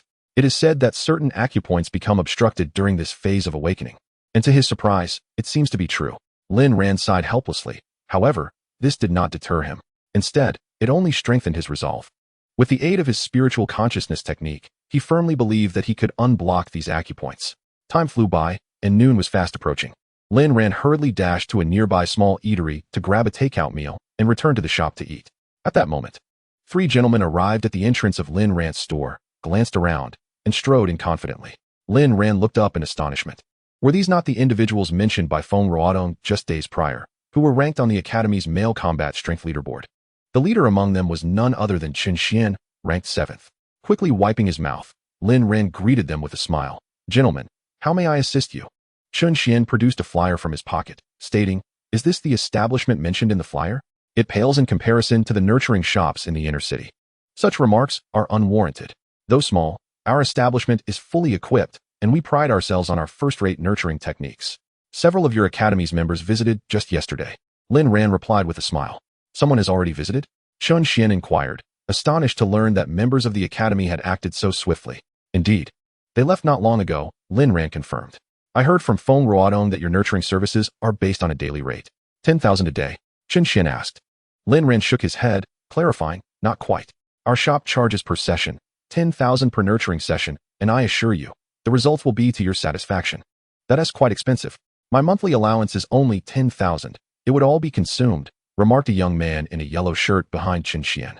"What's the matter? If you can nurture a beast like the Ice Snow Maiden, wouldn't that be wonderful? You must consider your future and strive to secure a place among the top ranks of the Academy's combat leaderboard," Chen Xian urged, pulling his companions aside for a hushed conversation. "But what if he is merely an empty vessel?" Suyu interjected. "Indeed, nurturing an Ice Snow Maiden might just be a fluke. Perhaps he isn't as formidable as he seems," Li Shuang, another youth clad in a blue tracksuit, chimed in. The 2 young men were clearly hesitant. Although they were students of the Mystic Beast Academy, not everyone was affluent enough to casually spend hundreds of thousands. "I have a little insider information. I heard that this Lin boss was summoned to the principal's office yesterday, and several directors and guests attended. Such a grand invitation must indicate he possesses genuine talent," Chen Xian suddenly revealed. "Is that true?" "I assure you," Chen Xian affirmed with conviction. Initially, he too had doubted the prowess of this youth, seemingly no older than himself, until he heard his father recount an incident where a near brawl erupted in the principal's office over Lin Ran. Lin Ran observed the 3 conversing quietly and smiled wryly to himself, muttering, "Do they still not believe in my abilities?" After their discussion concluded, Chen Xian and his companions hurriedly approached Lin Ran, each summoning a distinct beast before him with a flourish of their right hands. One was an 8th-tier bloodline plant-type beast. The forest giant deer, covered in a thick layer of grass, its majestic antlers shimmering with a serene aura. "Forest giant deer?" Lin Ran exclaimed, taken aback. This was indeed a support-type beast. While its combat prowess was limited, its auxiliary capabilities were remarkable, able to heal injured beasts through its antlers and even enhance the abilities of allies, rivaling the effects of the 5 enhancement buffs wielded by beast tamers. It was a paragon among support beasts, boasting an 8th-tier bloodline. To his surprise, the 7th-ranked individual on the Academy's male combat strength leaderboard was a beast tamer skilled in the use of support-type beasts. Wasn't this typically a choice favored by females? Lin Ran inwardly scoffed before shifting his gaze to the other 2 beasts. The remaining 2 were less impressive in his eyes. They were merely standard combat beasts. One was a 7th-tier bloodline lightning shadow python, an electric type, while the other was a diminutive 7th-tier flying beast, the sonic sparrow, no larger than the palm of a hand. Boss, please nurture these 3 for us, Chun Xian exclaimed with excitement. Certainly, that will be 300,000 in total. Please return tomorrow to collect them. Lin Ran nodded with a smile, retrieving his phone to indicate the payment method. The 3 nodded in agreement and promptly transferred the funds to Lin Ran. Do you typically favor support-type beasts?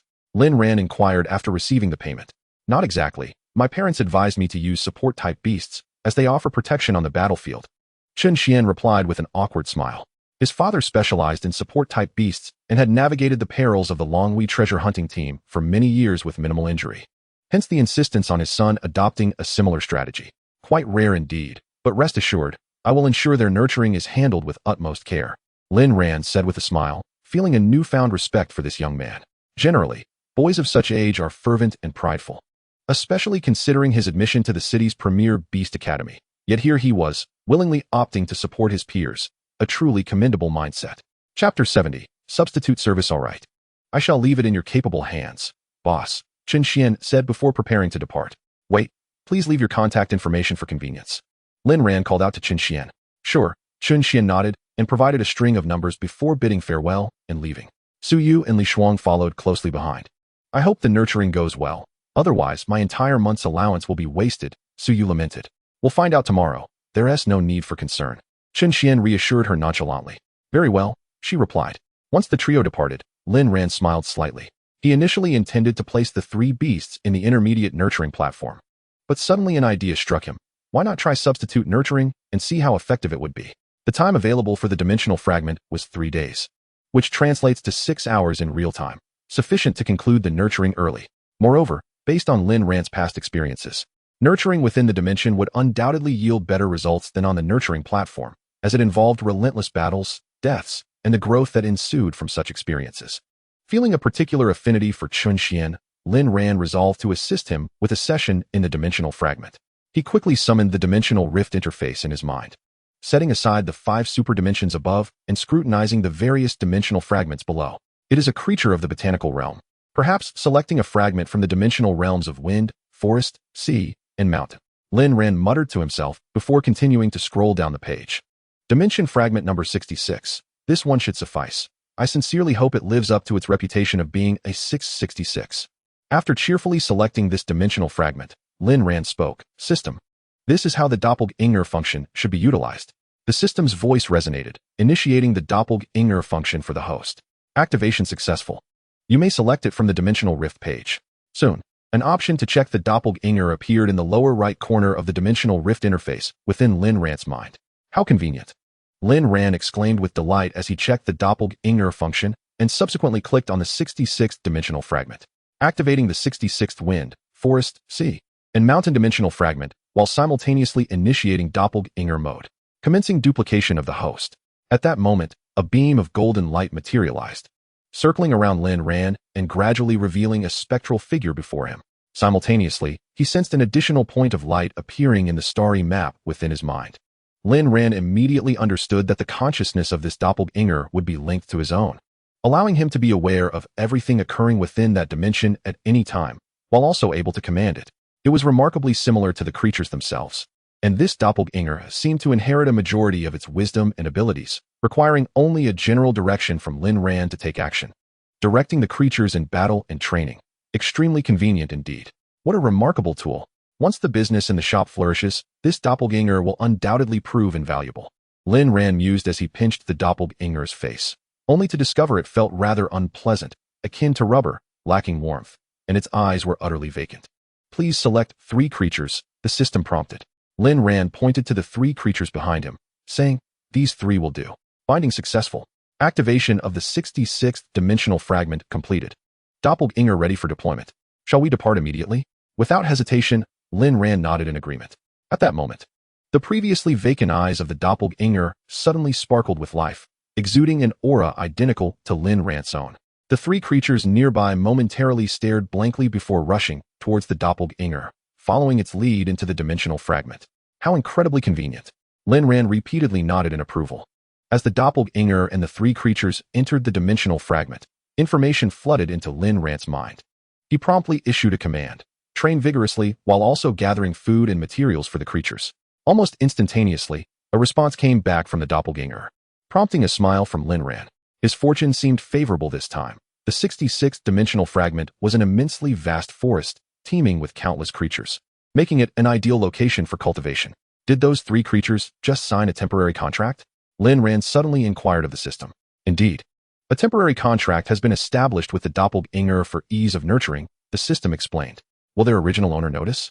Lin Ran was quite astonished, considering that his initial temporary contract had been with an unclaimed orange shadow cat, while the creatures he had nurtured thereafter were his own. He was curious, especially since the guest creatures were all nurtured in the cultivation platform. Rest assured, host, this temporary contract possesses a unique power that supersedes the original contract, ensuring the original owner remains unaffected. That is reassuring. Lin Ran nodded silently, realizing that he could utilize this dimensional nurturing method for regular customers or those who left a good impression. One method involved automatic nurturing on the cultivation platform, while the other allowed for personal hands-on training. Although the effects were somewhat similar, the battle experience of creatures nurtured within the dimension would undoubtedly be far richer, as they would continuously face death and combat, an experience far more profound than those merely leveling up in slumber. Reflecting on this, Lin Ran recalled the Ice Sky Snow Beast, which had been nurtured exclusively on the cultivation platform. It had fortuitously received a portion of the dragon god's blessing, thus becoming remarkably powerful, though its practical combat abilities were evidently lacking, leading to frequent berserk episodes. While the dimensional nurturing method appeared superior, it also came with its drawbacks. Creatures might develop a reluctance or even fear towards his establishment. Imagining creatures experiencing relentless deaths and undergoing brutal training within the dimension, it was no wonder they would be terrified. Although some memories would be erased post-cultivation, remnants would undoubtedly remain. The orange shadow cat had sighed deeply upon being sold, as if expressing relief at finally being liberated. Ah well, the results are bound to be exceptional. Lin Ran chuckled softly before closing his eyes to meditate. Haha. Lin Ran suddenly burst into laughter during his meditation. Throughout this process, he could continually observe the doppelganger's every move within the dimensional fragment, as if watching a captivating film. Chapter 71. Splendid execution. This doppelganger executed Lin Ran's nurturing techniques flawlessly. Upon reaching the heart of the vast forest, it discovered a colossal volcanic crater, where the temperature surged dramatically. After glancing at the forest stag behind it, the doppelganger revealed a grin eerily reminiscent of Lin Ran's own and commanded the forest stag to charge towards the volcano. The lava within the crater bubbled like waves, surrounded by charred, blackened rocks, with an excruciatingly high temperature that scorched the feet of any who approached. As the forest stag neared the crater, it began to leap about in agony, its green grass-like hide quickly turning to a desiccated yellow. Lin Ran could not help but laugh upon witnessing this spectacle. The doppelganger's actions were truly masterful. It was well known that botanical creatures held a profound fear of fire, often surrendering half their spirit at the mere sight of fire-based creatures. Thus, the doppelganger's current approach resonated deeply with Lin Ran's intentions to enhance their fire resistance. And you too, follow suit. Lightning Shadow Python, retract your scales, and Sonic Sparrow, no flying allowed. All of you must make contact with the scorching rocks. The doppelganger suddenly commanded, its voice indistinguishable from Lin Ran's.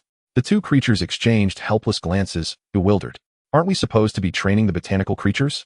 Why must we also participate? However, bound by the constraints of the temporary contract, they begrudgingly accepted the command. The golden scales of the lightning shadow python gradually faded, and the sonic sparrow descended from the sky, slowly approaching the volcano's edge. Roar! Soon. The anguished cries of the two creatures echoed as the sonic sparrow's feathers were liquefied by the intense heat, while the lightning shadow python suffered even worse, nearly cooking alive. As for the forest stag, it was already drenched in sweat, its once vibrant hide now charred black, collapsing in exhaustion. The three creatures gazed pitifully at the doppelganger, pleading for mercy. The doppelganger, devoid of any empathy, bellowed, "You should be accustomed to this by now. Jump in and take a proper bath." Hiss. Upon hearing this, the lightning shadow python rose in fury, hissing at the doppelganger. The doppelganger remained unyielding, indifferent to their plight, as its sole focus was on rapidly enhancing their strength. With a frigid demeanor, it approached the crater and callously kicked the three creatures, sending them tumbling into the volcanic abyss. Soon, the agonizing cries of three exotic beasts echoed through the air. The diminutive body of the sonic sparrow was swiftly engulfed by molten lava, instantly transforming into charred bones. The thunder shadow python thrashed violently, its golden scales shimmering as it desperately resisted the lava, yet to no avail. It too was reduced to cinders. Only the 8th-tier forest giant deer remained, its fur ignited into fierce flames, its sorrowful eyes fixed on its counterpart. The colossal antlers atop its head radiated a green light, casting a healing aura upon itself. However, it was too late. The relentless flow of lava would not wait for its complete recovery. Soon, its magnificent antlers dimmed and succumbed to the molten torrent, turning to ash. Lin Ran, observing this harrowing scene from his shop, felt a chill run down his spine. Although it was ostensibly for their benefit, the cruelty of the situation was unsettling. One might mistakenly believe he was torturing these beasts. Yet, Lin Ran remained transfixed, intensely curious about how these three creatures would transform after enduring such a fiery trial. Revive.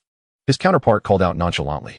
The three exotic beasts quickly resurrected beside him, their faces etched with terror, seemingly trapped in the memories of their recent suffering. Before they could regain their composure, they were once again kicked into the volcanic crater. This time, due to their proximity, the molten lava splashed onto the counterpart's legs. Yet he displayed no sign of pain, merely shaking his leg before continuing to observe.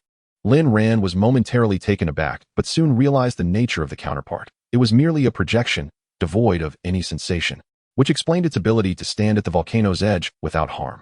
He resumed his observation. No unforeseen events occurred. The three exotic beasts were once again mercilessly consumed by the lava, reduced to char revive. The counterpart commanded again, instructing them to leap into the crater. Upon resurrection, the beasts instinctively distanced themselves from the volcano. If not for the constraints of their temporary contract, they would have fled down the mountain without hesitation. Seeing their fearful expressions and disobedience, the counterpart approached them once more, intent on forcibly kicking them down. However, the thunder shadow python glared fiercely at him, hissing and baring its fangs, warning him to keep his distance. The counterpart remained unfazed, calmly advancing. In swift succession, he kicked the sonic sparrow into the abyss, then seized the forest giant deer's massive antlers, dragging it down as well, leaving only the thunder shadow python. With a resounding thud, the counterpart delivered a powerful kick. This time, the python displayed intelligence, biting down on the counterpart's foot and pulling him down with it. Strangely, the counterpart made no effort to resist, descending into the lava alongside the creature, followed by another chorus of pained cries. As the counterpart plunged into the molten depths, it rapidly transformed into char, only to coalesce anew and reappear at the volcano's edge. The three exotic beasts exchanged glances, their faces reflecting despair as they resignedly descended into the lava once more. Under continual duress from the counterpart, the three beasts experienced countless deaths and resurrections over the course of just over an hour, suffering repeated annihilation every few seconds. Despite their futile attempts to resist or attack the counterpart, they ultimately succumbed to fate. Thus, they endeavored to activate their innate abilities, striving to endure the lava's embrace a little longer. Eventually, they developed a slight resistance to the flames, managing to remain submerged in the lava for several minutes. The counterpart exhibited no emotion or finesse, employing sheer brute force. Lin Ran nodded in approval from his shop. The counterpart's lack of sentiment was indeed commendable. Many beast tamers, while nurturing their creatures, often displayed excessive concern, fearing for their well-being, thus approaching training with caution. However, the counterpart's dispassionate approach perfectly resolved these issues, ensuring that even the most mediocre or lethargic exotic beasts were compelled to adapt under such circumstances. As time passed, the three beasts became numb to their fate, developing a habitual response. Upon revival, they willingly leaped into the molten torrent, having grasped their master's intent, and ceased their struggles, each devising ways to withstand the seething lava. Chapter 72. Completion of training. Lin Ran nodded in satisfaction and immersed himself in cultivation, and soon it was evening. Business at the shop had been rather slow. Since the departure of the three individuals, few students had visited. This did not surprise him, as today was likely the final round of the Academy's annual assessment tournament. The trio had hurried away after completing their transactions that morning. Lin Ran lazily rose, mentally connecting with the counterpart in the other realm. Given the differing passage of time between the real world and the other realm, it was now nearing the end of the third day there. Lin Ran gradually absorbed the information relayed by the counterpart, a smile creeping onto his face as he felt elated. The three exotic beasts had endured death and rebirth in the lava for over 7 hours, eventually managing to remain submerged for nearly 10 minutes. This duration was sufficient for them to reach some volcanic rocks, indicating that the magma no longer posed an immediate threat, as they could no longer perish instantly as before. The transformations in the three exotic beasts were remarkable. The thunder shadow python's golden scales now bore streaks of red, while the sonic sparrow's pristine white body was adorned with crimson feathers, creating a striking red and white aesthetic. The forest giant deer exhibited minimal external changes, save for a few red leaves sprouting among its green fur, yet a fiery emblem had emerged upon its forehead. Beyond their appearances, the three beasts had also acquired new skills: flame armor, a technique typically exclusive to fire-based exotic beasts, akin to the wind demon cloak of the orange shadow cat. Both classified as advanced beast skills. The forest giant deer, possessing superior aptitude, not only mastered flame armor, but also learned a supplementary fire-based skill, Inferno Domain. Upon activation, it created a fiery circle approximately 15 meters in diameter, significantly enhancing the combat prowess of fire-type beasts within its confines. This skill meant that as a plant-based exotic beast, it would no longer fear fire-type adversaries, and could even gain immunity to certain lower-tier fire abilities. Upon witnessing their transformations, the counterpart promptly made a decision to lead the three exotic beasts deeper into the great forest, seeking high-tier beast battles while also gathering food and materials. In the blink of an eye, 3 days had passed. The counterpart's training was complete, and it was preparing to return. Suddenly, Lin Rant's mind was flooded with a message from the system, and a vertical eye appeared, from which the three exotic beasts emerged. The counterpart placed the gathered food and materials on the counter, glanced at the three beasts, and then vanished. Initially bewildered, the three exotic beasts soon erupted with joy upon realizing they had escaped the terrifying forest. Each of them was filled with excitement, despite having lost some memories. The indelible experiences they had endured remained etched into their very beings. A frantic rush of creatures surged out of the store, desperately seeking to return to their master's embrace. However, Lin ran, with a decisive stride, positioned himself at the entrance, emanating a formidable aura of starlight power that intimidated them. As the three exotic beasts beheld that eerily familiar visage reappear, they were instantly struck with dread, obediently standing still, too fearful to move. Although the temporary contract in their minds had been dissolved, they had long since become accustomed to following commands within this realm, and the terrifying presence before them compelled them to remain motionless. Such obedient creatures. I haven't even done anything yet, Lin Ran chuckled awkwardly. Initially, he had rushed over to prevent their escape, but upon their reaction, akin to seeing a ghost, he realized that the training of this substitute had indeed been quite effective. That's right. I won't harm you, he reassured them. Activating the pet appraisal device in his mind, he examined each beast one by one. Unsurprisingly, all three had ascended a level, now standing at the 5th-tier upper echelon, and had even comprehended advanced skills, proving to be more beneficial than the breeding platform. System, can't you charge a bit more for breeding in this dimension? The results are significantly better than that breeding platform, Lin Ran inquired. The system promptly replied. Breeding within dimension fragments is uniformly charged at the breeding platform's price. For breeding in super dimensions, the fee is 1 million per creature. I see, Lin Ran mused. Somewhat dissatisfied but still content, considering that the charges for super dimensions are exorbitantly high, given the ability to switch zones at will and breed for a full 5 days. The initiation fee, however, was steep, 500 points per session, equivalent to 500,000 blue star coins. It seemed feasible for future clients wishing to breed exotic beasts into formidable creatures like the Ice Sky Snow Maiden. Plus, one could bring along 3 beasts at a time, which was undoubtedly advantageous. Feeling he had stumbled upon a lucrative opportunity, Lin Rant's spirits lifted as he joyfully led the 3 exotic beasts into a nearby small room, where he joined the giant rock turtle. He then retrieved his phone and dialed the number left by Chen Xian, informing them to come and collect the beasts. What? They're ready? The boss isn't pulling my leg, is he? Chen Xian exclaimed from the other end of the line, bewildered. Of course not. When will you be coming over? Lin Ran replied. We're still at the academy right now. How about we come by first thing tomorrow morning? All right, make it quick. Lin Ran concluded before hanging up. Given that today marked the finals at the academy, it was only natural for him to remain occupied. Lin Ran then moved to the counter, beginning to tally the exotic beast food and materials collected by the substitute. As dusk fell and no customers appeared, he prepared to close the shop. Aside from the Dream Eater, which had been napping, there were no other beasts in the intermediate breeding platform. Lin Ran promptly summoned his 2 exotic beasts. Currently, the Shadow Moon Hound was at the 6th-tier upper level, while the Annihilation Thunder Tiger was slightly weaker at the 6th-tier lower level.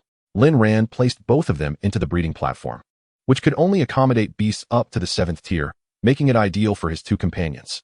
Once they broke through to the 7th tier, he could afford to take a breather. Yet, Lin Ran felt a twinge of worry.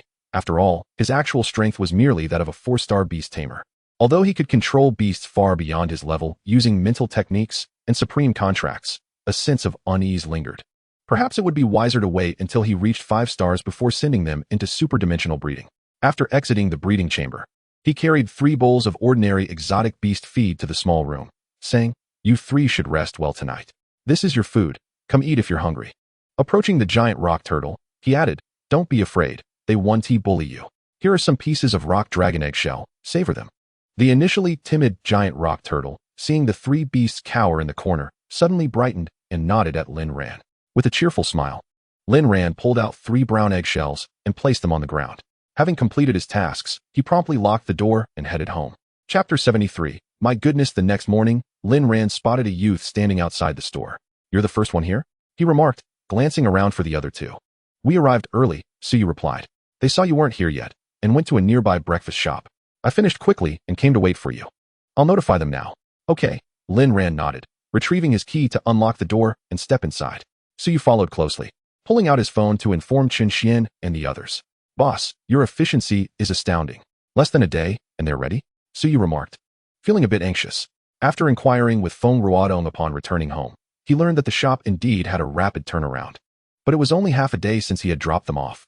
The thought of receiving them so soon left him apprehensive. While his Thunder Shadow Python wasn't an exceptionally remarkable beast, it was still a 7th-tier bloodline creature. And he had spent a hefty sum of 100,000 on it, which fueled his unease. Noticing Suyu's troubled expression, Lin Ran smiled reassuringly. "You needn't worry. Typically, breeding does take a day, but our shop provided special care for your 3 beasts yesterday, yielding exceptional results.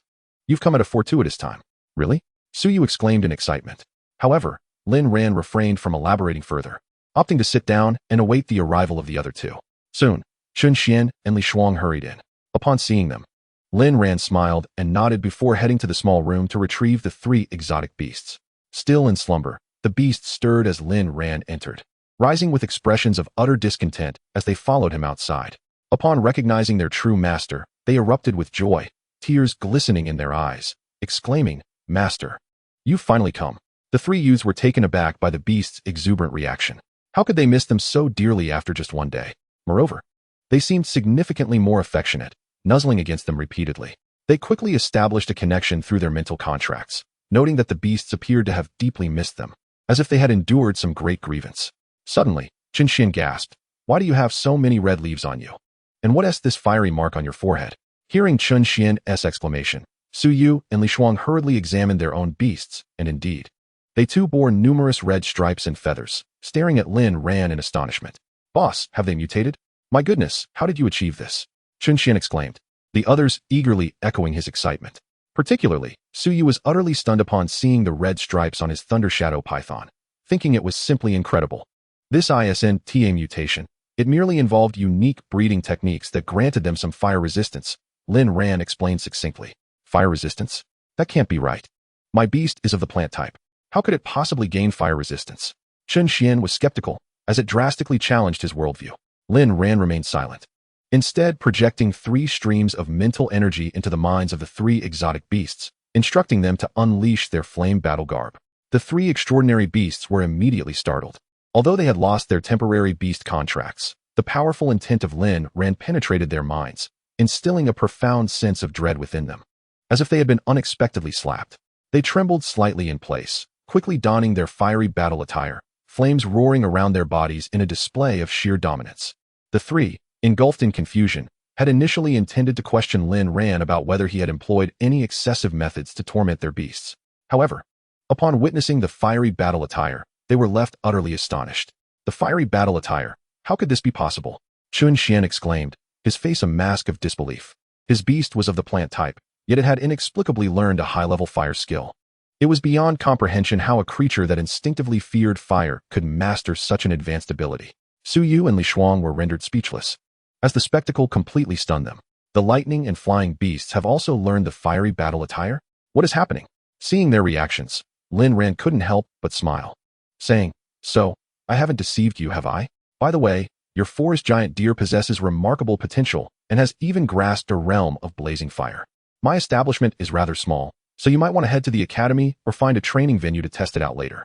Chunxian, already in a state of shock, slumped to the ground, exclaiming with excitement, and there's a realm of blazing fire? My heavens! In less than a day, I've learned 2 high-level fire skills, and one is even a supportive skill that amplifies fire attack power. He had no doubt about Lin Ran's claims. The fiery battle attire had already astonished them, and there was no need to fabricate the existence of a realm of blazing fire. His heart raced with exhilaration. With these 2 skills, his beast would no longer fear fire-type creatures and might even fight alongside them. For a support beast of the plant type, this was nothing short of extraordinary. Upon hearing Lin Ran's words, Su Yu and Li Shuang quickly inquired, "What about us? Do our beasts possess similar abilities?" Lin Ran gazed at their eager expressions and replied, "Well, all the beasts were cultivated together using the same methods. However, your beasts do not possess the same potential as the forest giant deer, so they haven't comprehended any other fire skills. But rest assured, with the fiery battle attire, you will undoubtedly have the upper hand against fire-type beasts, and low-level fire skills will hardly inflict any harm on them." Although slightly disappointed, the 2 quickly regained their spirits after Lin Ran's explanation. The ability to learn the high-level fire skill of fiery battle attire was already remarkable. With this skill, they would surely triumph over low-tier fire beasts. Perhaps even against fire beasts of the same tier, they might achieve unexpected results. While they hadn't comprehended the realm of blazing fire, it was merely a supportive skill, and given their beast's lesser potential compared to the forest giant deer, they could not fault Lin Ran. The 3 were filled with excitement and gratitude, rushing over to grasp Lin Ran's hands, eager to express their appreciation. Lin Ran gently pushed them away, saying, "Hold on, I haven't finished speaking. I have elevated the strength of all 3 of your beasts to a 5th-tier upper level. You are all 4-star beast tamers, which is perfectly suited for this enhancement." Chapter 74, The Elder. "Oh my, boss, you are simply incredible. I admire you so much," Su Yu exclaimed, fervently shaking Lin Ran's hand in her excitement. "Boss, there's no need for further words. Even though I'm not wealthy, I understand the importance of gratitude. Please accept this 20,000 as a token of my appreciation." After exchanging glances, Chun Xian and Li Shuang understood, and each transferred 20,000 to Lin Ran as well. Lin Ran nodded in satisfaction, musing to himself, "These individuals are quite perceptive. They are worthy of the experience I provided them in dimensional cultivation. This money will nicely supplement my household expenses. Boss, I'd like you to cultivate my forest giant deer again, if possible?" Chun Xian asked eagerly. "Ah, a beast can only be cultivated once a day, and your forest giant deer is already at the 5th-tier upper level, which is quite sufficient for you. However, if you wish to use a solidifying essence pill to seal its level, I can continue its cultivation, but you will need to return tomorrow," Lin Ran replied with a smile. Chun Xian paused, realizing in his excitement he had forgotten that he was only a 4-star beast tamer. The 5th-tier upper level of the forest giant deer was indeed his limit. He marveled at the unique rules of this shop. Most cultivation establishments would want customers to continue cultivating indefinitely, yet here it was limited to once a day. Nevertheless, Chun Xian felt no discontent. After all, masters had their peculiarities. His immediate priority was to purchase a solidifying essence pill. "My apologies, boss, for my eagerness. I'll return shortly after acquiring the solidifying essence pill," he said awkwardly. "However, remember, the solidifying essence pill will seal your beast's level. While it will accumulate power over time, the effects will not be as potent as direct leveling, so the results may not be as favorable as before," Lin Ran elucidated. "That's all right, I understand." Chun Xian nodded vigorously, fully aware of the drawbacks of the solidifying essence pill. It could effectively suppress a beast's cultivation, but such suppression would inevitably affect the beast. Until the pill was removed, the beast's comprehension and leveling speed would decline, and it could only seal one major tier. For his forest giant deer, it could be sealed up to the 7th-tier upper level. Yet, this was inconsequential. With Lin Ran's expertise in cultivation, he need not worry. He would gladly come every day, provided he had the funds ready. "Can we also continue our cultivation?" Su Yu and Li Shuang quickly inquired. "Yes, of course, but you will need to use the solidifying essence pill. However, I have no objections to you two doing so, as your beasts are merely of the 7th-tier bloodline and are not yet worthy of using the solidifying essence pill. It would be better to obtain an 8th-tier bloodline beast instead," Lin Ran said with a smile. Initially, he hadn't intended to share this information, but the performance of these 3 had pleased him greatly, prompting him to offer some guidance. The 2 paused, realizing the truth. Acquiring an 8th-tier bloodline beast was the true path. Why linger over 7th-tier beasts? Although they had achieved significant advancements, Lin Ran could cultivate them again. And when they returned with 8th-tier beasts, they too would ascend as Chun Xian's forest giant deer had. The 2 were instantly filled with exhilaration. Before long, The three respectfully bid farewell to Lin Ran, departing with their beasts. They turned back one last time to thoroughly imprint the shop's image in their minds. As their beasts followed them out of Lin Ran's establishment, they were overwhelmed with emotion, each one shedding tears of joy, wishing to carry their masters away, eager to escape what they perceived as a hellish experience. However, the three did not find their beasts' reactions inappropriate. On the contrary, they wholeheartedly agreed with Lin Ran's methods. They had previously pampered their beasts too much, and after Lin Ran's training, they seemed transformed. Chun Xian admonished his beast, "Can't you endure this little hardship? Don't you want to grow stronger?" The three beasts listened to Chun Xian's lecture with a sense of helplessness, mentally retorting, "Do you have any idea what kind of devilish training we have endured? It was hell, do you understand?" After sending the guests away, Lin Ran returned to his seat behind the counter, contemplating future cultivation methods. Before long, he devised a comprehensive plan. For ordinary exotic beasts of lesser lineage or those that have consumed the solidifying elixir, the option of utilizing a nurturing platform for cultivation is available. Conversely, exotic beasts of higher lineage may resort to specialized dimensional cultivation, which often brings immense satisfaction, allowing students to possess high bloodline exotic beasts during their formative years, indicative of affluent backgrounds. Perhaps even leading to the possibility of a token of gratitude in joyful moments, a delightful prospect indeed. Furthermore, Lin Ran has meticulously devised a specialized exotic beast cultivation approach, tailored to the attributes of the beasts, selecting superdimensional realms for their nurturing. The results are beyond imagination, coupled with the provision of high-grade exotic beast food and materials, truly perfect. However, the fees are somewhat exorbitant, at 1 million per beast, a burden difficult for most students to bear. As noon approached, Lin Ran hastily consumed his lunch before resting his head on the counter, the small vortex within his dantian automatically activating to practice his mental techniques. Suddenly, an overwhelming surge of astral spiritual energy drew near, prompting Lin Ran to lift his head in astonishment and open his eyes, discovering two individuals approaching, one of whom bore a familiar visage. He quickly exclaimed, "Principal Yi, what brings you here, and who might this be?" The visitors were none other than Yi Kuei, the principal of the Xianzhong Exotic Beast Academy, and Mu Lin, the head librarian.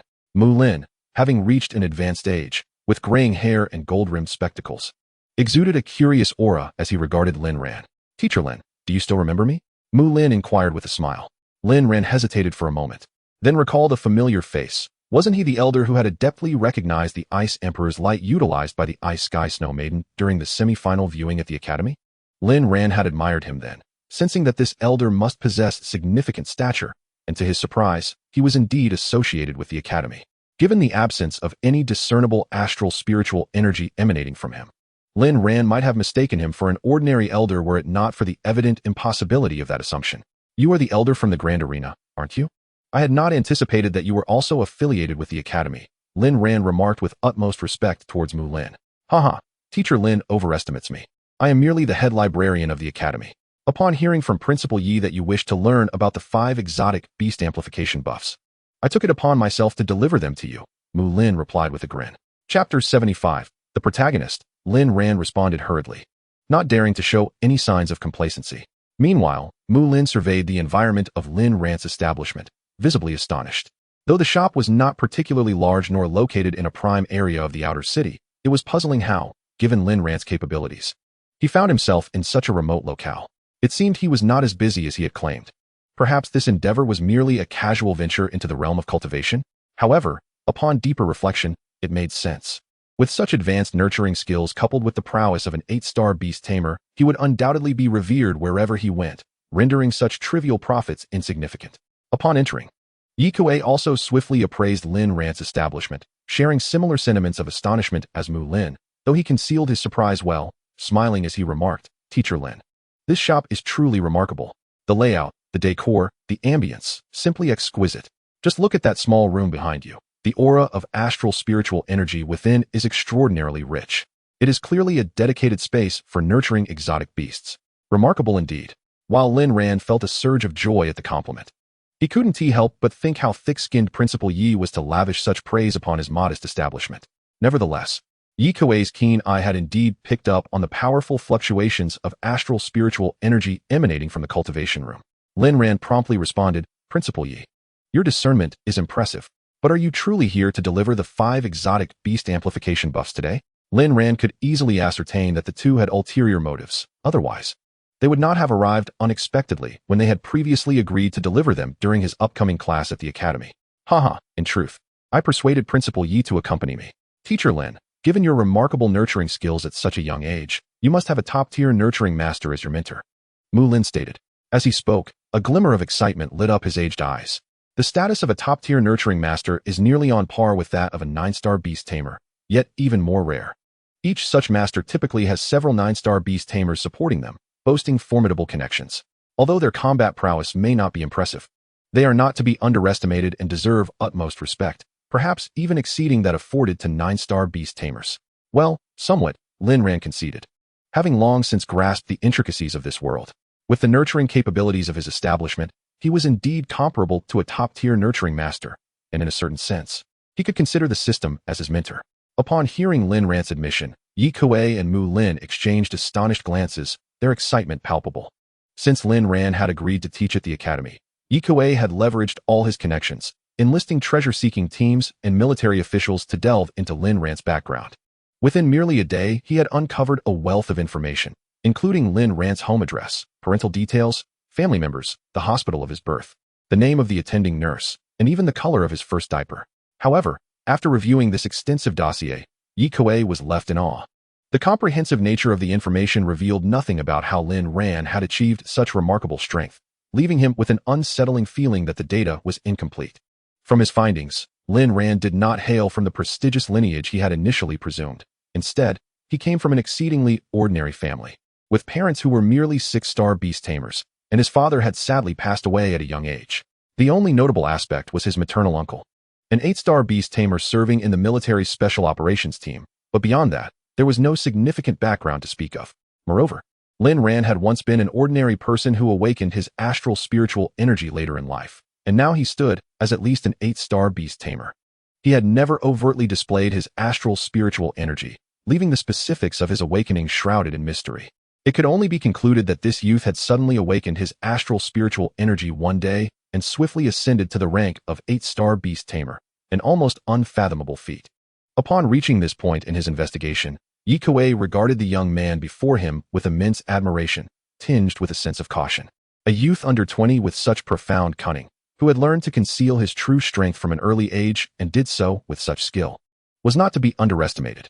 After all, while the world is not devoid of talent, many such prodigies meet untimely ends. Yet, it is those who possess both talent and the wisdom to remain inconspicuous that are truly formidable. Once they mature, they could become an extraordinarily terrifying presence. Contemplating this, Yi Kuei felt immense relief that such an individual had chosen to join their academy, a monumental boon in a century. Moreover, Lin Ran had just acknowledged that he was a disciple of a top-tier nurturing master, prompting Yi Kuei to engage in a series of speculations. Lin Ran, born into an ordinary family, unexpectedly awakened his star spirit power one fateful day. Serendipitously, he received the guidance of a top-tier cultivation master. However, this master, possibly averse to exposure, chose to secretly mentor Lin Ran, and may have already passed away, entrusting his entire legacy to Lin Ran. Alternatively, it could be that this eminent master had numerous enemies, leading to his untimely demise and a chance encounter with Lin Ran, through whom he sought vengeance. Indeed, this narrative mirrors the tropes often found in television dramas and novels. The youth before me bears an uncanny resemblance to the protagonists depicted therein. After the two individuals remained in a daze for an extended period, Lin Ran inquired, "Do you gentlemen have any matters to discuss?" Startled back to reality, Yi Kuei hastily responded, "Teacher Lin, we actually have 2 important matters to convey to you." Mu Lin nodded in agreement from the side. Important matters? Lin Ran asked. Intrigued, Yi Kuei continued, "Firstly, I must inform you that the final assessment competition for third-year students has concluded, and the champion is Sheng Ning." Upon hearing this, Lin Ran felt no surprise. After all, Sheng Ning's golden silk dragon python was indeed formidable, and his victory was anticipated. Thus, he replied, "I see, and what else? Surely this isn't the entirety of the matter." Haha, Teacher Lin is indeed perceptive. The next issue is of great significance. We wish to request that you allocate some time to resume teaching at the academy as soon as possible, ideally conducting several additional classes. Rest assured, we will provide generous compensation for your efforts, Mu Lin quickly added, his tone exceedingly courteous, primarily due to his apprehension regarding Lin Ran's mysterious benefactor. Lin Ran, taken aback, questioned, "But, Principal Yi, wasn't he agreed that classes would commence next week? Furthermore, Why the request for additional sessions? Feeling a twinge of displeasure, Lin Ran noted that a contract had already been signed for classes to be held once a week. It seemed rather unfair to advance the schedule and demand extra sessions as well. Chapter 76. The Beast Tamer Alliance Competition. Observing Lin Ran's expression, Yikue quickly discerned that something was amiss and promptly explained, "I apologize for the misunderstanding. It appears that the Beast Tamer Alliance competition has been moved up, and we now have only half a month remaining. Several promising candidates from lower grades, such as the second-year Yang Long and the adept assistant Beast Tamer Qin Xian, will also be participating." He continued, "This half-month period is the Academy's sole opportunity to assist them. Not only does Teacher Lin need to add classes, but all the other instructors must do the same as well. Of course, everything will be in accordance with the contract, and given the exceptional circumstances, our Academy will provide additional compensation to all esteemed high-star instructors." The Beast Tamer Alliance competition? Lin Ran was momentarily taken aback, recalling his knowledge of the event. This prestigious competition spans the entirety of Blue Sea Star, covering 5 major regions, and is open to participants aged 25 and below, inclusive. The strength of the Beast Tamers is virtually unrestricted, and participants may utilize beasts of nearly any rank, provided they meet the age criteria. Even a beast with a 9th-tier lineage is eligible for use, though the competition permits a wide range of ages and strengths. It is predominantly attended by students from academies or young professionals just entering society, with a strict age limit of 25 years. Generally, most participants possess a strength of around 6 or 7 stars, as those who achieve 9-star status usually refrain from competing. However, there are exceptions. Historical records indicate that there have been 9-star contenders under the age of 25, making them prime candidates for victory. The lack of stringent conditions allows nearly anyone to register, but they must undergo multiple rounds of selection, starting with local qualifiers where only the top 4 advance to the regional competitions. Blue Sea Star is divided into 5 major regions: the northern, western, eastern, southern, and central areas, each containing 4 major cities, further subdivided into inner and outer cities, with some larger cities having multiple outer districts. Lin Ran resides in the outer city of Xinzhou, located in the southern region. The purpose of the regional competition is to determine the strongest 4 individuals, who will then face off against the top contenders from the other regions to ultimately crown the top 8, including the champion, runner-up, and third-place winner. This event typically occurs every 5 years, with global broadcasts of the competition capturing the attention of countless viewers. During the city qualifiers, all media outlets, including local television stations and streaming platforms, provide extensive coverage, resulting in ratings that eclipse any television drama or variety show, drawing audiences of all ages. However, for most individuals, reaching the top 4 is an unlikely feat, given the vast population of Xinzhou, which is divided into inner and outer cities, alongside numerous academies, military units, and treasure-seeking teams. The city itself is not particularly large compared to others in Blue Sea Star, where some cities lack the inner-outer city distinction altogether, instead being organized by townships. For instance, the largest city in Blue Sea Star, Yawang City, located in the central region, boasts an extensive area with over 10 townships. Thus, for the average participant, simply making it into the top 100 of the city qualifiers is already an impressive achievement, ensuring a promising future. Those who excel in the city qualifiers are often top students from academies or formidable newcomers from the military and treasure hunting teams, or individuals nurtured by prestigious families. Such exceptional talents are the only ones capable of standing out in the city qualifiers. As for the individual who ultimately claims the championship for all of Blue Sea Star, their achievement is unparalleled, representing the pinnacle of youth from all 5 major regions, having emerged victorious from countless outer and inner cities.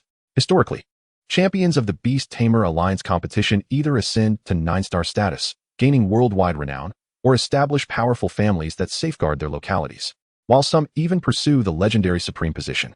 Of course, there are also unfortunate instances where individuals meet untimely ends.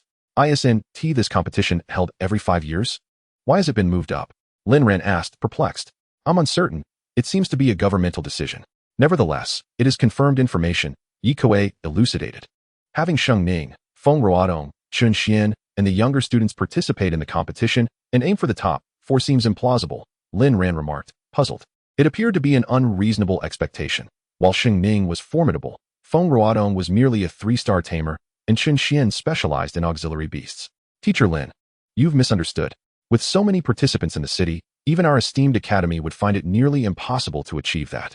We merely hope for them to gain valuable experience. Perhaps a few might even shine through, even if they all fail. Achieving a position in the top 100 would be commendable, paving the way for their futures. Besides, they are still young and can participate again in 5 years. So this is merely a chance to accumulate experience, Yi Kuei quickly clarified. Lin Ran suddenly realized that if the goal was merely to pave the way for the future or to accumulate experience, this indeed presented a splendid opportunity. Moreover, 5 years hence, these individuals would still be quite youthful, entirely qualifying to participate in the competition and at their peak state. Lin Ran could not help but regard Principal Yi with newfound respect, despite the overt flattery. He was undeniably a commendable mentor worthy of leading the foremost academy in the city. He had evidently invested considerable effort for these soon-to-graduate students. It is noteworthy that after 5 years, once these students have graduated, their connection to the academy would significantly diminish. In such a scenario, even if they achieved remarkable rankings, it would not greatly reflect on the academy. Yet, the academy still unconditionally devoted itself to their success, demonstrating genuine care. It was no wonder it was celebrated as the premier Beast Taming Academy in the city.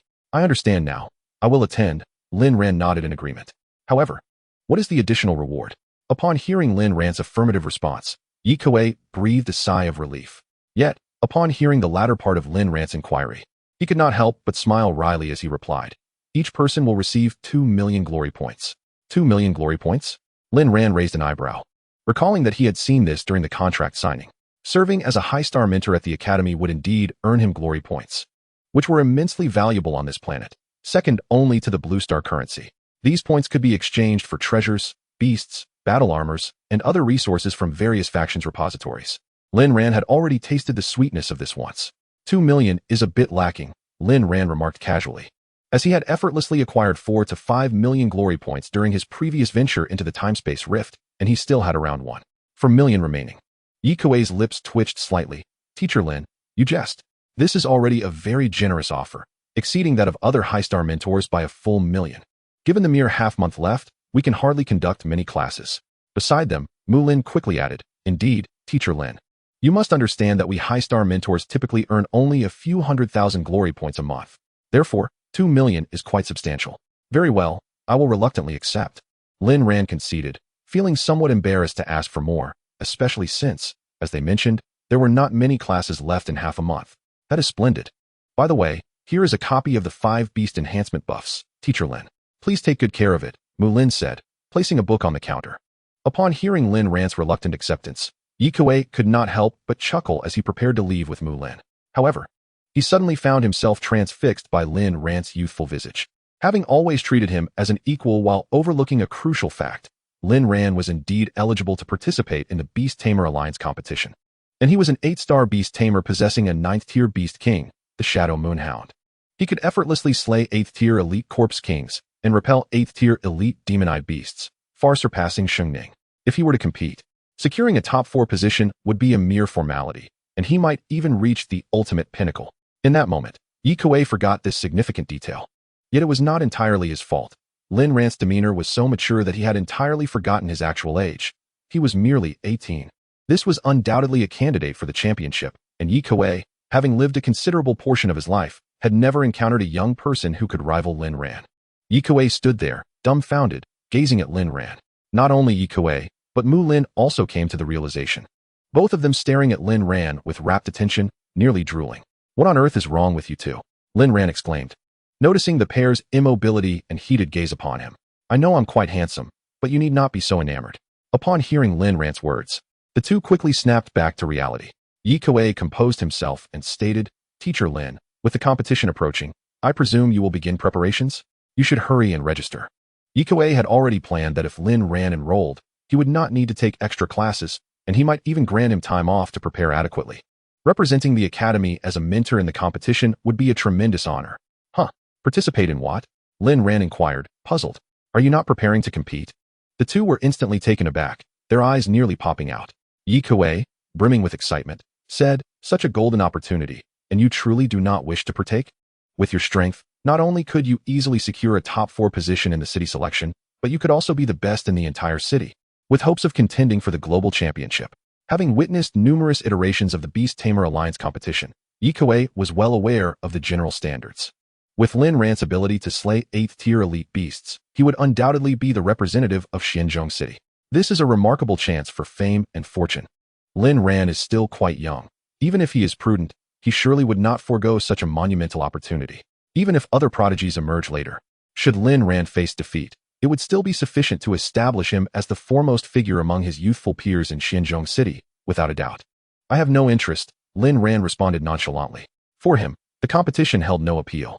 Even if he achieved a string of victories and became the so-called champion of the Beast Tamer Alliance competition, it would merely lead to him becoming a disciple of some 9-star beast tamer or gaining entry into a major faction. These prospects, while coveted by many, held no significance for him. His cultivation was solely reliant on the mental arts bestowed by the system. Thus far, he had yet to encounter any other cultivation methods that could rival it. Moreover, possessing the system allowed him to connect with the ancient 5 dimensions, teeming with powerful entities and countless divine beasts. Even a 9-star beast tamer would be mere fodder upon entering. Therefore, he held no interest.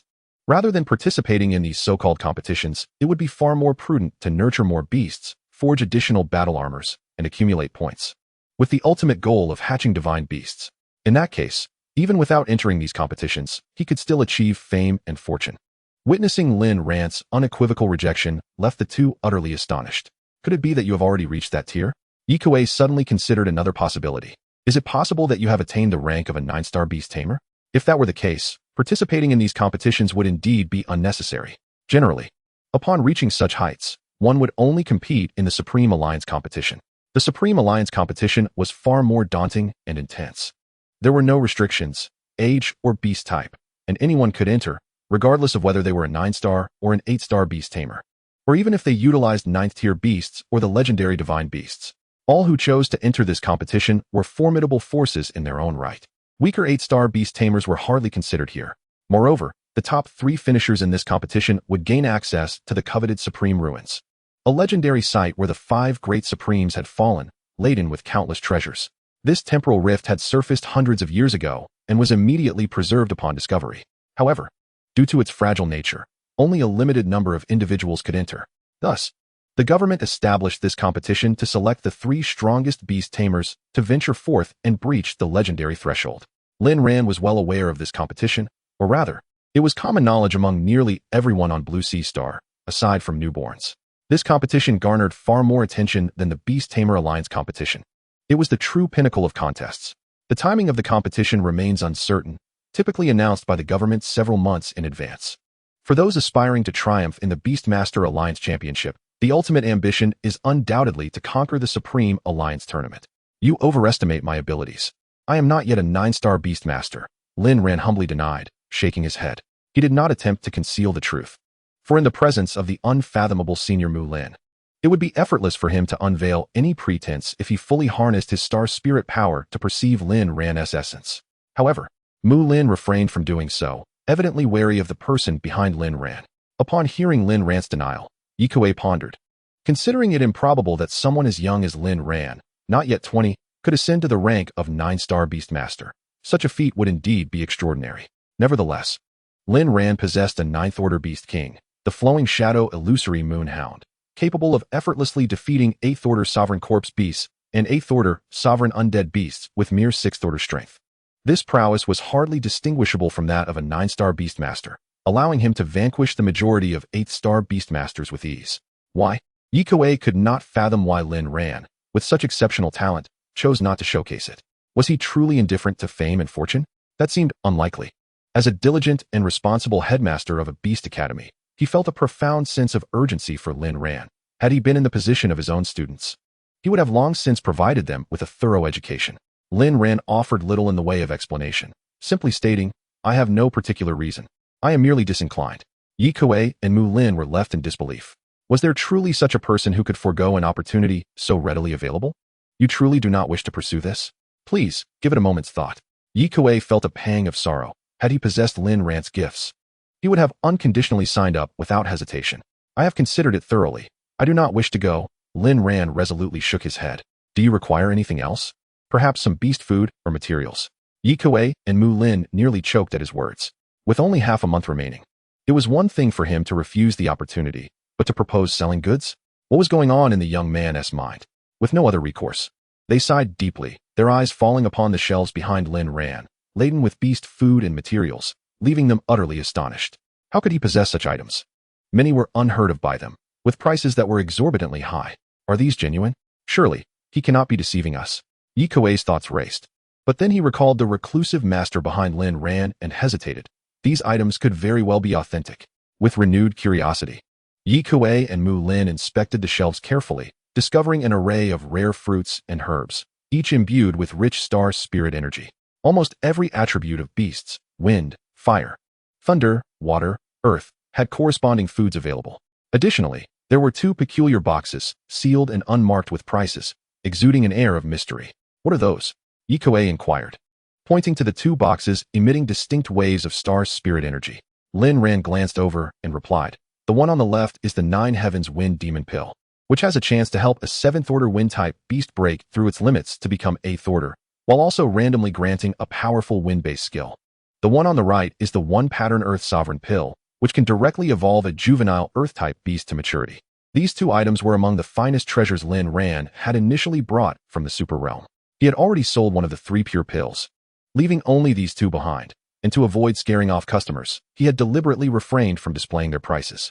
He never anticipated someone would inquire about them today. What? Yi Kuei was struck dumb. A pill capable of altering the bloodline of a 7th Order beast? Impossible. He could hardly believe his ears. He had lived for decades without encountering such a miraculous item. In any other shop, he would have turned on his heel and reported the seller for peddling false goods.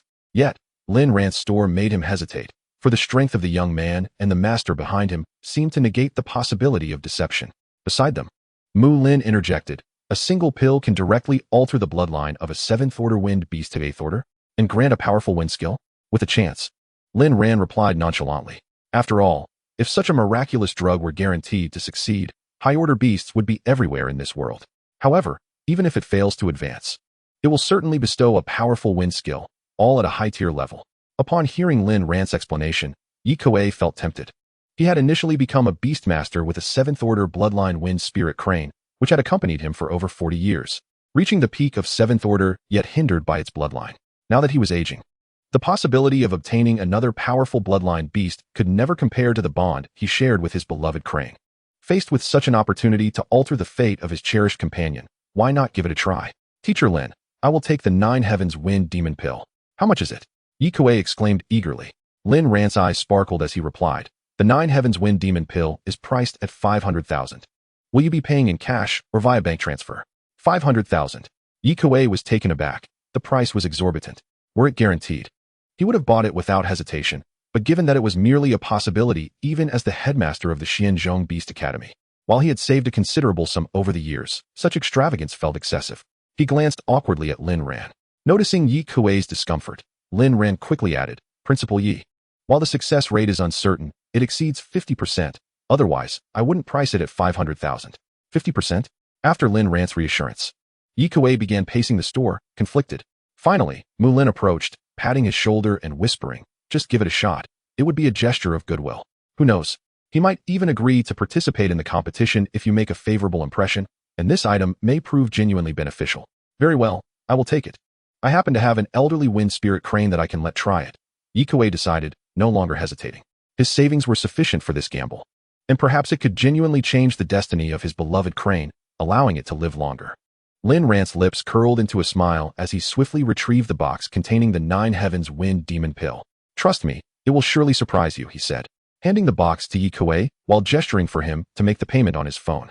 After Yi Kuei successfully acquired the 9 Heavens Wind Demon Pill, he promptly transferred 500,000 to Lin Ran, tucking the box into his bosom.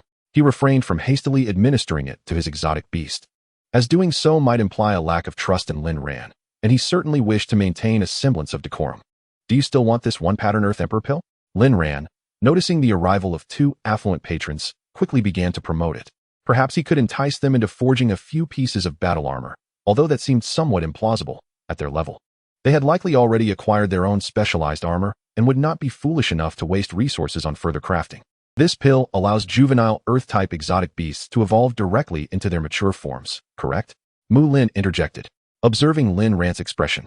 He subtly sensed that this fellow evidently regarded them as lavish clients. Well, I suppose we can indulge him a little, he thought, deciding to make a purchase. Indeed. Lin Ran replied eagerly, any grade of exotic beast can consume this pill to achieve maturity. Any grade? Mu Lin asked, slightly astonished. So even a 9th-tier exotic beast could use it? What about divine beasts? However, It was generally unheard of for anyone to be foolish enough to administer this pill to ninth tier or divine beasts, as the growth induced by such substances often came with drawbacks, such as a lack of combat experience, insufficient skills, or an inability to adapt to their suddenly larger forms. Nevertheless, for students eager to enhance their strength, it could prove invaluable, especially with the Beast Tamer Alliance competition looming just half a month away. Nurturing a new exotic beast to maturity in such a short time was certainly impractical. Thus, this pill represented the best possible option. At worst, they could focus on nurturing afterward. Post-competition. All right, I'll take one of the one-pattern Earth Emperor pills, Mu Lin declared with a flourish. Great. That will be 300,000, Lin Ran said. A hint of joy evident in his voice as he quickly retrieved the box and handed it to Mu Lin, pleasantly surprised at how easily the sale transpired. Upon hearing the price, Mu Lin felt a slight pang of apprehension, but masked it with a smile as he transferred the funds to Lin Ran. By the way, I noticed that your shop offers battle armor forging, right? Yi Kuei suddenly remarked. Lin Ran was momentarily taken aback. He had yet to begin promoting that aspect. Oh, Principal Yi, you have a keen eye? This is a new service we VE recently launched. Are you two interested? Haha, Lin Ran, you never cease to amaze us. To think you could manage something like forging battle armor. I must insist that you introduce us to your master someday. Yi Kuei chuckled. However, both of us already possess our own specialized armor, so we cannot commission any further forging. But rest assured, students and some faculty members will likely show interest, especially those preparing for the competition. Once we return, I will certainly help spread the word, Yi Kuei added with a smile. Thank you, Principal Yi and Director Mu. I appreciate your help, Lin Ran replied, clasping his fists in gratitude. Yi Kuei and Mu Lin quickly responded in kind, showing no signs of complacency. After a brief tour of Lin Ran's shop, the two prepared to depart. Before leaving, Yi Kuei turned to Lin Ran once more, saying, Lin Ran, truly, you must consider participating in the Beast Tamer Alliance competition. It would be best if you reported to the Academy tomorrow, or at the latest, the day after. I implore you. Yes, I will definitely be there tomorrow, Lin Ran replied with a smile and a nod. Very well, when you arrive, come find me, and I will make the necessary arrangements for you, Yi Kuei said, smiling. However, his smile soon faltered. It was evident that Lin Ran had only agreed to teach at the Academy, seemingly disregarding the competition entirely, which left him feeling quite helpless. After bidding farewell to Lin Ran, the two hailed a taxi and returned to the Academy. Once they had departed, Lin Ran eagerly converted the 800,000 blue star coins he had just earned, totaling 800 points, and added this to his existing score, leaving him with 820 points. Satisfied, he opened the book Mu Lin had left behind. Although it was merely a photocopy, it would not hinder Lin Ran's training of the 5 exotic beast enhancement buffs. The details within were exceptionally thorough, and soon he became engrossed in his practice. Time flew by, and soon Yi Kuei and Mu Lin had returned to the Academy, exchanging respectful farewells as they parted ways. Yi Kuei ambled along a secluded path at the back of the Academy, eventually arriving at an obscure battlefield established long ago when the Academy was not yet the strongest in the city. Lacking sufficient funds at that time, they were unable to construct the vast arenas that now existed, leading to the abandonment of this site. It had become a place rarely visited, only frequented by the elder mentors or the occasional solitary soul. Students would never venture here, preferring to utilize the superior facilities of the new battlegrounds rather than waste time in this desolate area.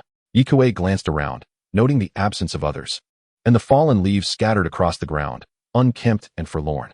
He felt a profound sadness as he reflected on how this small battlefield had once nurtured countless powerful beast tamers, gradually building the Academy's reputation. Now, it stood in stark contrast to its former glory. Truly, how times had changed. With a gentle wave of his hand, he summoned a magnificent 7-meter-long wind spirit crane from the exotic beast space, his cherished companion. This wind spirit crane had entered its twilight years, its eyes clouded with age, and the pristine feathers at the tips of its wings had begun to shed, leaving them bare, adorned with numerous scars that marked decades of battles alongside Yi Kuei. How have you been lately? Yi Kuei asked softly, his gaze warm and tender. Upon seeing Yi Kuei, the wind spirit crane expressed its excitement, nuzzling him affectionately with its head, creating a heartwarming scene. Come here. Yi Kuei produced the box from his pocket, retrieving the 9 Heavens Wind Demon pill and tossing it gently to the wind spirit crane. As the box opened, Yi Kuei felt an overwhelming surge of wind-attributed star spiritual energy, igniting a spark of exhilaration within him. This substance could potentially be of great benefit, and even in the event of failure, its powerful energy would undoubtedly prolong the crane's life for a considerable time. The small green pill landed in the crane's beak, which it promptly swallowed in a single gulp. Since entering its senior years, Yikuei had seldom allowed it to engage in activities. But after consuming the Nine Heavens Wind Demon Pill, it became even more animated, affectionately nudging Yikuei with its large head. Yikuei beamed with joy, gazing lovingly at the wind spirit crane, gently stroking its beak as one would a child, while his heart ached with sorrow.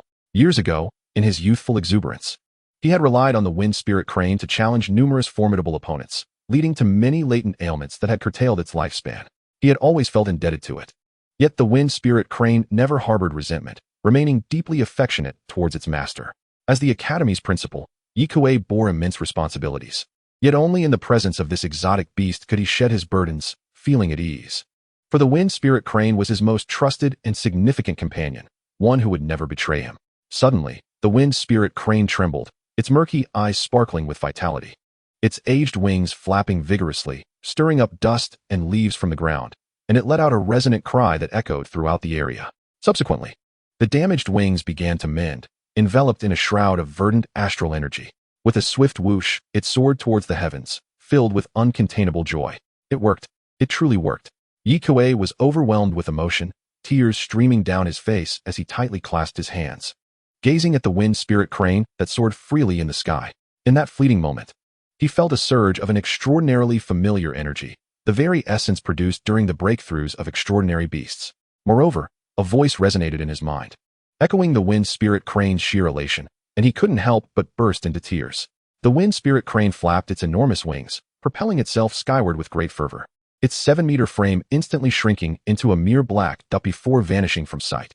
At that moment, Yikuei regained his composure, the consciousness of the wind spirit crane shifting from pure joy to an electrifying excitement. In an instant, the wind spirit crane dove swiftly down, returning before Yikuei.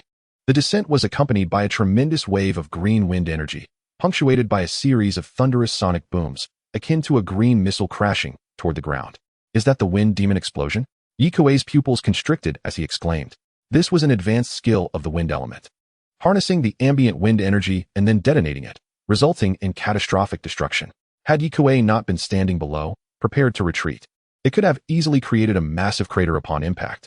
After executing the wind demon explosion, the wind spirit crane once again spread its wings and, with a sound that cleaved the air, ascended towards the sky like a shooting star, swirling rapidly in the air, racing around the battlefield several times before finally descending in satisfaction. Yikuei stood in stunned silence. He was intimately familiar with the wind spirit crane, which had accompanied him for decades. Even at its peak, it could not have achieved such speed, nor could it so effortlessly manipulate the wind energy around it. There was but one explanation. It had advanced to an 8th-tier extraordinary beast, significantly enhancing its strength and perception of wind energy, and its speed had greatly increased. Most astonishingly, it had comprehended the wind demon explosion. Realizing this left Yikuei in awe. He had initially thought that consuming the elixir would merely allow the 7th-tier beast to break through to the 8th tier, never considering that it would also augment its prior abilities. As for acquiring an advanced skill, he had dismissed that notion as mere marketing by Lin Ran. To discover that this seemingly inconspicuous elixir possessed such formidable power was astounding. Had he known of its effects, he would have unhesitatingly purchased it for even 1 million, let alone 50,000. How did Lin Ran acquire such a treasure? In Yikuei's understanding, elixirs with such potent effects were classified as spiritual medicines by the government's Pharmacological Bureau and were typically impossible to refine by humans. They were harvested by treasure-hunting teams from perilous A-grade spatial rifts, with each requiring governmental authorization for sale. Even with abundant wealth, without the right connections, one could never procure such a thing. To think he had stumbled upon one today, and at the price of 50,000, Yikuei was overwhelmed with excitement. Grateful he had arrived early.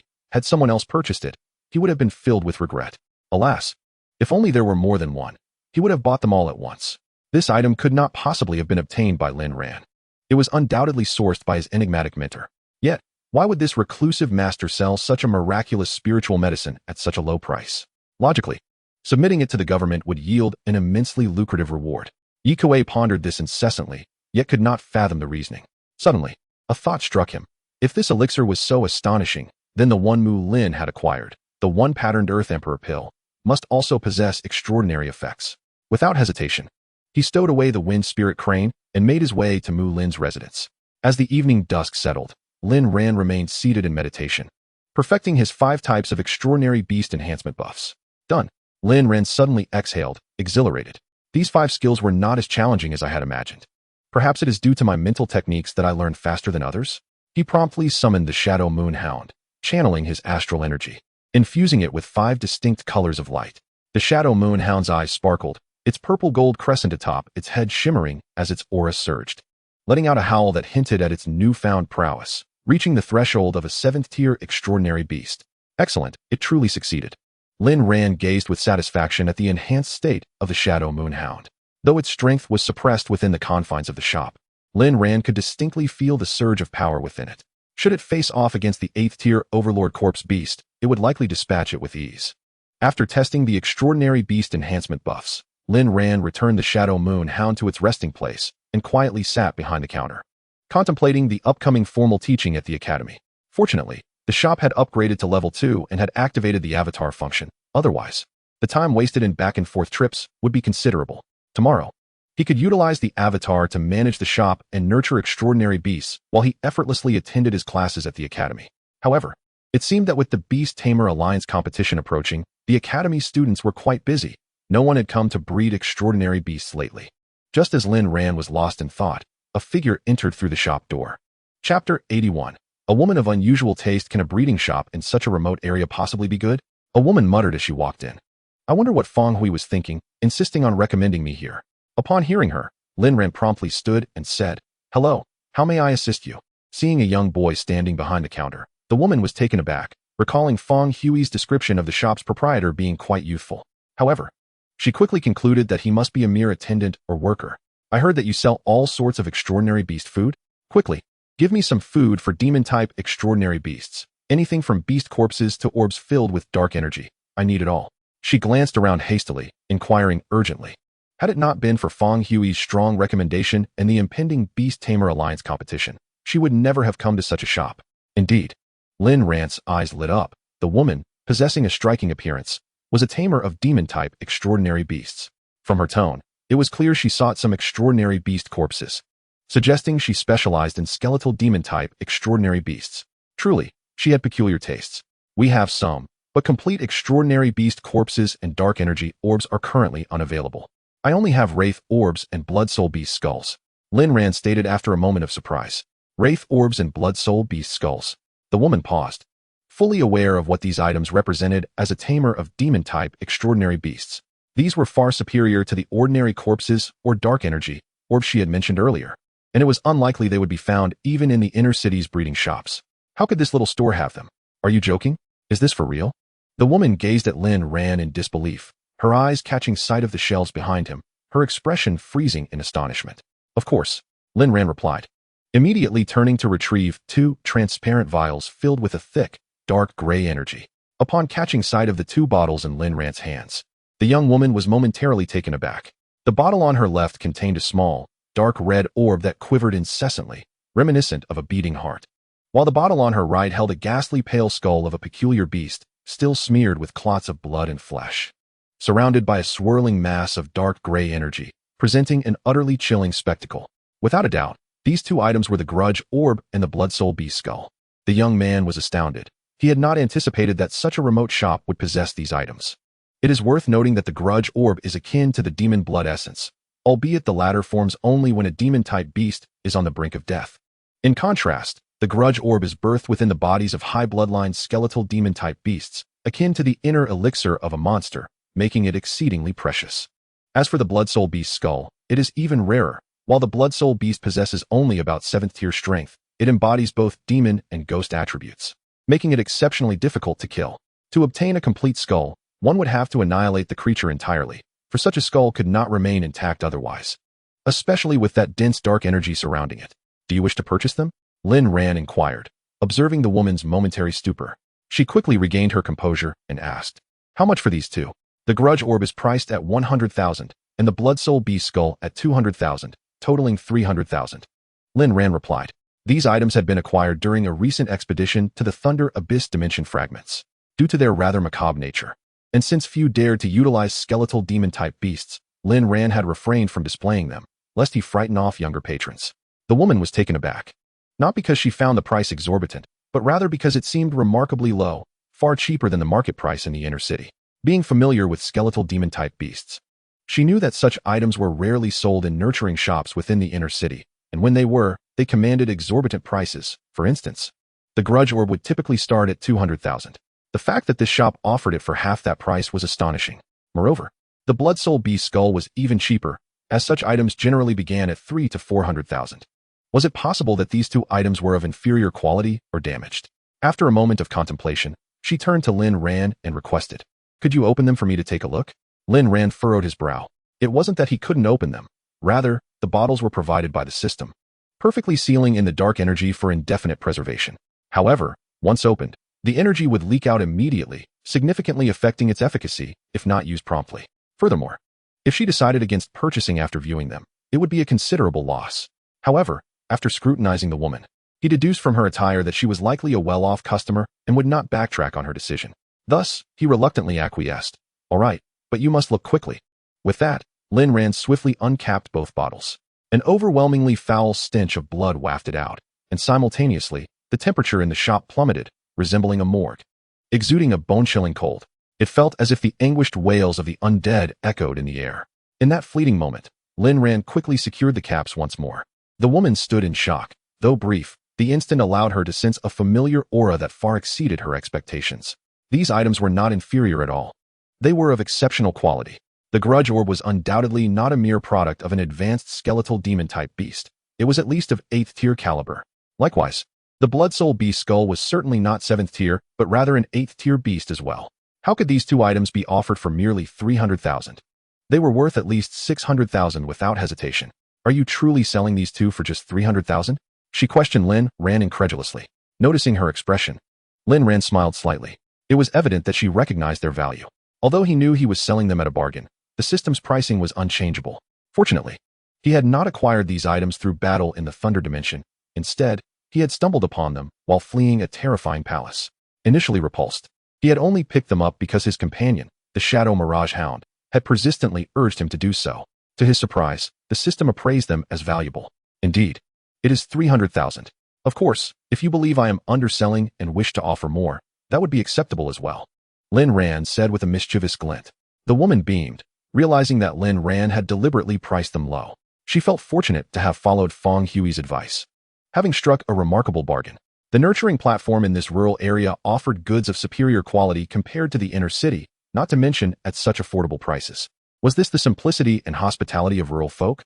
In the eyes of the inner city dwellers of Xuanzhong City, those in the outer city were merely impoverished, powerless commoners, often looked down upon. However, given that Xuanzhong City was not particularly large, only possessing one outer city, this disparity was not glaringly apparent. Unlike in larger cities with numerous towns, where discrimination was more pronounced, a vicious cycle where inner cities looked down on towns and larger towns on smaller ones. "I'll take both," she declared. "Thank you, young man." At this moment, she remained unaware that Lin Ran was the owner of the shop, treating him with great courtesy, as she was, after all, a treasure seeker. Even if the items were priced several times higher, she could easily afford them. However, since her money was hard-earned through perilous treasure hunting, she was keen to save wherever possible. "Very well," Lin Ran replied with a smile and nodded in agreement. The two soon completed their transaction. Lin Ran felt elated. With the addition of 300,000, his points had reached 2,100, marking a small but significant accumulation of wealth. "By the way, young man, you must be a shop assistant, right? Where's your boss? I would like to meet him," the woman said with a smile. Feeling a sense of unease about having secured such a deal, worried that Lin Ran might have mispriced the items and would face repercussions, especially since 300,000 was no small sum for those in the outer city. "I am the boss," Lin Ran replied. "Ah, that's a relief. Wait, you are the boss?" The woman initially sighed in relief, then exclaimed, "Fong Hui said the boss is a young man, but I didn't expect you to be this young. You look as though you have just graduated from the Beast Academy." Her expression shifted, regarding Lin Ran with a mixture of curiosity and skepticism. Given his youth, she presumed his cultivation level wouldn't be particularly high. How had he come by such exceptional items? Moreover, the goods displayed on the shelves were evidently not ordinary. Noticing her expression, Lin Ran couldn't help but smile. He had anticipated that she would mistake him for a mere shop assistant, but he had no intention of clarifying. After all, he was the only one in the store. He was both the owner and the assistant, and she wasn't entirely wrong in her assumption. "Is there any other service you require? Perhaps nurturing beasts or trying out our forging armor service? It is both economical and highly effective," Lin Ran offered. The woman composed herself, momentarily taken aback by Lin Rant's words, then promptly inquired, "You can nurture beasts? And forge armor? Are these services provided by you?" "Indeed." Lin Ran confirmed with a nod. The woman was suddenly filled with astonishment, internally cursing Feng Hui for not being clearer. Had she known earlier, she would have moderated her attitude. Nonetheless, she had her doubts about his words. Although it seemed he had indeed mentioned that the boss was a young man with unfathomable strength. With this thought in mind, her demeanor rapidly transformed as she exclaimed, "The boss is indeed impressive for his youth. May I inquire as to what kind of beast tamer you are? Is it possible for you to nurture beasts of the 7th tier or above?" She refrained from asking about forging battle armor, as she found it difficult to believe he was a beast tamer, let alone one capable of forging armor. Regarding 7th tier beasts, Lin Ran awkwardly shook his head and replied, "Not at the moment. Our establishment only accepts beasts of the 6th tier and below for nurturing." To be honest, he could forcibly nurture 7th tier beasts using dimensional fragments and mental techniques, but he feared the instability of the mental techniques. If a temporary contract went awry, it would spell disaster. The woman sighed in resignation. After all, the boss was still quite young. If he were capable of nurturing 7th tier beasts, it would imply he was at least a 7-star beast tamer, which seemed rather monstrous. After all, she was merely a newly initiated 6-star beast tamer, having reached this level only after years of relentless battles within the rifts of time and space. Yet, she remained blissfully unaware that Lin Ran had already been recognized as an 8-star beast tamer at the Beast Tamer Academy. One could only imagine the expression on her face if she were to learn this. "Do you still wish to nurture?" Lin Ran inquired. The woman scrutinized him thoughtfully, considering that he had the capability to obtain the Grudge Energy Pearl and the Blood Soul Beast Skull, which suggested he possessed formidable resources, perhaps even a powerful mentor. Coupled with her growing fondness for him, she said, "I have a juvenile magic bone zombie, a skeletal demon type. Can you nurture it?" Lin Ran nodded and assured her, "No problem. As long as it has yet to reach the 7th tier, we can nurture it here." This magic bone zombie was a 7th tier bloodline beast, composed entirely of bones, reminiscent of the Corpse King beast Lin Ran had encountered previously, though smaller in size. Such skeletal beasts typically faced a common issue. Their combat capabilities were weak before reaching maturity, as their bones had not fully developed and were not sturdy enough, making them easily shatterable. However, they boasted remarkable regenerative abilities. Unless completely reduced to ashes, they could gradually be reassembled. Yet due to its terrifying appearance, few would choose to nurture such a creature, especially those who did not have a penchant for the macabre. Lin Ran himself would not select it, as its aesthetic appeal paled in comparison to his own handsome hound and tiger. "Very well." The woman waved her right hand, and from a glowing portal emerged a small, humanoid skeleton, stumbling awkwardly. It held a tiny dagger in its right hand, its hollow eyes nervously fixed on Lin Ran, striking a combat stance. The woman soothed the magic bone zombie, instructing it to behave. At 25, she was at the prime age to participate in the Beast Tamer Alliance competition. To enhance her strength, she planned to re-enter the rifts of time and space with her teammates in the coming days for rigorous training, hoping to secure a better ranking in the competition. The magic bone zombie was a recent acquisition, leaving her no time to nurture it, rendering it of little immediate use. After receiving her calming assurances, the magic bone zombie gradually settled down, its tiny body sitting quietly on the ground, clutching its dagger, gazing vacantly at the surroundings of Lin Ran's shop. "How much will it cost?" the woman asked. 100,000 each, satisfaction guaranteed, Lin Ran replied with a smile. The woman hesitated momentarily, feeling the price was somewhat steep, but quickly dismissed the thought, considering she had already benefited earlier. It was reasonable for him to earn a little more, so she nodded and transferred the sum to Lin Ran. "Then I shall entrust it to you, little boss. By the way, I'm quite busy lately and may not have time to pick it up. If you manage to nurture it well, and I haven't collected it yet, please keep it with you for the time being. I will settle the payment later." After saying this, she left her phone number and hurriedly departed. This unexpected encounter at the shop had proven immensely fruitful. With these two items, her primary beasts would significantly enhance their strength, undoubtedly leading to a commendable ranking in the upcoming competition. Lin Ran, still checking to see if the payment had been received, did not fully grasp what the woman had said and merely nodded out of habit. Suddenly alarmed, he realized, wait, I forgot to mention that nurturing a beast only takes a day. He hurriedly dashed out to chase after the woman, but she had already left in a hurry, vanishing from sight. With a resigned shake of his head, he returned to the shop and noticed a small note on the counter with a string of phone numbers. He chuckled softly, thinking it would be best to notify her once the nurturing was complete, as he could surely find time amidst a busy day to call her back. Tomorrow, he was scheduled to teach at the academy, and he could simply place the beast into the nurturing chamber. Fortunately, this was the only nurturing order he had received that day, sparing him the need to use a proxy for dimensional nurturing. Lin Ran then took the magic bone zombie to the nurturing room. The small skeleton seemed newly born, stumbling clumsily, and tripped over a chair, its head rolling away. It quickly scrambled to pick it up and affixed it back onto its body, creating a rather comical scene. Lin Ran couldn't help but laugh. The juvenile magic bone zombie was not as terrifying as he had imagined and possessed an endearing quality. He swiftly approached, scooped it up, and placed it into the intermediate nurturing chamber. Upon feeling the rich concentration of star spirit power, the magic bone zombie immediately perked up, sitting cross-legged and entering a state of cultivation. After completing this, Lin Ran noticed the sky had darkened, prompting him to lock up and ride his electric scooter home. Arriving home, before he even stepped through the door, he heard his mother's laughter resonating from the living room, indicating she was joyfully engaged in a phone conversation. After securing his scooter, he opened the door and entered. Upon seeing Lin Ran, his mother, Wang Qian, greeted him with a faint blush on her pale face, saying, "You're back. Just a moment. I'm discussing matters with your uncle." "That's all right. Take your time. I'll just heat up some food." Lin Ran replied with a smile as he walked into the kitchen. Seeing his mother's long-lost radiant smile filled him with happiness, though he was curious about the topic of her conversation. After a moment, Wang Qian finished her call and entered the kitchen, her cheeks still flushed. Noticing Lin Ran eating, she said, "Xiao Ran, I just told your uncle that you'll be awakening your star spirit power the day after tomorrow. He was absolutely thrilled and mentioned wanting to bring you into the army in the future. Is that so? But I'm only a one-star beast tamer. Joining the army is something to consider later. Besides, my shop has been quite busy lately." Lin Ran nearly choked on his food upon hearing his mother's words.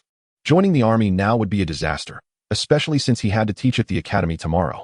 If he were to inadvertently encounter his uncle's daughter, he had yet to concoct a plausible excuse. Haha, don't get too excited. He was only speaking of the future. Right now, you should focus on your cultivation. As for the nurturing shop, it can wait. Your training is the most important thing. Wang Qian misinterpreted Lin Ran's reaction as excitement about joining the army, chuckling as she reassured him. In his heart, Lin Ran felt an overwhelming sense of trepidation, yet he maintained a facade of compliance. "By the way, the shop will be closed for a few days soon. Your mother will take you to the inner city. Your grandfather and uncle wish to see you," Wang Qian stated. Lin Ran was taken aback. He was to meet them so soon. This was a disaster. He must conceal his capabilities, ensuring that they remain undetected. It would be prudent to inquire with the system for any items that might assist in effectively masking his true strength. Noticing Lin Ran's expression, Wang Qian hastily inquired, "What's wrong?" "Oh, nothing. I'm just overly excited to visit the inner city," Lin Ran quickly replied, regaining his composure. "Well, that's good. Make sure to eat properly. I'll head back to my room now." Wang Qian smiled at him before walking away. Lin Ran exhaled deeply, feeling the weight of impending troubles. Had he known earlier, he would have refrained from disclosing his awakening to his mother. Now, he found himself in quite a predicament. After hastily finishing his meal and tidying up, Lin Ran took a shower and lay on his bed in a daze. Although he had several days until meeting his grandfather, the urgency of preparing for the academy's teaching responsibilities loomed large. What would he teach? Lost in contemplation, a sudden spark of inspiration illuminated his thoughts.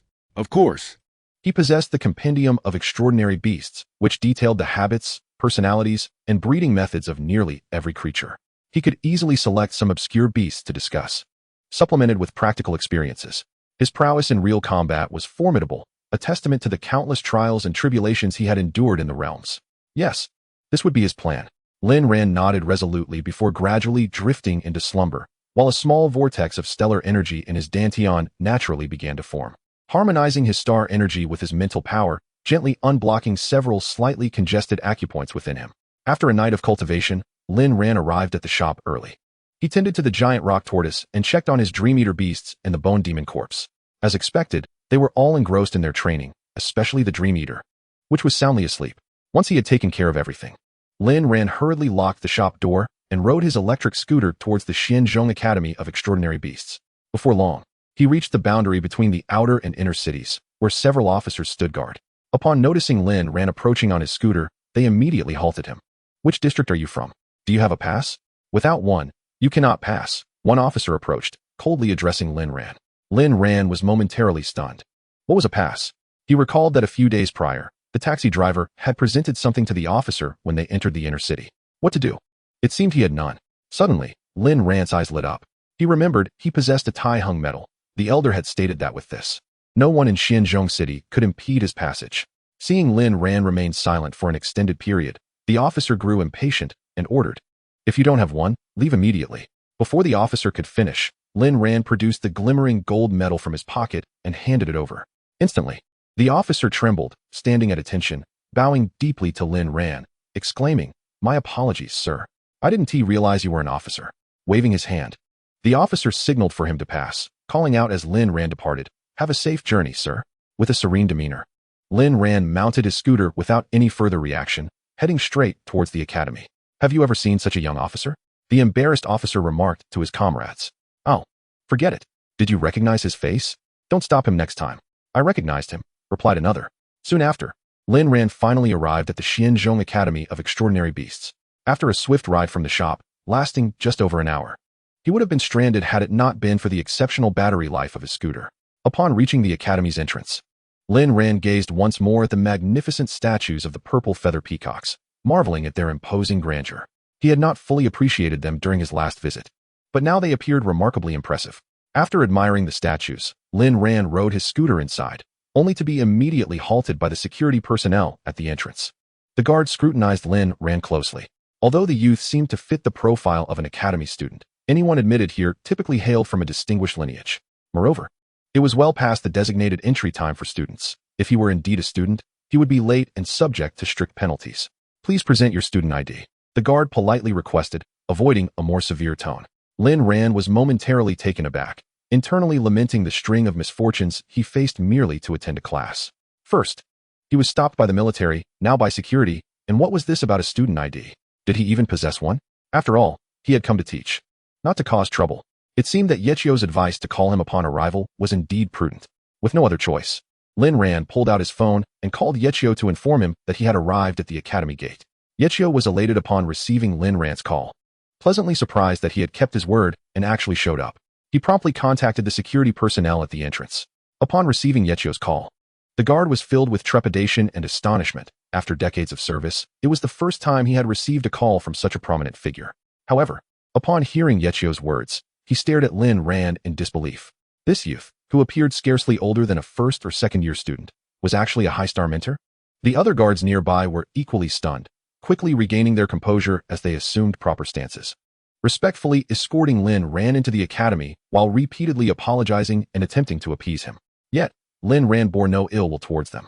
Compared to the officers at the city boundary, these guards were quite commendable. After all, they were merely doing their jobs, mistakenly believing him to be a tardy student, and they had not been overly harsh in their reprimand. Feeling slightly embarrassed, Lin Ran found it awkward that he had inadvertently caused these guards, likely of an older generation, to apologize. Once inside the academy, Lin Ran followed the path he remembered from his previous visit, leisurely riding along, completely unaware that he was heading in the wrong direction. "Wait, am I lost?" Lin Ran suddenly froze, realizing he had arrived at an unfamiliar location. The sheer size of the Xianzhong Academy made it easy to lose one's way, and he found himself wandering aimlessly like a headless fly on his scooter. Just as Lin Ran was about to call Yechio for assistance, a tall and elegant woman emerged from a nearby grove, dressed in a fitted suit and towering heels. She exuded a mature charm, her gold-rimmed glasses perched on her nose as she regarded Lin Ran with cold detachment. Seeing her, Lin Ran felt a surge of excitement and prepared to approach her for directions. However, upon noticing her icy demeanor, he hesitated, wondering if someone owed her a fortune. Her expression was far too severe. She slowly approached Lin Ran, her voice icy as she inquired, "Who permitted you to ride an electric scooter within the academy? Which class do you belong to, and what audacity is this, wandering about while skipping classes?" Lu Ningxue pushed up her glasses. Her brow furrowed in concentration as she scrutinized Lin Ran. He was not clad in the formal academy uniform, but instead sported a casual athletic outfit, which seemed rather inappropriate. "I came here to report today. Could you kindly direct me to the principal's office?" Lin Ran smiled as he asked. With a frown, Lu Ningxue replied, "A new student? Newcomers should directly seek out the admissions office. I just returned from a business trip and need to head that way as well. I can escort you." Lin Ran was taken aback and quickly clarified, No, you've misunderstood. I am here to take up the position of a high-star mentor, as instructed by Principal Yi. I simply lost my way." "High-star mentor?" Lu Ningxue's face paled in shock, her eyes nearly bulging. She scrutinized Lin Ran once more, puzzled. He appeared to be no older than 20, though she had been informed of a remarkably young high-star mentor returning from her trip. She had not anticipated someone so youthful. However, upon further reflection, she understood. If he wasn't meant to be here, he surely wouldn't have gained entry. As the veteran security guards at the entrance were no fools, she shook her head in resignation, internally lamenting Principal Ye's decisions. How could the standards for recruiting high-star mentors have fallen so low in just a few months? She resolved to have a serious discussion with Principal Ye regarding whether the criteria had indeed been lowered or if this young man possessed some extraordinary abilities. Very well. Since I am also headed to Principal Ye's office, please follow me, Lu Ningxue instructed Lin Ran, clutching her folder as she began to walk ahead. Lin Ran was pleasantly surprised that she seemed unperturbed and willing to assist him, so he promptly suggested, walking is rather slow. Why not let me give you a ride? Lu Ningxue paused, glancing at his modest electric scooter, and coldly replied, no need. The Academy prohibits riding vehicles. You must either push it or park it aside. She silently criticized Lin Ran. How could someone in such a shabby state possibly be a high-star mentor? Not to mention this dilapidated scooter. Even a luxury car would not earn her attention. Is there really such a rule? In such a vast academy, they disallow riding? How long must one walk to get to their destination? Lin Ran shook his head in exasperation and obediently pushed his scooter behind her. However, her pace was excruciatingly slow, her towering heels clacking as she sauntered. Unable to endure it any longer, Lin Ran disregarded her warnings, hopped onto his scooter, and began to follow her, occasionally riding ahead, then stopping to wait, or weaving about on the path, circling around Lu Ningxue. This approach seemed fitting. She could walk at her own pace while he rode. Observing Lin Ran's blatant disregard for her reminders, Lu Ningxue felt her lips twitch slightly. This was truly incomprehensible behavior, akin to that of a child. And this was supposed to be a high-star mentor. Goodness. After a leisurely 20 minutes, Lin Ran finally spotted a familiar building, the very one Feng Ruodong had taken him to before. At last, we've arrived. It wasn't too far after all, he chuckled bitterly. Had he not lost his way, he wouldn't have trailed behind her for so long. Nevertheless, she meant well, so he turned to Lu Ningxue and said, thank you. Miss Beautiful, I shall head upstairs now. With that, Lin Ran parked his scooter and dashed up the stairs. Unbelievable, Lu Ningxue sighed deeply, furrowing her brow as she continued her ascent at her own pace. Relying on his previous visit's memory, Lin Ran quickly reached the principal's office. Spotting a male instructor with a buzz cut and glasses standing at the entrance, Teacher Wang Chun, who had previously invited him to the principal's office during the assembly. Teacher Wang. Upon seeing Lin Ran, Wang Chen's eyes lit up, and he hurried over, exclaiming, you finally arrived. What took you so long? Principal Yi has been waiting for you. Feeling somewhat embarrassed, Lin Ran chuckled awkwardly and replied, the academy is quite expansive. I inadvertently took a wrong turn and ended up wandering. Indeed, once you visit a few more times, you'll become familiar with the layout. Wang Chun smiled, his gaze appraising Lin Ran. Honestly, had he not witnessed Lin Ran's astonishing prowess firsthand, he would never have believed that this youthful individual, seemingly under 20, surpassed him in skill. It was utterly astonishing. Consider that he had achieved the rank of a 7-star beast tamer in his early 30s. Even if he was not a super genius, he was undoubtedly talented. Yet, standing in front of Lin Ran, he felt his confidence wane. Looking at Lin Ran's youthful face and inexpensive athletic attire, he wondered, could this truly be the legendary prodigy? Please, come in, Wang Chen gestured, smiling warmly at Lin Ran. Despite the envy and admiration brewing within him, he acknowledged the undeniable reality. After all, someone capable of inciting such fervor from Principal Yi and numerous department heads must possess extraordinary talents. Sure, Lin Ran nodded with a smile and strode confidently inside.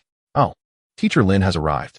Principal Yi Kuei exclaimed upon seeing Lin Ran enter, quickly rising to greet him. I am glad to see you have honored your promise. Have you considered your participation in the competition? Taken aback, Lin Ran hadn't anticipated that the first topic upon entering would be the competition rather than his teaching role. Was the competition truly that significant? I won't be participating, he replied, shaking his head in disbelief. Very well. Upon hearing Lin Ran's firm refusal, Yi Kuei reluctantly conceded, muttering, what a pity, you truly do not grasp the value of this opportunity. Lin Ran remained unconcerned and continued, I have come to report. How is the teaching arrangement set up? Should I head directly to my class? Although your abilities are remarkable, it is your first time teaching, Yi Kuei explained. I plan to assign you to the first-year classes, as they are new students and easier to manage, given your lack of experience. After all, being skilled yourself and teaching others are two different matters. What do you think, Teacher Lin? Lin Ran nodded. He understood the reasoning. It would indeed be challenging to command the respect of third-year students who were closer to his age. That sounds fine. But does the first-year class also participate in the competition? Will I be required to conduct several classes each week? Yes. It would be beneficial to provide the students with opportunities for challenges. Although their rankings may not be outstanding, it would still be a valuable experience, Yi Kuei promptly responded. All right, Lin Ran agreed, noting Yi Kuei's relief at his acceptance. Initially worried that assigning Lin Ran to the first-year classes might offend him, he was glad that his concerns were unfounded. Teacher Lin, you are indeed straightforward. Please, have a seat and enjoy some tea. I shall instruct Teacher Wang to notify the homeroom teachers of the first-year classes about your upcoming lessons, as the students are still unaware that a high-star mentor has joined our academy. Indeed, I have already recorded your information on the academy's website, and it will soon be made entirely public. At that time, your identity will be known throughout the institution. Lin Ran nodded, settling onto the sofa to savor the tea he had prepared earlier, indifferent to the other matters at hand. Observing Lin Ran's nonchalant demeanor, Yi Kuei promptly added, Teacher Lin, do not underestimate the situation. The esteemed high-ranking mentors are specifically invited by the academy, distinguishing them from other instructors. In addition to the regular monthly remuneration and benefits, there are also special incentives. If your classes consistently attract a full house, you shall receive an additional 50,000 honor points each month. Of course, this may prove somewhat challenging, yet as long as the number of empty seats does not exceed 3 per month, you will still earn a reward of 100,000 honor points. However, should the vacancies exceed 10, then regardless of the success of your class, no rewards will be granted, and in severe cases, there may even be a deduction from your honor points for that month. Upon hearing this, Lin Ran furrowed his brow momentarily, only to relax shortly thereafter.